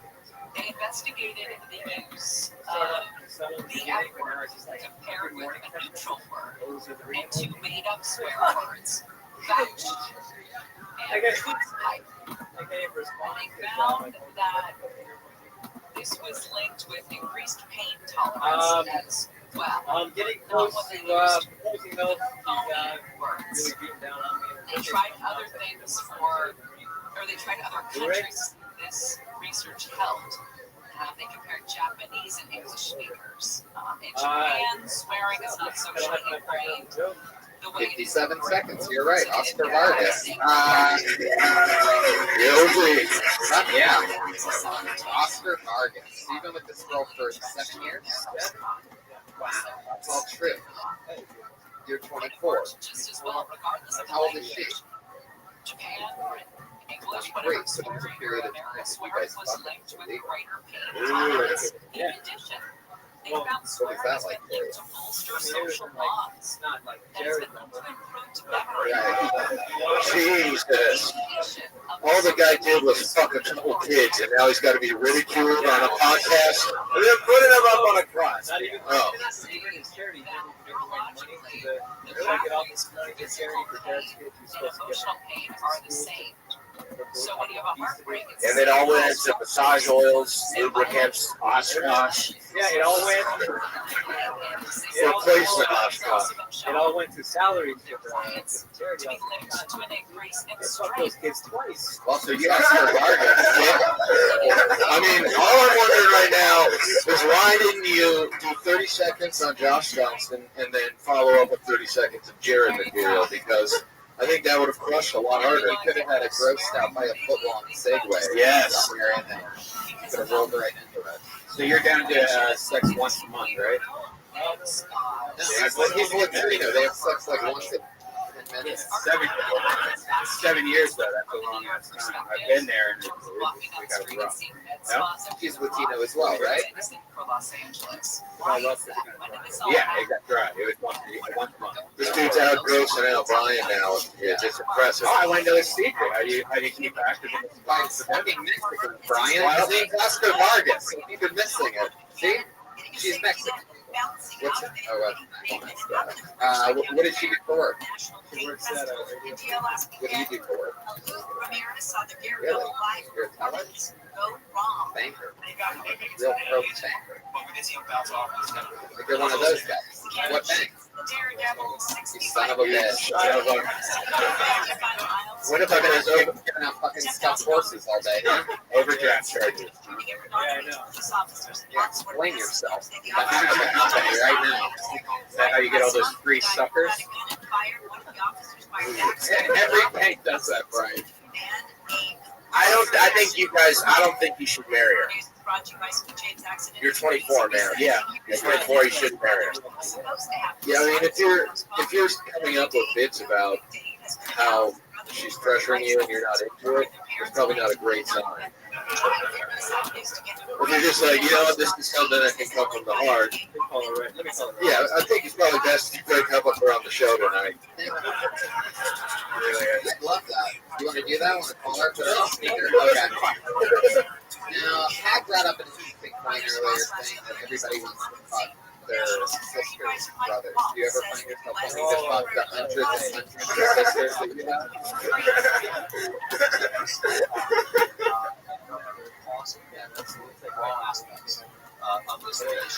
He's got a point. How long have you been with Santa? A year has Is that the first line here?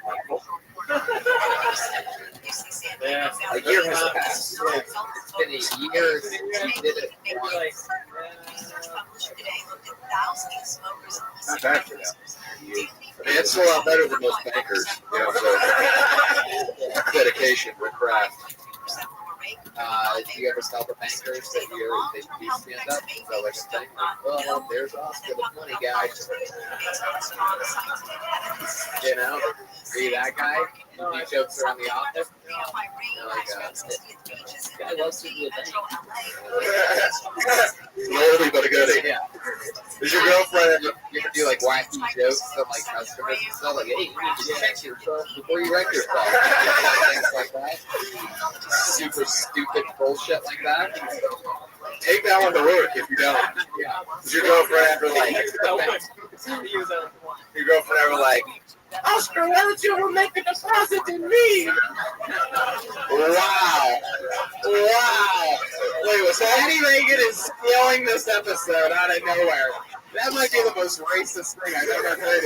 Was that the Mexican accent that you were doing? Can we hear a little bit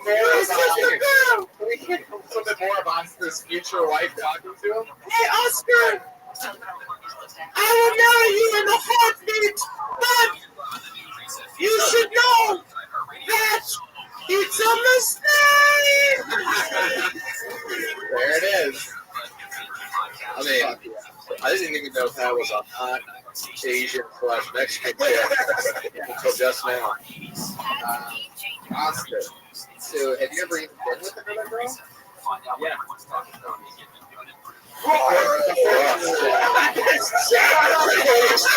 Dude, when I was 13, I was fucking slaying. Before this rod, I was with a couple of days. For this chick that I consider marrying. That's a t-shirt. I love the way you dress, like you're doing security at Chuck E. Cheese or something like that. It's really incredible. People scoring boy. I don't have to see his toes. I like the way he's dressing.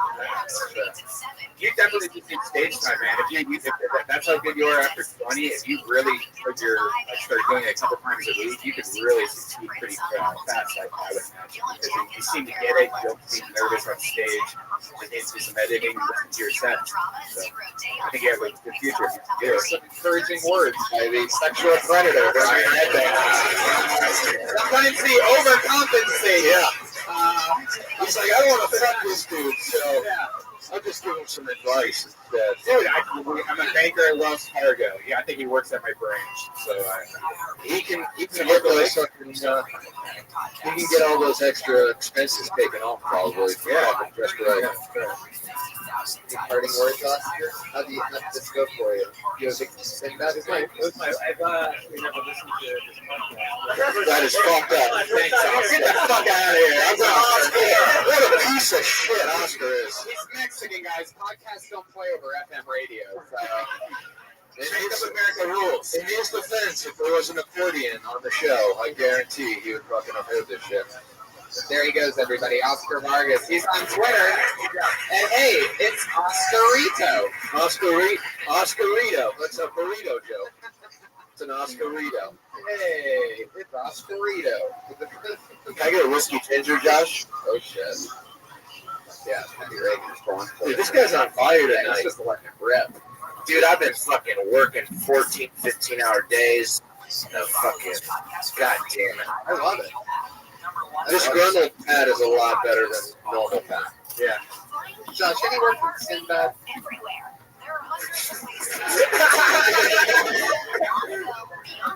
I'm telling you, man, he saw the episode. Sinbad ain't coming tonight. Oh, man. Hey, but I don't want the artist to think that he can get away with not drawing Sinbad.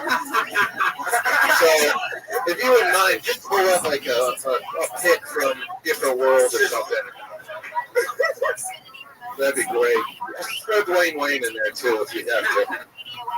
All right, no Sinbad. Let's just keep the fun train going. Yeah, I think Pat's filling in. Sinbad, easy tonight. Finally raging. Yeah, letting it rip. He's coming out with all the things that have failed over months and months and months. He's killing tonight. But didn't get the penny line. Got the creepy eyes going. We mean, please don't cry, Pat. I pulled another name out of the bucket. Weird handwriting, that's always a good sign. Put your hands together for Cal Mortahoy. Yeah. Mortahoy! Oh, yeah. How's it going? How's it going, everybody? Yeah. Woo! Thank you very much. My name is Tal. I'm from Israel. I came all the way from the Middle East to talk to you for 16 seconds. I'll say something personal about myself. I really hate sexual harassment. Really hate it. But I love Jewish magicians. I'll explain. Okay, hold on. I'll explain. So there was this story in Israel in the news not so long ago about a highly elected police officer sexually harassing. One of the official police trip abroad and sexually arrested her. And I was shocked, you know? The trip was to fucking Auschwitz. I was like, what the fuck? And the media were still giving him shit. I was like, this guy is amazing. He can get an erection in Auschwitz? I can barely get an erection at home. There it is, a minute. Yeah. Fuck yeah. All the way from Israel, huh? That's incredible. Is that Oscar Vargas in a hat, by the way? Oscar Vargas put on a hat and a head coach whistle, whatever that is. What's that necklace? It's the vertebra. It's a what? Not a real vertebra. A vertebra? What is that? A vertebrae. The vertebrae. Frat guy's neck. Vertebrae is it's a backbone? It's a back, yeah. Vertebrae is plural. Vertebra is single. I know. Not in English. No, are you? Can you Google it? I study medicine, so like the name of the. Wow. Israel, slow your roll. Yeah. I mean, the first sign that comedy set is not going to go well is usually when you say, I study medicine.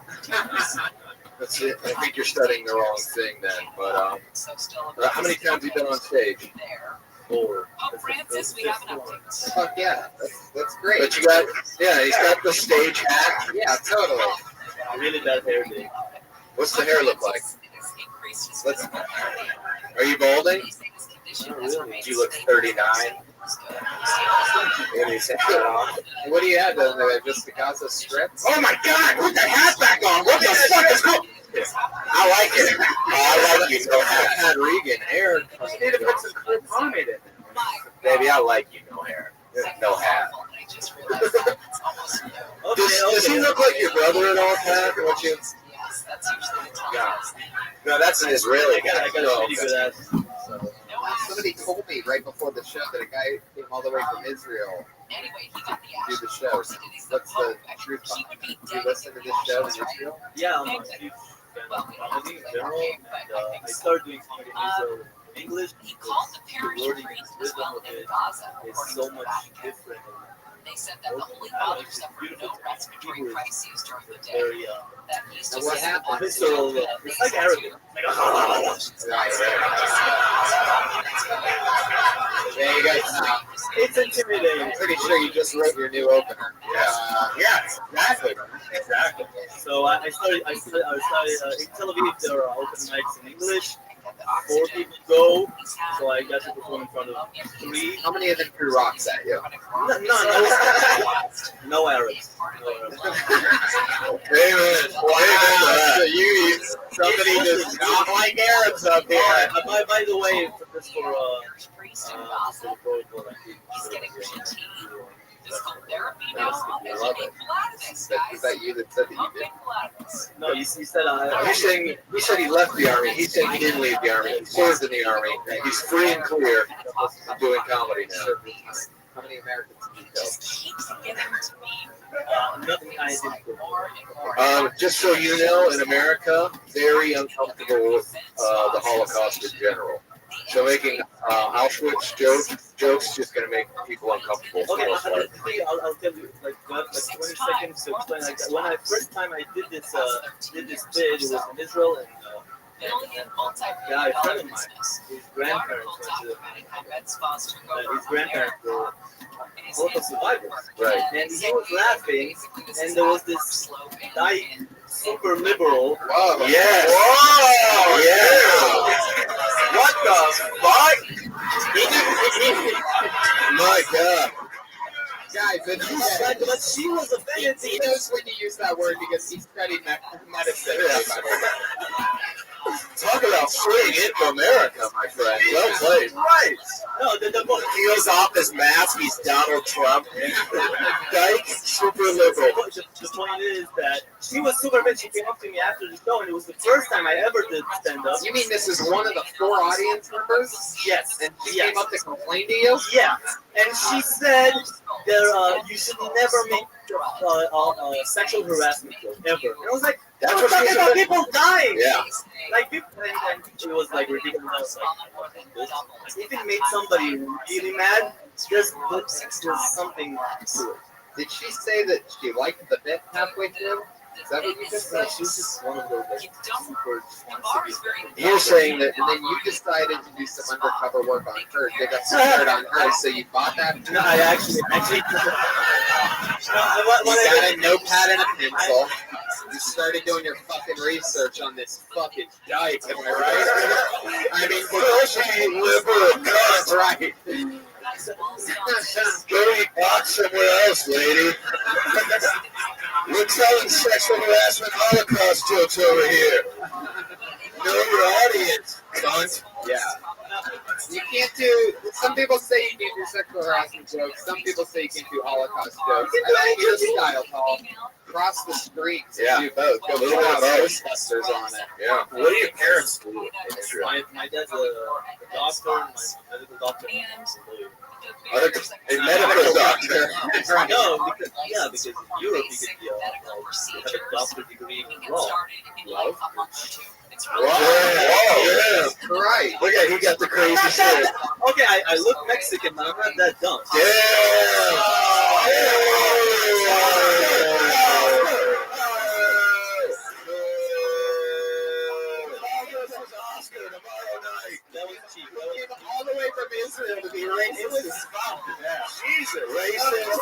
was cheap. It was cheap. I'm sorry. I never got to perform in front of Never apologize in America. Ever. No, you gotta own it. Just like that. It's all good. No one's mad at you. And also, I can play that in Mexican like Carlos, you know?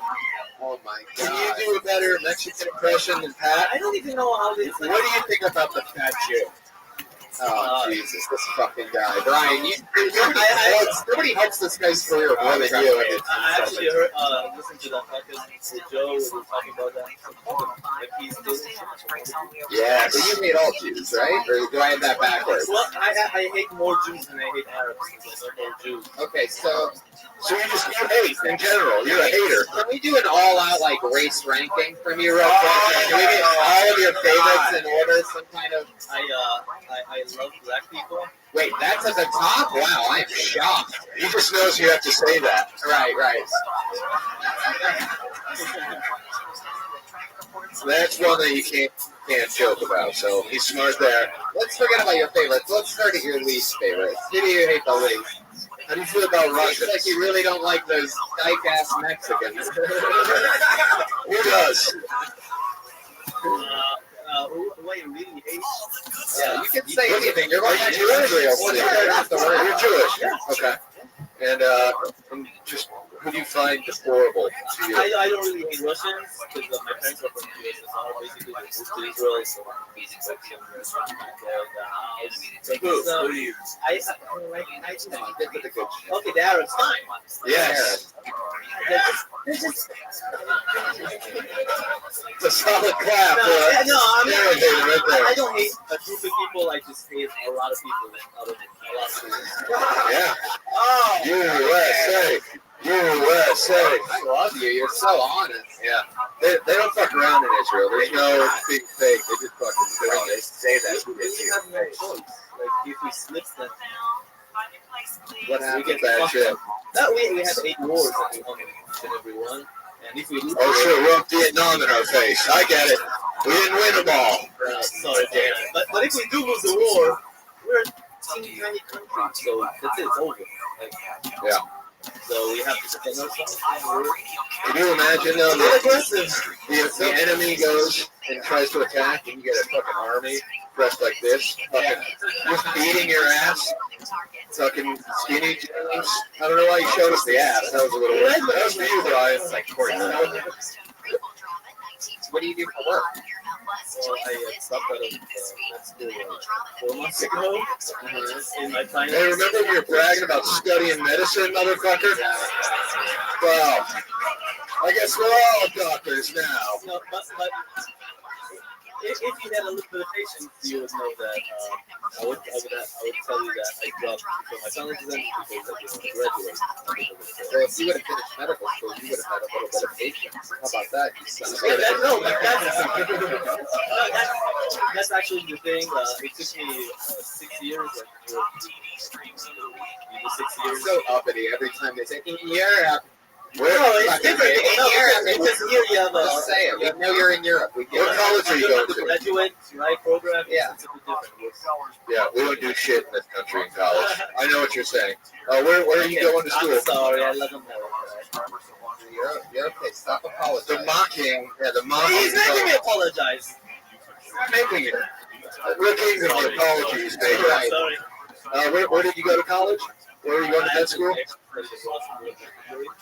Hungary. Fuck yeah, the Harvard of medical countries. That's where you want your doctor to be from. He's right on. He's right on. What?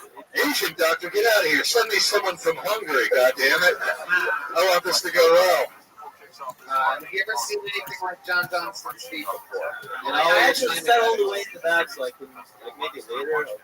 Hey, check him out, man. There's got to be some sort of a medical issue going on. Okay, And if not, worst case scenario, you go back to Hungary and you go, I saw something that can't be fixed. Well, I'm not going back to Hungary. Never.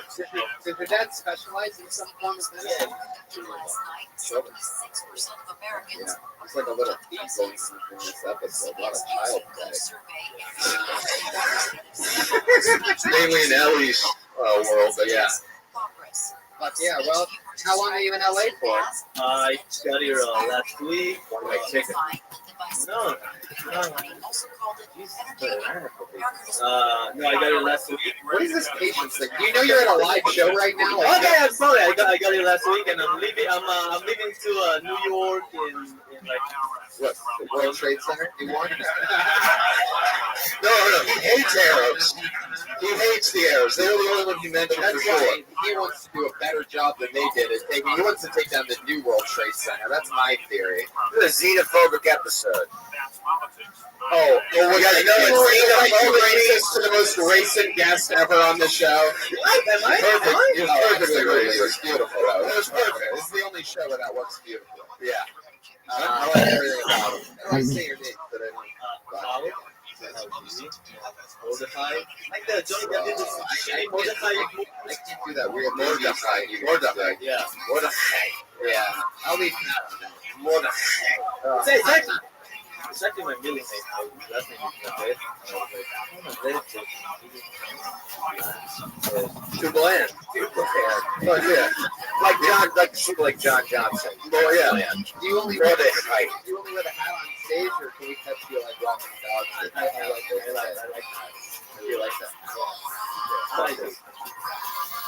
Fuck yeah, Tom Wood. It was nice meeting you. Yeah. Thank you. I like Tom. All the way from Israel. He made it. Beautiful country. Fuck yeah. Hell yeah. He knows all the American customs. Oh yeah. They taught him everything. Hate. And his hate was off the charts. We should give him a green card. Incredible. I want him to stay. Yeah. I love him. I love the fact that he just, when I asked him what his least favorite race, he goes, I love black people. They're my favorite. Yeah. Sure, they're cool. You can tell somebody's got sucker punched in the face once. I pulled another name out of the bucket. Here we go again. It's Genevieve Darling, everybody. Genevieve Darling. Yeah.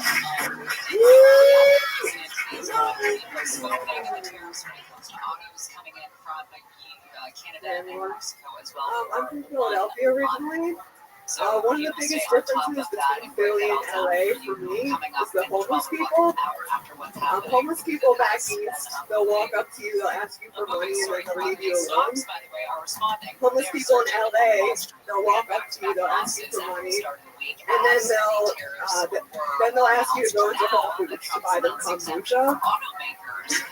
Because homeless people in LA, they care a lot about their gut bacteria. My mom still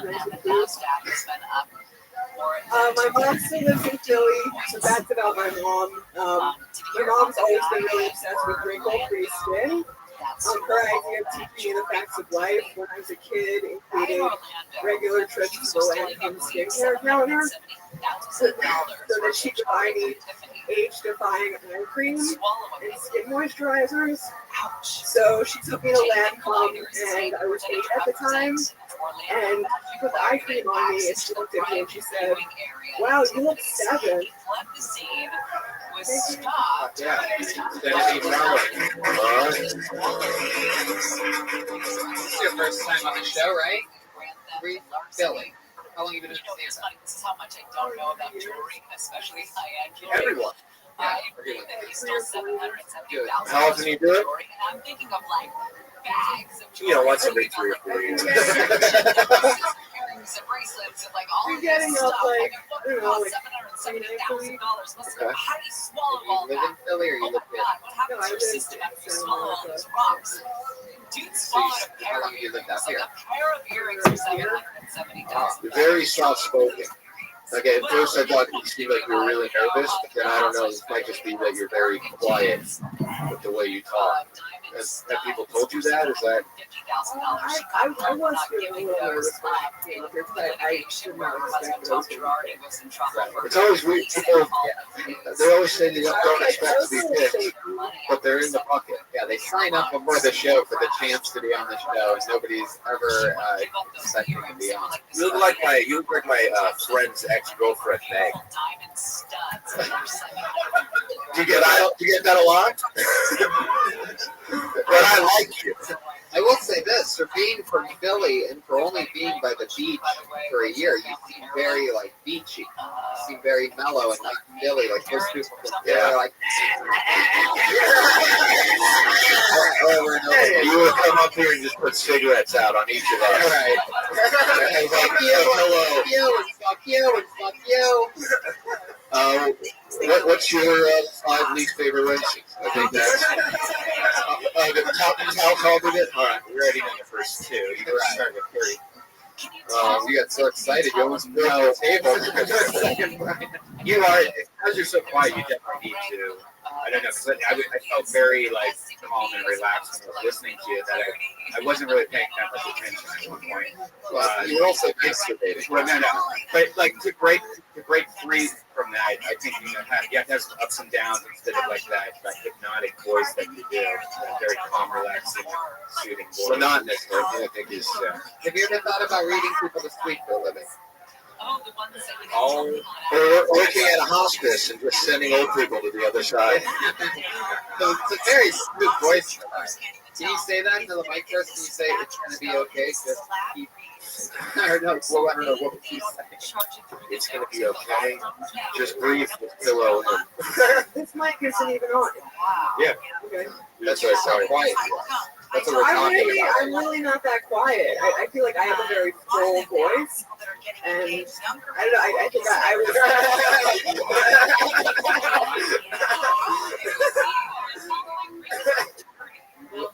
Genevieve Darling. Is Darling your real last name? That's an interesting last name. More porn star than John Johnson. Genevieve is a porn star first name, and Darling is a Hollywood actress wannabe's last name. Oh, it's so aggressive tonight. I was waiting for him to miss all night. There it is.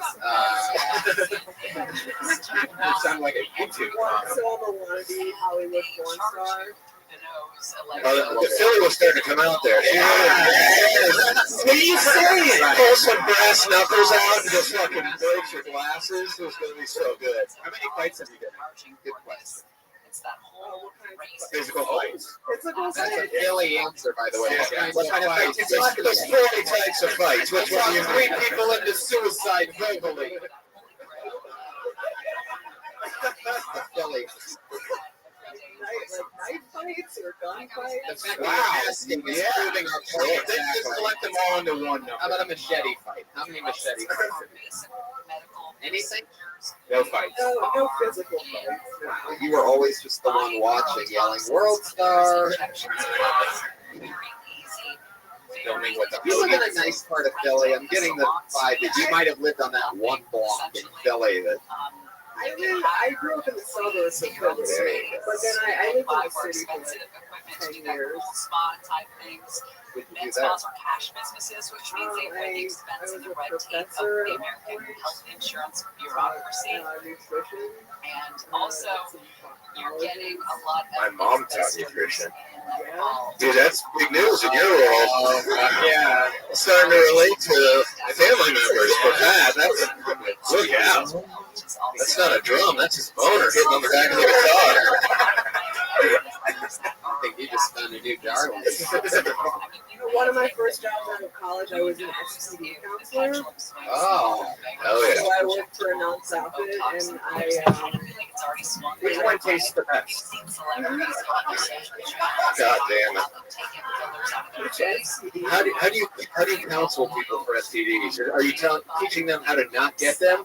Or are they coming to you and they're like, I've got chlamydia, and you're like, that's yeah, they're like, I have this green stuff coming out of my anus. Oh, God, Jesus.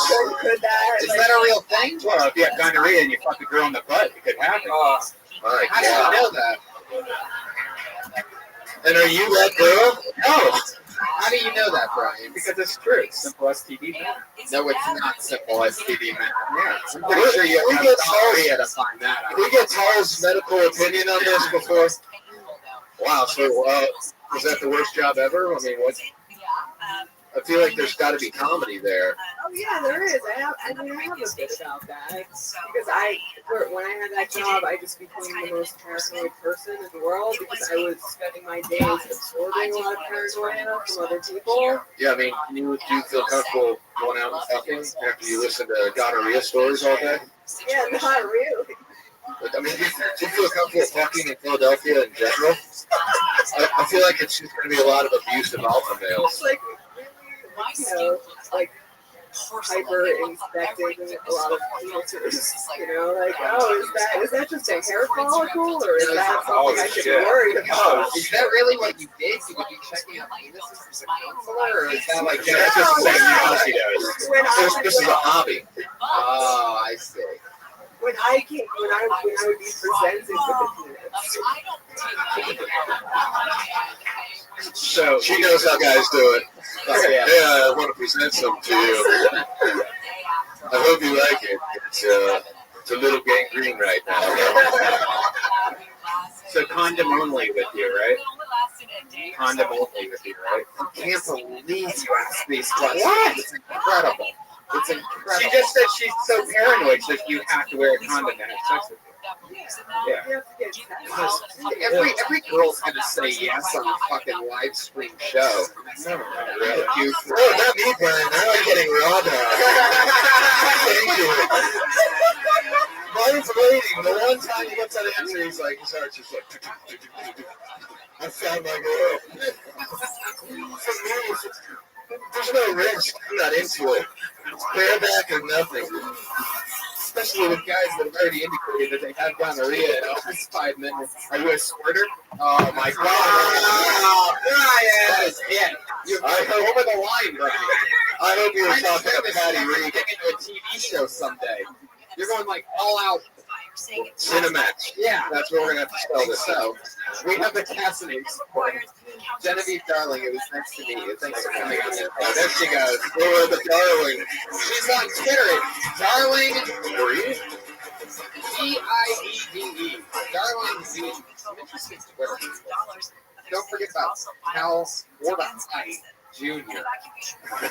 Twitter guy. For God's sake.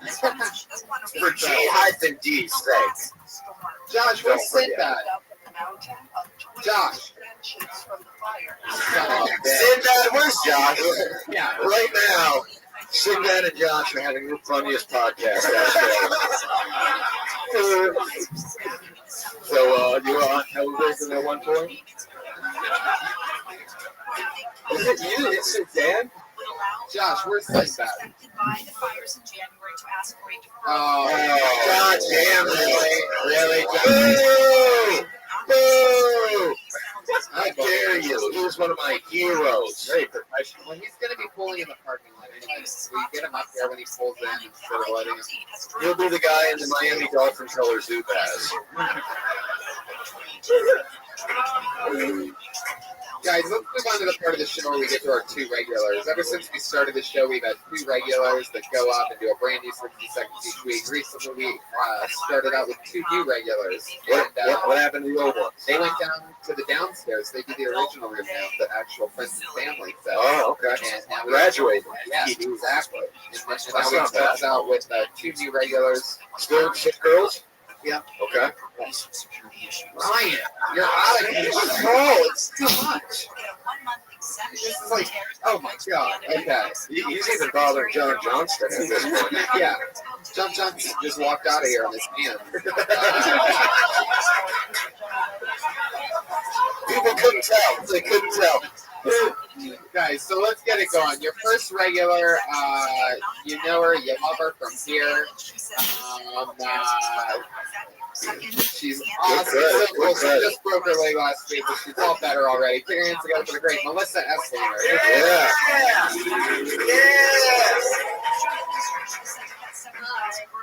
So yeah, I hurt my knee last week, and I went to the emergency room. Anyway, they told me it was a contusion, which is really like nice way of saying pussy. But I found out that actually my femur passed into the back of my knee. So I'm glad that my body's working together. My mom gave me a lot of Dynatap when I was a kid. Like at bedtime. Yeah. They made these lollipops out of it, so like, and they were shaped like a teddy bear, and that was my teddy bear. My mom used to tell me that she wasn't afraid of me getting kidnapped because I talk too much. She would just bring me back. 52 in Chatsworth, and it's 55 in Van Nuys. That's 53 seconds. Melissa Essling, everybody. All right.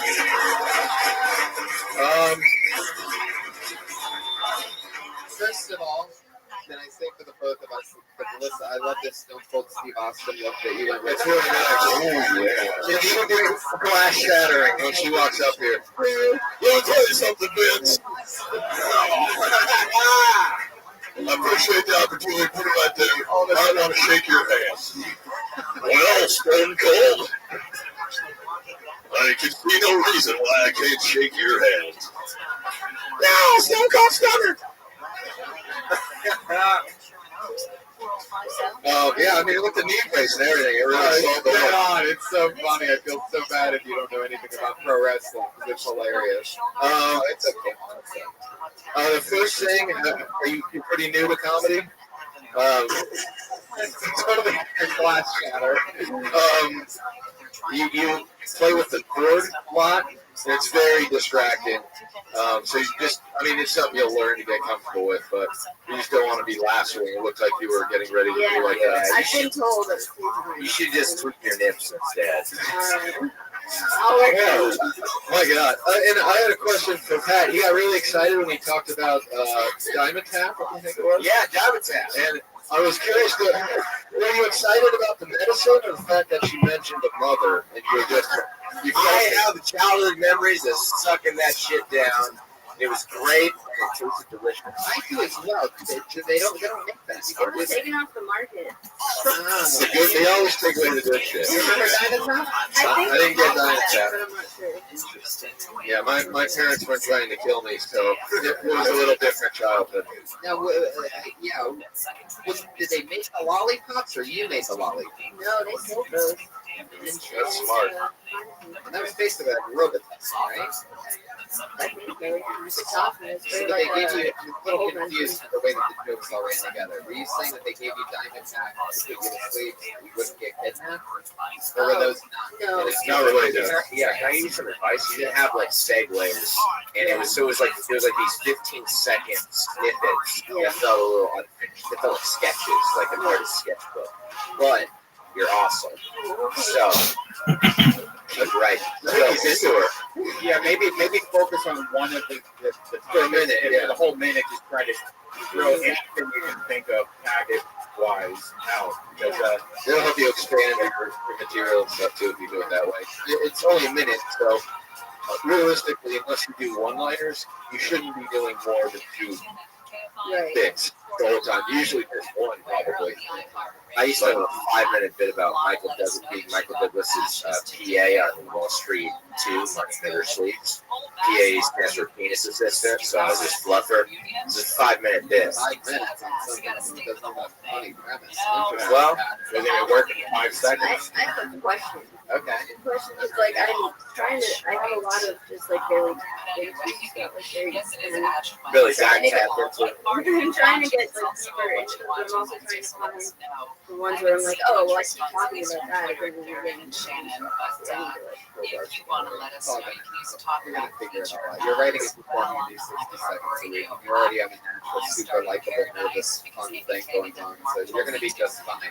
And plus, you're one of the baddest motherfuckers in the world. Never mess with a Texas rattlesnake. There she goes, Stone Cold Melissa Essling. I hope he kills Kane. Fuck out! Stunner! Your last and final comedian of the night is also one of the 2 newest regulars. 19-year-old, hilarious, super cool. Put your hands together for Allie McCoskey. John Johnson's moving closer. Thank you. I had to get a colonoscopy in the 9th grade, just so I could relate to my dad a little bit more. I don't know if you guys are aware of what a colonoscopy is, but basically a doctor just takes a probe with like a GoPro at the end. This feels like a little treasure hunt in your beehole. And like right as I was about to go under anesthesia, the doctor was like, 1, 2, 3, say cheese. And he took a picture of my face. And like I wasn't too mad about that. I was mad that he said say cheese. I was like, cheese is the reason I'm in here. I'm lactose intolerant and can't take a proper shit. There's these new glitter pills now. What it is, it's just a capsule filled with glitter. So that way when you shit, it comes out all cute and sparkly and stuff. I don't know, I think it's a fun idea, but I would never take a glitter pill because there's nothing cute about bloody glitter. Wow. Yeah. Exactly a minute. She went there. Yeah. Let it be shown that the set of the night was done by a fucking 19-year-old. Yeah. Wow. Glitter pill real? Yeah. It sounds real. That's me finding out. Her set was almost like she knew what this show was all about. Yeah. She was prepared. Yeah. Really, really fun. I love how you connected the colonoscopy with relating to your dad. That's so fun. Did he do anything for you, Patty? Just dad talk? Yeah, I mean, anything that's being honest about the connection we have sexually with our family members, I'm on board with. Man, how bad do I want to have your parents on as guests? Like, sit right next to me one night. That would blow your fucking mind. I would love it.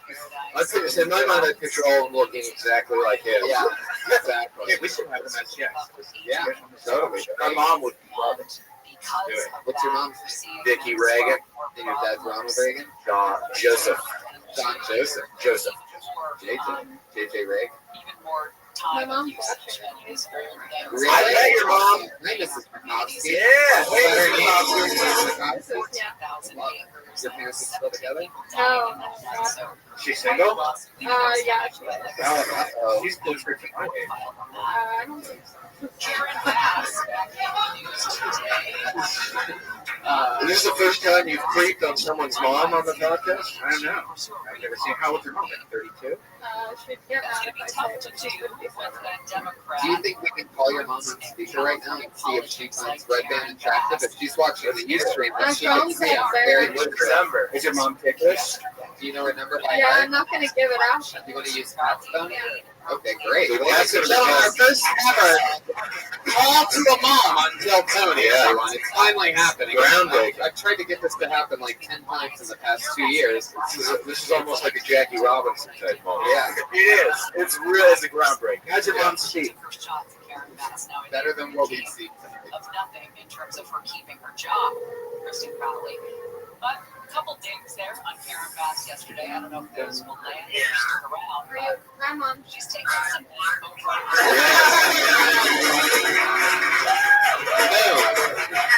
We have made contact. Yeah. Hello, Mrs. Mikowski. Hi, can you hear me? Hi, you. Oh, thank you. Yes, thank you. And it's gotten even greater since the addition of your super talented daughter. So thank you for making her for whatever you did. So if you've been watching the show, then you know what I'm about to ask you. What do you think about? We're trying to find a new girl for my friend here in the white hat, in Red Band. Are you ticklish, man?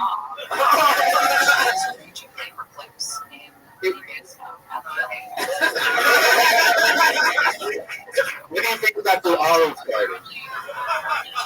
It's true, Brian.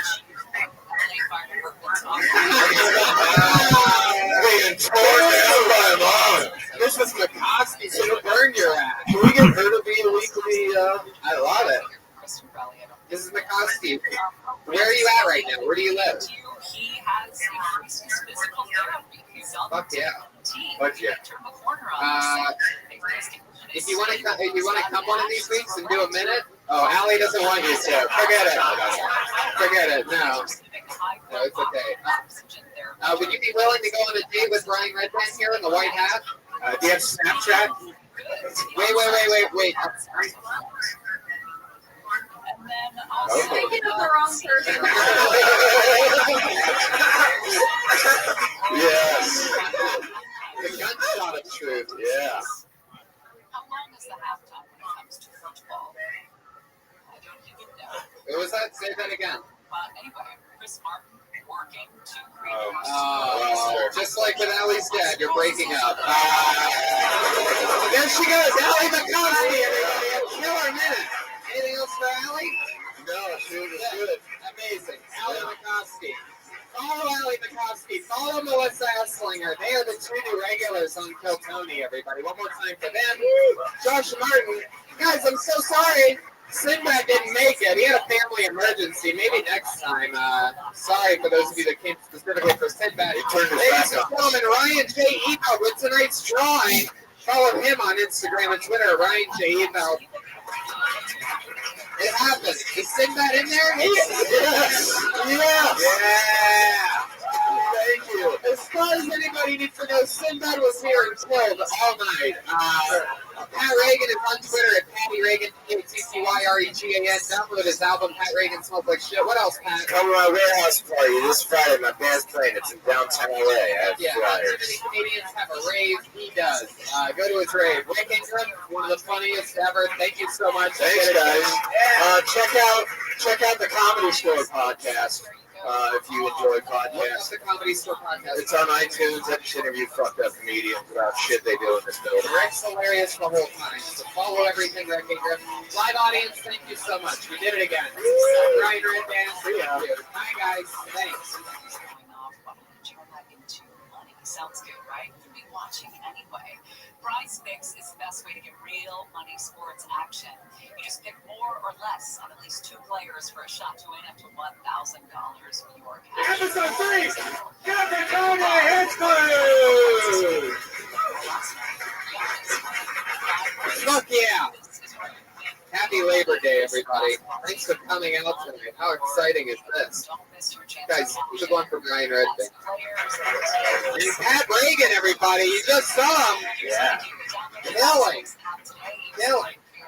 I love how your songs tonight, like there was, it's amazing how the mistakes are the best part. Not many musicians take that path, and that's why we love your unorthodox style. No mic. Fuck yeah. Do you know that microphone's not working? Oh, fuck.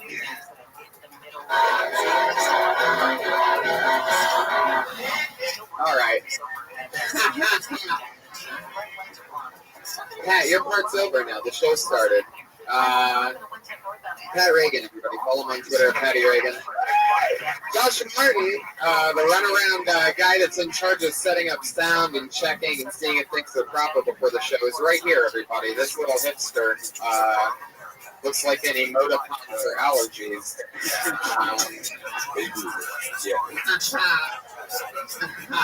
Is it good now, Pat? Yeah. Can I hear you? Yeah, a little something for you podcast listeners. Great, Pat Reagan. Brian Redband. What's up? How's it going? Good. We're going to be in Phoenix, Arizona this month. Yeah, September 17th. So for you podcast listeners and you wacky periscopers and all that magic, if you live near Phoenix, buy tickets for those shows. How about that? Yeah, do that. And then also buy tickets for Toronto. I'll be there, JFL 42. I'm headlining shows. Some of them have already sold out, so you better buy tickets. And I'm going to Portland at the end of October, 50 weekend, 25th, 24th. This Wednesday also, we're both on the Death Squad Secret Show here in the main room. Yeah, so you can see us do stand-up. Yeah. Fucking murder. Jim Florentine, Ben Glee. We have a bunch of comics on the show. So. Oh, yeah. I'm on it, too. Tony Chappelle's thing on Thursday. He's amazing. He's incredible. I opened up for a guy named Dave Chappelle, everybody. Come on. Whoopsie daisy. Which reminds me, I'm also performing in amphitheaters at Oddball. I'm on the Oddball Comedy Fest this year, so I'm doing amphitheaters. Yeah. October 4th and 5th, Atlanta and Tampa. The amphitheater. So you guys know what that's like. You can relate to me on that.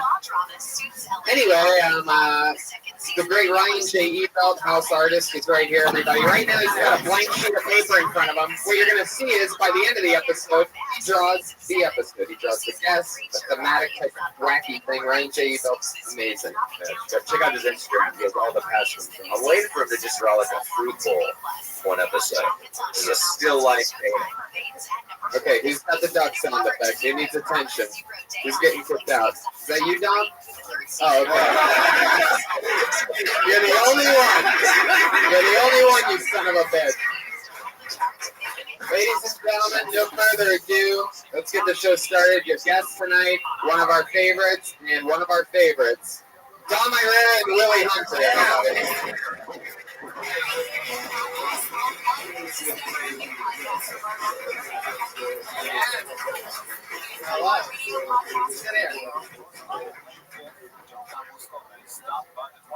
Yeah, this is good. I like it like this. Nice to be here. The plug is on. Gotta tell you, Your mic's not on either? This is so good for a live show and a podcast. It's not working? Is it working? Really? You sure it's working? I think it is. All right. I Anyway, guess I'll be in Fort Lauderdale at the Summer Hard Rock next week. And then I'll be in Governor's at unfortunately. We got to get our plugs in. Well, the theater. That's fucking horrible. I know, right? Never do comedy when you can see the sky. That's true. It's terrible. Anyway, how was Chappelle? It was amazing. It was amazing. Was it a good move? He was great. He's very creative, unorthodox. You ever worked with Dave? Well, in the cellar. Yeah. Not in the rookie. Dom Irera is here, everybody. And also the great Willie Hunter. Can I say something? Yeah. I had that same ring, and I thought it was my phone. I'm like, no, it's not me. And I'm standing right beside you. Like, oh, who is that? Who's doing this? But yeah, what are you guys trying to book an Aflac commercial or something? Whacking around. I love it. What made you use that as your phone ringer? I don't know, but you know it was me because what others want so retarded they couldn't turn it on. I could hear it in my pocket. I gotta adopt this little Chinese girl to walk around with me. What? Now, every week, to let people know a little bit more about our guests, I always give Pat Reagan the opportunity to ask a question that he would like to ask the comedian. Yeah. So, Pat, what are you going to do this week? All right, well, I got a question for Dom. What's your take on all the allegations against Martin Lawrence? I mean, 53 women. Oh, wow. Oh, they raped him? Boom. Nailed it. That's it. That's all I got. I'm trying to tell you, it's funny. The first time Cosby raped me, I was a member. I know it sounds funny, but you got to learn to breathe when you're getting raped. Breathe. Make sure you stretch. It's always important to stretch. Thanks for asking. What's your question for Willie? So he lets you stretch before he did things? You know, the college, I couldn't come until I did the Fat Albert voice. Like he took me right over. It's just a sticker. Pat, what's your question for Willie? Willie, what's going on with the Carmichael show? Is season 2 happening? We don't know. But thank you everyone for the positive feedback for the show, man. By the way, Willie Hunter, young Willie Hunter here, is the creator and writer of the NBC comedy show, ladies and gentlemen. The Carmichael Show, every Wednesday at 9 p.m. What a dream. I just think I was the Patriot. It is so hard to get a creator credit. You got it. Craig Robinson's terrific on that. Yes, Craig Robinson plays Gerard Carmichael, and it's awesome. You guys have both been on the show before. You guys know what happens. Comedians come up, they do 60 seconds. We talk to them about anything. Maybe we just ask them questions, try to find out something else funny about them. Maybe we add on to their jokes. Maybe we just talk about what they look like. Anything can happen. Are you guys ready for this shit? Over 30 comedians signed up tonight for the opportunity. Over 40 to be pulled out of a bucket. And when I say their name, they come up here and they do 60 seconds. Comedians, you know your time is up when you hear the sound of a kitty. Oh, it's adorable. I need to wrap it up then, or else you're going to bring out the angry. I think I did. The angry West Hollywood bear.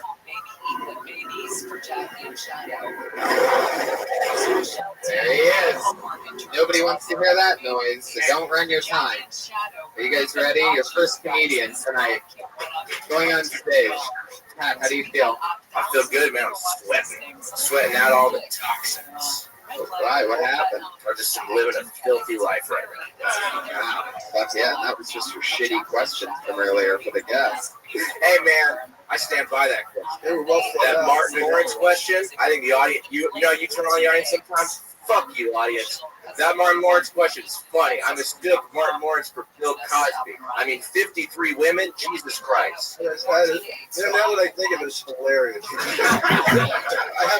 have to think of it. When you hear the explanation, it's always there. Your first comedian during an uninterrupted 60 seconds this evening goes by the name of Mark Conley.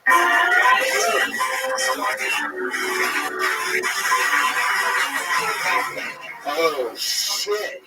No. Well, that's his spot, so that means he gets... Does he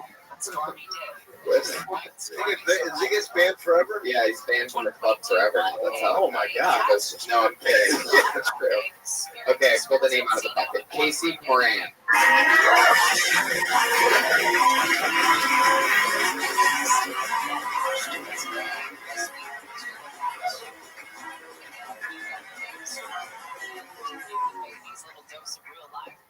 Take your time. All right, so apparently, Dr. Dre used to physically abuse his former girlfriends during his NWA days, and he hasn't denied it. Talk about beats by Dre, huh? Yeah, I'm coming out swinging like Ray Rice in an elevator. You know, I've watched that video a bunch of times, and I realized that there's no audio. And my thought was, maybe there was elevator music. And I think the song that he performed, or that was going on during the incident, was LL Cool J's Mama Said Knock You Out. In which case, I'm not saying it's okay to punch a woman, but I am saying it's also not okay to say no to your mom. So I'm hooking up with a girl from a depression support group, and she says she's crazy in the head, crazy in bed. She's lying. She's actually lazy in bed, but she's still crazy in the head. Every time I'm doing it, I think to myself, how the fuck does Bill Cosby enjoy this? All right, that does it for me. Thank you. Yeah, hi Casey. Welcome to the show. Okay. How long have you been on stand-up? Less than a year. And you know how long you've done it when you counted how many spots you've done? Like, how many spots have you done? 17. 17. Oh, 17 in a year? No, yeah. Well, because I started and then I stopped, and then I'm starting to do it again. When you say spots, do you mean the comedy? Yeah. Yes. It's a great Dom Irera.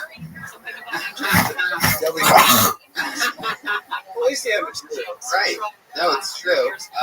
Casey, did you notice that you left the mic stand in front of you and then moved back? And then I was super nervous. You know what else you had to do? Inhale. At some point during that. It was really interesting. And you just kept running out of air. It's important to breathe. I don't know if you have like gills or something like that, but it wasn't through your nose or your mouth. I've never really quite seen anything like it before. What were you breathing out of? I'm so out of shape. I had to run there. It's terrible. I got nothing. No excuse for that. Why don't you talk about that? I could have. I just wanted to go through the material I performed.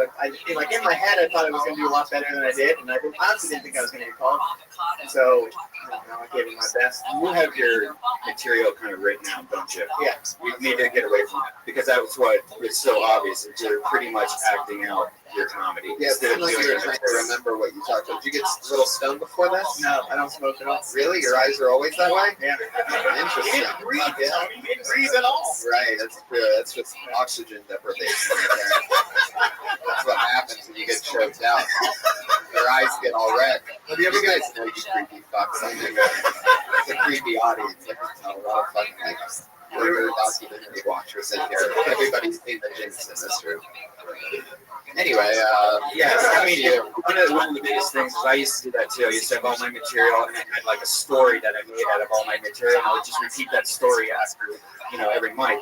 That's the biggest thing. You can tell when you do that. It's like you're acting, you're not really talking.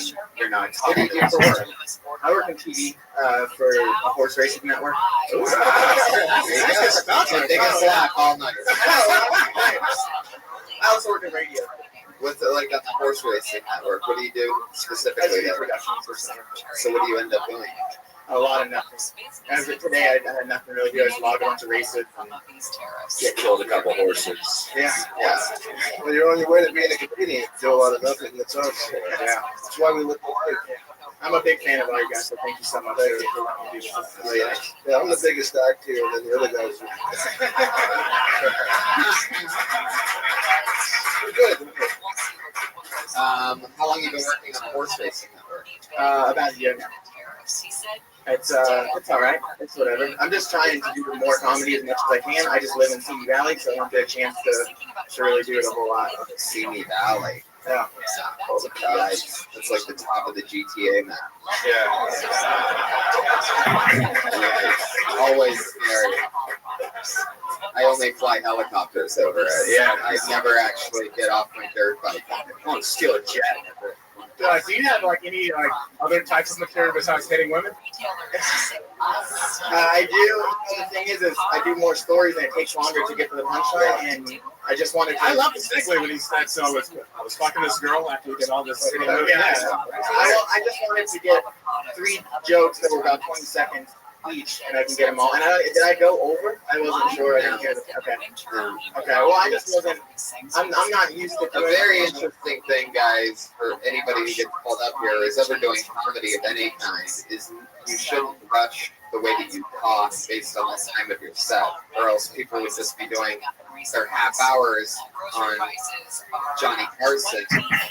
And it's like you can't just rush material to get more laughs. We have to be able to understand what you're saying.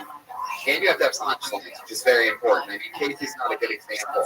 I'm talking about all right, forget it. Casey has literal punchlines. You just need more stage time. 17 times in 1 year is way too low. If you really want to be a comic, you need to at least do it twice, 3 times a week at least. So either decide to do it or just continue to whatever. In other words, your setups are great. The punchlines are good. Okay. Your punching also needs work. I noticed you said you took a swing and it was like this weird hip swing.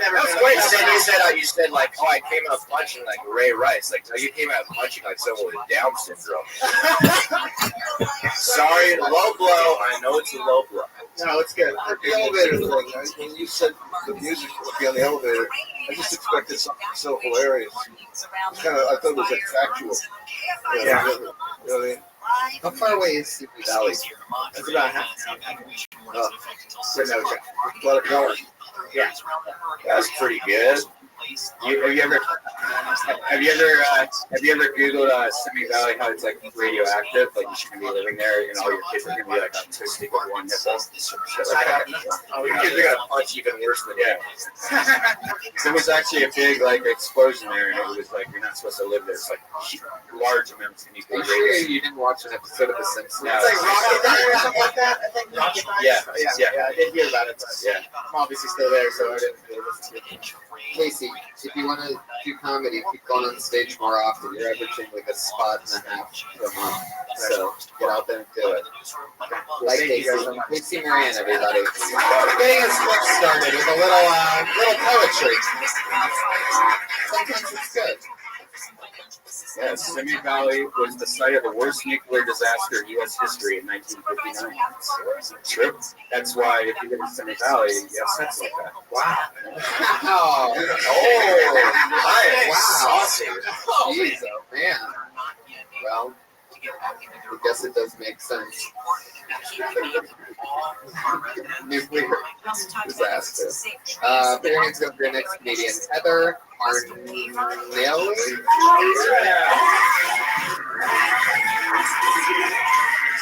Heather Arnelli? Here she comes. guys, I'm sexually active. Surprise. The worst thing about having sex in my life is that guys always want to tell you how freaky they are in bed. They want to prove that to me. Like, you're like, girl, you're freak. I'm gonna trick you out. I'm gonna freak. And then the first thing they bring up is choking. Like that's what they're in. They're like, you want to get choked? You want to choke me? No, I don't want to choke you.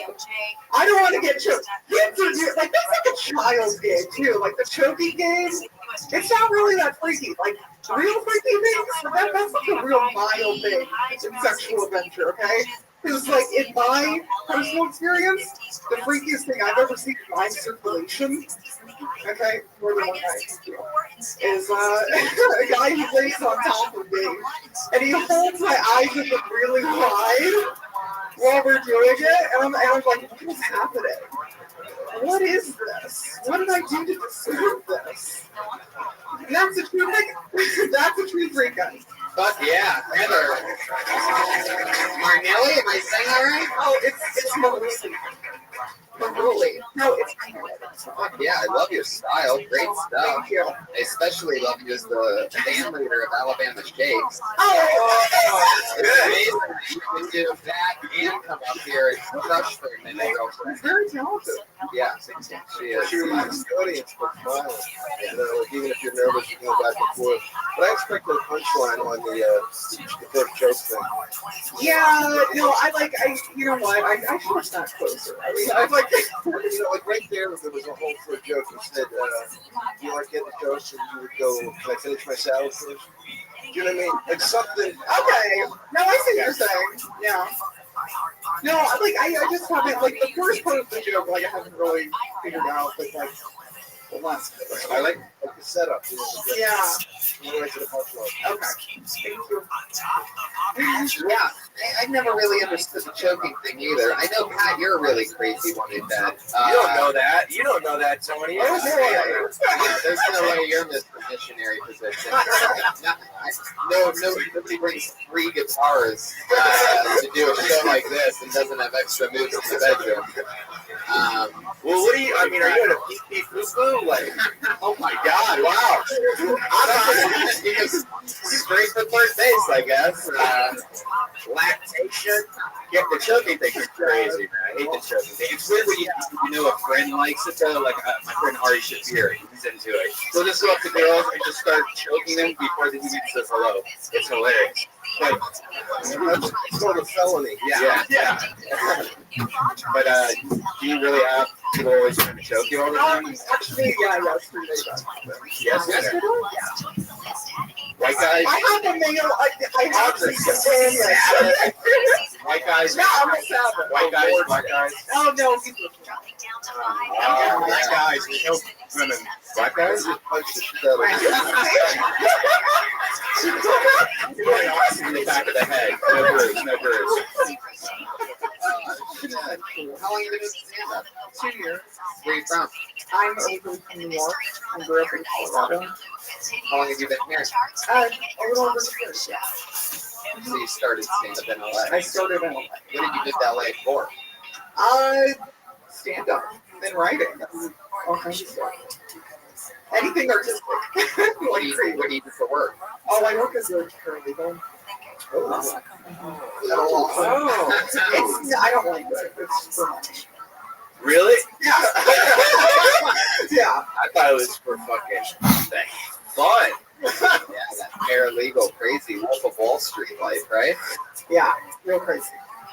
I absolutely love that you decided to wear the Laugh Factory curtain here tonight. Really showing that you're an all-around fan of comedy. It's festive. Like, it's a holiday. Not a lot of people have the balls to wear the Laugh Factory curtain to the comedy store because their rival clubs he's showing. That's like wearing all red to a crip party. You know what I'm saying, white people? Fuck yeah. Interesting. What else, Heather? What other things do you talk about other than being choked? my crazy parents. What nationality are you? Yeah. Oh, I'm I'm Italian, Czechoslovakian, Puerto Rican, and Cuban. Oh, Jesus Christ. I knew it. You're right. Yeah. You're feisty, aren't you? Sometimes that. Yeah. How many holes have you put in somebody's wall before? Oh no, I'm not really like a puncher of walls. Like I get really verbally violent with people. If I get really set off, but it takes me a while. You seem like you might be capable of, if you yell loud enough, breaking a wine glass. Yeah, I've There's heard. there's something very powerful and like Most people say I'm pretty loud. Yeah. I bet. Yeah. You live in an apartment? Yeah. I live in an apartment. Whoa. Yeah. Ouch. That doesn't happen very often. What kind of question was that, though? You live in an apartment? Setting up on your next question there, Maestro. Is it bottom floor, top floor? Is there a tree that goes through the window? You son of a bitch. Here's the next question. Trying to get at something here. You're like, are you ticklish? If your neighbors ever, you son of a bitch. What are we talking?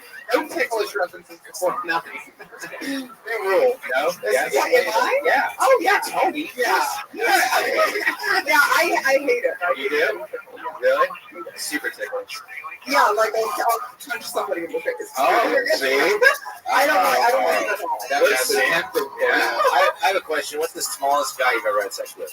Oh, you mean like height-wise? Height-wise, weight-wise? I dated a guy who was 5'6" for like a year. Was it only 5'6"? Was it only 5'6" for the year? No. Oh! we dated for a year. Wow, 5'6". So yeah, you just like used it as a dildo, right? No, it's all the same when you're lying down. It's okay. Oh wow. It is. It's all the same when you're lying down. I'm sure tall people in here have had sex with smaller people. It's like you're the horizontal doesn't matter. This is all shit you should be talking about. Yeah. Okay, being sexually active and being, No, I do talk a lot about that. Yeah, of course. No, I'm 99.99% sure. Like I have. What's that 0.9? Yeah. Finger? I know.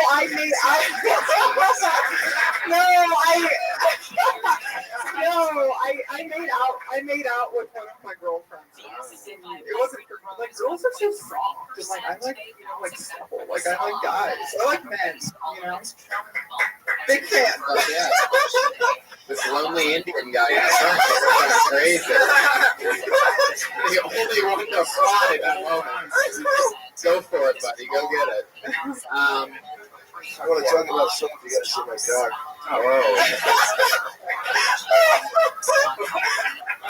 But tasty. Yeah.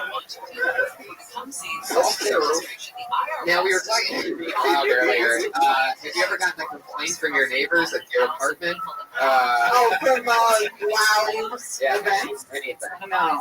Yes. I really try not to stay home ever. My place is in a bad neighborhood. It's in a Puerto Rican, Ukrainian, No, it's German, Czechoslovakian. It's mostly it's a neighborhood. You don't have a set. I live alone. That's why I'm able to afford to live alone. Is by living in a subpar neighborhood. Yeah. I was going to see if you were going to say Mexican neighborhood again. No! It's like I live in a terrible, terrible neighborhood. They're mad. Now they're mad. The cleaning crew showed up early tonight, and they're I speak Spanish. right. We've been now. What's the split there? Which? My mom is half Cuban, half Puerto Rican. My dad is. How many brothers and sisters do you have? I have a younger sister, and then I have an older half brother. And his dad was full Irish. Your mom is half Cuban, half Puerto Rican. Yeah. And she's only had 2 kids. She's had 3. Had 3. Oh, okay. Why you gotta be such a good? Oh, no! Kidding! Sweet. I tried to interject a little comedy. You should try it sometime, Pat. Yes, it burns. so much fun with you. I love your charisma and your style. Willie, anything else for Heather? You got the mic up. What's going on? What do you think? I'm still thinking about the 5'6" guy. Yeah. And did he ever try to choke you? Yes. Oh yeah. Let your neck down for him. How did that happen? Oh, it's right. It's really. Yeah. Wait, how tall are you? You look at his extender arm, please. Jump on their back. No. Yeah, just rear naked choke. Rowdy Piper. That's Dexter bathtub. Let's do Dexter bathtub choke. You know the line? Oh, yeah. For those of you that have seen that one episode.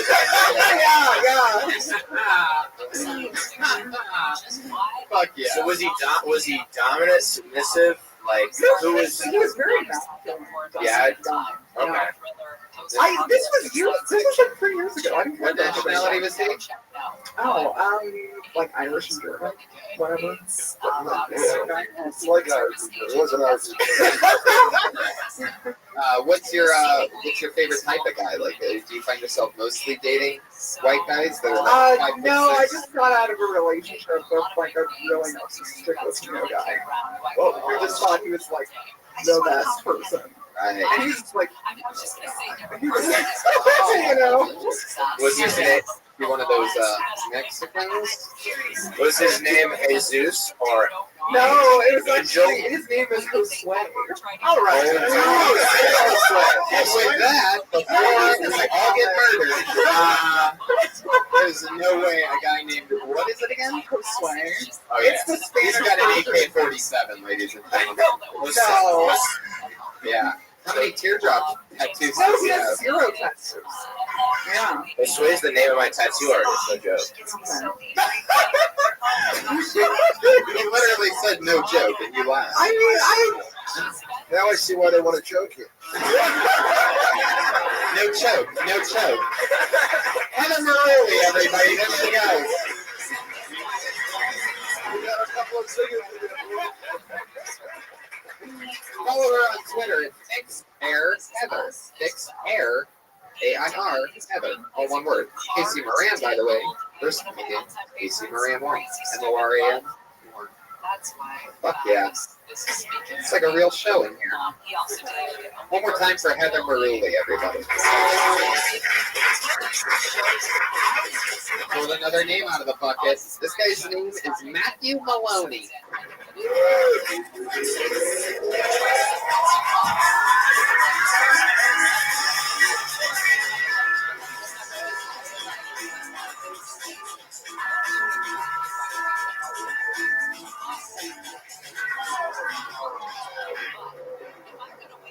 Ladies and gentlemen, I got a lot of love to give, but no one to give it to for free. So I decided, if I'm going to die alone at the very least, I'm going to want something else to do the same. That's right.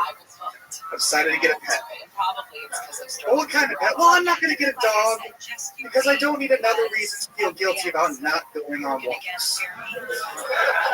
I'm afraid to get a cat because tragically feline addiction runs in my family. So seriously, like every time I visit relatives, fucking cats everywhere. So whenever one dies, 3 more grown fish, aren't pets, barely decorations. And I'm not allowed to get any type of bird or reptile because I don't have, nor have I ever, worn a ponytail. So that just leaves me with one logical option. I've decided to get a scorpion. And I found this out recently. It's actually illegal to order scorpions through the mail. Thanks again, 9/11. So I have to drive 130 miles. And I got, Just keep going. Is that the end of it? You had to drive 130 miles that way. Thanks, Tony. And a scorpion, everybody. For those of you that lost flight, right? I was hoping to end with the 9/11 thing, and there is more to that joke. It's like a 10-minute piece, but okie dokie. And with that said, Matthew Maloney, everybody. Matthew. Took your advice. Yeah. He said, don't worry about the time. Yeah. Matthew, so nice to meet you. Great. You have I mean, I really, really like you. I mean, you are by far the funniest giant 7-year-old I've ever seen perform stand-up in my entire life. Like, of all the people that should be holding a giant baby rattle, you are the best. Matthew, I really like you. I mean, you have real jokes. Like, I love the thing about the dog. And how long have you been in stand-up? Still in my first year. Wow. Yeah. You have great stage presence for being only in a year. You do something before that you were on stage. Yeah, he grew to be 6'9", 280 pounds. Yeah, I would say that you're going to be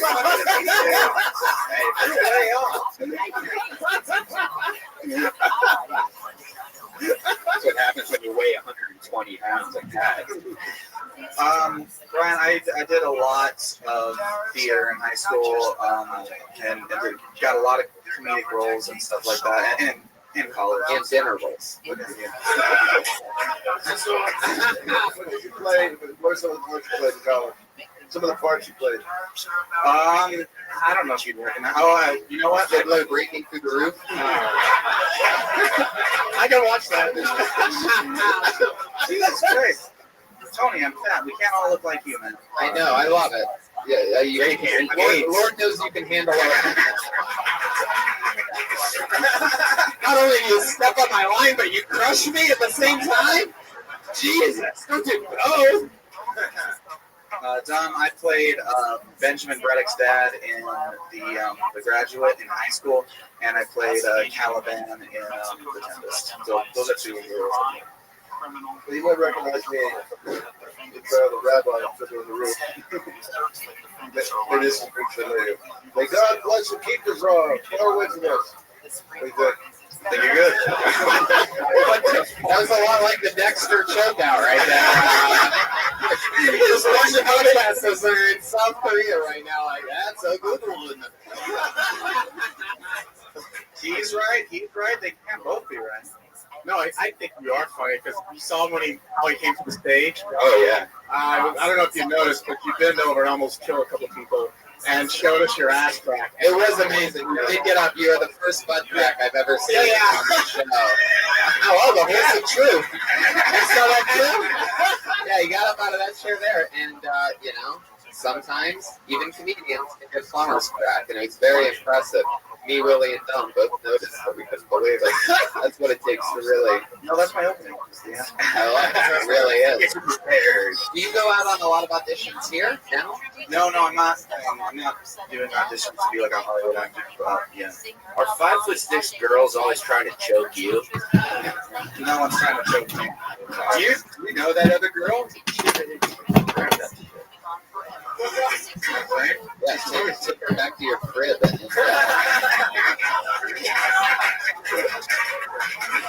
fucking rattle that shit. How many times a week do you get up at like a week? I don't get on stage that often, but I go to open mics to try to get up. I do 4 open mics a week. We have to get you an audition for Orange is the New Black. Like as fast as we possibly can. I'll take it. I'll be there. Fuck yeah. Matthew, I really, really like your style. How long have you been doing it again? Less than a year? All in LA? Let's see, mostly in LA, a little bit in the Palm Desert area where I'm from, and I do a lot of stuff in Pasadena. I guess that's how the Ice Fest I do. So you live out in the desert? Yeah. How does that affect It's hotter than most places, but I like it. It's fine. It's a weird place, all the weirdos, right? No, not by your standard. No. You just got burned by your high school social studies teacher. Matthew, I love your style. Anything else for many parting words from Matthew Malone? Continue, man. You're funny. Just continue. Thank you very much. Yeah, I try. That theater background really shows you're fun to watch. Matthew Maloney, everybody. There you go. He's on Twitter at Matthew E. Maloney. Yeah. Fuck yeah. Guys, How exciting. Oh, I love this. I always love one name food, but you never know what you're going to get. Yeah. This one is RAAB. So I'm going to guess it's Rob.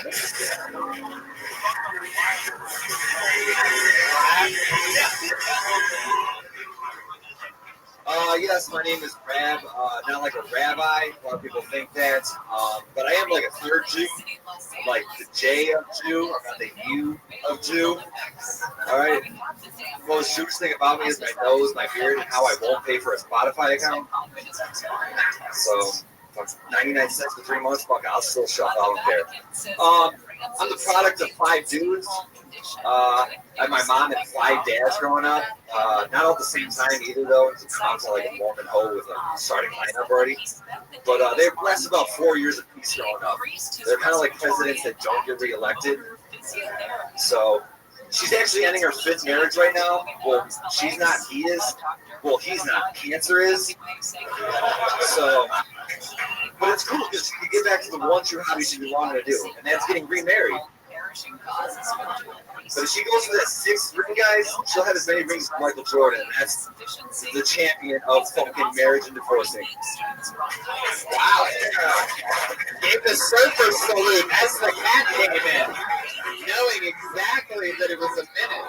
Toss down the gauntlet and follow that. Yeah. Yeah. It's almost like he would drop the mic if he wasn't afraid it would break and he'd be charged for it. How's it going, Rab? It's going good. I like your style, man. You still work at the Pink Dot, right? Yeah. You still work there? No. I love how you say that. Like, no fucking way. I never. Not for that fucking person, G. Wow. I'm sorry. He's a hooker. Wow. 1 in the pink, 2 in the steak. I mean, my God, there's some real anger down there at that corner, huh? I think you left that bastard. You can't say first Jew, left bastard. Bastard person. Yeah. You do that? The bastard person, Jew? No, the bastard's got to be at the end. Oh, the person, you bastard. There you go. You're on your way to show business now. Nothing like alienating the Jews in Hollywood. Fuck yeah. Yeah. How's stand-up been going? What's it been, like a couple years you've been doing it? Just over 2, yeah. How's it going for you? It's been good. The daily job prevents me from doing it some nights, but I'm trying to get out as much as possible. Yeah. Trying to get some shows here and there now. I don't do the networking thing, really. You don't? Yeah. What do you mean? You don't talk to people? I don't suck dick to get at it. That's like all it is. Like, I don't suck dick to get at it. That we do? No. That's what it sounds like. That's what it sounds like. Do you really think that's what's happening? It's like this crazy Illuminati dick sucking thing? It's some like, kind of like the people at the top, like Louis, Bill Burr, Dave Chappelle, they're just twerping it all down. No, there's a difference between them and the people that are working here. Some of them.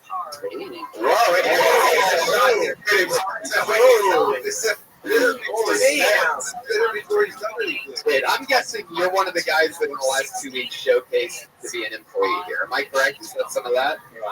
Do you want to work here?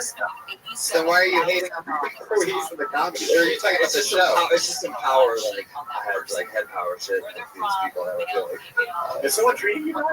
Oh, I kind of get like a little. You want to call them out right now? Yeah, let's do it. They want it. You guys don't care. Well, it's the truth. You have to do it. Who are you upset with? I'm not gonna put names out there. Come on. Nobody listens to this anyway. Come on. Yeah. Because it's not really bothering me. It's just like, Oh, no, it is bothering me. Yeah, it is super bothering me. It's not really bothering me. You don't want to throw anybody under the bus. No, yeah. Why? Even though you look like a guy that would throw somebody under the bus. Like literally. I look like a bomb and then throw him under the bus. You look like when's Jackass 4 coming? You know what I mean? You look like Ryan Dunn who got reincarnated and glued pubes to his face. I get a lot of that, so it's fine. Fuck yeah. What do you do for fun now? This. That's it.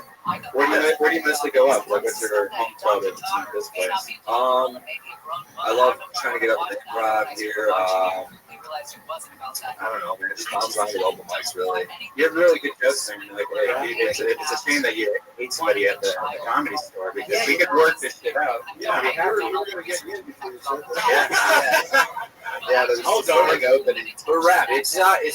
I think that you're like going the wrong way, thinking that 2 years in that you're gonna get traction and like to be better. You know what I mean? Like it takes fucking years. No, I know. Years, like just being out every single night. It's the different cliques. It's very high school cliquey, and they don't think I'm funny, so it's like I don't get these shows, and I don't. Oh, you just can't find a clique. Yeah, I'm my own clique. Let's just bring up a little bit. I love it. By the way, it's the second time that the Alone Indian guy clapped. I just caught you again. You want to and my guy's defending everything lonely tonight. It's the most beautiful thing. It's fucking perfect.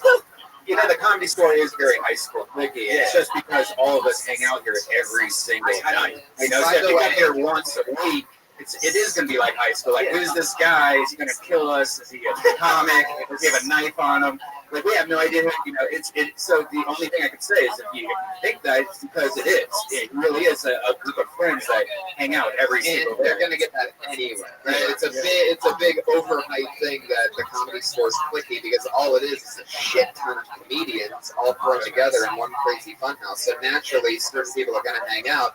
And people that are improv people and people that are alt people, they're just as cliquey as anybody here. Oh, yeah. Big time.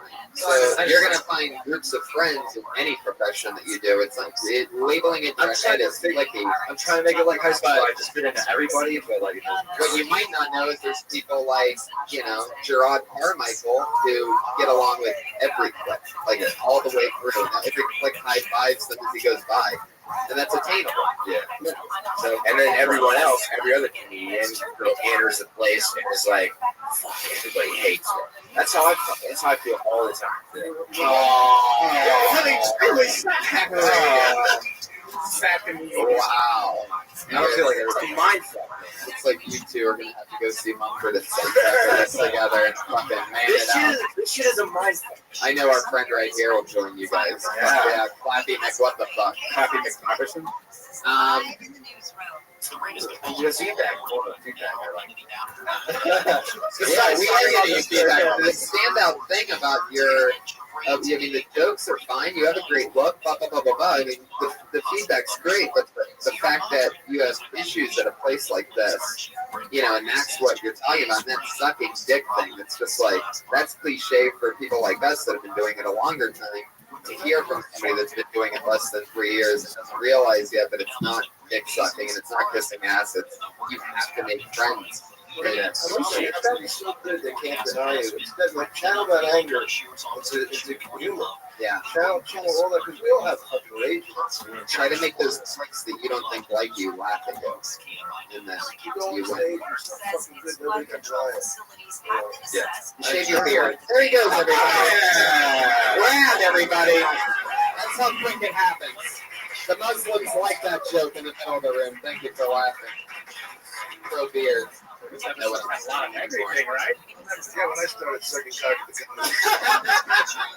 Yeah. 40, 50 cocks a day. Really? Rough back then, kids. There was no AIDS. I spit it back in their face. you spit jizz back in their face? Will you let the fucking joke go? Let me do my minutes and you can ask us.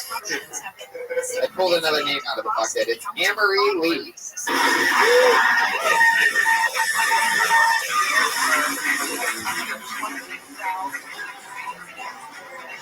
Oh shit! Wow, no, we lost a good one. I had faith in this one. You know what that means? Are you sure you're not in the room and you're just gotten shy? Amory Lee. I feel like she's in this room.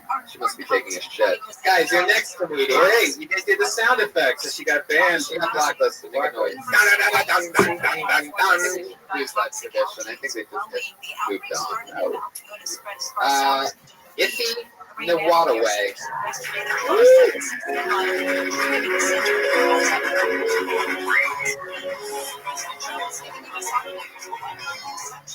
Tariffs on imports from Mexico and Canada. This decision follows talks with the heads of Ford, General Motors, Okay, so growing up, my dad always used to dress me up. Like, no matter where we're going, I'd always get dressed up. So, like, if it was a birthday party, I was in a suit. If it was a dinner party, I was in a suit. Slumber party, I was in a suit. But I grew up in Compton, California, the hood, so it just always looked like I had a court date. So it was like, who's this thug ass baby? Who's this going everywhere? It was me. I was the thug baby. You know, racism is real big right now. You know, raise your hand if you're racist. Shout out to you. But everything has a silver line. Everything has a bright side. I kind of figured it out. See, racism isn't that bad. Because racism creates racists. And then racists become racist dads. And racist dads have daughters who want to fuck black dudes. So when you really look at it, it's not that bad. Man, that wasn't a minute, guys. Let's just wrap it up. That's perfect. 55 seconds from Iffy to the waterway. Am I saying that right? The waterway? It's like the This is your second time on the show, right? Thank you for 4. The luck of the bucket brings you back. Another funny minute. Last time was fun too, right? You are the toughest nerd I've ever seen in my entire life. It's like you just fucking lift weights and steal glasses from your grandma. And wear them. Incredible. You are ripped. Like some chick broke your heart and you just won't stop, or dude broke your heart and you just will not stop lifting weights. It was like the ad in the back of the comic where I was the nerd at the beach, got the sand kicked on me, and then I ordered the stuff and it worked. Fuck yeah. I love it. Where are you from? LA native. Wow. From Compton, California, straight out of Compton. Yeah. Who do you like? I don't know if it's really straight out of Compton on this one. So did you see? Really? Okay. The kids were in gangs. He's taking piano lessons. You got likability. Yeah. Yes, that likability, you can't buy that. You look like a guy that you want to hang with. You know what I mean? That's a very cool thing in comedy. You can't. It's just part of you. So keep that going and then write some fun shit. This on? Yeah. Oh, you bigger laughs. Yeah, booty like J-Lo and glasses like Zsa Zsa Gabor. Oh, wow. There's the half-court shot that Pat shoots once in an episode. Time was running out Every once in a while, Pat's like that ball boy that gets stuck on the court when the team comes back down and gets, like, run over. But sometimes he makes us deep three-pointers. Iffy, that's such a cool name. Is that your real name? Yeah, it's short for Iffy Shakuda. Wow. Your pants hate you. Oh, wow, what that noise means? That's a blackest black eye of the night sound. So what's your full name? Do you have a middle name in the middle of it? Yeah. Holy shit. Okay, can you say the whole thing? Yeah, Iffy Shakuda, he's Amamwani. Wow. Almost took up an entire 60 seconds just on the name. We almost heard the sound of a kitty there. Iffy, what do you do for work? Right now I get paid to play video games. I'm a host. Nerds. Yeah, I'm a host for Geek and Sundry on Twitch.tv. So if you guys like watching people play video games, get up on that. What are you playing right now? Right now we're playing Metal Gear Solid, The Phantom Pain. That's pretty sweet. Yeah. Long ass cutscene. I watch it all the time. Like, to me, Twitch is my new falling to sleep. Like, I'll just put on some video game. I don't even give a shit. Just listen to somebody play video games and fall asleep. And you just, like, shoot and kill people all around the world. Yeah. So that's your outlet for the natural, Compton side of things, right? Yeah, that's what. Yeah, most people were actually doing it, and then GTA came out, and I was like playing, and I was like, "Oh God, I'll just do it from the inside." You know, Tony, that comment was a little bit iffy. Oh, wow, there he goes. Now he's just throwing beach balls everywhere. Throwing beach balls onto the basketball court. Stop the game! You're like a streaker. You're like a fully Dude, I've been getting naked on Eric Andre's show. Watch out for it, baby. You know what that whistle means. Pat's gone over his word limit for the night, everybody. This is the part where we put a red ball gag in Pat's mouth, and he's only allowed to speak to his guitar from this point. Iffy. So, I just love saying. I love that name. Yeah, it's great. Iffy. What do you like to do for fun other than play video games? Comedy. That's like since I comedy. You know, we all masturbate before we write, right? Yeah. So, but like, yeah, since I do improv, sketch, and stand up, you know, lots of comedy to keep me busy. You're so likable. Again, another guy. You like? Are you getting auditions or anything? You have... Yeah, I was in Comedy Bang Bang and Key and Peele. Oh yeah, you're gonna be great. It's done. I love the idea of the height of laziness is to watch somebody play video games. Yeah, it really is. Yeah, really good. That's it. Tom, I'm right with you, man. I don't know what this fucking world is coming to. You're over your limit now. Iffy, anything else? Willie, you got anything for Iffy? Willie, I think Willie at one point whispered in my ear during your set that he's going to cast you at the Carmichael show. So no pressure, Willie, but anything you want to say to Iffy? He could play Little Rel stand-in or that. Yeah, you should be. You seem like you have very good parents. Were they together the whole time, dude? Nope, not at all. Yeah, my dad got remarried. He's from Nigeria. My mom didn't. She's from Louisiana. And you know, two presents for Christmas. That's the way I always look at the bright side. You know, two parents. Was it a new mom, lighter skin? Yeah, it was like Fresh Prince. Yep. Yeah, it was like, oh man. You woke up one day like, hey, the light skinned mom now? That's all I have to say. That's why he writes on the Carmichael show, right there. Look out for a Fresh Prince reference coming next week on NBC. I think it's so cool that you look at it that way so positively. Two Christmas presents, as opposed to the fact that two people didn't love you enough to say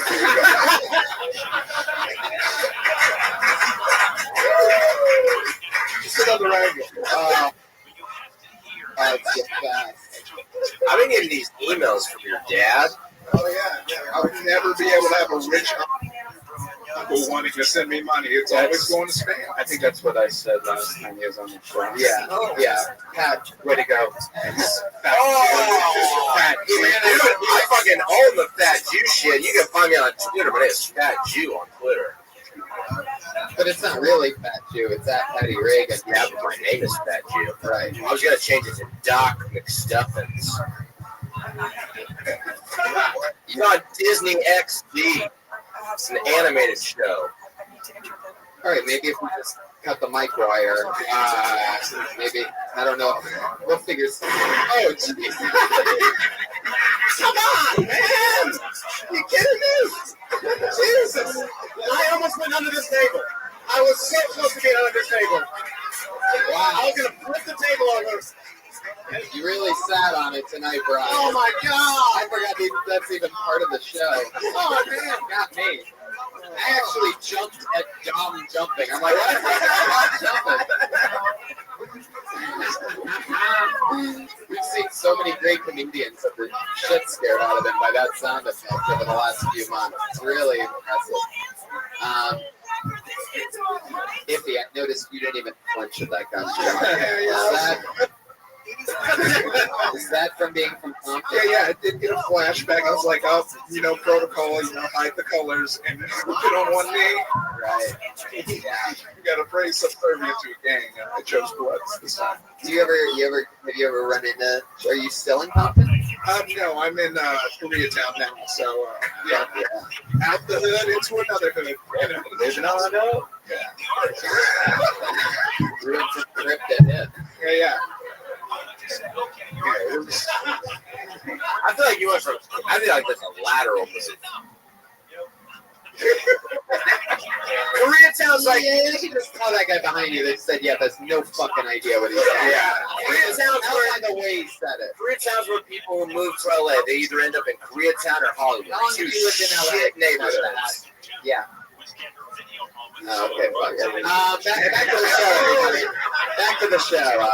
Hey, settle down. You don't have a microphone, sir. Thank you. Somebody tell that second base umpire to keep it quiet over there. Son of a bitch. Questions are over. Iffy, I had so much fun with you. Nice to meet you. Iffy Nawataway. Follow him on Twitter at Iffy's Not Funny. IFYS Not Funny. IFYS Not Funny. All one word. I can totally tell, like, that's one of those guys that, like, is going to be a star. It's incredible. Josh, I'll take a drink, too. Yeah. Anyway. One more for me, too. I worked freaking 13 hours today. Wow. Okay. Well, somebody's about to job. What are you doing for 13 hours? We're on Eric Andre's show. I was peppercorn bing bong. I got in a horse costume. I fucking danced around.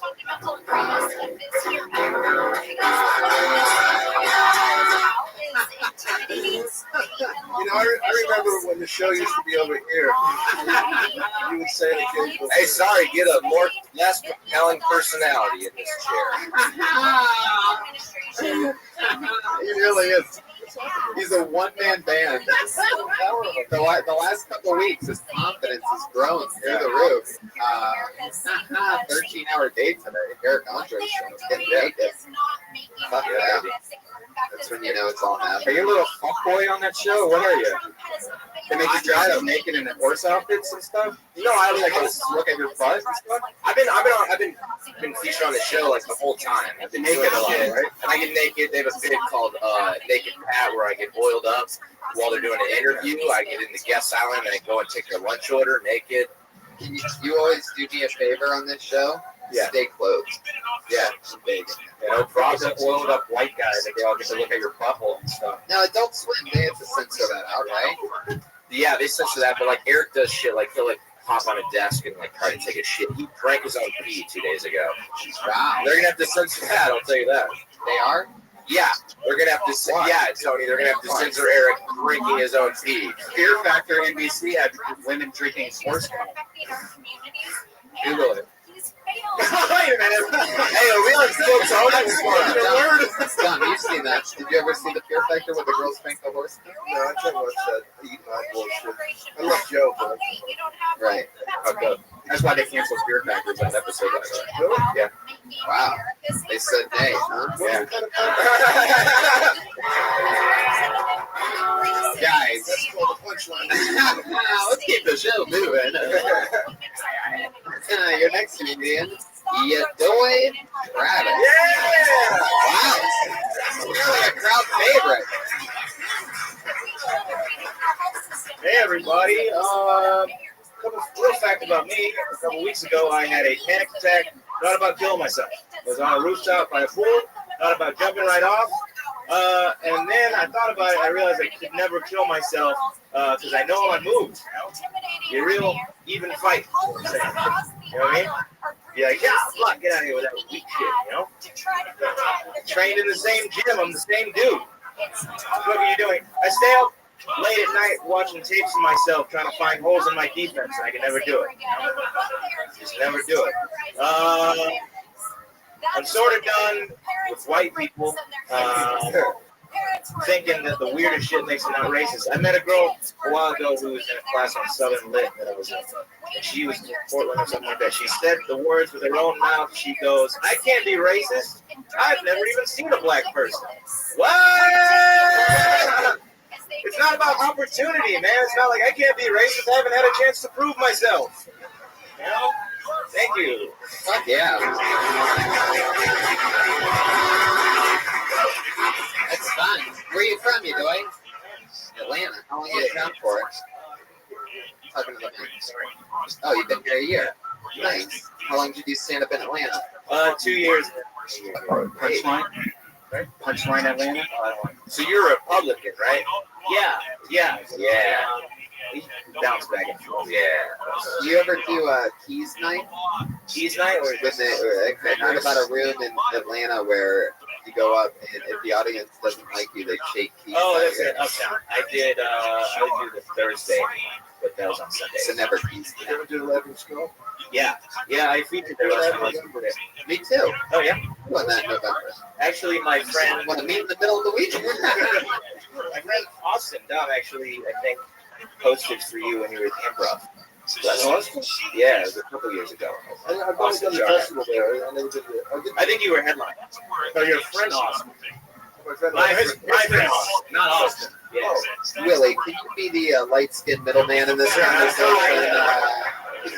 From Alabama, so yeah. You know, It's like the picture of like Cro-Magnon man standing up, and then from skin tone. Oh, okay. Yeah, you know what I'm saying. You know what I'm saying, really. exactly. It's like a before and after for skin bleach as we go from left to right. Man. Hey, that's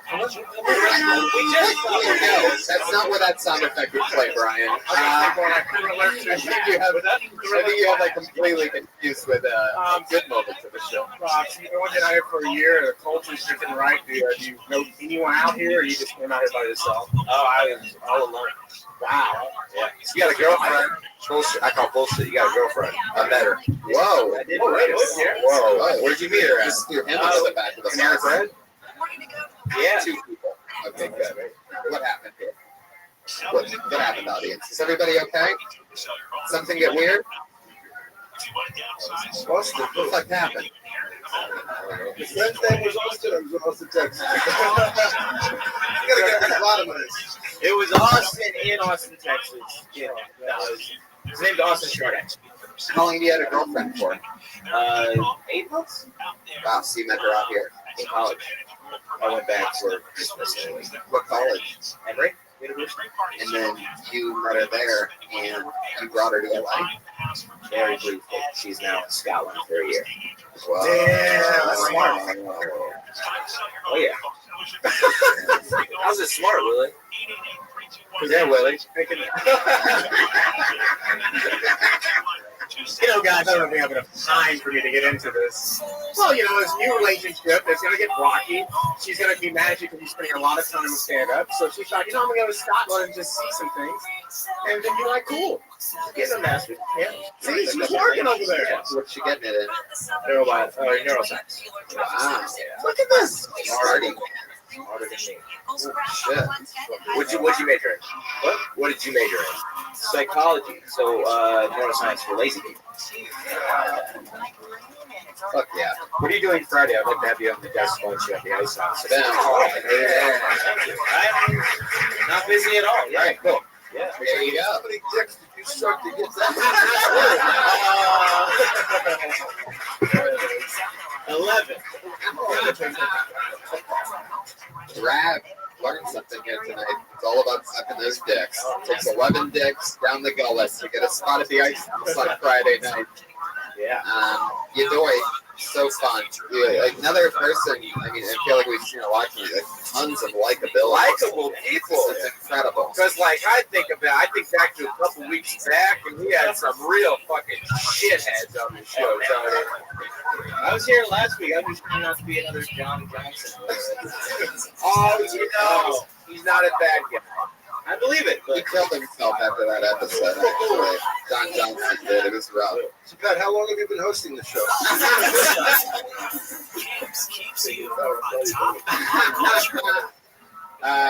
So there you go. I almost called you Iffy Nawadaway.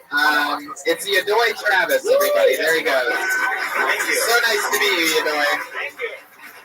He's on Twitter at Professor Doy. Professor Doy. D-O-Y-E. Doye. Okay, sure. You don't have to be an uppity asshole about it. Jesus Christ, dude. Just because your girlfriend went to Scotland, you don't have to act French. But you do have a spot at the ice house on Friday. Yeah. However, turns out exchange rate, 2 more dicks you have to suck after tonight. Hey, I'm good. Okay, let's keep on going. Maybe we should. No, we should. No, we can't. No. If we can, it's already pulled, Tony. If we have okay, we have to do an extra short one with Logan Gunselman.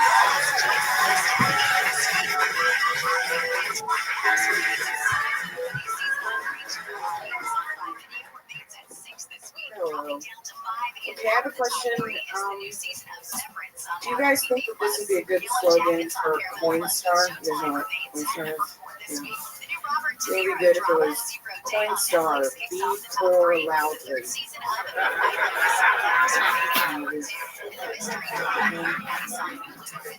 Cool. I'm pretty poor. Is that relatable? No, is that okay? Cats, ladies, is this relatable?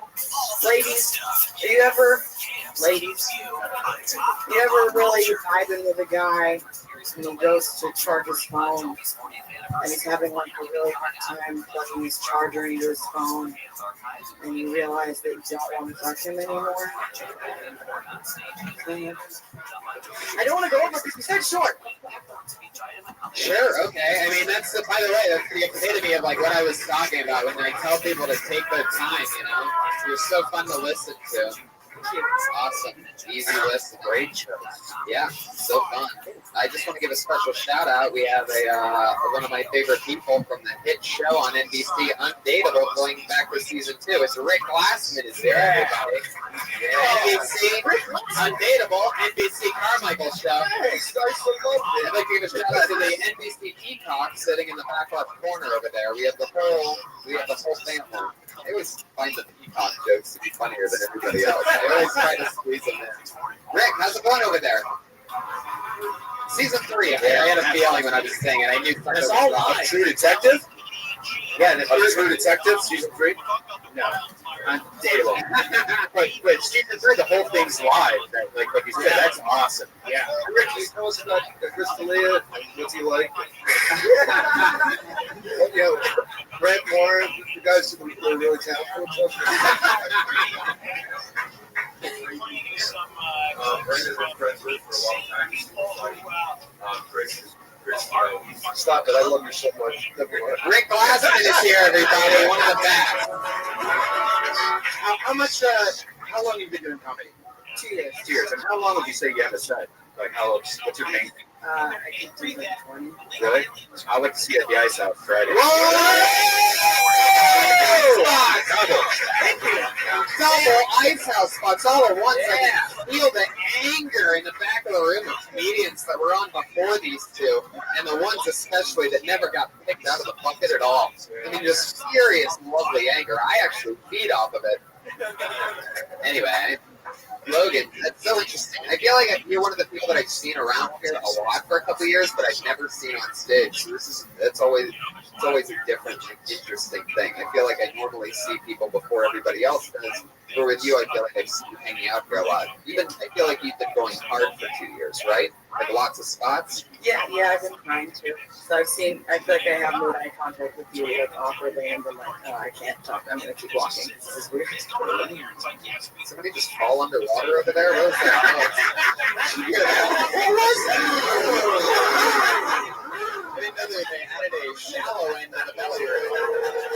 Very interesting. The noises that come out of this room sometimes. Oh yeah, Logan, I like the cut of your jib. I like the V of your neck. I like the waist of your pants. I like the strap of your sandals. Wow. Whoa. Somebody's gonna write a song about Logan eventually. You can find a word to rhyme with sandals, you're gonna have it. So Logan, what else do you do? I have a day job. I work at an auction house. So that's, are you the auctioneer? No, I'm not. Everyone always asks that. No, I just write. Thank you. No, for pointing that out. Well, someone had to tell you. No. Logan, I'm sorry, we have to do an extra short thing with you, so that's your time. Logan Gunselman. At the Ice House Friday night. She's on Twitter at Dirty Guns. I don't know. I hope I'm not cutting you guys off with anything. No. I've seen it before. Cool. She's very funny. It's time to get to the part of the show where our two regulars go on. It's always my favorite part of the show. We have two people that write and perform a brand new minute every single week. And recently, we just switched out for two new regulars. And the other old two regulars now go up in the original room on this night, do a longer set. And now we have 2 minutes anyway. 15, so that like 3 ways. You want to have to fix the episode. Yeah. 15. Seems like a low number until you just know that 15 is the amount of dicks. Undisclosed, Jim will suck those 15 dicks. Don't you have a song about that? No, dude, I write songs about my real life. And without further ado, I'm going to bring up your first regular, doing a brand new 60 seconds. You know her from Kill Tony, everybody, as one of the newest regulars. Put your hands together for Melissa Esslinger.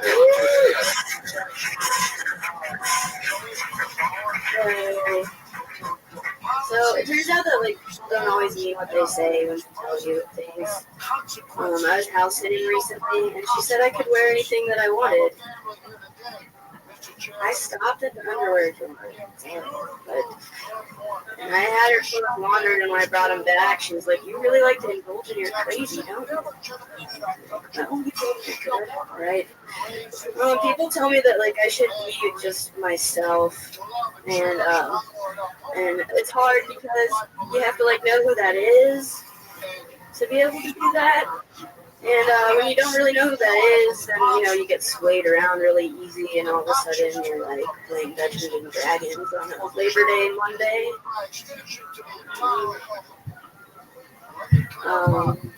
I'm sorry, that's it. Oh my God! How dare you close with an apology? Melissa Esslinger, everybody,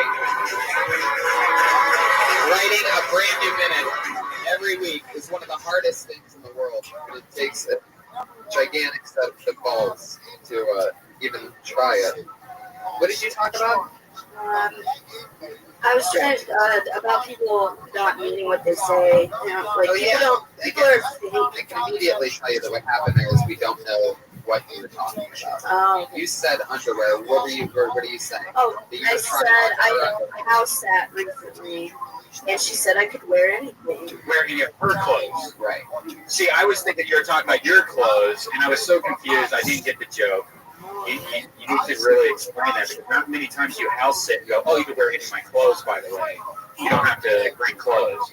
Right. Well, it's girls' stuff, clearly, Brian. I don't think guys are going to say, "Hey, you can wear any of my clothes." Yeah, but did you get that? I didn't get that. I sort of thought that maybe that's what you were saying, but it definitely has to be more clear. And then what you do, if she did say you can try on any of my clothes and wear any of my clothes that you want, you went for the underwear. No, I said no where I stopped at the underwear. But that would be Did this really happen? Did you try on clothes for somebody that you were house sitting for? No. Oh, wait a second. I don't know if I believe She that. said I could. I worked Well, let's talk about for a it. lot. Yeah, that's the good stuff right there. Yeah. And apparently she was just being nice. She wasn't actually, because I ran out of clean clothes, and Did you at least wash her clothes? yeah, I even had them professionally washed. I paid money that I don't have. Well, I would have saved money if I just done my laundry. But Were the panties real slow? I did not actually. I went commando instead of going for their underwear. You went in her pants? Wow, just lip to denim. Whoa. I said shirts. And what was the other thing? We say push to DoorDash. Okay, Pat, settle down over there. Melissa, what did you talk about after the close? Being yourself and not knowing. I'm still figuring that out. Right, that was more like just a real statement than a joke. And what came after that? I've playing Dungeons and Dragons. Oh yeah, When you don't played know who you are. Dungeons and Dragons. Maybe, yeah. I did. You have to be able to commit one way or another. Yes, I did. Today? Really? It was 2 weeks in preparation too. Yeah. Dungeons and Dragons hangout was planned for 2 weeks? Yeah. I just kind of jumped on the bus like, all right. The Dungeons and Dragons bus? Where does that go through? I don't understand it. So random people meet up at a building, and it's kind of like playing poker, but you don't have sex with women. How many girls are at these things? I'm the only one. Oh. This is the stuff that you have to talk about that you have to delve into. You know, instead of doing 3 different jokes about 3 different things, you know, talk about playing Dungeons and Dragons. Talk about why you wanted to wear clothes and that you run out of laundry no matter how hard you try. And, you know, you gotta delve in and really break it down to find the meat. Because playing it on the surface isn't always going to be, you know, there. So did I like every single one of those guys give you their phone number or FTP address or anything like that? Jeffrey Packers in the audience. Melissa, we're going to roll on. Thank you so much. Melissa Esslinger. Follow her on Twitter, Melissa Esslinger. We have one other regular. Your final comedian of the night is also one of the newest 2 regulars here, and she is 19 years old. Ladies and gentlemen, Allie Makovsky. Thanks. When I was in the 3rd grade, I had a hernia, which is pretty crazy. I had to get surgery for my hernia, and it was in an uncomfortable area for a 3rd grader. You know, it was like down here, and my mom was concerned. You know, she was like, "Hey, doctor, is that scar going to be visible forever?" And the doctor was like, "Well, once your daughter gets pubes, no one's going to see the scar." Like, first of all, why is my doctor saying pubes like he's just the chillest dude ever? And second of all, why is he just assuming that I'm gonna go full bush? My pubes come in, I'm like, leave them, they're mine now. I don't know. I saw some people down the street and I was about to judge them for no reason, you know. And then I shot myself because I'm a good person. And I was like, Allie, don't judge them. You're better than that. And you're better than them. Those people are idiots. Thank you. 58 seconds of Allie Makovsky. He did it again. I'm only 19 for like a couple hours. Really? Oh, your birthday's coming up? Your birthday's at midnight? Well, let's get it on. Yeah. No. We'll be able to celebrate one more year of you not being allowed at this club that you're performing at right I'm now. about to start bringing like chairs to sit on the sidewalk and stuff. It's okay. Yeah, I think you could do something with that. Yeah. You want to hang out later? I'm busy. Nice bed. What she said? She said she's busy. Yeah, just like give you a bed. Nothing. I prefer showers. Oh, wow, I think she wants you to pee on her. Not golden showers. Allie, so fucking fun. Last week we called your home. Hey, you know what? I'm gonna ask you this. This is what, episode 3, 4 for you? I don't know. 4, 5, something like that. Are you still doing minutes? Did you stop now, or are you starting to write? I wrote 2 new jokes today that I was gonna do, and then I heard Dom was gonna be here, and I didn't want to like do something stupid. And so then I was like, let's just do a classic and then try these. Now look how good you did. He wants to give you a fucking bag. But he doesn't want me to open. I gotta love it. That's how you get the top. I'm not gonna open anything. No, I'm in the courtyard at the Marriott. Why you gotta be such a dick? But on the road. Okay. We'll do the road for a year or 2. Right. A trip around the world to get some fake ID. We'll have fun. Now, I'm not gonna lie to you. I'm older than you. Oh wow. Yeah, I swear You to look God. awful. Thank you. It's my skin. It's moist. Guys, we did it. That's Allie Makovsky. Thank you. Follow her on Twitter, Allie Makovsky. We did it again. Pat Reagan is Patty Reagan. Let's check in with Ryan J. Ethel with tonight's super drawing that took place during this episode. Boom. Look at that. Matchup. You see it. You know it. Oh, wow, that's me. Big one of me. That looks like you, Tom. It's so funny to see Tom's drawing face. Tom just said that he forgets what he looks like until he looks in the mirror. I never forget what you look like, Tom. You're our favorite face on the show. We supposed to one more time before Monday Night Football season. We lose Tom for half the year as an eligible guest, so I squeeze him in 3 times in the past month. Yeah. Thanks, everybody. Great crowd. The great Willie Hunter. Watch the Carmichael Show every Wednesday, 9 p.m. NBC. Watch Undateable with our friends Rick Glassman, Chris D'Elia, Brent Moore, and Ron Punches. And thank you so much, everybody. Thank you, live audience. Have a great night. Thank you. New law drama Suits LA on Peacock. The second season of the Yellowstone prequel drama 1923 on Paramount Plus joins the list at 8 this week. The medical drama The Pit on Max remains at 7. The new season Just rode your wacky wave. Cat Reagan is here, everybody. And the house artist. is the new season. Right now, he's got a blank sheet of paper in front of him, and by the end of this episode, he's going to have a full drawing of tonight's episode. One of my favorite artists in the entire world. He works here on Quill Tony, the great Ryan J. Ebelt. I'm so happy to have him be part of the team. Freakishly great job. You know, he has all the prints are now for sale on his website. So all the past episodes that he did, you can buy right now. At RyanJEbelt.com. Yes. Boom. Boom. Yeah. And check out his work on Instagram and follow him there on Twitter and everything else. Yeah, we have dates coming out. This is the other part where we drive down the show for just a moment.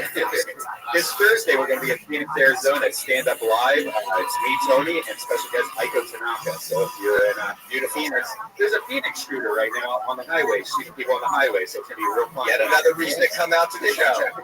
Yeah. Stay off the highways and get into the air conditioning and Stand Up Live this Thursday. And then I'll be in Toronto all of next week, the 25th through the 30th. Get tickets for that at jfl42.com for those of you listening in Toronto. And then blah, blah, blah, blah, blah. Portland, Friday, Saturday, the 23rd and 24th of October. That's it. Boom. And there's other stuff too, but I'm not going to annoy this live audience. It gets really weird when we have to talk about our dates because we have to make money for those of you that, we don't always just do free shows. Quiet fucking audience. Right. All right. That's how we make our money. It's on the road. Selling fucking content on the road. Yeah.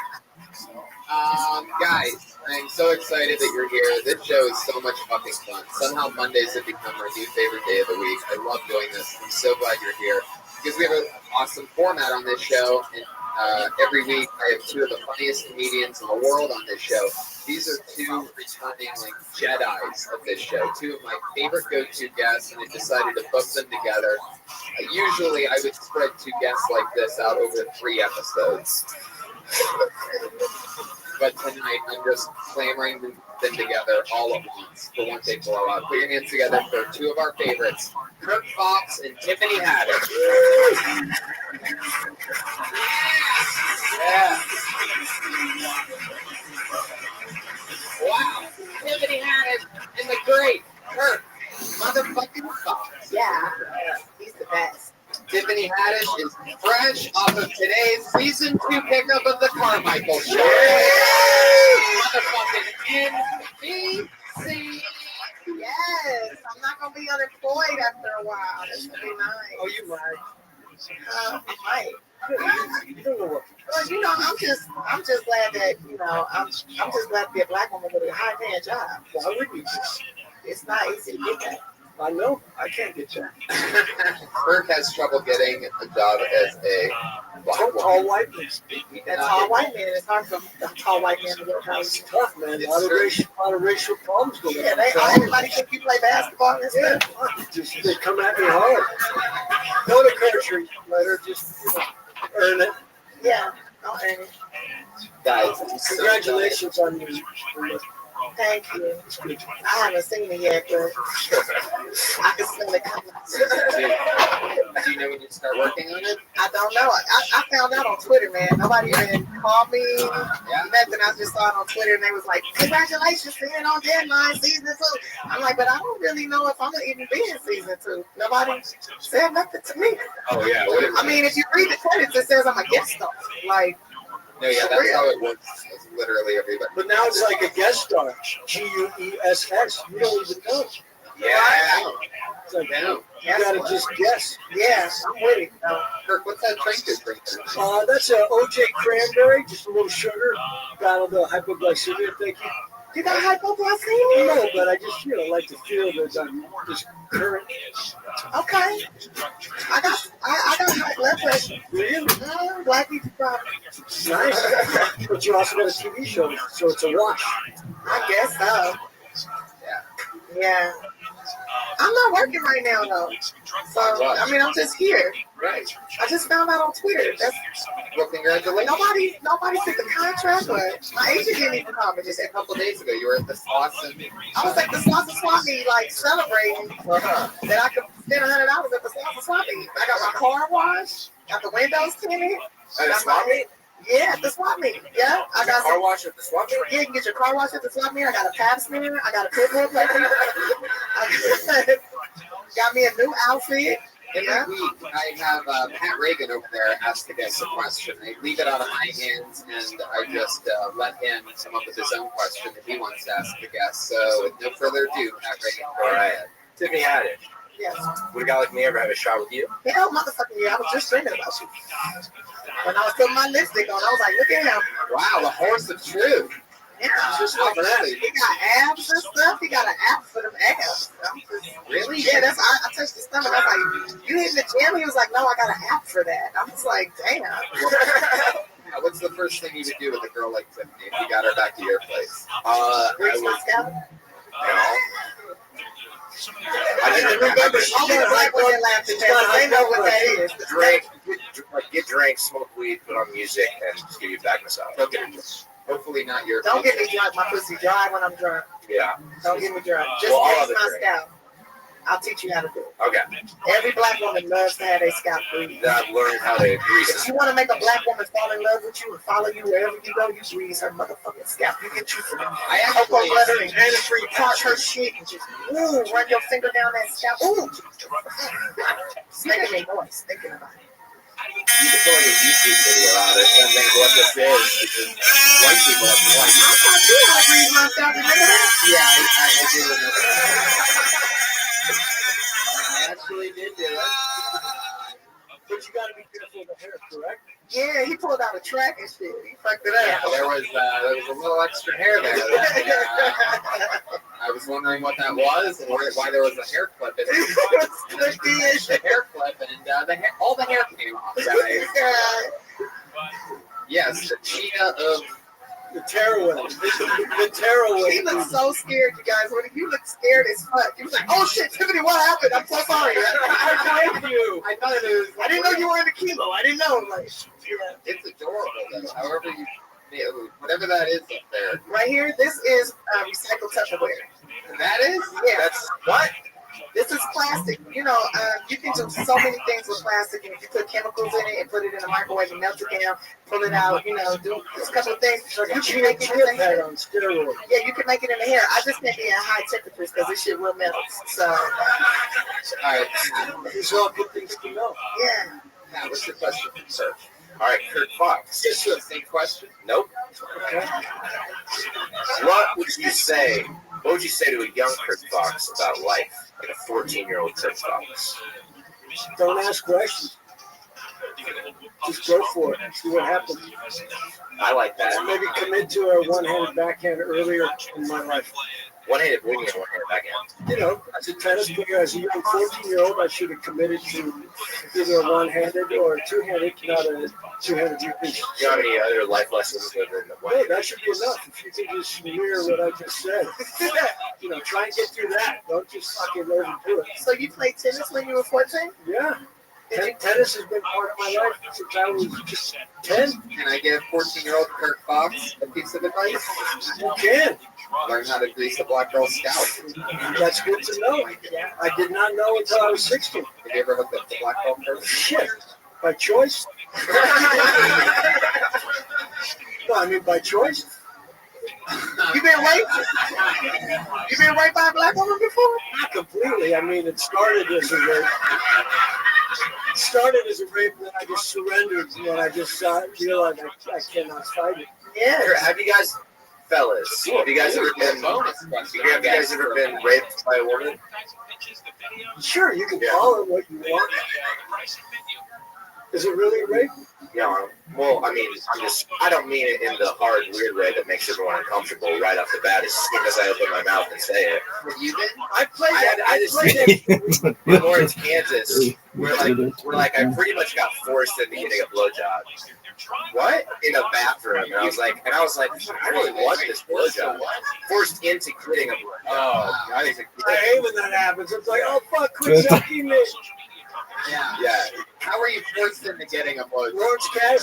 This girl was like, she was like taking she was like buying me drinks. She was like trying to get me drunk and to take advantage of me.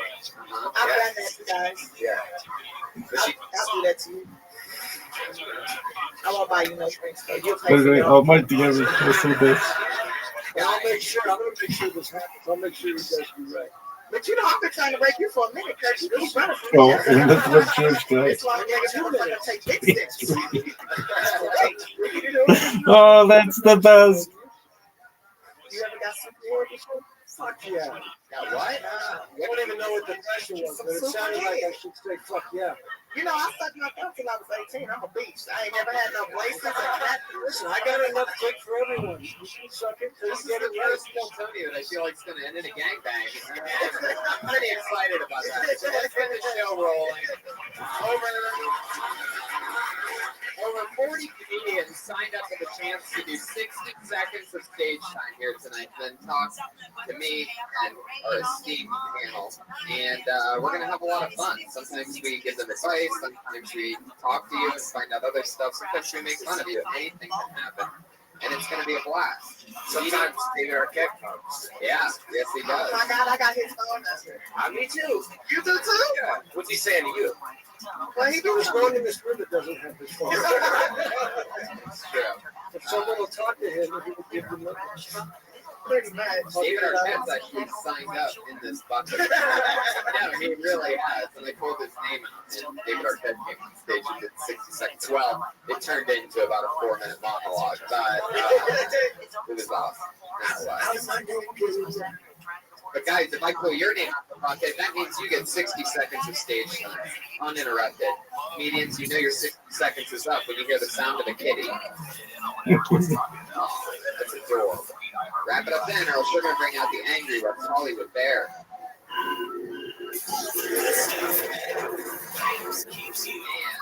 Gets a little more annoying every week. But that vibration felt good on my coochie list. Oh, shit. It felt good too. Oh, shit. I thought that to you too? Yeah. You got coochie list? I got a censor. I got a censor. I feel like I already even have to pull names out of the bucket tonight to make this show happen. I just want to see you two just fucking go at it. Make the funniest debut of all time. It's gonna be hard.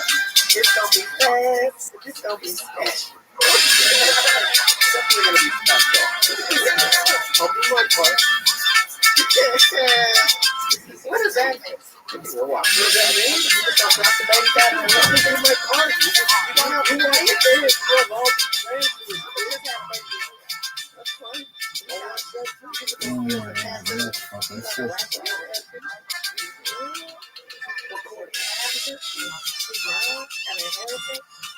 Tiffany, next time you can figure yourself before coming to the show. Your ex-husband is reaching into the finger. It's real. you might be able to call a sexual harassment. I haven't had this in like 4 weeks, so. Yeah, I haven't tried yet. You know, no, I just fucking really just like. Well, you can break up for it tonight. You guys can't even see what's happening on this side of the table. I told the name of the bucket with good comedian with uninterrupted 60 seconds tonight is Tad Whaley.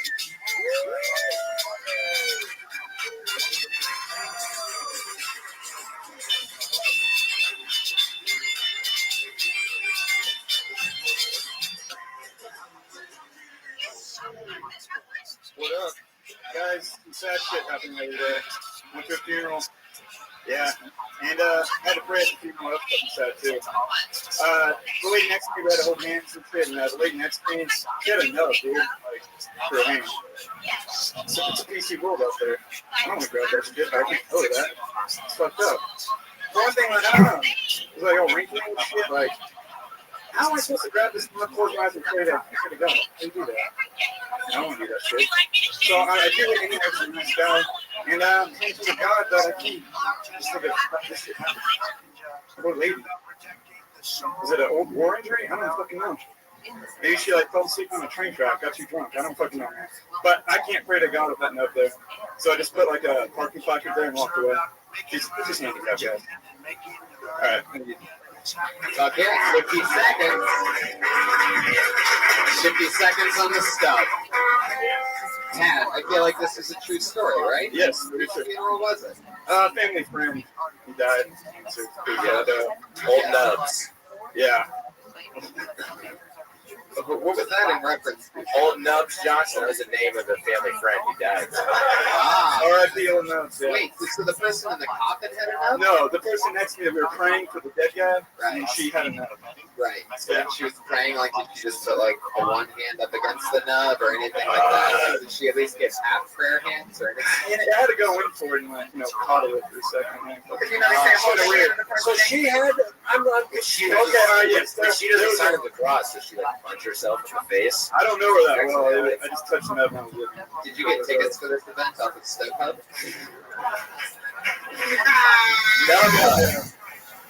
No.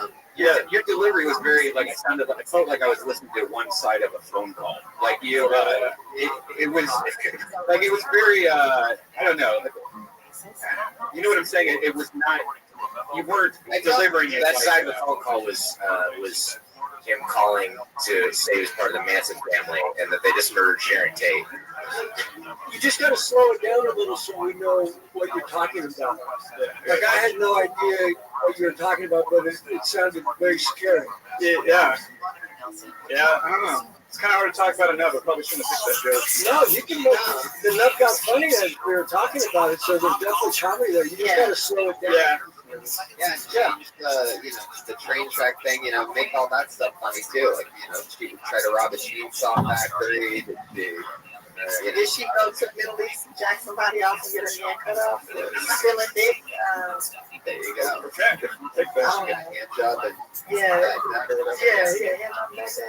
And you got to get to the meat of it faster, right? Like it's, yeah, they really have you went to a punchlines are crucial. Yeah, they're important. They can get you put at some point you want to get to it. It's kind of like, how do you pray to God when God didn't look out for her hand? Yeah, that's kind of what I was going for. I just didn't really get there. That's what I felt like it was going for. Yeah. No, it didn't happen. And maybe you had too many hands. I mean, why does she only have one and you have two and you're not doing shit with your two? Yeah. And maybe, maybe she had a funeral for her hand at some point. Yeah. No, I say that sometimes when I do the joke, but I usually have more than someone. Right. Where are you from? Bakersfield. Fuck yeah, I would have guessed that actually. Thank you. Thank you very much. How long have you been on stand up? A year. You get up a lot? Like 3 times a week. How many moons is that? How many moons in a year? People say like many moons ago.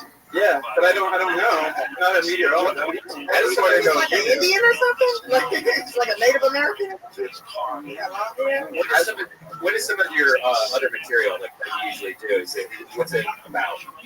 I don't know. I complain about people on Facebook sometimes. What about Nubs? Shakeology. Like there's people that push it into everything. Shakeology? It's like a protein shake that people are like in a cult about, basically. It's really weird. It's like a cult. I thought Shakeology was what you were trying to figure out when you had to shake that nub. All right, got it. You ever thought about being a vampire? But you just got to slow it down a little. You just came up, you didn't even take one breath for a minute, and that's going to scare the fuck out of watching. I'm going to watch it and realize I fucked up. Just take a breath and then just tell the story. But it's a good story if you can make it funny. Yeah, I'll try.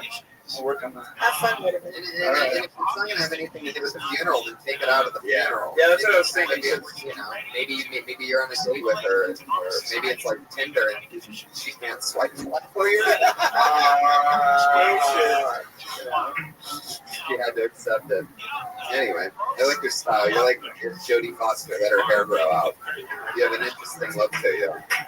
But try and deliver your jokes the way you're just talking now. That's what you need to get to. How often do you get up? 3 times a week, 4 times.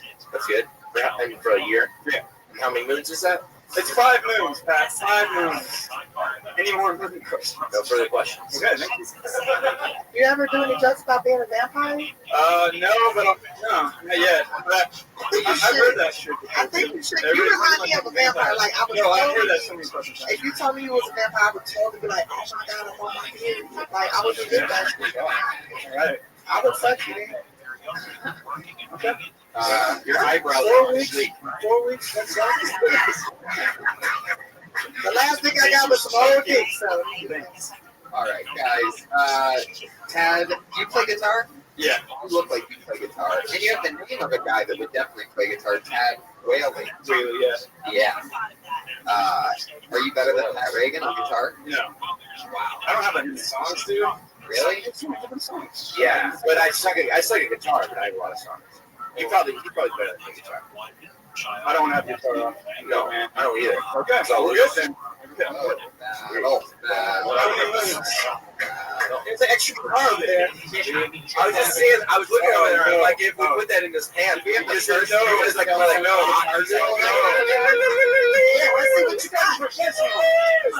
Let's see what you got. What can you play? Oh, dude, it's not like you got a nub. Oh, shit. All right. And we have begun. What am I supposed to do? I set myself up. Pressure is on. Yeah. All right. The first ever Tiltonian guitar battle. Put Bakersfield on the map. This could be the night. Yeah. So here's the deal. You each get 20 seconds. At the end Oh, of do you know the song? you're going to hear the sound of a... Can I make a song request? How about you know Blue Moon? When you hear that sound, that means it's to wrap up your guitar set. All right. Okay. All right.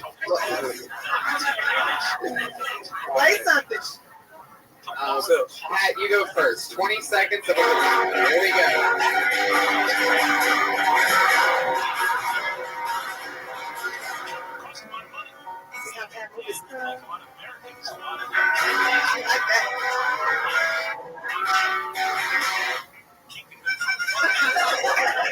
Wow, 19.5 seconds from Pat Reagan. How are you going to beat that with an acoustic? Let's check in with Pat Whaley. It's good. For the rest of my life, it's a big worry. No, Pat Reagan. Training my fun. Yeah, stop it.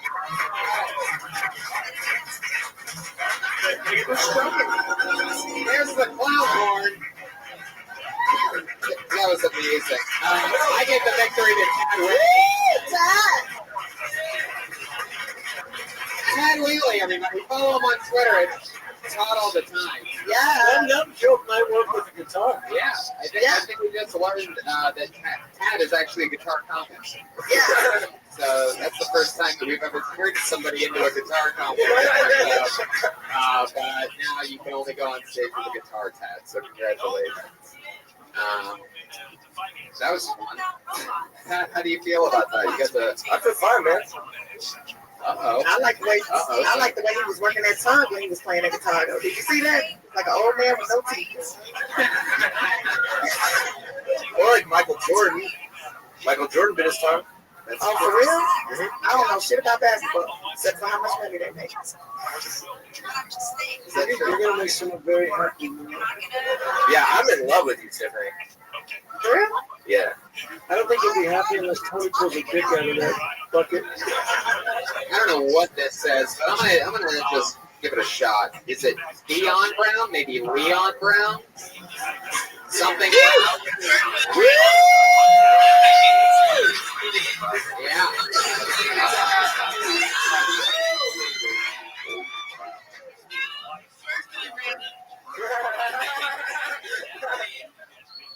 So one thing you guys should know about me is I have been called the Jamal Green of comedy. Does nobody know what the hell that is? My point exactly. So the other day, I had a hard day. I hit a deer with my car.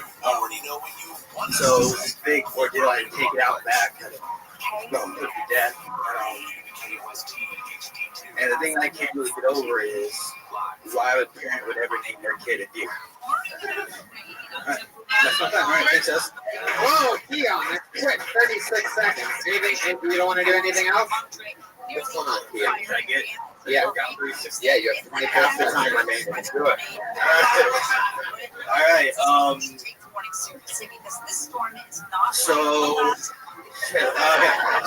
So I just found out the other day that Magic Johnson has a gay son, and I commend that kid and I applaud him for trying so hard to keep the legacy of AIDS alive in that family.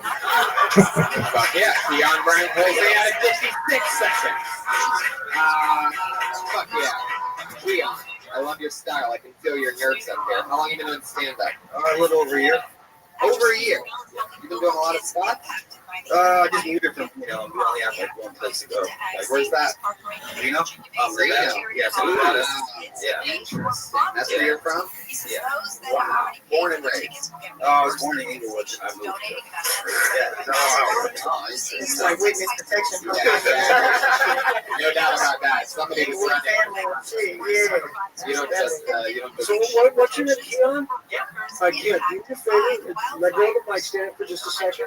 Just kind of chill. And just kind of take a breath, and now just chilling with them. Yeah. Because those jokes could work, but you were so scared that we just wouldn't go on the ride with you. Yeah, you remind me of like my first date with a white guy. He was scared as fuck. He was so nervous. I imagine that's about the most insulting thing you can say to a black guy. When you're a black woman. Like, I feel... He just did a 180 when you hit him with. I don't know if you guys noticed. He had to look away and catch his breath for a second. He was scared as fuck, man. It's like you busted a nut earlier. I'm sorry. I'm trying one more time. I know it's soft, but I'm not going to get hard. Don't look at me in the eyes. Don't look at my eyes. And that's when the girl goes, that was only 36 seconds.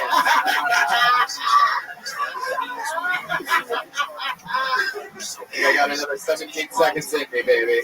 Here we go. Who was the guy at the beginning of the joke where you're like, people say everybody always asks that. It made sense, but it's not a guy. It's this easy. I knew who it was. Did you say Jamal Charles? Jamal Green. Oh, yeah. Nobody. Jamal Charles is full up there now. Right. Those kind of jokes are where you're asking the audience a question, and it's, I don't know, how crowd is that? Is that your opener, your normal opener? Yeah. The difference between that working and that not working is you looking down at that stage. You're staring out there the entire time, it ripples. If the set goes an entirely different way. That's really the main thing that I think Kirk noticed. Yeah, and I think just everyone needs to deliver these jokes with the same freedom you had when you thought of them. You're just coming up there for a minute. Don't blow through these so fast that you lose any of the essence of whatever made it funny. And your jokes are funny, you're just not connecting. When you're looking down at whatever the front of the stage is, which is something that I was guilty of my first few months of doing stand-up, but I probably knocked out in the first few months more stage time than you have in a year.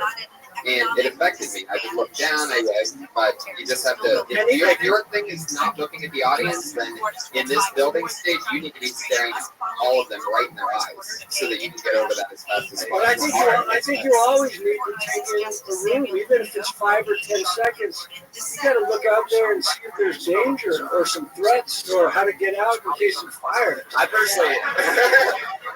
When you get up there, take 5 seconds. There's plenty of time for us to just say, okay, there's someone up there. But if you don't look up, we don't even see that twinkle. Yeah, you can always even just look at the back wall. Like for me, when I get on stage, I always just stop, stand up here, and pose and smile a little bit, and let them like look at me and see how beautiful I am. What do you visualize? I do that too. That's the Like, same see shit how I beautiful do. my soul is. Now I'm about to get these ratchet jumps out like that. Where are you looking, Tiffany? Are you paying attention? I always look at the back of the wall, and then if I catch somebody's eye, it looks like they're really enjoying me, then I'll look at that person. Like whoever smiles the biggest is gonna get my attention. That's how I live my life. It's hard. It's hard to look up. I have trouble. I close my eyes all the time. I just look above the head, right above the head. I look at them right down the fucking gullet. Right, I stare at right at their fucking soul, and I find the ones that are laughing, and then they're dismissed for the rest of the set. And I will wait until I scan somebody that is trying to not have a good time, and I will stare at them. I do that too. Until they're fucking dead. Yeah. I'm no longer breathing. I will just deliver every fucking punchline right down the middle. I do that. Sometimes it's fun to fixate on someone who's just like not having. Eye contact is super important in stand-up because people are coming to listen to you, and you have a message, and you need to deliver the message right into their face. So yeah, look at it. And the audience needs to. You got to believe in what you're selling, because if you don't believe it, no one's going to go on the ride with you. So whatever it is you're selling, you can believe it with your eyes closed, right?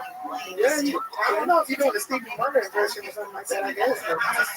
But luckily for you, your show just got picked up for season 2 on NBC. So, guys, and Keon, one last piece of advice. If your name is spelled with a K, start it. Then that line that starts the K and that line that's the next, sideways D have to be at least close to each other. Yeah, they need to touch. Or else people get your spelling together, man, before you try and put your comedy. You're the You only can't spell your name, you're not going to get it. You're the only person ever signed up in a wingding sponsor.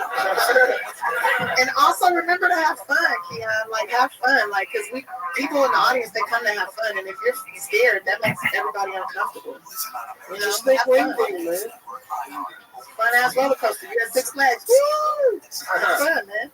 Fuck yeah. Keon Brown, everybody. Yeah.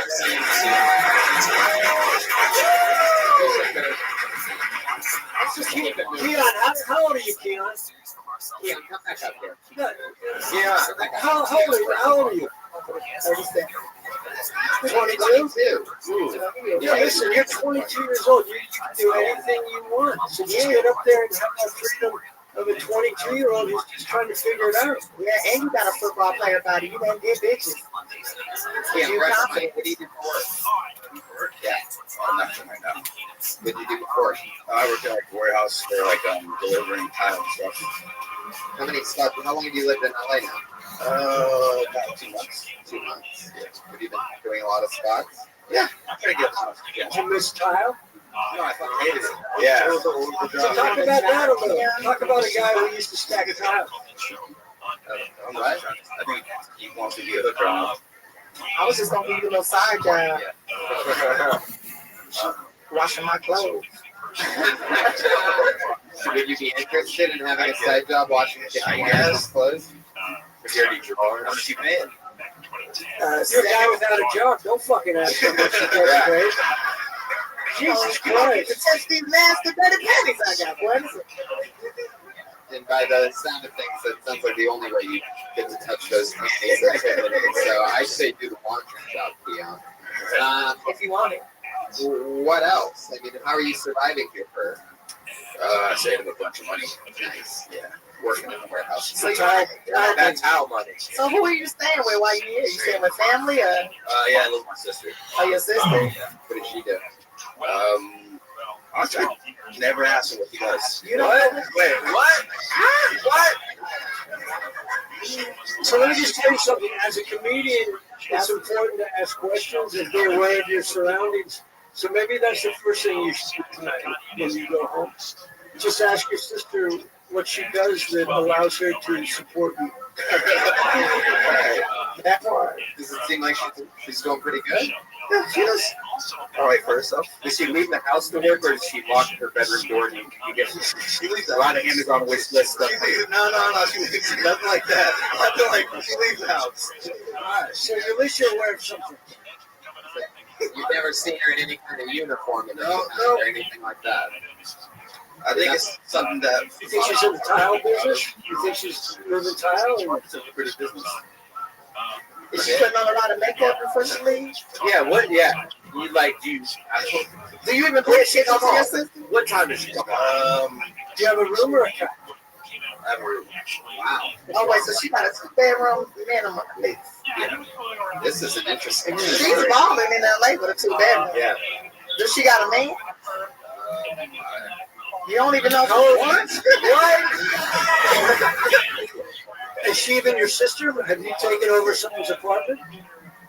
Yeah, has she ever? I know she did have a boyfriend that was like, he was like a 6'4", 250-pound guy for a while, so I haven't seen him in a while, so I don't know.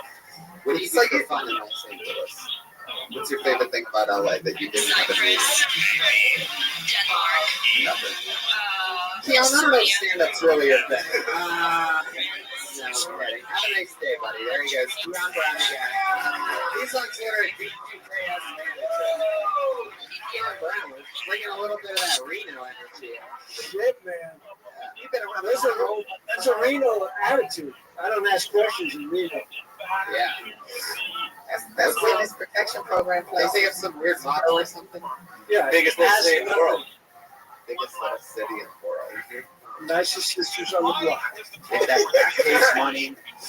Okay. This is another name that makes completely no sense, but I'm going to go for it anyway. Jacques N. Tomei.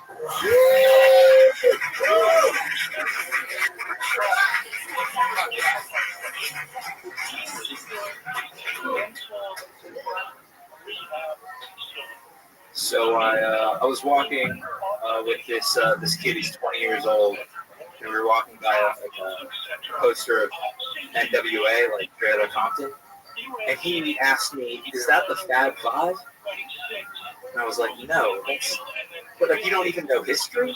You don't know our history. He was like, "No, I don't. I just know Drake." What I think is interesting about like Straight Outta Compton is like you can think about it as like the story of these like hardcore kids who came up in the 80s, or you can think about it as like the beginnings of a bunch of black billionaires. You know, like it's weird, like that. It's almost, it's like the start of, it's like the Steve Jobs story. You know, like it's weird. Like I feel like I want to see, like you know, like people complained in that movie about like how they didn't show Dr. Dre abusing women. And then I'm like, look, it's a movie that he produced. Okay? Like, I would have thought, it's like weird that he was in Harvard. Yeah, how's it going, Josh? All right, how you doing? What is your last name? I'm saying that wrong, right? It's Itoma. You don't have no girlfriend. I can tell you that. I can tell you that. He sounds like the other guy on the phone call that he was, you know, I got it. Favorite actor. I met you at the end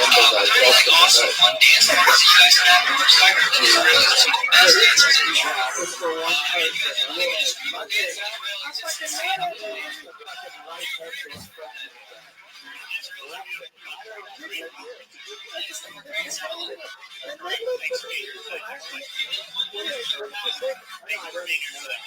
You don't know Falcon either?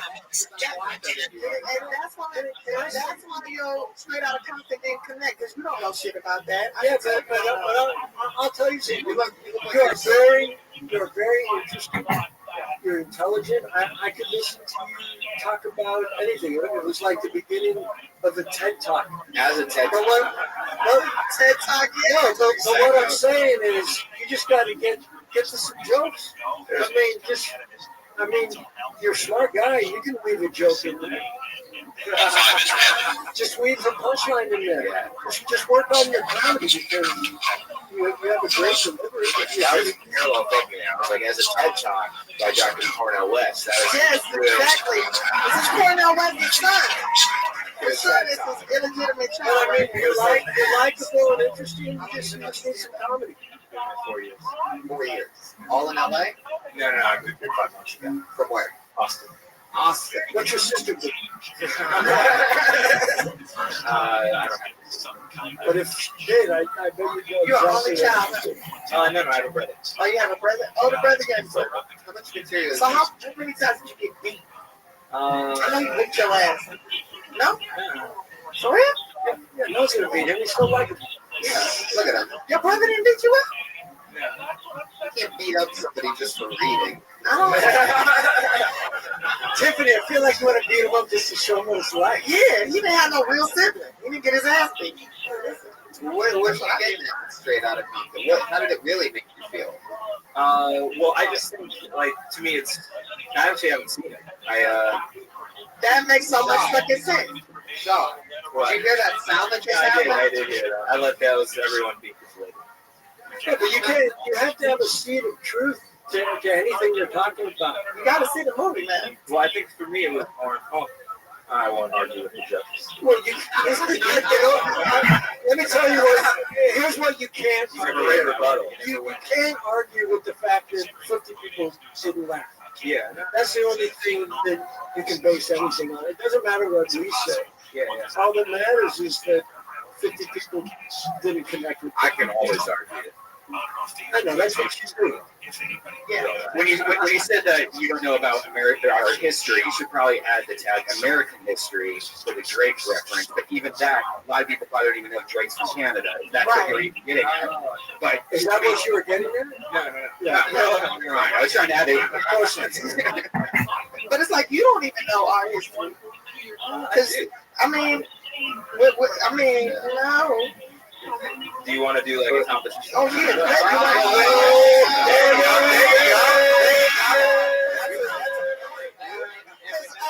Dr. Dre baby mama used to babysit me so we can go in, bro. I was in the studio. Let's go. What you want to know? Oh shit! I can't bounce. A lot of hair pulling in this. I can't bounce. My shit more bouncy. Here we go. Try to out history each other. Let's fucking see this shit. You can fill up like a quiz. See, but when you're like that response, that rebuttal was funny, and that was you in yourself, in your character, which is like a smart guy who can intellectually take someone down. And you just need to fucking find what's funny about that and inject jokes into when you're talking about Straight Outta Compton, and you should go see Straight Outta Compton. Jacques, you could be the funniest version of Frederick Douglass that anybody has heard. When you said I like that. Yeah. That'd be really cool. Yeah, like interesting fact about I just be a black guy who knows nothing about being black. Right. What? Yeah. And as long as you always have just a white ball next to your head, I think that'll be what confuses everyone. They won't know who's talking. What do you do for fun, Jacques? I like to go hiking. I didn't realize this was the bio. He loves ice hockey and swimming. Well, don't get me started because I surf, I hike, and I fucking snowboard. What? You snowboard? I snowboard like a motherfucker. You want to go? Yeah. Let's go. My parents have a place in Lake Tahoe. Let's do this. I got a snowboard, a helmet, and a jacket. Let's do it. I would highly recommend recording your sets and going over it and really finding where the jokes are in the text. And it seems like you're very wordy, like we've already talked about. But stand-up has to be like right to the point for the most part. You need to keep them interested. And you kind of just went on and on and on. And yeah. What else do you do for fun, Jacques? What else do you talk about in your stand-up? Other than movies that you haven't seen. I actually talk a lot about race and dating. Yeah. How's dating going? No, I am. I don't know. Moving to LA is a little different than dating in Austin. Oh, easy. Man, I'd love to see you talk about race. No, I'll talk about it. What do you say about it? I don't know, I say stuff about like discrimination, about do you do this with a protest sign in your hand? Dude, you know what? I don't know, like I do a joke about how like the afro was pinched by a Black Panther. He said he'd kill my family if I ever shaved it off. And like, is that true? No. Of course not. Is anything you talk about ever been true? Yeah. Like, tell me one true joke. And you shouldn't have to think as hard as you think. I think you're way too smart to be thinking that hard about one. Like, I'm a lawyer, and when I go to the courthouse, they always think I'm a defendant. Are you a lawyer? Yeah. Well, this is the shit you need to start talking about. Employment law? Yeah. Oh, that's what's up. So, like, when somebody gets fired from their job because they think they were discriminated against, like, they fired me because I'm black. That's why. That's actually what I did. Yeah. Okay. So where the fuck was you when I got fired from Alaska Airlines? Alaska, you worked at Alaska Airlines? I worked for Alaska Airlines. What did you do for Alaska Airlines? I was customer service agent. Yeah? I was a fucking bitch. How did you get fired? Some bullshit. Some bitch tried to say that I was. Is this recorded? Is this recorded? We can take a I'm just saying, that was like 13 years ago now, 14 years ago. But somebody tried to say I was trying to sell tickets and stuff. I'm like, I work in the baggage department. I'm not selling shit. But somebody basically stole my sign-in code and sold some tickets for cheaper than what they was. That's why they blame it on me. Just got work from 14 years ago was when that Alaskan Airlines crashed. Yeah. Yeah. Well, no, that was like 15 years ago. It was in 2000. Why'd you jump? You scared of physics, ain't you? Oh my God. Your ass jumped like a motherfucker. Was one of those in straight out of Compton? Jacques. Last Airlines flight? No. Jacques, I got something to say to you. Okay, so like your stance can be sort of a me against the world, because do you feel like an outsider? Do you feel like out of place? Yeah. So the thing is that you have the intellect to defend yourself from being out of place. You have the intellect to rebut what people say. So you can sort of take your act as a rebuttal, taking all your frustrations, people not getting you through your whole life, and you can funnel there you that. go. Pat Reagan getting the bear on that one. Yeah. I think I'm making the point. I don't know. You are. Keep going. I'm just kidding. That's it. There you go. I got bear. Now turn that point into a song and I'll listen to it. Jacques, what are you most passionate about? What fires you up? What makes you mad? Talking to the microphone. I don't know. I think like social, like inequality. Do you know what high school Ice Cube went to? He went to Taft High School, Woodland Hills, California. How would they get motherfucking in the name of a high school? Yeah, there you go. That's your me against the world. Exactly. Like intellectual rebuttal to that question. What's the thing? Is the question? I asked you if you knew what school. Jacques, Do you know what school I went to? What school did you go to? El Camino Real in Woodland Hills, California. And I was a white girl then. You're a smart guy, you're a lawyer, just start talking about some smarter shit that has happened to you. Yes, that's how people instead of making up complete worlds. How to be the You know what I mean? It's like, Your rebuttals are great. When people come at you, you rebut with something like that's just real, and it's like it's good, man. So just I don't know, man. That's some jokes. are you in court? Yeah. I'm curious about this. I'm curious to actually ask you. I feel like there's usually like one type of comedy or like a certain personality, and I don't fit into that. I think about how you just be yourself. You become a personality, and then people are like, oh, that's that type of guy. Yeah, that type of guy is Jacques. Oh, that's a Jacques type of guy. And we're like, oh, I get it.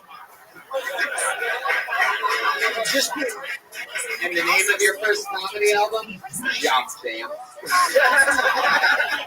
There he goes, everybody. Oh, just be yourself. Yeah. He's got no Twitter. That's the last thing. He's not on Twitter. How's that possible? Well, because he's a lawyer. Most lawyers don't have social media stuff because they're afraid they don't get fucked up. Tiffany, I've dated a few lawyers. Dated some lawyers. I bet it. I believe it. Yeah, I had some cases. Yeah. Did you beat the case? Always. Your next comedian goes by the name of Jordan Gannon.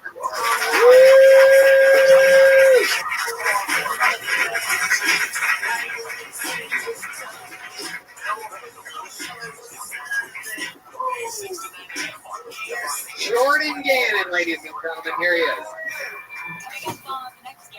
Hello, everyone. I have self-defeating personality disorder, which means, well, you wouldn't care what it is. I live in regret, constant regret. Just some things you can't take back, like doing this set, or like when my father died, I was at Starbucks, and I just wish I didn't get the Pike Place roast. I feel like it would make the memory of his death less bitter. I regret all things. I was watching a show, perhaps with Mad Men. Season 2, episode 1. That's the one where the gay guy met with a bellhop. Saw that sudden realization. Oh shit, I'm never gonna come out as a bellhop.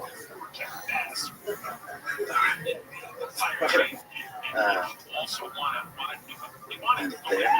Fuck yeah. Yes, he was.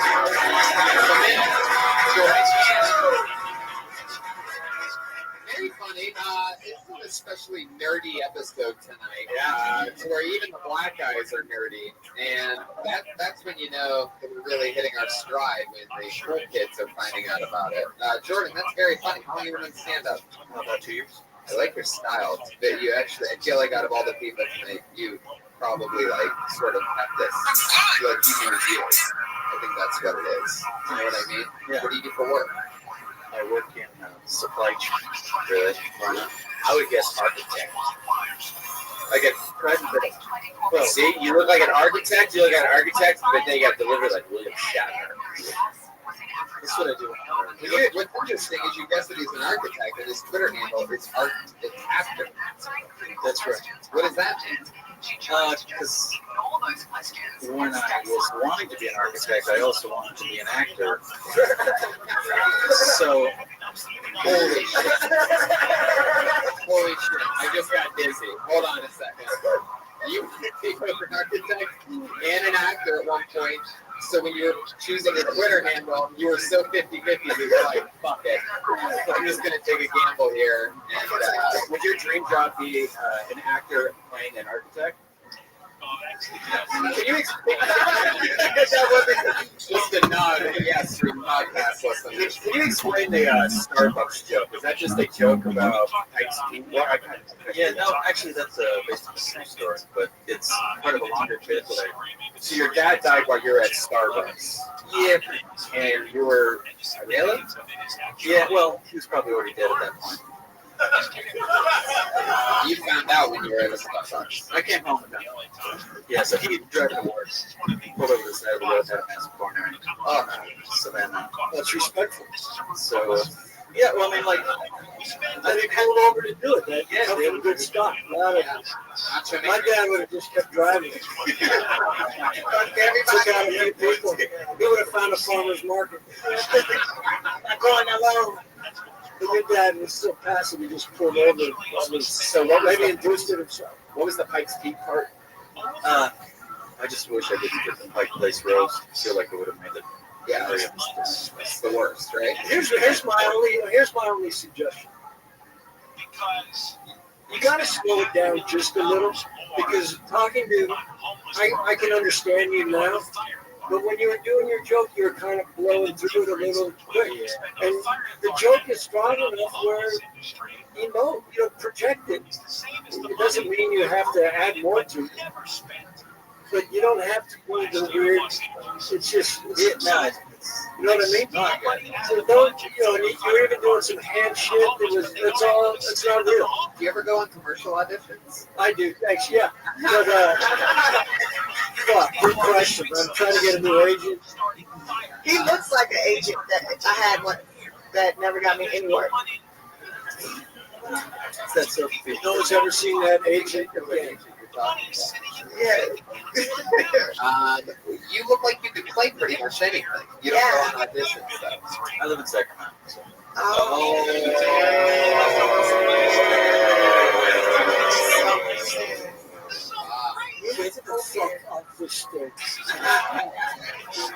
How long have you lived in Sacramento? Keep that music going, please.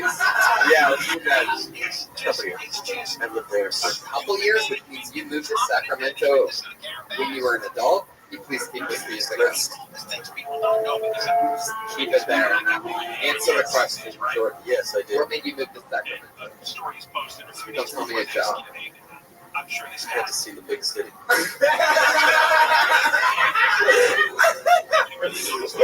The capital of California. Horseback. I was in Grizzly. Hey, do me a favor. Wrigley? Will you do me one favor? Lower the mic a little. Just because it's touching your mouth, it's creeping me out because That shit is nasty.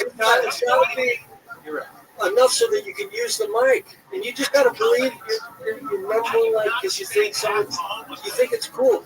But you gotta just speak and be that guy who believes in what you're talking about. Like right now, let me hear your voice. No, say right now. A little louder. No, you still don't believe it. Let me just hear you say, I'm a comedian, I'm going to tell some jokes. Comedian, I'm going to tell some jokes. A little louder. Comedian, I'm going to tell some jokes. No, but see, but what I'm saying is that's uncomfortable for you. Yeah? Yeah.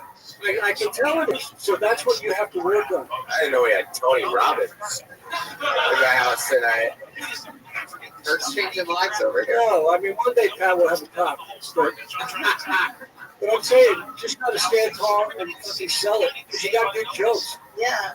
But the way you deliver them, I don't even want to hear them. Yeah. How long have you done stand-up? Couple years and how often? How many times do you go up in the past months? A couple times a week, most. So how many in the past month? In the past moon? Oh, Jesus. This moon thing's got to end. How many times you gone up? No more moon from you. What day we're on? No, you're asking. That's good. You got more time. Yeah, no, I get it. I mean, yeah. Jordan, what do you do for fun? What do you do the other night? What watches Mad Men and Jack off? Is that true? Pretty much. How do you know? I can tell. Look, he wishes he was Donald Draper. Like, look at him. What do you do for fun, Jordan? Give us something fucking good. Don't say you do stand up. And don't wish the power out and make you leave. You gotta say, what do you do for fun? I walk around the city looking at buildings. I write stuff. You walk around the city. He walks around looking at buildings wishing he did that. I wish I could have did that. I look at a building and I say, I could have designed that. I could have put that goblin on that building right there. I could have. And then you go home and watch a little. Your dream is to be Michael Brady. Michael Brady was an actor. You need 3 kids and a white bitch with 3 kids. Make a movie. So that's my tip to you. Speak up and believe it. But you're still not doing it. But we'll talk later. Talk from your nuts, man. Pull it from the motherfucking sack. Are you ever been with a black girl before? Man in South Carolina will face Nah, he done bought some black pussy before. By the way, what you guys may have missed, and definitely if you're listening to the show, is the 2 black women in the audience actually answered that before Jordan's quiz, and they both gave strong no's, and they were correct. Jordan followed through with his own no a few seconds later. After Have you ever been engaged?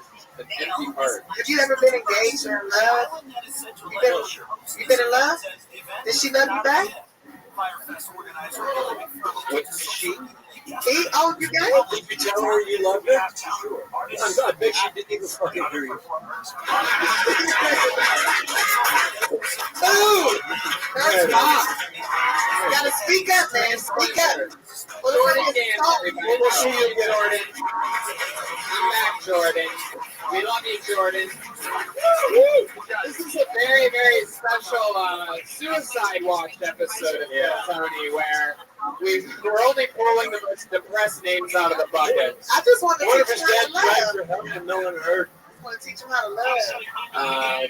Jesus. Guys, this is fun. Yeah, this is interesting. How you doing back there, Jimmy Vernon? Double thumbs up. Audience, how are you guys? This is an interesting one.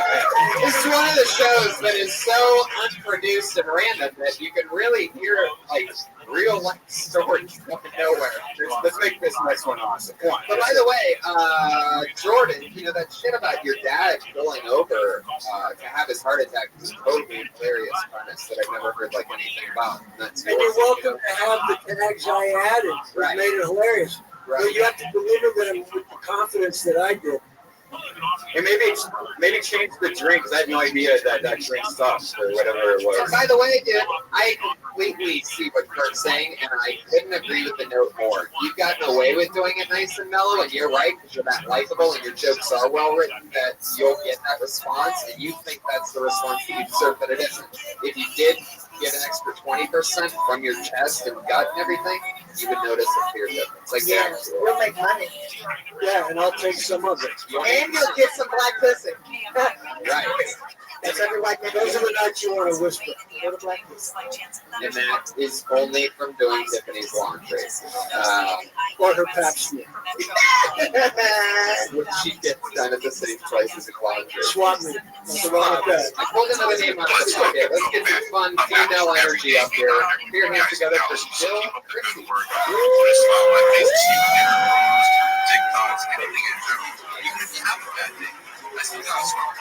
Hey, Even in the I'm tired of talking about race. what you're going through in your life, no matter what the situation is, I see you're still fucking here. And that's why I'm proud. I'm proud to be around every single one of you. And I'm proud to be hosting these spaces all the time. But let's get to the damn bag. Who's next on them? Still pretty slow as you make your way into downtown LA. Hey man, really quiet. You're like low. One of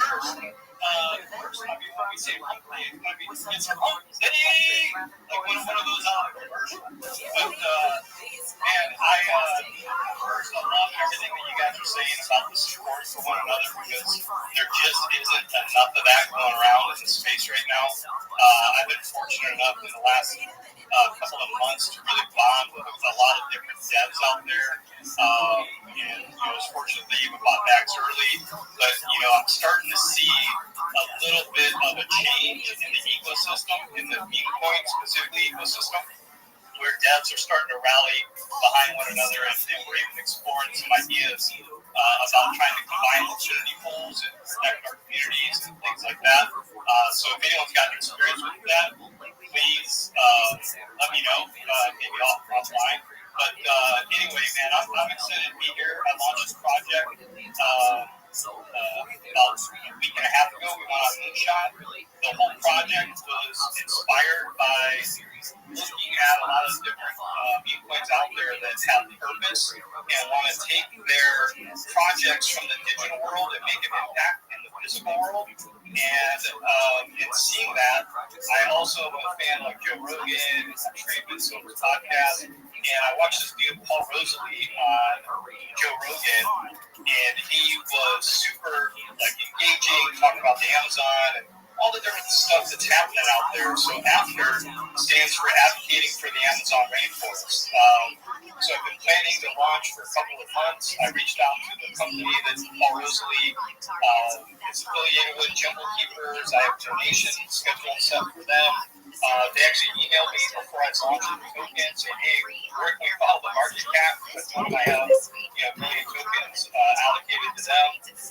So that's really the high level view of it, is just really trying to get a community together to rally, to do something special. At the same time as if let's say a church going up, get more donation dollars heading into the Amazon to Jungle Keepers, support Paul Rosalie and his cause, and really try to look to do something special and give the meme coin industry, for lack of a better term, and it might sound a little cheesy right now, but a win. There's so much shit going on out there that we just need a win.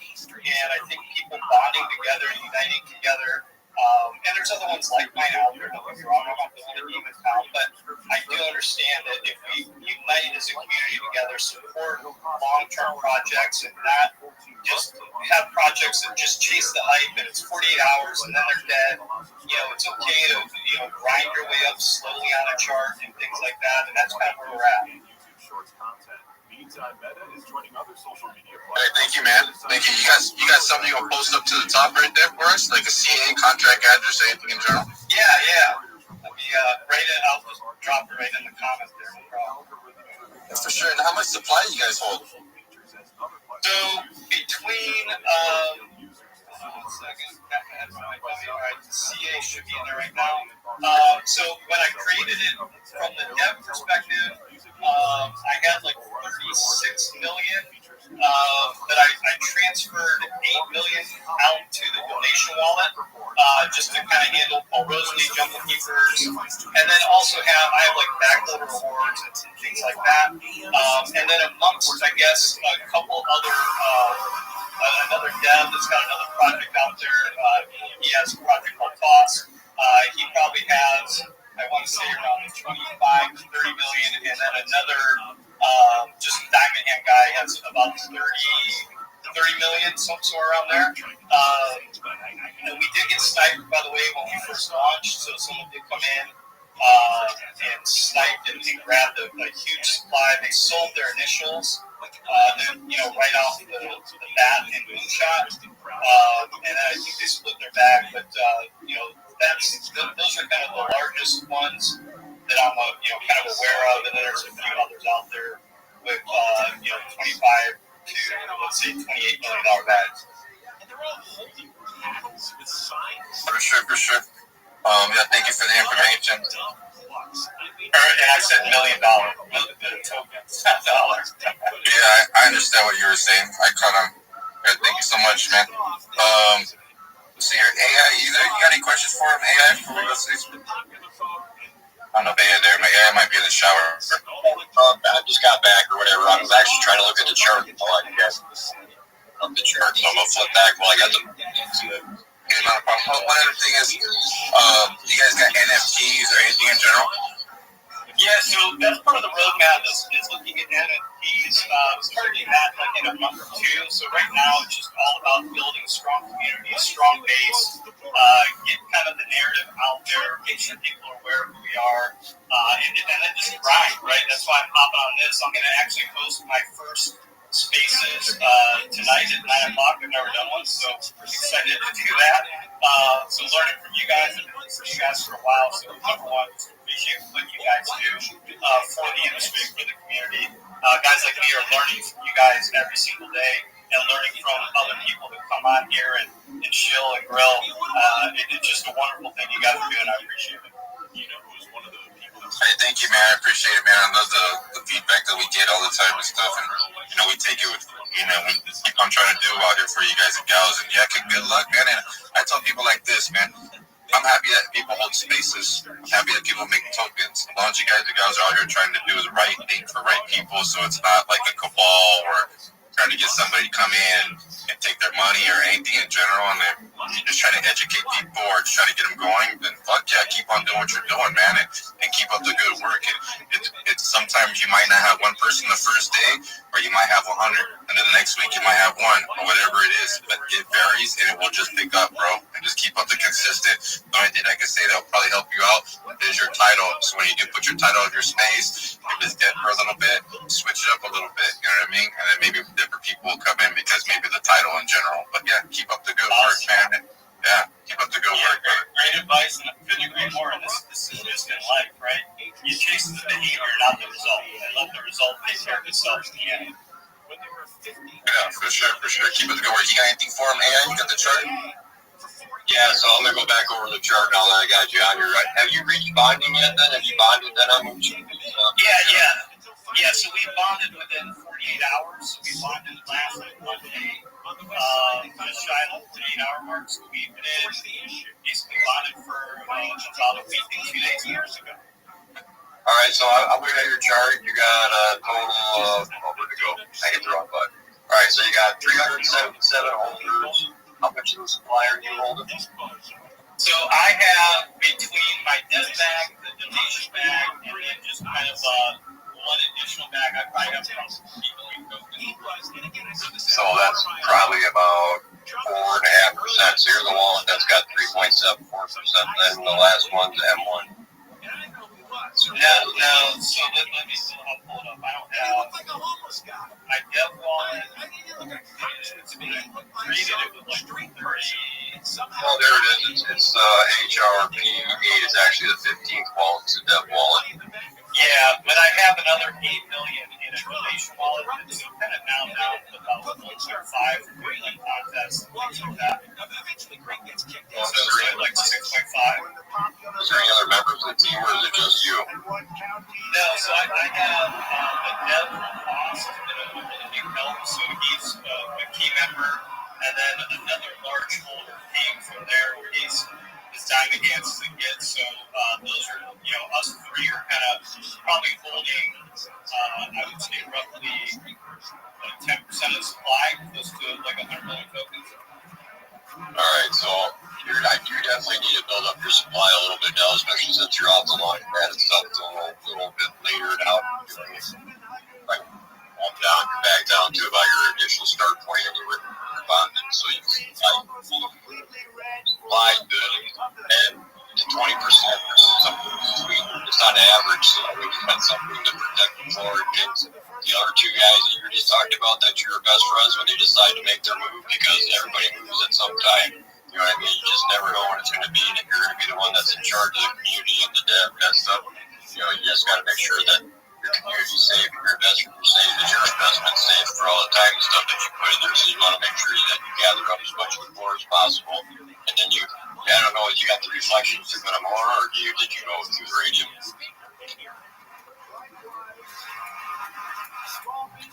For a moonshot, did you do the reflections? I muted his mic, so he has to open his mic because he was getting feedback when you were talking, so you might not know that.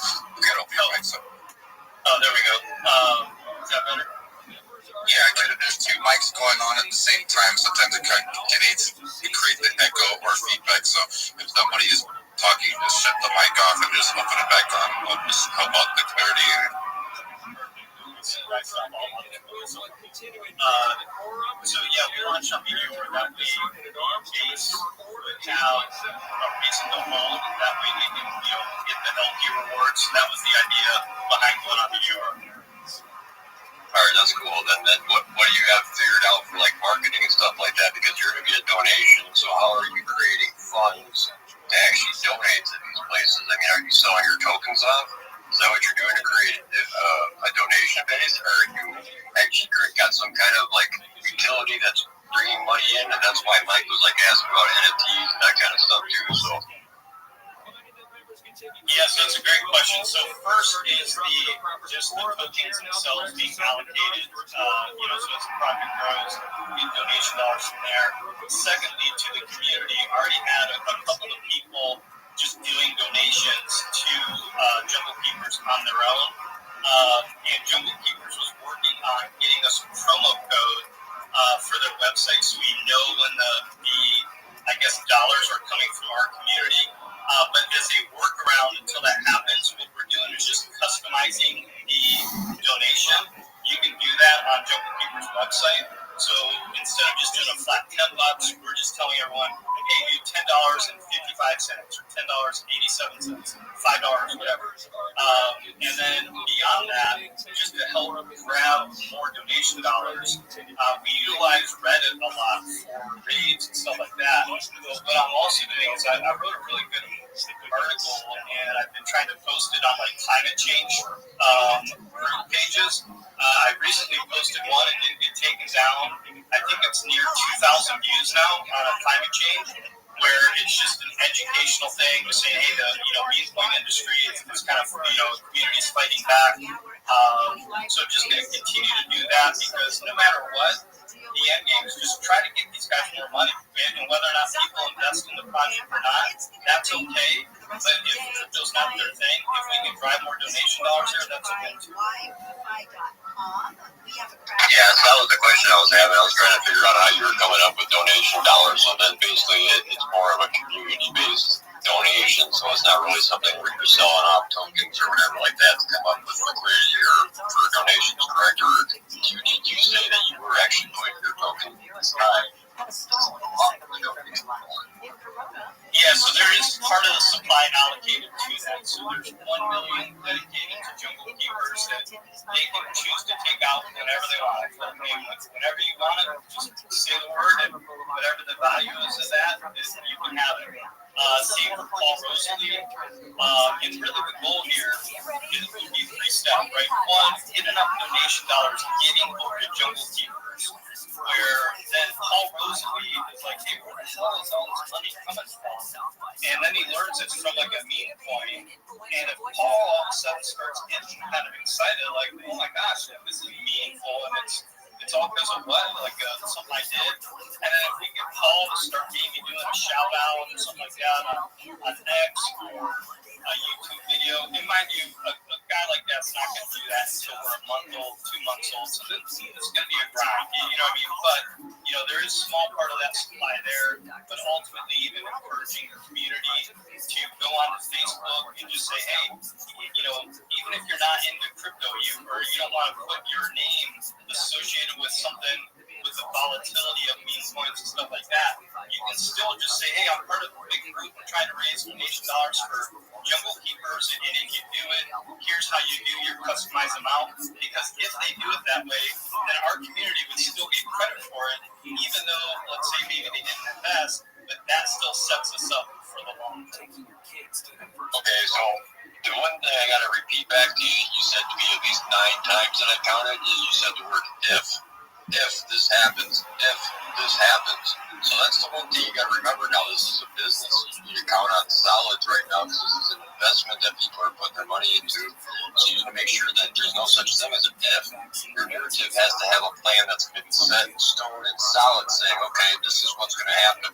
Now, if Paul Rosenberg comes in, besides the fact of what you're actually doing, that's going to be an added bonus to your community. That's going to be an added this and that to the future of your community. So that could be a long-term goal, but that can't really be the if in your plan and your narrative, because if you're planning everything on an if, that more or less is telling me that your token is more of an if. You see what I'm saying? Because you don't have that long basing it on something that hasn't happened yet, and it's not there yet. You see what I'm saying? Even though those possibilities are possible, they're there, but things change every day in crypto. People change their minds every day in crypto. You never know what's really going to happen. So if you want to have a long-term goal, you got to have it set solid. Then the other thing that actually has me concerned is, okay, so you're saying you're going to have money set to the side or whatever. These people are going to get these tokens that are your tokens, but okay, let's say they hold on to it for another 5 years. Yes, they sell it at such and such time. 5 years from now, hey, it's $1 billion or whatever. You know what I mean? But the thing is when they come in and cash out that token, they're going to take that money away from your chart. The thing is that you're not going to have the money you've set to the side in a marketing wallet to cover it and put it back in there when they take it out. So really what you need to be figuring out is how to come up with marketing, how to be putting funds to the side that's in a Solana or a USDT, something solid like that that's not going to take away from your chart and your investors for donations. So you need to figure out, like, okay, your reflections, usually people would have a tax or something like that on the transactions or whatever to bring money back into the community, back into the marketing wallet for those kinds of things. So we need to figure out some way, like an NFT, some kind of something that's going to bring money into the community besides the investment with the token, so that way you can allocate funds for these donations that you're going to come up with besides the fact that investors use the money and that kind of stuff. Because once you start pulling away from the investment to give away to another person, that's more like me saying, okay, I'm an investor, but I'm investing in your token. I'm putting my money into you, but you're giving my money away, even though I know what your plan is and stuff like that, but you're giving my money away. That's what's going to happen down the road. Once those people cash in on that token, the people that are in your community are going to create FUD because they're going to be like, oh, what the hell just happened to the chart? Who just sold this bag? You know what I mean? So even if it's 1 million tokens now, like I said, that 1 million tokens could be $1 million 5 years from now. So you need to make sure that whatever you're planning on giving them, say, okay, well, we're going to give you 5 Solana because that's going to be that value or whatever. I mean, I know it's not that value, but you say 5 Solana, so you know it's going to be 5 Solana. So what you do is you say, well, you're not 5 Solana for USDT, or you come up with a marketing scheme or something like that, NFTs or whatever that you can sell or market, and you get your donations and your investors to come together and buy these NFTs, so that way you can allocate the funds for the donation. So that way your investors can still donate and that kind of stuff, but they'll come buy an NFT that's $100. That $100, you'll have your 500 NFTs or 100 NFTs that add up to the value that create that value. You see what I'm saying? So you can have some kind of added value to add to marketing, so that way you can give away money, not take away from your chart. So that's just one thing. That's all I got to say there. Love it, man. Love it. No, it's great advice, number one. And number two, it's funny that you mentioned the tokens, because at first people were like, man, you're not really allocating that much. And to your point, I was like, well, whenever someone might choose to take it, I don't want them to wreck the chart. You know what I mean? So I definitely was already thinking a little bit about what you're saying, but I take a note just do that even a little bit more strategically. So I love it, man. Appreciate it. Yeah, I mean, I don't mean to browbeat you or nothing like that. You know, I just want you to succeed too or whatever. And I don't want you to have to pull away from your chart in order to be successful. You see what I'm saying? Because if you start pulling away from your chart, that's actually taking away from your success. So if you want to do those kinds of donations and stuff like that, you need to figure out a way to have the money coming in to be able to do that. And then when you, of course, get people seeing, okay, well, these guys are making money this way for their NFTs and that kind of stuff, that's where Paul Rogan's going to say, hey, look, these guys are selling NFTs. They're not selling their tokens. They're selling NFTs and that kind of stuff, doing fundraisers and that kind of stuff that's interesting. Something catchy, something funny, you know, something crazy and wild besides just selling your tokens that somebody else is paying for. You see what I'm saying? So if you can do that kind of stuff, that'll probably bring you back up to a whole lot different position. So I'll just leave it at that. Awesome, love it. And another thing was just merch that's in the roadmap as well. Just trying to apply some of that over there as well, and then utilize some of those funds for what you're saying, the marketing dollars, and allow us to have some more flexibility. Yeah, I just want you to succeed to you. You got any more? Yeah, basically he's saying before we go to the speakers, next speakers, would be this, is if you guys and gals, for everybody out there, if you guys are down to structuring your token in general, or giving back, or anything in general, I understand you're doing it out of supply, but sometimes you don't really want to do it out of the supply because as an investor, sometimes like some investors don't give a F what some people are giving back. They want to get in there, they want to invest, and they want the token to go up on whatever narrative or whatever the situation may be. If they understand that they're investing and their investment is going to get liquidated because of marketing or allocated because of whatever the situation may be, they're going to get frustrated, right? Some people put tax in the beginning of their token because of that. Some people create different situations or do NFTs or do different things and create money on the side or different situations before doing that. Some people add different pairings, liquidity pools to their token, and then when they make money off of that, a little percentage they can take off the top. I'm gonna give you another alpha. Some people don't even connect nothing with really any real world asset. Fucking if you're a dog token, fucking sell dog products and connect it to your token, get people back residual income off the product you fucking sold. Whatever it may be, just think outside the box. It's in front of a lot of people's faces, but sometimes it's a conversation because we might get writer's block or just sometimes it's just hard to think of something sometimes, but then that's why it's good to have conversations or to be able to open up and shoot the stuff. So yeah, take that with a grain of salt. One of the things you said though, I would say this nicely, would be this. If you're talking about your supply or anybody's talking about supply, nobody really wants to hear that my friend, this person or that person holds it besides the team. They don't care.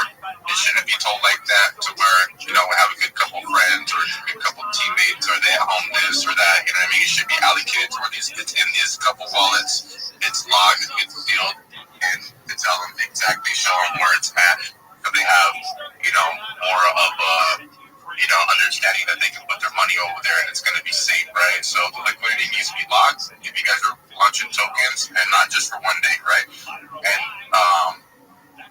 you can chop it up, you can lock it up for, 60 days, 90 days, 6 months or something, but, lock it. And people are, the least amount you lock it might be the least amount of people might go in there because they think that you're still here for a quick, because at the end of the day, crypto should be here for long term. So when people only lock in their liquidity for a little bit of time, you're going to have a little bit of investors going in there. But when you have it locked, you have the supply of gold, you can be transparent with that and just be, like how you say, I understand, we always want to do the if they come or if not, that's fine, that's great. We always want to have the roadmap for certain stuff, but you also want to understand, no, this is what we're doing, this is what's happening, and we're here, this is what's going on, and that's what it is. So yeah, keep up the good work.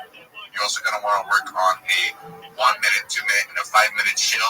You also want to work on maybe get some hype into the conversation when you are chilling it, and so it gets like a carrot in front of the horse, so they get intrigued and they want to look into you a little bit more and go, see what this guy got, right? This looks pretty interesting here. But we gonna take that with a grain of salt, and we're here every day, man. So if you have any questions, anything else besides that, before we go to the next speaker, you're more welcome. Thank you for coming and always support. And yeah, I love the build. Keep up the good work. once again, if anyone's got any experience as far as on other blockchains with combining and bonding variables amongst different projects, I'd love to pick your brain on that. So that's just something to learn about today. Go ahead. If you come back to the space, I Bill Stone is one of our community members that comes in here daily. He's a busy today, but I think actually be in here. Cats and Crypto. Oh, Cats and Crypto. Yeah, I Bill Stone, same person. Yeah, Cats and Crypto, you know? I mean, you can sit there and get your liquidity pool information. You know, with Tim, he's always in the room. He's in our TGs and stuff like that. You can go to the Crypto Movement TG. And he can, chop it up with them in there. He's always coming to the rooms, and it's just, we're all learning, man. You know what I mean? I didn't know all this shit, right? So we're all learning, we're all growing together, we're all just trying to give the little gems to everybody, so we all build it and succeed. So I don't see anything wrong at all if we don't know. I just think that it's hard if we don't ask questions or grow together. You know what I mean? That's not going to help none of us, right? So I think whatever we're saying with a grain of salt, we can always agree to disagree, but we have to grow, right? So with that being said, man, Cats and Crypto, and if you have anything else at all, you're more welcome. Caltrans Nathan Bat says they will also be keeping a close eye on. Oh, it's up my way, man. I took enough time already. Thank you, guys. We appreciate it. All right, good. Next speaker. Hey, are you locked out the Alpha Wolf? Are you on the doctor, or what's going on right here? I'm using the doctor because Wolf was glitching, and now I'm walking around my house on my cell phone with the doctor. Otherwise, I could go back to the Wolf and reset, but this is easy to talk here right now. So that's fine. So what I'm going to do is this. I'm going to go ahead and we're going to go to Rabbi, but I brought up one. But I'm going to let this person know. Crypto crap. Okay? Give me a second. Let me go to Rabbi. I'm going to bring you up. Crypto craft, if you can hear me. Just stay on the mic, and when I do bring you up, I'm going to watch you because I don't know too much about you. I want you to put spam up to the top. Not saying you are or anything, but you have to go ahead and like and share the room first of all before I bring you up. You have to follow the co-host and the host. You know what I mean? Before I even bring you up, the only person that I see that's following you on my timeline is Miss T. She's a good person, but I don't know anything besides that. So yeah, so you gotta follow speaker guidelines, like, share the room, and then go ahead and follow the co-host and host, and then we'll go from there before I bring you up. Same thing with Rabbi. He has to monitor the space also before he comes up, and then I want to know if he's showing a token or showing himself because there's nothing on his profile that shows tokens. I'm shilling a project. Yeah, Rabbi, man, your profile's dead, man. Almost looks really real. I'm not saying scammy or anything, but we gotta get some activity up in your stuff. And at the same time, if you can like and share the room, if you don't know how to do that, we'll help you out. I appreciate that. I know how to do it. Whenever I have any interaction with some of my newer accounts, they're getting banned, and I just don't want them to get banned. I want to first thank Michael for having this space. I'd also like to thank Dog T Punk, who has the overnight spaces. It just give small projects the opportunity to be able to shell themselves. So just from the people, want you to know how much that's appreciated. I'm sponsored by a project. It's known as Harry Potter. Hold on before you go sponsor. I don't understand people get banned or anything like that, and I'm not asking for much, man. But I'm just asking if you guys are coming in this space, listening, and taking your time. All you have to do is like and share the room. And I mean, it's not too hard, man. So if you can like and share the room, I'll let you go ahead and talk. You also have to follow the co-hosts and hosts and stuff. So okay, I am following the host. You should know that when I do like and share, I get my account banned. So if I have to do that, then I guess I'm going to be unable to. Yeah, that's pretty crazy. If you like and share the room, you get your account banned. When we have this room. I do. I've created over 2,000 accounts, so my IP is essentially red flagged from Twitter. So even if I just do one like, I get an automatic ban. Well, we're gonna go ahead and let you go ahead and chill out with that, but then just letting you know, no matter what the situation may be, you gotta fix that somehow because I'm not the only one that you're gonna go to a room and they're gonna ask you to like and share. So you can get frustrated with me or not, or whatever, X or whatever the situation, or figure it out, man. You know what I mean? There's all different kinds of ways, but I hear you, man. I hear you. I've been doing this for a minute now too and stuff, so I understand how things are, and yeah, very, very rare for me. But yeah, go ahead, man. I'm gonna let you go ahead and show. Go ahead. Thank you, Michael. Again, first and foremost, thank you for having this space. Thank you to T, who also has a space, Dog T Pump. I'm sponsored by a cryptocurrency. It's known as Harry Potter Obama Sonic 10 ENU. It is worth tens of millions of dollars. It's been around for almost 2 years now. It's got a really great community. Its Telegram is t.me/HPOS10I. You can check us out. We also have an NFT that we're associated with that are known as the Sprotos. They're worth thousands of dollars. It's a very successful coin. I have recently created robots on Twitter that help to promote the coin, and so I'm just giving you guys some alpha that a lot of people are starting to re-find out about this coin. And if you have the opportunity, feel free to purchase it. I want you guys to know that we're having a trivia night on Friday night, 6 p.m. Pacific time, and that's then going to transition to a karaoke night. I've been doing 24/7 video spaces on Twitter to promote the coin since February 14th. So essentially 24/7, I'm live in spaces. And I've also been live on YouTube for more than 3.5 years, 24/7. I have more data than any person ever. So when I take off, this coin's going to blow up. And just really appreciate, again, Michael, for giving me the opportunity. I wish I could like and retweet and do all those other things. I wish I could follow everybody in here. But the second that I start doing that, because I've created so many accounts and because I do use bots, I get banned. Thank you so much for the opportunity. So you're here 24/7 in different accounts, and then they ban you, and they just open up another one so you can keep going. That's 100% right. Yeah, exactly. So I got that dog in me. I just keep grinding. Whenever they ban one of my accounts, I just create another one. No, I understand. You know what I mean? You gotta understand from my point of view, it's a little crazy. You know what I mean? Oh, But at the same I time, understand. I hear you. You know what I mean? That's why I let you go ahead and chill, because I understand the situation in general. As for X, because they got it backwards, right? Instead of really working, it's all about free speech and all this stuff. But what about the little people and spending a little bit of time and trying to get this tech a little bit down so we can, succeed instead of just buying it and then letting it? It's sort of like going to a yard sale. Okay, we bought the yard sale, but we didn't do nothing for the yard sale. You know what I'm saying? Like, we didn't buy new tables, we didn't make it beefy, we didn't make a line for people to come in and come at a certain time. It's just like free for all. Okay, you bought the fucking yard sale, but now what, right? So, yeah, it's crazy. Keep up the good work. If you're out here 24/7 pushing, and you're out here 7 days a week and stuff like that, that's pretty crazy. I heard that little narrative before when you were shielding to me and stuff, so I like these little different narratives. Some of them are catchy. Keep up the good work, and we'll go from there, man. I don't want to take too much of the time on it and stuff like that, but yeah, man, thank you so much. Thank you. Thank you so much. Okay, so some of them are catchy. Keep up the good work, and we'll go from there, man. I don't want to take too much of the time on it and stuff like that, but yeah, man, thank you so much. Thank you so much. Okay. 20-25 years, let's get top management. Time. Yeah, hey, thanks for having me. I appreciate it. Are you going to be at work? You're going to have to open up an ice cream shop. Holly, how you doing?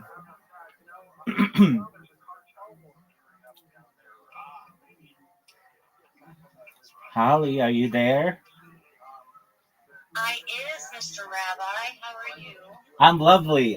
I created robots on Twitter that are helping me to go viral, and I just am tickled pink about them. They essentially scrape a person's follower list and then send that person an instant message or direct message with my ID in it and 10,000 characters about my project and about all the things that we talk about. And then people are responding to me in DMs, but best of all, they're coming into my Discord and saying that they support me and that they think what I'm doing is really interesting. So things are really good around here. How are things in your neck of the woods? I'm doing all right. Pretty much the same. Just in the state of like a pending state, other things, so I can do other things. In the meantime, I'm hunting certain individuals of a blood type for dating and mating. So I'm on that at the moment. I'm gonna give it like a week, and I'm just gonna compile a list of individuals that may be of interest, and then try to create some sort of relationships with them, and then if I cannot, then I'm just going to do the donor thing for the family. But yeah, that's about it.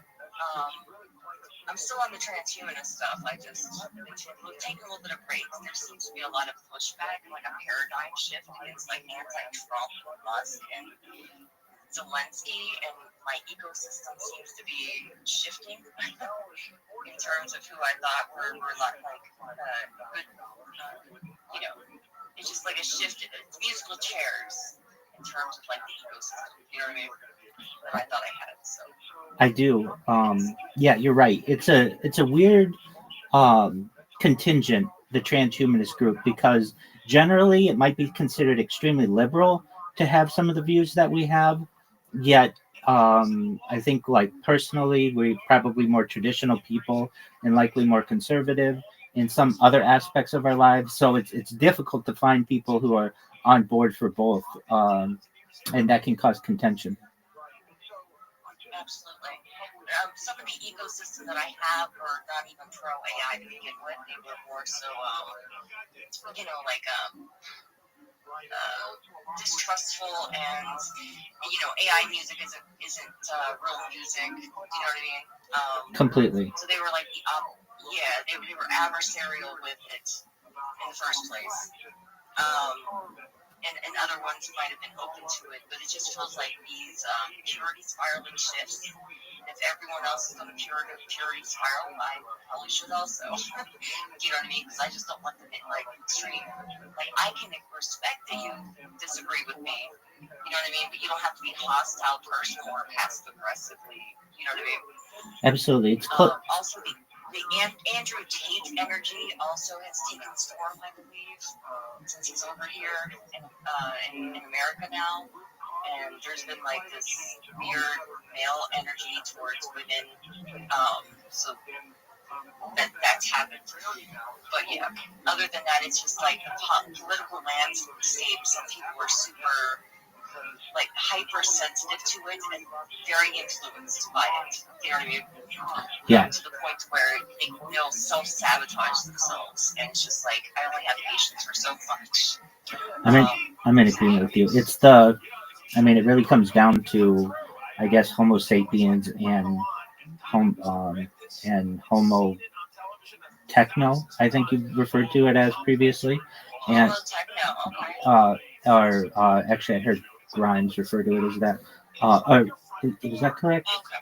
Yeah, something along those lines. And I can't really change everybody's mind when it comes to this topic. I think a lot of people are probably uneducated in terms of some of the things about which we discuss, but also I think they're just scared. There's an overall fear that people just have that we're no longer going to be normal humans, but that comes with the territory of evolution. And I know that like there were major people who showed fear when during the Industrial Revolution, Luddites. I don't know if you're familiar with these people, but yes, okay, excellent. It's Luddites, right? That's the pronunciation, Luddites. I many times get that incorrect. So I've heard Luddites, I've heard Luddites, but basically the people who protested the use of machinery, specifically like farming and agriculture and stuff. Exactly. And so they may have seen. In many ways, I think that they were very brave people and also very future forward-thinking people, because they really saw the arguments that we're going to be getting into, especially within the next generation or two, when it comes to the transhumanist. I hate to use the word agenda, but we do have an agenda. We don't want to die, and I think that's a fine agenda to have. But then there are going to be other people who want us to die, and I don't like that. I mean, that's kind of I'm fearful of that to some extent. But I know we're going to win out in the end. That's just what happens with civilizations. And yeah, so in terms of you looking for a mate of a certain blood type, what blood type are you looking? It's the negative stuff. It's the pickiest one of all. Okay, So I now I'm not a biologist, but there is a way, and even if it's not like disclosed currently, I've heard of a way that you can change your blood type and You can't change that. wait, hold on, not currently, not currently, but The RH pluses maybe, but there are instances with blood transfusions and things like that. It has naturally occurred, and even like there's individuals that had enough they had components within the blood group itself change enough to where it could be compatible with more than what it was, basically. You can change the immune system to actually be compatible with something else, but that process actually hinders the person's life and quality of life as well as the offspring, you know. But as of right now, no, there's no way to actually change it. in the future though, in the future there certainly may be. Why are you going? I mean, like I'm O negative. That's universal donor. Why are you going for blood type as opposed to like intelligence level or height or athleticism or something like that? The immune system issue. Okay, and I mean, you're a forward-thinking person. Don't you think many of the immune system issues that occur might have solutions in the future? Well, I'm 40, and I'm not going to wait for the future. I've waited long enough, you know what I mean? I understand. It is kind of like where I kind of stand, you know what I mean? I understand. Kind of like, even like we plan to live forever, you know what I mean? I kind Right. of want to get the ball rolling, and if I wait another 10 years and wait for like the happy, the happy future that we wanted, which I thought we would probably be a lot further than what we are, then I would have, you know what I mean? I just can't keep spending another 5 or 10 years like waiting for the whole world to change for me to make certain actions. I completely understand. Absolutely. I, as your friend, I don't know if I think probably your best bet is to go to a sperm clinic if that's what you're going for. Simply from the fact that if you get involved with someone on Twitter, they're going they're going to have a connection, and they're going to maybe want to have a connection to the child that I don't know, maybe you do want that. But there's the anonymity of a sperm bank perhaps that may be more beneficial to you, where this is just your child. You can raise the child any way that you want, and you don't have that. Yeah, I've already explored that. Thank you. Yeah. Okay, so I you definitely know. already explored. I actually have bookmarked individuals that I would use, and my first go-to would be, potential, the typical traditional family. You know what I mean? I would actually like to try the traditional family if I could. And I know relationships may take a while to form or whatever, but if you're both looking for the same things, it's not really that hard. And I'm a Sagittarius. I just, relationships are like real quick for me. I'm either in or out, Absolutely. And But yeah, the traditional family unit is something that I probably do want to spend a little bit more time on, and then make a deadline to where I'm just done looking and it's time for me to do the donor thing. So I'm completely open to the donor thing. It's just I did want to give it like one last try, taking a look around. It's not just Twitter that I'm using. I'm on Facebook groups, and there's a Date My Blood type thing.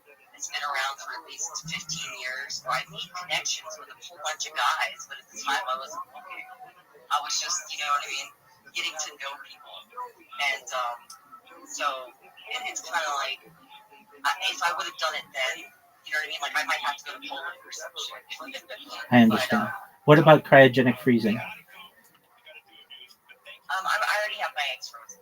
Oh wow, you're way ahead. Okay, so you know what you're doing. Well, I just want to hop in and say that I saw you, and I hope you're doing well. And I want to give you an update, and you know where to find me if you need me. And I just wish you. What is your newest project? You said the Oh robot. yeah, exactly. Are So. you not getting filtered by the algorithm being like automation thing or something? Yeah, so I do, but that's fine because basically I'm sending out 4,500 messages a day, and if that's a lot, yeah, and they get filtered, but that's fine if 100 people view them, that's a total win for me every single day. That's 1,000 people who've opened up my message within 10 days or so. And from that, a lot of people, like the way that the Twitter settings currently work is you can just, their default, they're turned off. So what I've done is there is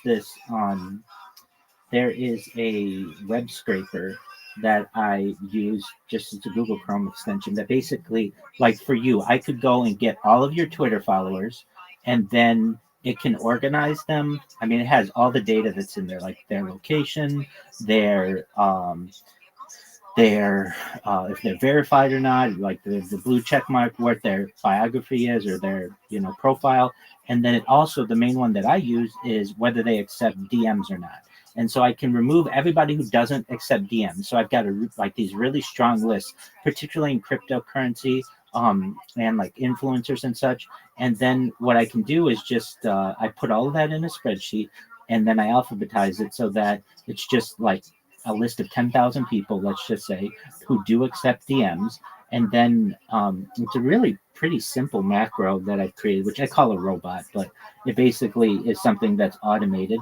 And what it does is it creates a message, it puts their username in the message, then it puts 10,000 characters about that the list of all the stuff that I do and where you can get all my social media. It puts my driver's license in there, and then it sends it to them.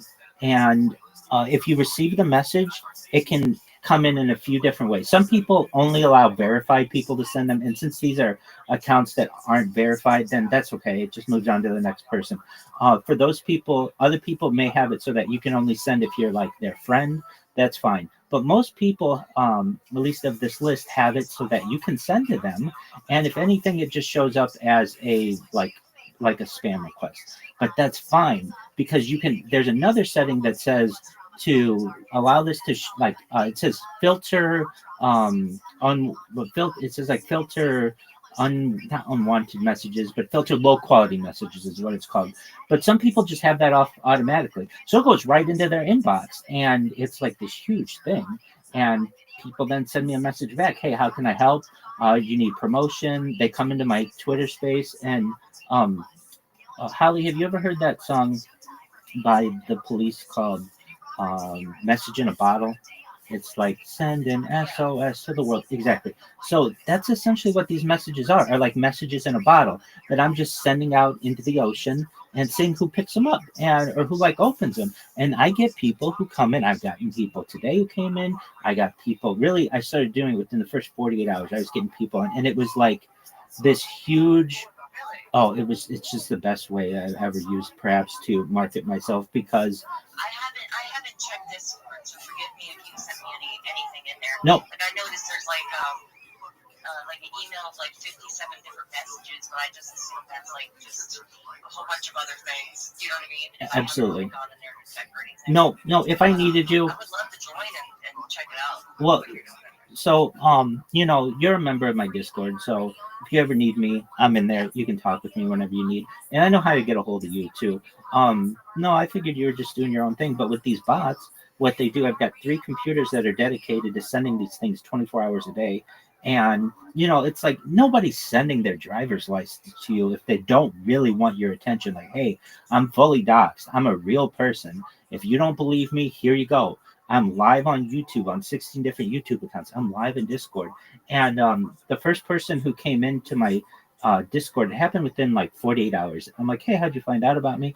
They're like, Twitter. I'm like, no way. How on Twitter? And they're like, you sent me a message. I'm like, oh, no way. That's amazing. Do you mind if I tell you about myself? And they're like, oh, absolutely. But I already know all about you, because what I gave them is basically a huge list about myself and a huge message about myself, but it has all my social media on it. So they go and they check me out and see everything that I'm doing and come on in. And then like a day later, a girl came in, or a woman, I should say, came in, and she's been in like every day since. And then I've gotten more and more people who are coming in. And then even today, somebody came in today to do it. And they're like involved in cryptocurrency. And then funny enough, this one person. So I'm sponsored by a cryptocurrency, and within their Telegram, I got a message that said, "Hey, Rabbi, you were mentioned by someone on Twitter." And so I go and I look at the message, and it's somebody who's like, all my DMs are just these fake AI bot girls and this one random rabbi. And then my whole community went into that person's message and was like, that's our rabbi. He's a legend and all these other things. And then the person was like, oh, like got interested in what we're doing. So I've only been doing this. It hasn't even been a week and I've already gotten this type of reaction. So I'm really, really happy with its success. And then I'm able to just like when I go into someone's Twitter space and tell them about myself, a lot of times people are just like, oh, we've gotten a message from you. So they know who I am. And it's just more and more people finding out about me. So these robots are working overtime, so to speak. But as of right now, there's not a really good way for Twitter to really be able to stop it. I mean, it already does by filtering low quality messages. But again, a lot of people just recognize that they get good messages that get piled up in there, and so they just turn that filter off, and I come right into their direct messages, and then an email gets sent to them, and they get a notification, all this other stuff. So I'm just tickled pink over it. Yeah, I love how excited you are, and I'm glad things are picking up. And I'm gonna take a look at it because it is really hard to try to network.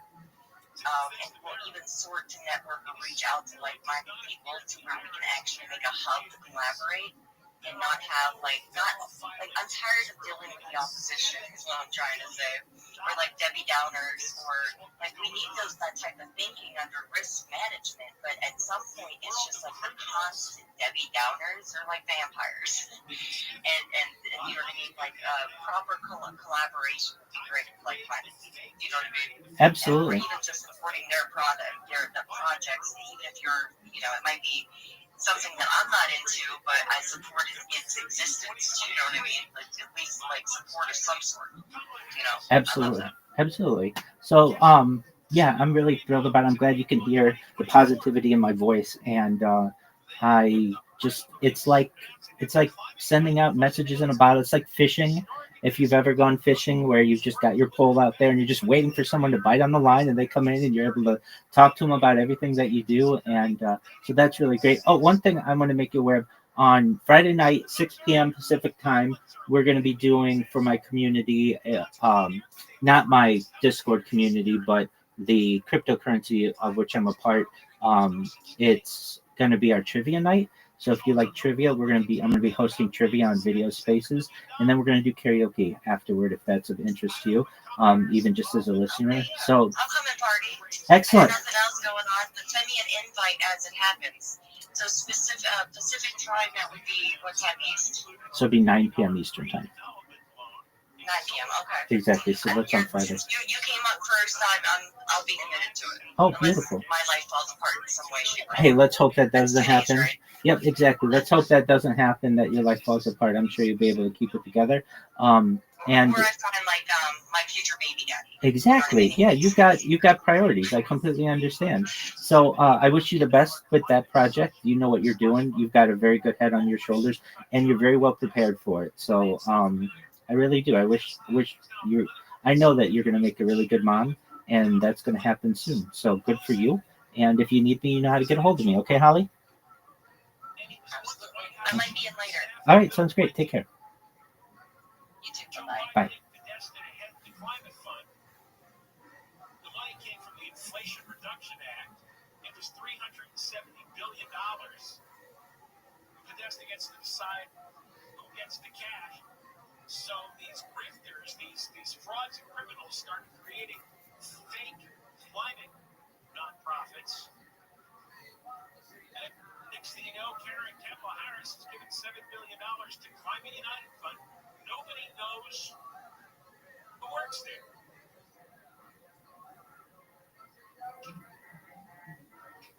They just say they're for cleaner air. Well, I guess so. And now, you got to go back to that video that we played. We played the audio of one of the EPA employees, Brent Efron. He was the young guy drinking, and he was caught on video by Project Veritas.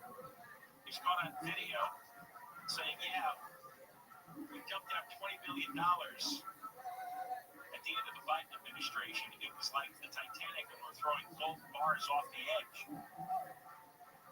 He now has an attorney representing him. And he's claiming he expressed his personal views. And he claimed the comments had nothing to do with all this money that's being shoveled out, but he does have a lawyer because they're trying to claw back all this funding. The Climate United Fund. A spokesperson said to the New York Post that the EPA encouraged groups to work with coalitions to receive the money. What does that mean? The money sent to Climate United Fund is being parked with another nonprofit called Calvert Impact. Well, the New York Post found that there are three entities called Calvert Impact, all of them in Bethesda, Maryland. So it's hard to track the flow of money. More coming up on this when we come back. And there's one government agency that has been cut to one staff member because the law requires at least one staff member, so everybody else is sent home. One guy lives all by himself. That is very long. It's probably going to file a mental health claim. Really? Deborah Mark, live to KFI 24-hour news. LA County Public Works says flood control facilities have been assessed to make sure they are ready for this rain. Rainfall totals are forecast to be up to 1 inch for the coast and valleys, and 1 to 3 inches in the foothills and mountains. Deputy Director Angela George Moody says there's also a chance of thunderstorms, which could cause heavy downpours. People should know their property's risk factors, create an emergency plan, and clear drainage paths. The news is brought to you by Seller's Advantage. President Trump is giving U.S. automakers a 1-month exemption from new tariffs on the imports from Mexico and Canada. This decision follows talks with the heads of Ford, General Motors, and Stellantis. Trump announced the exemption will apply to vehicles under the USMCA. The trade agreement would be negotiated during his first term. The White House is holding direct talks with Hamas over the release of U.S. hostages. Press Secretary Caroline Leavitt said President Trump believes the talks are part of a good faith effort to do what's right for the American people. The Palestinian militant group is designated as a terrorist organization by the U.S. Leavitt added that Israel had been consulted about the talks. A 6-week ceasefire between Israel and Hamas expired over the weekend. I'm Brian Shook.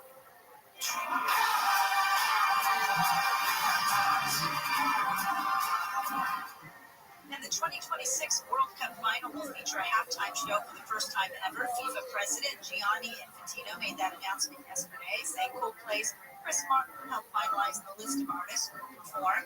The final of next year's tournament is set to be played at MetLife Stadium in New Jersey. Southland weather from KFI, rain tonight, slight chance of showers in the morning, chance in the afternoon, and then we have a slight chance of thunderstorms and windy. Right now, 55 Laguna Woods, 54 Rancho Santa Margarita, crash on the 5 in Newhall. This is on the southbound side, and it looks like there is a pedestrian involved at the 14. That's where the 2 right lanes are now off limits for an ongoing investigation. Big delays pushing back away from Calgrove. For a while, they were diverting all traffic to the truck lane, so that's why the drive is just so terrible at that scene. But it'll be a couple of more hours at least until they get those 2 right lanes reopened. We'll keep you posted. If you see this, pound 250, keyword KFI traffic, and you can fill us in on some more details. Also, Rancho Cucamonga, the 210 eastbound just past Carnelian. That's a wreck. The right lane is blocked. Delays backing up away from Mountain. And it's also a really tough drive right now in Corona. A crash on the 15 northbound at Magnolia Avenue, blocking the right lane. Delays away from Temescal Canyon Road. With Southern California's most accurate traffic reports, I'm Rachel Martinez. We know you're loving the new preset feature of the new and improved iHeartRadio app. So cool, thank you. Did you know that you can make almost anything a preset? Your favorite local station, sure, but your favorite podcast, that amazing playlist you made for free. Even iHeart stations you can't get on the radio, like 24/7 News and iHeart 80s. That's a game changer. Whatever you choose, it's as easy as a tap to make a preset. Find out what everyone's talking about and get the new and improved free iHeartRadio app today. All the good stuff. stuff. Yeah. Camps keeps you on top of pop culture. Congrats going out to Coldplay for setting a new concert record. I'm so over it. Right?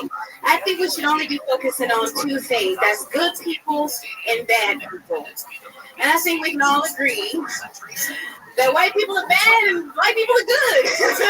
I mean, what's the confusion? No, white, honestly, white isn't real. White doesn't exist.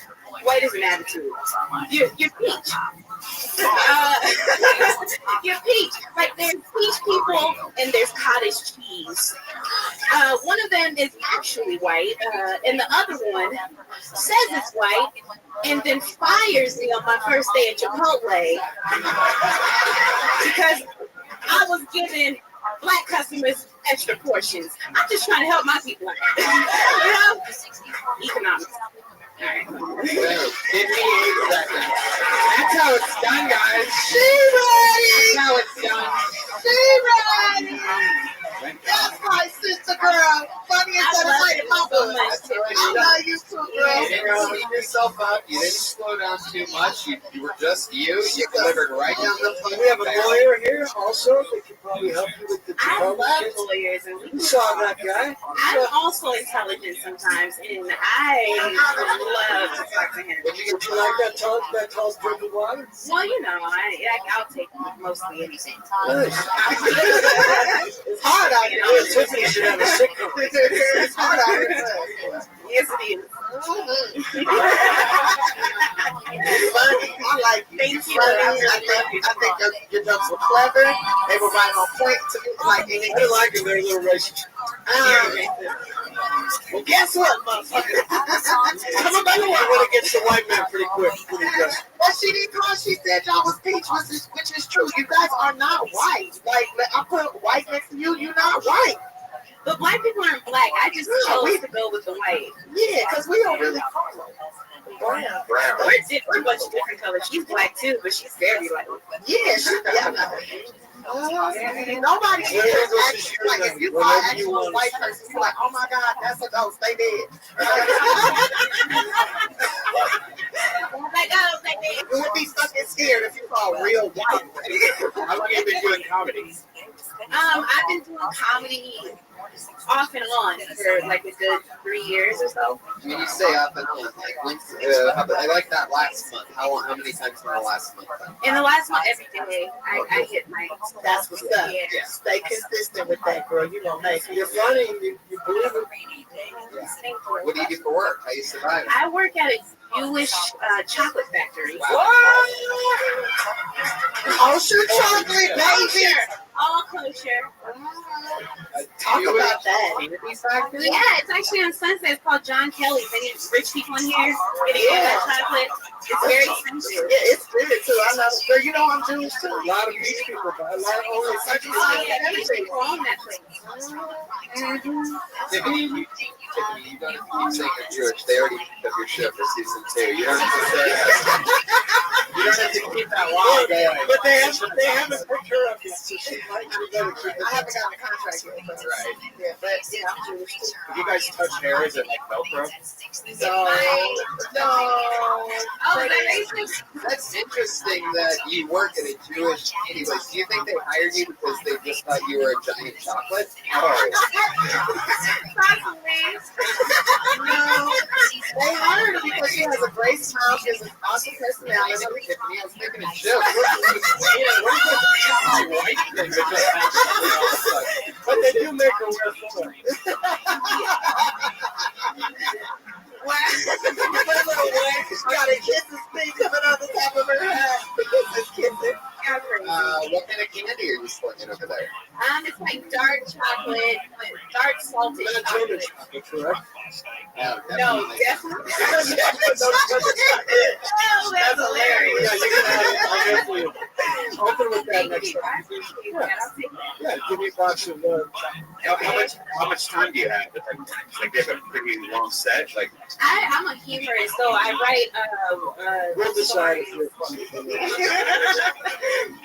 I've been writing stories for like over 10 years. yeah, but how long of time do you have? Like, You just do your own show. That was it. I don't really have a lot of You know, just in a kill 60 seconds. Yeah. Fuck Well, I just started like. If you hand out chocolate after, you can go an hour. You started 2 weeks ago? Yeah, probably like 2 to 3 weeks ago, trying to find like, because I want a set that I can do. That So talk about working at the Jewish chocolate shop. You 15 minutes ago, I'll let you open up for me. Yeah? Because I'm about to blow up. Shit, I'll put 15 minutes together. I didn't know you were looking for me. I can do that. I wanted to only have my people. That's fine. Yeah. What do you got against peach? I do like peach Ciroc. I will drink some peach. do you think you could Peach get Ciroc. Do you think you could 5 minutes together for Friday at the Ice House? This Friday? Yeah. Yes. Yeah, look at that. You got it. Exciting. Do it. This reminds me of the end of Willy Wonka, guys. Very exciting. You're the fun. Thank you. Yeah, that makes me very proud. Don't forget the Hershey's Kisses. I will. You Thank can you. have All one. right, guys. Thank you so much. Yes. All right, Jill Christie. She's funny. Yeah. I love funny women. More funny women. So let's see Friday at the Death Squad show at the Ice House. At the end of the Ice House, you can see Jill Christie together as such. All right, I pulled another name out of the bucket. His name is Dave Neal. Dave. There he comes. The real Dave Neal. All right, so I know I look like every guy that's been voted off the Bachelorettes. Thank you, sir. I come from Rhode Island, a very Irish Catholic family. My name's Dave, standard white guy name. I have 2 younger brothers. Their names are Jack and Jameson. Alcoholics on board. Those are their real names. When I was 41, when she gave birth to Jack, 7 months pregnant when her water broke on a hike. She had to deliver Jack on the rocks. Jameson's 18. He just come off to college, first week at school. I tried to relate to him. He's a big brother. I called him and I was like, Jameson, you can get girls' phone numbers? He's like, no, Dad, that's super creepy. I was like, what do you do with your phone? He's like, you just get a girl's first and last name and find her online. If I wanted a girl's number when I was 3, I didn't have a cell phone. I had to memorize it on the way home, hope that nobody interrupted me. I was like, 855, 855, 855. My boy said, what time's kickball? 4:15. That's how thanks. Yeah, Dave Neal. How long you been in stand-up, Dave? 4 years. 4 years. Where at? 2 years in New York, 2 years here. What do you do for work? I film and bring stuff. Yeah. So you're an escort? Yeah. No, I drive Lyft. I stunts. I do work, background work. Stunts? Stand in. Yeah. Do you stand in for Kirk Fox? No. Y'all could be brothers. Y'all got the nose. That's you. Very much.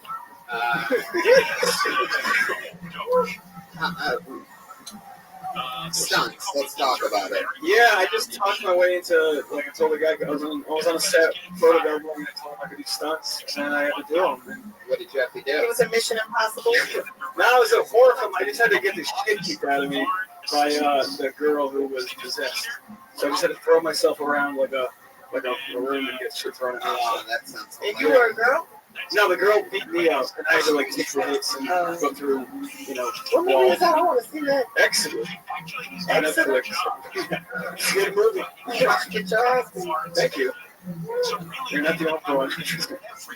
So you've been in LA for 2 years. Yeah, I've been in and out between here and New York. What made you move to LA from New York? I got a gig opening for a comic, and I just like took it because it was like steady for a while. And then, in LA? well, like all over, but he's based in LA. Christian Maker, he's an older guy. Oh, cool. Yeah, so for him for a while. And Love that. yeah, exactly. There you go. They don't know, but it was great. Yeah, it was great. It was good, and then that ended. I started dating a girl, so I stayed. Right, that's what you got. How's that going? I'm mad at her right now. Why? I talk about it all the time. She's like every other girl in LA, an Instagram model. And I'm going to go on stage, and she posts shit like, you know, I get to see a photo that she got tagged in on the beach with a dude, you know. But she makes more money than I do, so there's a proof that. That's a good job. It's well, yeah. She fucking. So what does she do for it? That's it. Really? She's an Instagram. Well, she's not your like. She's a professional model. Who also, you know, she makes her money modeling and also Instagram. Instagram makes me mad because the guys can comment on it. I don't have followers does she have on Instagram? She's not like 35,000. She's not like a fucking crazy. She's not like a whore who posts crazy shit. She just does. I mean, you can promote her Instagram if you want. Horror. Yeah, what is it? I want to look it up. Tasha Courtney. Well, you'll see the photo I'm talking about. It just pissed me off. I love her. We're like pretty much engaged, and I gotta deal with it. Oh, what? Hold on. Why? Answer me this. Why do guys get so mad when they see you post a beautiful picture of yourself on Instagram? They get so mad when other guys be like, damn, that's a thirst trap, girl. You looking good. Like, damn, your body banging. Oh, that booty fat. Ooh. Like, why you get so mad? Why you just be like, dang, yeah, I got the fat booty bitch. Why you getting happy with that shit? Because you don't know you got her. How long have you been with her? She is. A year and a half. We met years ago. Yeah, pretty much engaged. Yeah, she is. They're all looking at us. You gotta deal with it. You gotta put up with the bullshit. Hey, do you want to be on the Ice House Friday? You can bring this girl. I will. Yeah, I will bring her. I'll bring her and some of her friends if you guys want. But yeah, and I mean, you're not a bad looking guy either. You look like Tom Cruise's like third, fourth little brother or something. You know, only black people tell me that, to be honest. Only black people tell me. you. White people have no idea what you're talking about. Black people are like, yeah, Tom Cruise. Yeah, for sure. Black girls laughing. See, the other one's like, yeah, we don't know. We associate. We met on a film set in New York. No, we met years ago on Mildred Pierce, the HBO show, and then she hated me for a long time. And then she was just like, I was just like a douche. I like met her, and I used my one-liner, so it didn't work. And then years later, actually, my first set I ever did while I was visiting, she sat right there, came to my show. Here, right there. She sat right there. I'll never forget, like, let's see. And then, you know what it is? It's the one that the ball guy said. She is fine as fuck. I don't even like bitches like that. Yeah, can I tell you one thing about your company? Sure, please, yeah. You gotta just slow it down a little. Yeah. What's this bitch's name? So jacked up. I know.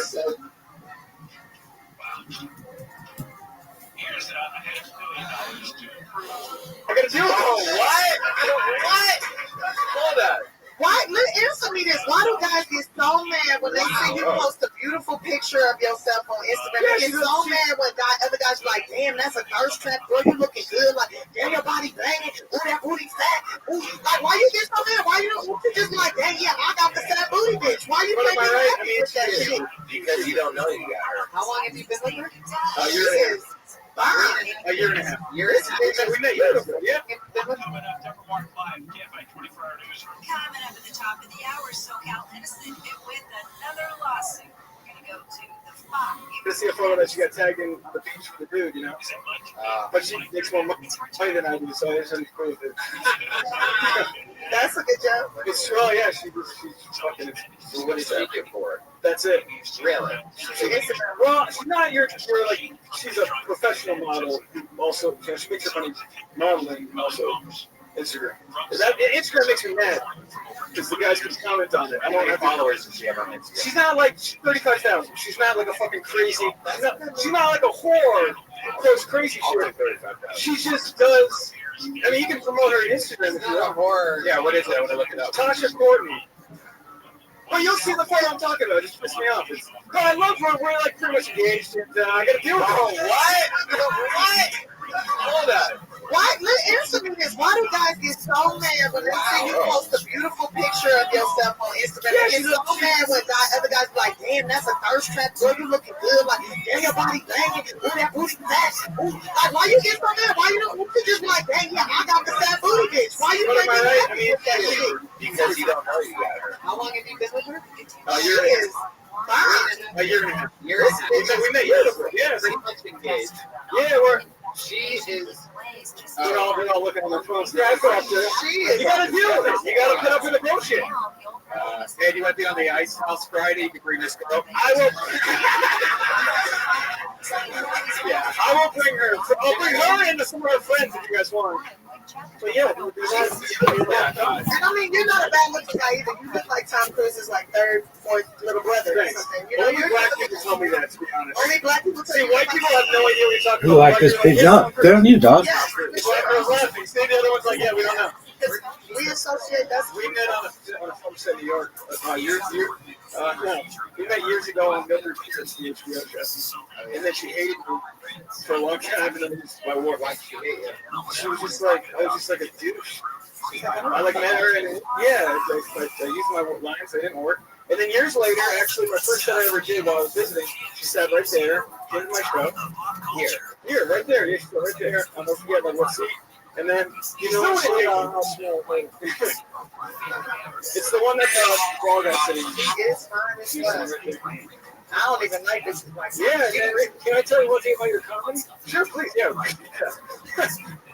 You gotta just slow it down. Yeah. I mean, you're so jacked. I really like how there's like. I know. You gotta say your ringtone. You gotta slow it down. Yeah, don't sometimes people go too slow, Kurt? Sometimes people go too slow. Yeah, and then I'll say speed it up. All right, I'm waiting for that day. But do you think that his pace was right on? I'm just waiting for that day that he speed it up. Listen, I told the other guy to raise his volume and pick up the pace a little. I didn't want to do something too punchline, but those are like old jokes. But I just mean you were just. Yeah, I was. I think that's. I don't know. I think that's like a general note that could apply to many people. And yeah, it can apply to everyone in the world. But I'm just talking about the guy in front of me right now who was telling jokes too fast. Can we call your girlfriend on speakerphone and ask her who she's at the beach with? You want to get Yeah. By the way, I think she's not going to answer. Girls don't answer the phone, but we don't have much phone answer. I'm not going to give you her number in front of everyone. So you call her. You just call her. My phone's in the back. If Valerie wants to run and get it, she can. It's okay. By the way, I think that she might have accidentally uploaded that photo and deleted it. No, I'll show you. It's on her tag photos. This is where I get kind of crazy. I look at her tag photos. Looking at her tag. And the dude posted it, and then she was like, "Hey man, nice photo, boo." And I was like, "He's not a boo." Wow. Right? But we're like really officially, like we're the whole couple. So you guys are officially engaged. Here's what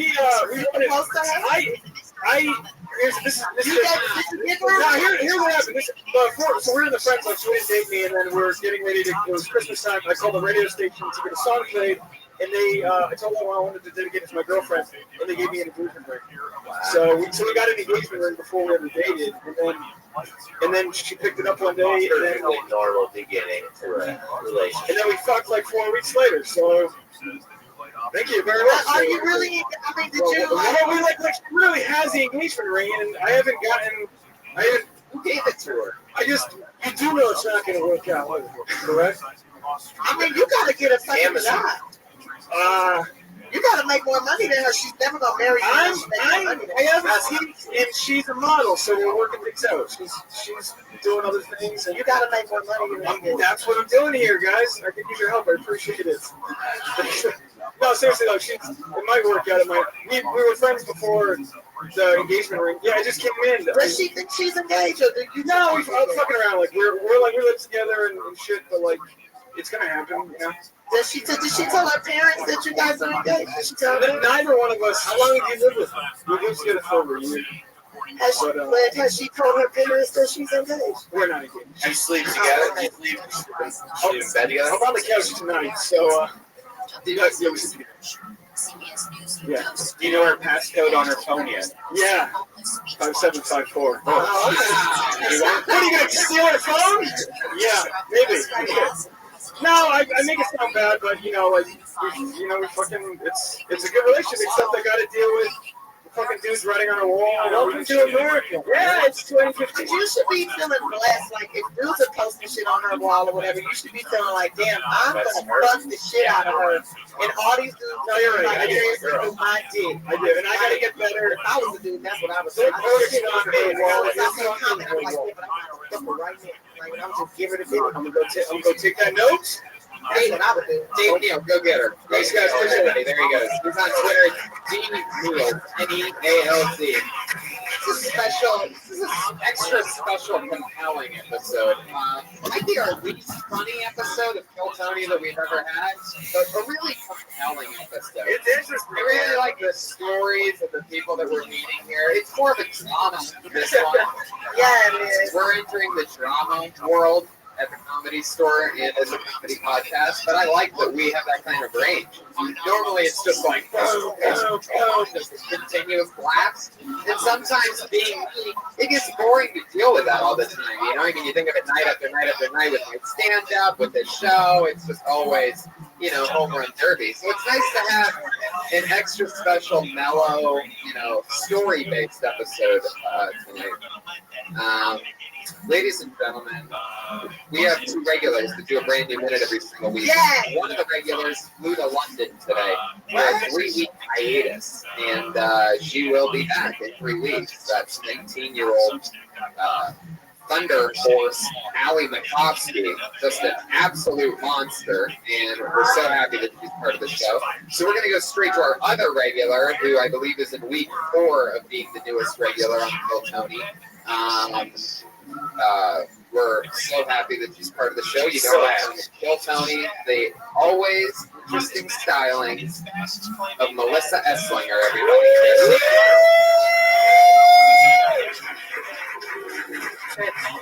Hello. So I have a cousin who married a stripper. He married a stripper named Brittany. Britny. Brittany. And she has a tattoo on her butt that says "Cowgirl Up." She's a stripper. Yeah. So she had a baby when she was 16, and she claims that it was rape. But the father has custody of the baby.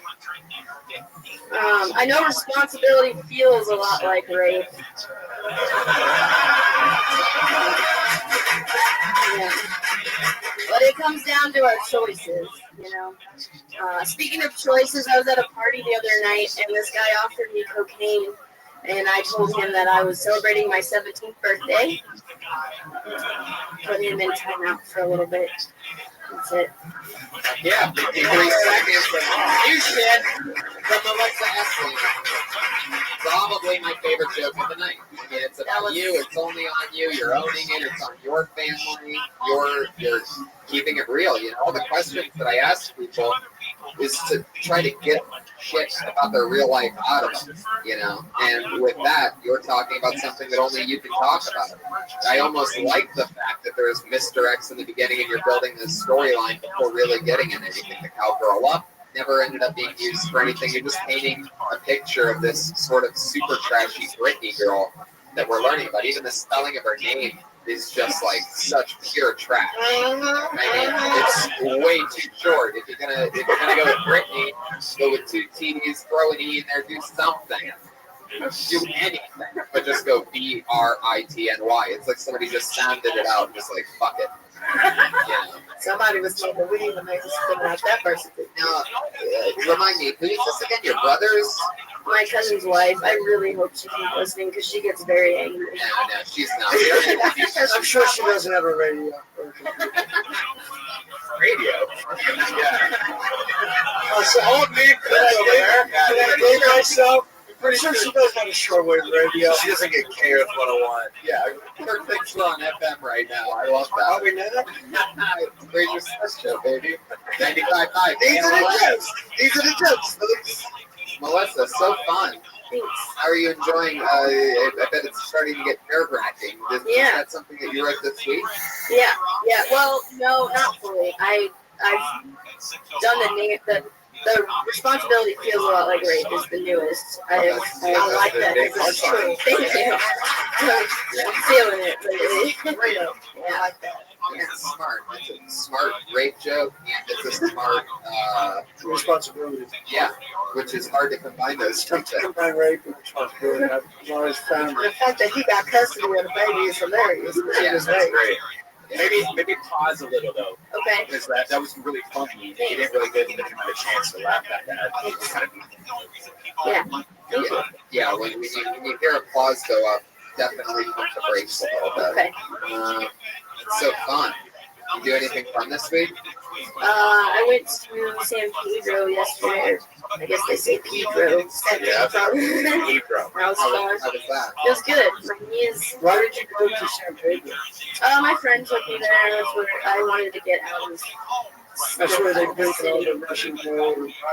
There was like this. I'm new to LA, so like, I don't know all this stuff. But Are there you was a wrestler? No, but that's funny. You have all wrestler shoes. I do? Well, there's There's a gymnastics room.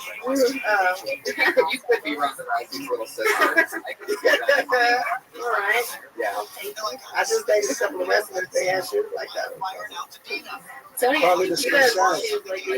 I wear that brand all the time.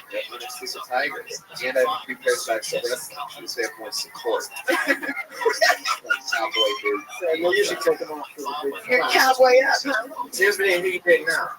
Nobody. I'm single. Really? That's why I want to go with you to work on Thursday. Guys, that's Melissa Esslinger. Catcher every single week on Kill Tony. I'm telling you, as you can tell, she's naturally a nervous person. And I think it's going to be so much fun watching her perform the new 60 seconds every single week. I couldn't be happier that she's part of the show. Yeah. How about that drawing from Ryan J. Ebel this episode? There it is. We did it. Nothing was there when we started, and now it's there. With a special Gerard Carmichael season 2. Gerard's just on the drawing. Is that Gerard or Eddie Murphy? Josh Markovic made it all happen tonight. Follow him on Twitter. Patty Reagan is Patty Reagan. Regan. Buy his album. Buy everything he's doing. Check out his stuff on YouTube. Kirk Fox is Kirk Fox. The new Rush Hour. He's watching the new Rush Hour. Kirk Fox. Follow him on Twitter. He's one of my top 5 favorite tweeters in the entire world at Kirk Fox. Yes, he's hilarious. And how about one more time for season 2 of the Carmichael Show's Tiffany Haddish. Exotic cat. Todoroba is facing 20 years to life in prison when sentenced later this year. Andrew Caravella, KFI News. Troops in Alaska say 3 skiers who flew by helicopter to a remote mountain range were likely killed by an avalanche. ABC's Alex Stone says recovery efforts trying to get to the bodies buried under the snow. Guides from the investigating operation trying to get an avalanche.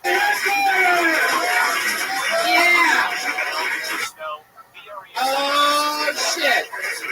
Another packed motherfucking house. Are you guys ready for a crazy night or what? You guys for Brian Redband, ladies and gentlemen. The ones and the twos. Fuck yeah, Ryan J. Ebel, the house artist, sitting right over there with a blank sheet of paper. He's going to draw tonight's episode. And keep it going for your musical guest and fantastic one-man band, Pat Reagan, ladies and gentlemen. Here he is, live in the flesh. Real quick, I'm going to be in Toronto next week at JFL 42. So if you're listening live from Toronto, go to JFL42.com to buy tickets right now. I'm also going to be in Atlanta and somewhere else. Look at my website. Thanks very much. Brian? Yeah, we're going to be for Thanksgiving in Columbus, Ohio, and Pittsburgh. Tickets are about to go on sale very soon. Keep an eye out. Buy those live tickets. Live audience is a podcast as well as a live show. So if you're wondering why we're doing plugs in front of you, we don't want you to come to those shows. Those are for the people listening to the actual podcast. It's like from the future or something. You know how it works. I always have a few of our funniest friends on. Normally we have 2 guests. Tonight we're going with 3 because they were available. This is an extremely blowout special episode. I hope you guys are excited. My 3 funniest friends in town tonight go by the names of Sinbad, Sebastian, and Jimmy Carr.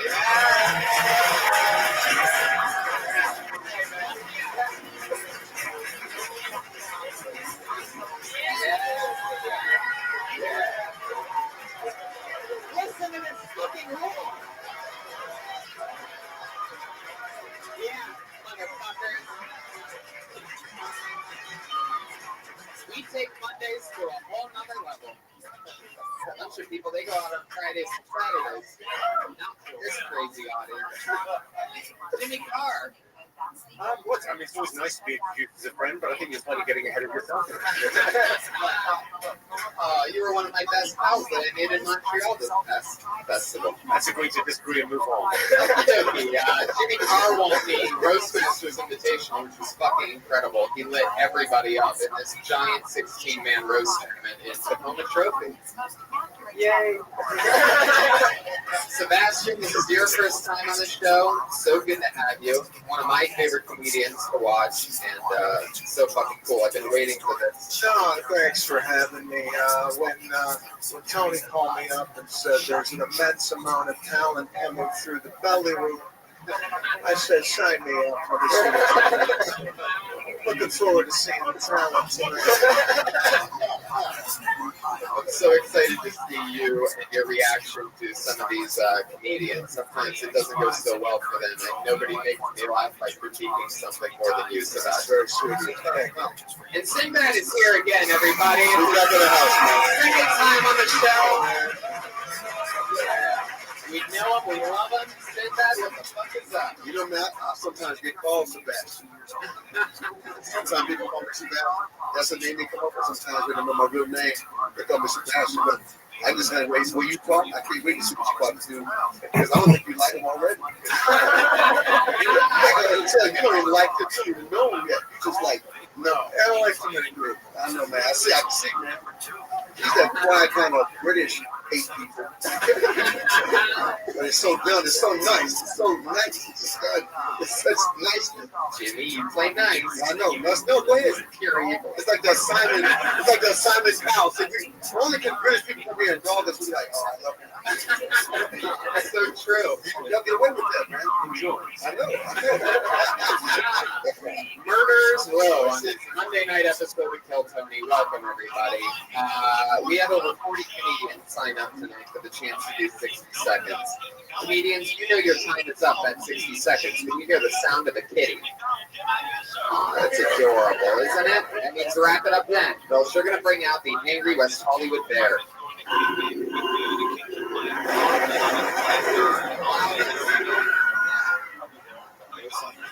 Obviously, some parrots and some broken rocks in that one.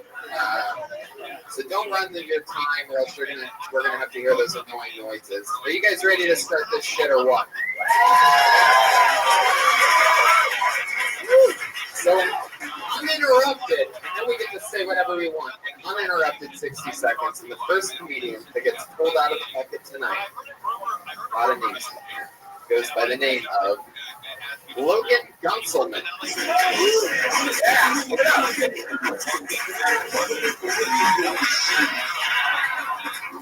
Hi, you guys. Have you been told what your type is by the opposite sex, like if they see you as? Because I just found out my type, and my type, what I look like, is the Charlize Theron from Monster, but who tried. My face. And my body, people have always described my body as solid. Like I look like a hardworking single mom already. And 36 seconds. Wow, so short. Fine, I'll ask you guys a question. How long do you guys think that a cop has to be a cop so that when he sees another cop, his first thought isn't, oh shit, it's a cop? There you go. Wow, Logan Gunselman.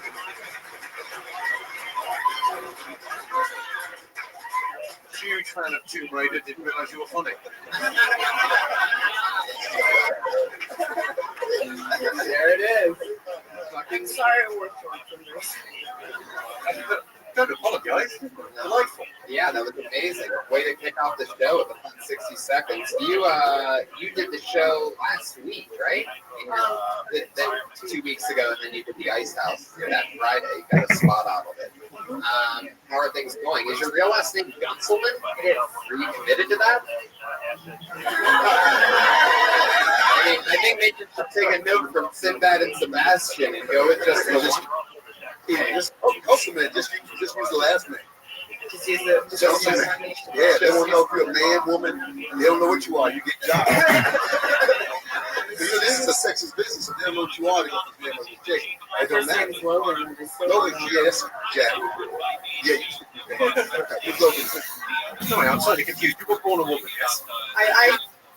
Oh, yes, I I don't see gender, so. That was good for 60 seconds. That was hard to do. Slam. Yeah. To do a 60-second routine for one of these kids, I think it's from that was good.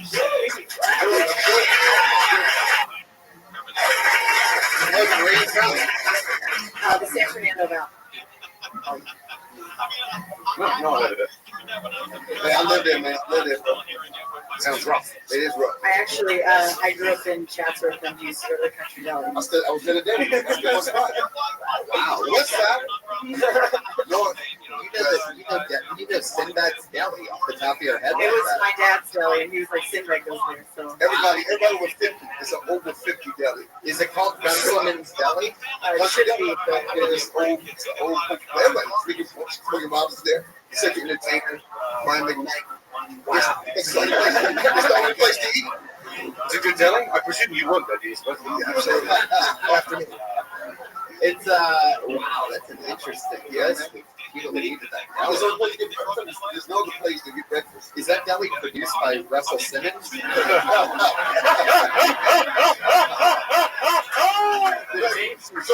only 4 black people. I gave you the 4 black people to go. That's all. That's all we got. Wow. That's all we got. So your dad owns a deli? no, but sure. Yeah. Oh. No, he just ate there. Oh, it was your dad's. Yeah, it was like he would hang out there. Oh, interesting. That's fun. Sebastian, you ever go to the valley? Is this how the show works? There's no room. It's just a free for all. Yeah. No, well, I really love what you did up there. I like the self-deprecation humor, and the shorts really did it for me. And I liked it. It was very good. I thought she was good, and it was cool. So we all liked you. We have nothing. You know why I like that? Is because you're going to get to see the full character change of Sebastian at some point during the show. Now we've seen Good Cop. It just makes me look. I can't wait for somebody to eat shit up here. Logan, you did too good. Logan, I don't have a show this Friday, but the following Friday, I'd like to have you back at that squad because you did such a great job. Logan got a gig out of it. Follow her on Twitter at the Dirty Guns. There she goes, Logan Gunselman. I think you make a very good point about Gunselman. Yeah. We need to workshop that. Yeah, it's an interesting one. Can we punch up Gunselman, somebody? Send your punch up to her on her Twitter at Dirty Guns. Guntz. Dirty Guns. Dirty Guns. Yeah. The Guns is like sort of an overhanging. Yeah. Yeah. I think we have. Yeah, we can't. Don't call yourself Guns, Jesus. Especially a Dirty Guns. Like, that's like, how does that even happen? It's very difficult to keep a gun hygienically. Yeah. It's just the sweat. You'd be like sliding head first into home base or something. You can see getting a dirty gun, but other than that, that's a picture it type of thing. All right. Maybe this person will bomb. Put your hands together for Aaron Marquardt, everybody.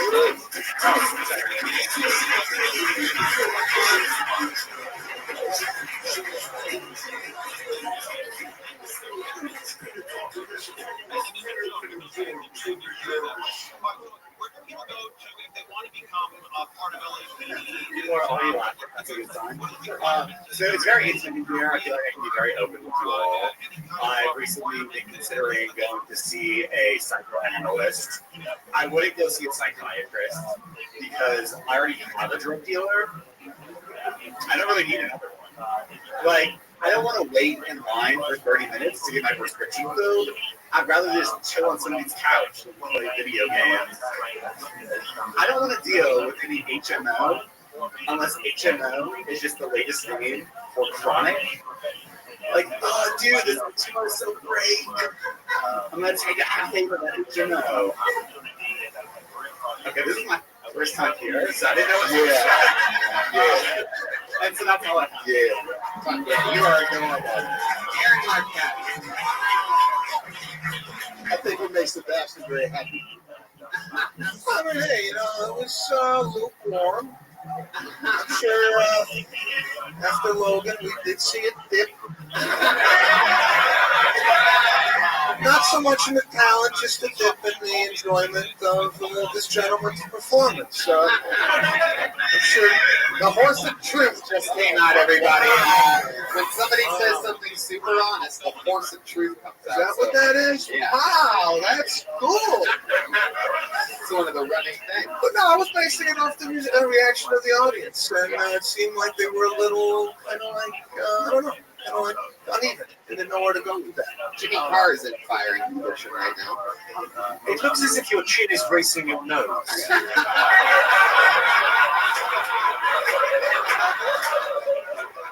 It looks as if it's just won the race.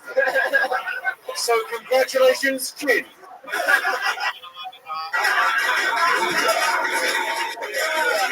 Holy fucking shit, that's amazing. Damn, I thought we took up his comedy, not the phrases. I thought that was the funniest thing. It's hard, you know. Logan just set that bar. See, Logan came out, set that bar so high. And then, you know, it's like you see somebody high jump and somebody going to hit that bar and they're going to leave it. So they crash into it. That's kind of what happened. It's not your fault. Sometimes you drag that back foot. And sometimes you thought you was over, but you just weren't. You were so close. Aaron, how long have you been doing stand-up? On and off for like 2 years. On and off. See, what does that mean? We don't know what that comment It means sometimes he talks into the mic and sometimes he's off. Is he allowed to talk? Yeah.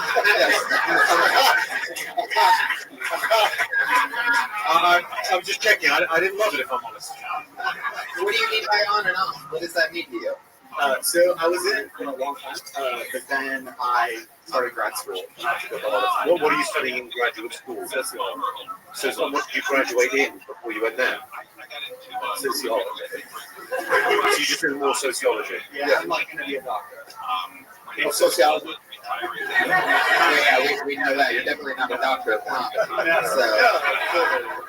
But you can use it. You can use the comedy with sociology. You got to do a little more study of comedy. Absolutely. You're fairly well versed in all the sociology. Is there any interesting sociology facts you could share with us? Yeah. What is your area of study? It's like urban sociology. Urban sociology? Yeah. So would that be on Comedy Central quite late night? There it is. The horn of truth. Give a bit of truth in this sound. Okay. I love that you agreed with that, Aaron. No, I agree with you. People did that. Where are you from? Minnesota. Wow. How long have you been in LA? 3 years. 3 years. You going to USC? No, San Diego. San Diego. Well, maybe even work harder. How do you like it down there? It's good. I live here now. Yeah. The ladies are lovely down in San Diego, right? I want to know. I'm gay. You ever? But no, even if you're gay, you know the ladies are lovely. I mean, you ever? That doesn't stop you. Like I'm a straight man. I know a man's ugly. I mean, Yeah, that's if a man's ugly, that's something you do when he was gay. Do you ever talk about being gay in your stand-up, or are you just going like shooting for that psychoanalyst angle all the way? No, I do. Sometimes I do all this stuff. Yeah. But I try not to like use it. It's like I don't want to be like gay comedians. Right. You would because it's a bunch of. I would always wonder what the collective noun for gay men was, but it's a bunch. It's like a gaggle. Bunch, gaggle. I always thought it was a guns. Yeah. Aaron, how often do you do stand-up? So I'm getting back into it. So like now, How deep are you into it? like about like 7 inches. Ooh, whoa, Jesus. Wow, damn. Wow. That black eye is like, you gotta be fucking kidding. You just leaned forward. I saw that. Get the fuck out of here. I'm feeling good one. What does that mean?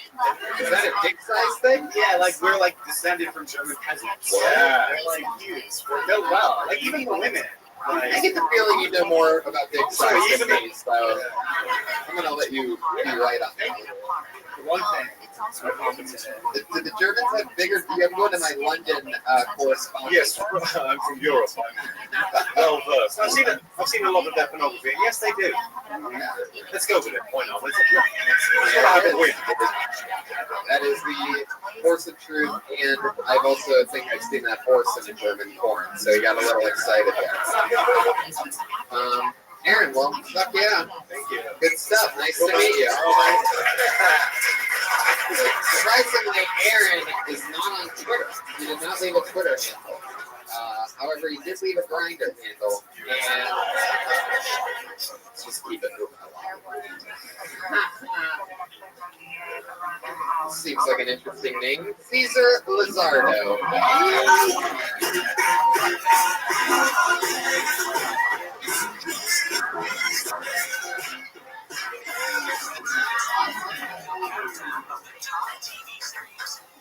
What's up? So my name is Caesar Lizardo. I'm a black dude with an Italian name. I get really confused about what I am and what I like to refer to myself as ambiguous. You don't know what type of nigga I am. You know, if I'm Egyptian, Brazilian, Drake, Will Smith, I just go with it. Whatever people want to guess, I go with it, whatever. I got into the front seat of an Uber the other day because I'm a weirdo like that. The guy driving, he's an Indian guy. He looks right at me. He goes, "What are you doing, buddy?" I was like, I gave him what he was. I got from India. He's like, I knew it. I look at me. You got 100 in India, motherfucker. He didn't even say percent. I was like, yeah, no. He's like the competitors that are from India, yes. Actually, they're from Dominican Republic. Dominican Republic. What part of India is this? It's not. It's in the Caribbean. Actually, it's in the West Indies. I knew it. You 100 West Indian, motherfucker. Caesar Lizardo. I'm not sure if we need Sinbad and Sebastian with you here. It feels like you can stand in for both of them. I don't get what that means. The black Italian. But I love you on. You're exactly halfway through. It's up to you. Yeah. Oh, you left me on what? Oh, no. I said a Benedict joke. Did you not? What? Let me see that. Have you been in a conversation before? Oh, God. What's going on? You would have to help me. Yeah. I know. See, so that was incredible. It looked like your can of beer was taking a phone call the entire time. I had my beer in my hand and I was trying to record my set at the same time. Don't ever, just listen to this record. Don't ever walk up to something short. That's just, no. I thought you'd read notes. Oh, no. For a 60-second routine, that's it. Damn. Also, it's really unnecessary to record a podcast. You know, we're already recording it on. Next time. You could just record the recording if you really want to. I can do that. What's going on? But pretty hard. You know what? There's stuff in there. I like that kind of stuff. Tell me how you feel. You know, you got a little natural. How long you been doing comedy? It'll be a year in October. Good, man. And then my thing is just that I can say that first year, just keep writing. But some of that stuff is natural to tighten some of that stuff up. Because you got some really good stuff there, man. I appreciate that. Just tighten that up, man. Sebastian? Yeah, no, I like that. You look like you interrupted you during a party, drinking a beer and talking. Hey, listen, I got to do a shit. I just never really saw someone so relaxed with the beer and a cell phone in one hand. And he's texting, but no, he's texting. No, I'm going to Snapchat this shit. Oh, yeah. Get this again. I don't think you get it. It's still a podcast. I know, but it's video. So you can Snapchat for my Snapchat story. You know Instagram is. See, this is that's the difference. Oh my God! Look what you did, see this new social media, man. This is a whole new generation. Snapchat, dude. You know? Yeah, just I don't know how you get titties on this. You know? Yeah, I know, but you get on real life too. Not me. There he is again. I wasn't paying close attention. Whereabouts in India are you from? The Dominican Republic. It's in the West Indies. Caesar, you were a lot of fun, man. I mean, if you said that, you could start off any set with a minute like that and have momentum throughout the entire thing. You were throwing nothing but punches, and it was fun. And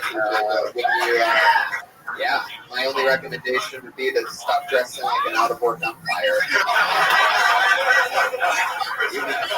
Right? It's amazing that you've only been doing it a year. You just stayed in the pocket and kept going. It's crazy. Again, I wish you would have gone. You know, I was trying to bring it. Nothing happened. Fuck yeah, our only comedian ever sponsored by Pax Blue Ribbon. No, man. Thank God. Well, you got the blue ribbon today. Congratulations. Oh, anything else from Caesar, guys? We good with them? Yeah, just no more social media on stage. I mean, just yeah, just leave. Then when your friends, you get a friend. I'm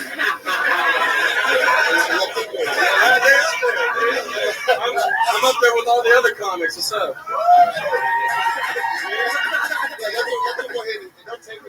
Do you like my crowd work? Huh? Do you like my crowd work? All right, so get out of here.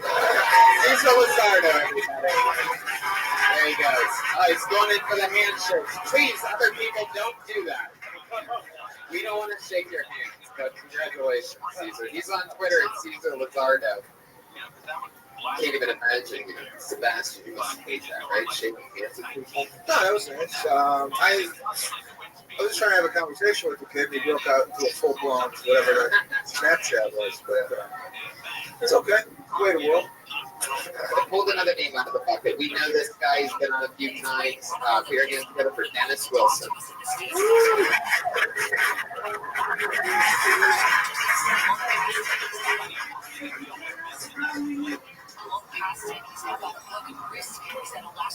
What's up? Are you talking about Donald Trump? Donald Trump probably still smart. He still can't figure out he's got this thing here to do his Chucky. I want to spend time in a co-ed mental institution. That's hard time because in a co-ed mental institution, you can't have sex with other inmates. It's against the law. It's automatic 90 days. I was only supposed to be in there for 72 hours. I was in there for 3 weeks. Because in the nut house, I'm a 10. That's all I got this week. All right, 38 seconds with Dennis Wilson. I wanted more, man. In single sex mental institutions, all you're allowed to have sex. Well, you said in co-ed mental institutions, you're not allowed to have sex. But if it's single sex, you can't have any sex. Oh, well, that's disappointing. Well, that's another mental. Well, without permission. No, I get permission. So, but bitches be crazy. Exactly. They don't know how to tell you they want sex. They just. Oh, so you really were into them? Yeah. Oh, yeah. I'm back. What were you in there for? Welcome to Kill Tony, everybody. Were you straight out of a mental institution? Can we get more about that? Yeah, why were you in there? I'd like to hear about that. I got kidnapped by the state of California, by Los Angeles. Wait a second. I got kidnapped. Oh, yeah, makes sense. Because I went for 72 Are you the kid that you were snapping? No, I got abducted. Because I went for 72 hours. Let the guy talk! He just explained it. Yeah, he will explain it. I went for 72 hours. Oh. And I passed all the tests, but they still, you missing the first half. How did you get to 70? I wonder how you got to the 72-hour hold. I was having a bad year.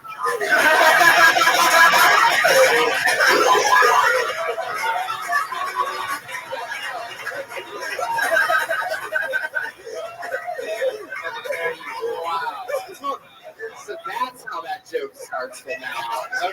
That's your setup. It's a 20-minute print, but I don't know how to work it. 20-minute bit. You only did 38 seconds. What are you talking about? And I had a killer ending to that too. And I just, is that what you just did? That's it. Yeah, I didn't know you really was in there. Yeah, I was like, that changed everything. Yeah, I tell you that stuff. So did you get laid in there? No, I got to get out. That's why I'm out. No, I'm saying I was in 3 weeks, so I kept almost getting late. See what I'm saying? I get points for almost getting yeah. Just the tip, or how do you almost get it? The girl gets money from home. You know, it's we only do this. We the only do this. Jesus. So in that mental institution, chicks are really down for fuck like that? Yeah, look, dude, fucking play. They don't even know how to ask you. They just put the jello on your table. Is this open to the public? The people who are not committed go? I would like to go with Ashley to the visit. If they want to say they just put their jello on. So if I bring jello and some jello down, say what's up? It's the Cosby dude.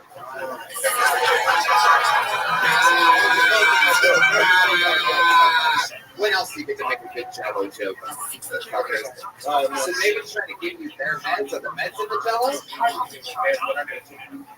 What did you do? Did you like first night in the hole? Wait. They have a hole in the. What's that? Yeah.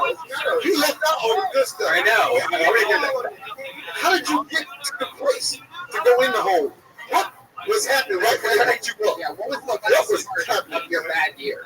When I got in there, no, before you got there, what was you doing? What was happening? Yes, I was trying to find out who killed you. There's a lot of hidden lyrics in Machiavelli. There's a lot of hidden lyrics in Machiavelli. Tupac's dead? No, Tupac's gone. Oh, well, yeah. Oh, my God. So I'm figuring this shit out. Please keep explaining this process. Where did this start? Like, do you have a bunch of like newspaper clippings on your walls and stuff? You're like putting this together. No. What's your conclusion? I'm trying to get it out right on stage, you know, because I haven't told the story. Who killed Oh! Well,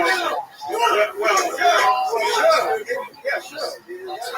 So you figured it out? Lyrics. Sorry, whose lyrics? Is that who's that song by? So he wrote a song about who killed him before he died. Who was going to kill him? I need more of this in my life, yes. It seems to have done you the power of good. No, it didn't do me good at all. Okay, so you're trying to figure out who killed you. Yeah, and I listened to it and I could go too many times. And then the cops bust through your doors. Yeah, they just say the voices in your head, and that's how you can line up. It's as simple as that. So you got to play the record too many times. Okay. So the key is don't listen to the record a lot of times. You end up in the holes with yellow. You know the bit of the story when you said you didn't take your meds? It might be an idea to take your meds. There was a guy drooling on the bench when I first got there. He told me, don't take the meds. He wanted like that. So he never took my meds. Are you sure he didn't just... They told you to kidnap me, man. I was never even be in there. How did they find out about this voices? Okay, look.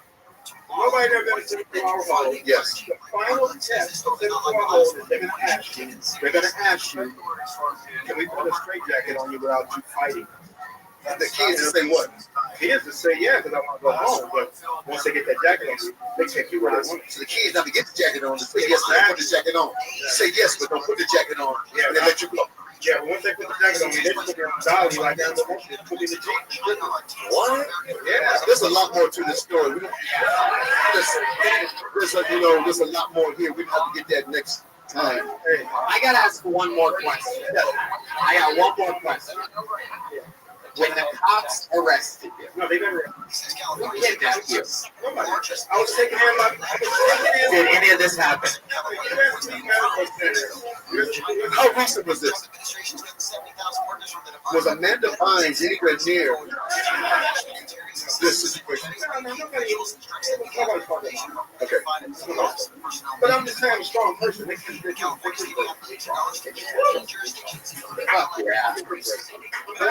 One of the most compelling post-set interviews we've ever had. And I don't know what. I don't think you can make that up. That's incredible. In fact, I heard this story before. If you listen to track 5 of Machiavelli from Tupac Shakur, I saw this. Oh, there it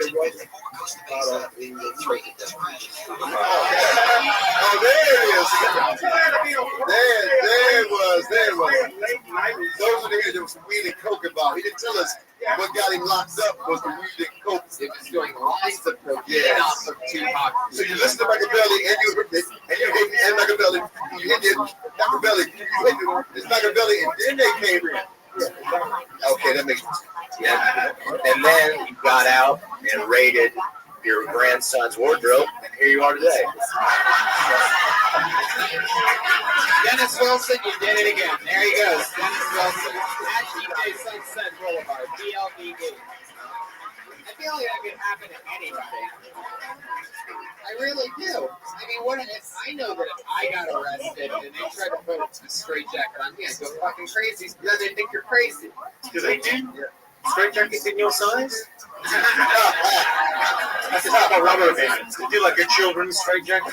No, it's not called a straight jacket. My size. It's called a gay jacket. Straight gay.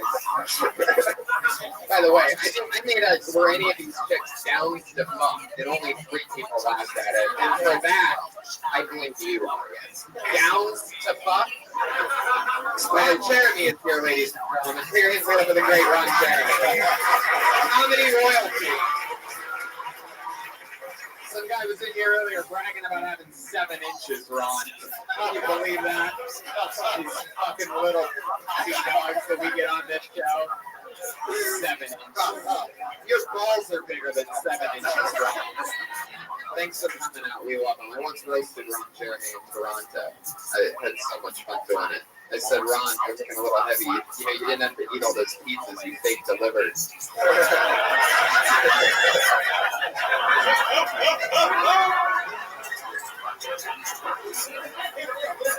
You know who Ron Jeremy is, Jimmy? Oh, he's the guy from the Pringles.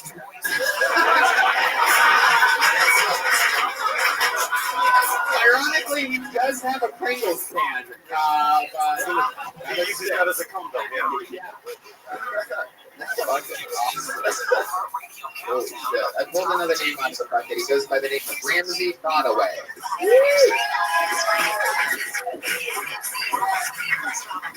Thank you. I don't really like to travel very much. Whenever I travel, people tend to treat me poorly. I think I figured out why. It's because no matter where I go, I tend to blend in with whatever minority all of the local people don't like. Sure, like here on the West Coast, a lot of people think I'm Mexican. When I was living on the East Coast, people thought I was Puerto Rican. When I was in the Middle East, people thought I was a woman. That is the last time I wear a sundress on the West Bank. I think a lot of people think I'm a Muslim. I don't know why. It could be my brown skin and beard. It could be the fact that I fixed my coin mantis to preach Memphis several times a day. Thanks. And there's a show one time, this woman walked up to me afterwards and was like, "Hey, are you a Muslim?" And I said, "No." And she said, "Good." I was like, "Why?" She said, "Because I am a total Islamophobe with an N." There is an end to it, yeah. Look it up, guys. Turns out Islamophone not a real thing, unless Apple is about to make the greatest mistake of their career. Fuck yeah.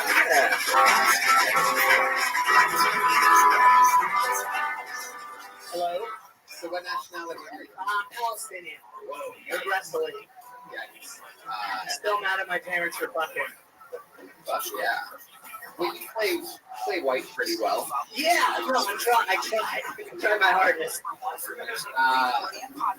You born and raised here in LA? Long Beach. sandwich. Yeah. I knew I was gonna have to follow that. I was like, there's no way they're gonna pick me. And then as soon as he went up, I was like, they're gonna pick me. There's no question. You did. Well, what made you think that you were going to be next? I don't know, just the energy. I was like, oh, there's no way. That's a tough call on it. Only for a Palestinian guy, 74 hours old is nothing. Yeah. Yeah. Palestinian guys are really good at following things. Like, imagine that guy that had to fly the third plane into the Pentagon, you know? Like, I mean, that's true. It was like just a little blip on the map after the two big centers are already burning, you know what I mean? That's just like, oh, what? Pentagon, that's fucking crazy. That guy's like, how am I going to follow the World Trade Center? Very few Palestinians have ever seen an airplane before, so. Really? Why is that? Very poor country, hard sort of country. Yeah, I'm sorry. I didn't mean to bum you out. It's a UN observer state. Yeah.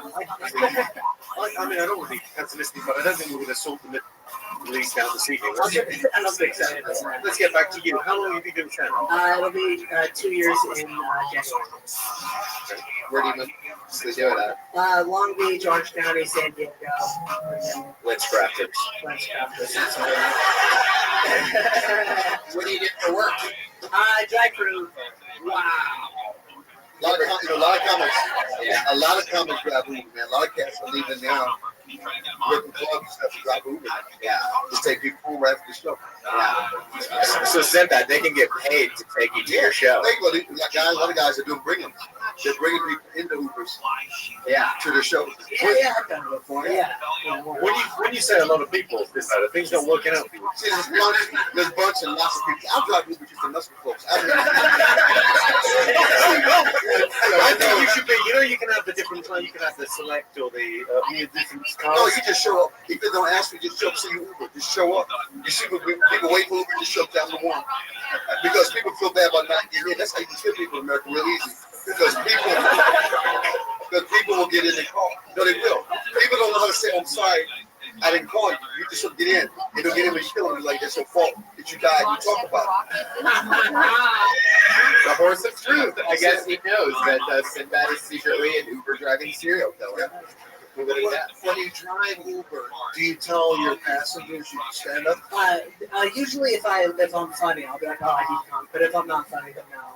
You get like a mixtape. You do one of those things. I got a mixtape the other day from an Uber driver. Oh, really? Yeah. No, I've never done that before. I've gotten a few Twitter followers. That was it, though. And I think they unfollowed me promptly afterwards. So. You all 5 stars all the way. What's your rating? I'm at 4.83. Whoa. What kind of car though? You like the lowest one, like the crazy dude car, or Yeah. the black, or black? I drive a Nissan Versa 2012. Pretty nice car. Absolutely. What's the craziest thing that's happened in your car? One time, someone tipped me a few months ago. That was Wow. How much did they give you? They gave me $10. That was Really? That's the craziest story I have. Absolutely. I would never do that. Yeah, I don't want people breaking that principle. Like, it's a very clear principle. That's the one thing you're not. No, you can take them more. They do it now. Like in Japan, you used to tip, but now you kind of can tip. Like in Uber, you can tip. No, we just don't want to. That's the reason why we use Uber. Yeah. It's really fun. It's funny. People will be like, "Hey, is there a tip function?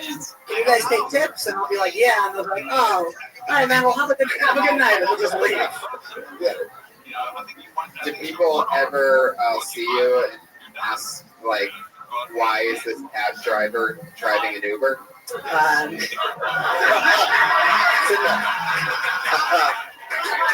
right here, baby. It's in my heart. It's in my blood.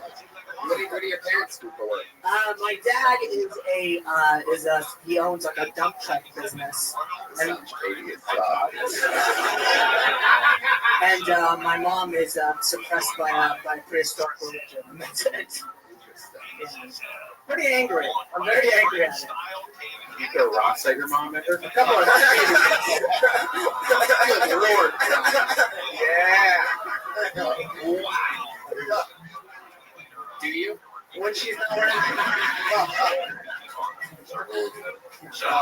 Well, that's fun, man. How long have you been saying again? It'll be 2 years again, so it'll be Well, fun times. Thank you very much. Talk to you. Absolutely, back at you. Okay. Cool, thanks so much. There you go. Ramsey Bottle. He's on Twitter at Ramsbot, RAMSBAG. Yeah, we're plowing through it, guys. Everybody's hydrated up here. It's all happening. Pulled another name out of the bucket. Ooh, I love this. Here we go. It's a one name. Put your hands together for Jared.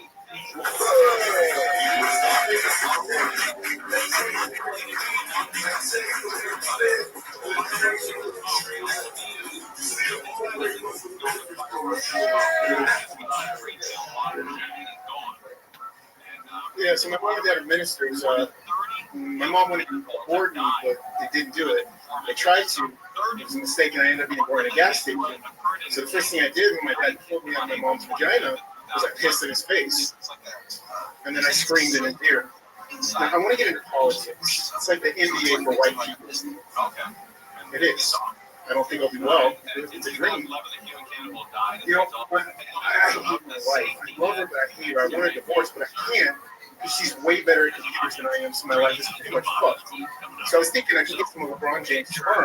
I could drug her, and when she's asleep, I could artificially inseminate her, celebrate the 9 months of pregnancy. When the baby pops out, it'll be black, and I can give that bitch shit for the rest of her fucking life. And then when she goes crazy, I'll divorce her, I'll take her to court, and then I'll get custody of the kid, and I get to raise one of LeBron James' kids.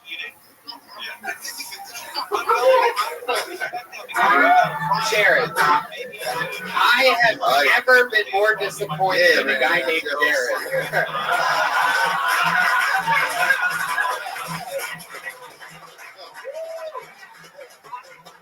Yeah, I've been sitting on that one for 60 seconds. I almost just wanted to interrupt him with it. Sometimes it's really hard. So, your parents presumably regret the whole abortion thing. Too harsh? Sometimes it's weird. I would think so. Jared, what's going on, man? How do you feel today? You went really fast. There was no segues. It was really interesting, your method of madness. I feel like you did a 4-minute set in 58 seconds. As planned. I felt that him and Dennis got out of that 72-hour hold at the same time. Yeah, you did. Yeah, because he was like, dude, you went places that was dark. Yeah. Thank you. And it wasn't comedy, it was real. You had some real moments. Thank you. Thank you. Now, you have 2 pens connected to your shirt right now. Well, they're actually pens and stylus. They're actually... Stylus, pen. You want one? Do you ever write jokes with those pens?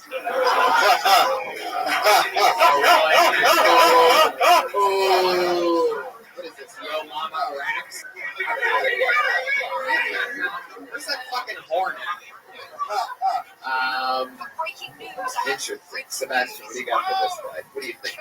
I was going to comment on Jared, but Jared's the type of guy, if you said anything maybe negative, he'd stab you in the parking lot. Pens. With his stylus. It was great. Unbelievable. Yeah, if it's true, Jared, you do look like a school shooter all grown up. I feel like you got away with one earlier on in your life. I'd like to know more about your history. Yeah, me too. Who you are. Where you... Well, I was born in Atlanta, at a gas station. So Atlanta story? True story. Okay, so they didn't want everything was true. Damn. We should probably try to rewrite that. Not so truthful. Okay. Yeah, that's So they're both ministers. Yeah, they were. They were. Well, retirement. Retirement? They're not dead. No, they just retired. Oh, okay. I'm just trying to get the joke. You was born in the gas station. Were they trying to take you somewhere first? And they stopped to get gas. I'm just trying to think where were they ready to go to. I don't know. They're just fucked up. I mean, was she already in labor with you? And it was here's the story. We're on E. We have to get gas to make it to the hospital. The real story is pretty much they went to the Grady Memorial. If anybody knows Atlanta, Georgia. No. Just keep going. No, it's a really shitty hospital. And so they went to the hospital and they sent her home. Oh. They say go to the gas station. They say no. You know, for a couple of days. No. You're not gonna have a baby for a couple of days. So she sent home, and then she started having the baby. So she flipped it, tried to come back, and they ended up at a gas station in fucking Florida. You know, Tom, when he asked me to do the show, I thought you'd come up, you do the comedy, we give some maybe advice, and that was the thing. I had no idea that we'd be hearing about such deep stories. This guy was born in a gas station and pissed all over his father. The other guy was in the hole. I'm stunned. Yeah, I mean, it's what I like to call compelling. It's compelling. Yeah, a little something to mix into all the funny stuff. It's I'm not knocking the show, Tom. I'm just amazed at how people are sharing up here. Can I ask a question? Because I mean, obviously, I think a lot of parents considered maybe planned parenthood and maybe getting rid of the baby. It's when does that come up in a conversation with a child? When did your parents mention we thought about getting rid of you? I don't ever remember not thinking that. What year were you born? 1978. 78. So this You were almost born in 76 out of 76. Chevron. Oh, Chevron. You seem pretty intense. Like I noticed, like every word is like fucking angry. You don't really know who told you the abortion story. Is this maybe something that like you thought I deserve to be aborted? Like, do you have a lot of anger in you? Yeah, I'm a pretty genuinely angry guy. Yeah. Even when I'm happy. Now maybe they weren't trying to abort you, Billy. This is a rumor because even you pissing in space is a rumor. You wasn't there. You pissing in space could be a rumor. Could be. So you're just taking on somebody's word. Did your dad say you pissed in space? Yeah. Were you doing something stupid at the time he said you pissed in my face? You weren't doing anything. Oh, like you playing basketball, you scored. I was just gonna breathe. No. What were you doing at that moment he said you pissed in my face? Were you like doing some stupid stuff?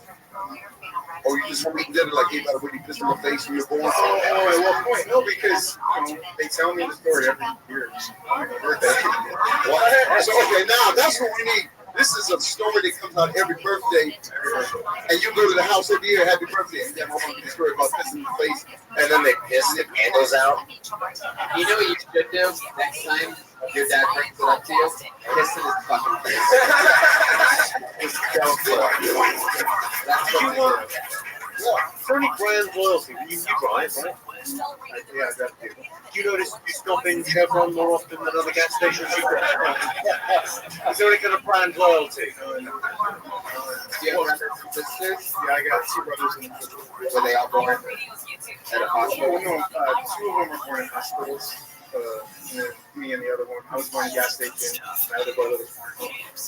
oh, so that's not your fault. This is your family's always late. Your family has a time issue. Jared, how come you don't go by your last name? Just out of curiosity. You don't like it, or? Do I need to? No. Yeah, fuck you. I mean, when you're a comedian, you kind of want people to know who you are. I mean, I'm just curious. If you don't like your last name, what is it? Well, I don't like my first name. Jared? Anymore. I used to like it. Right. I don't know. I just stand right up. I think you got some good stories. They just doesn't work with it.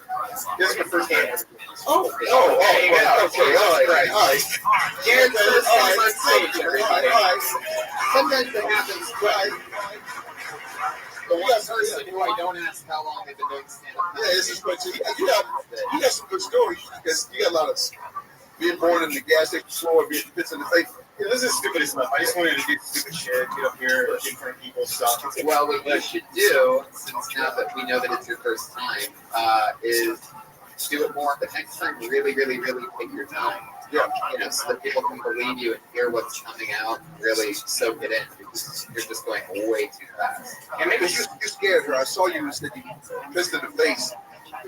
She said, I think he's telling the truth, and that's what scared me. I will never not be scary. It's never gonna happen.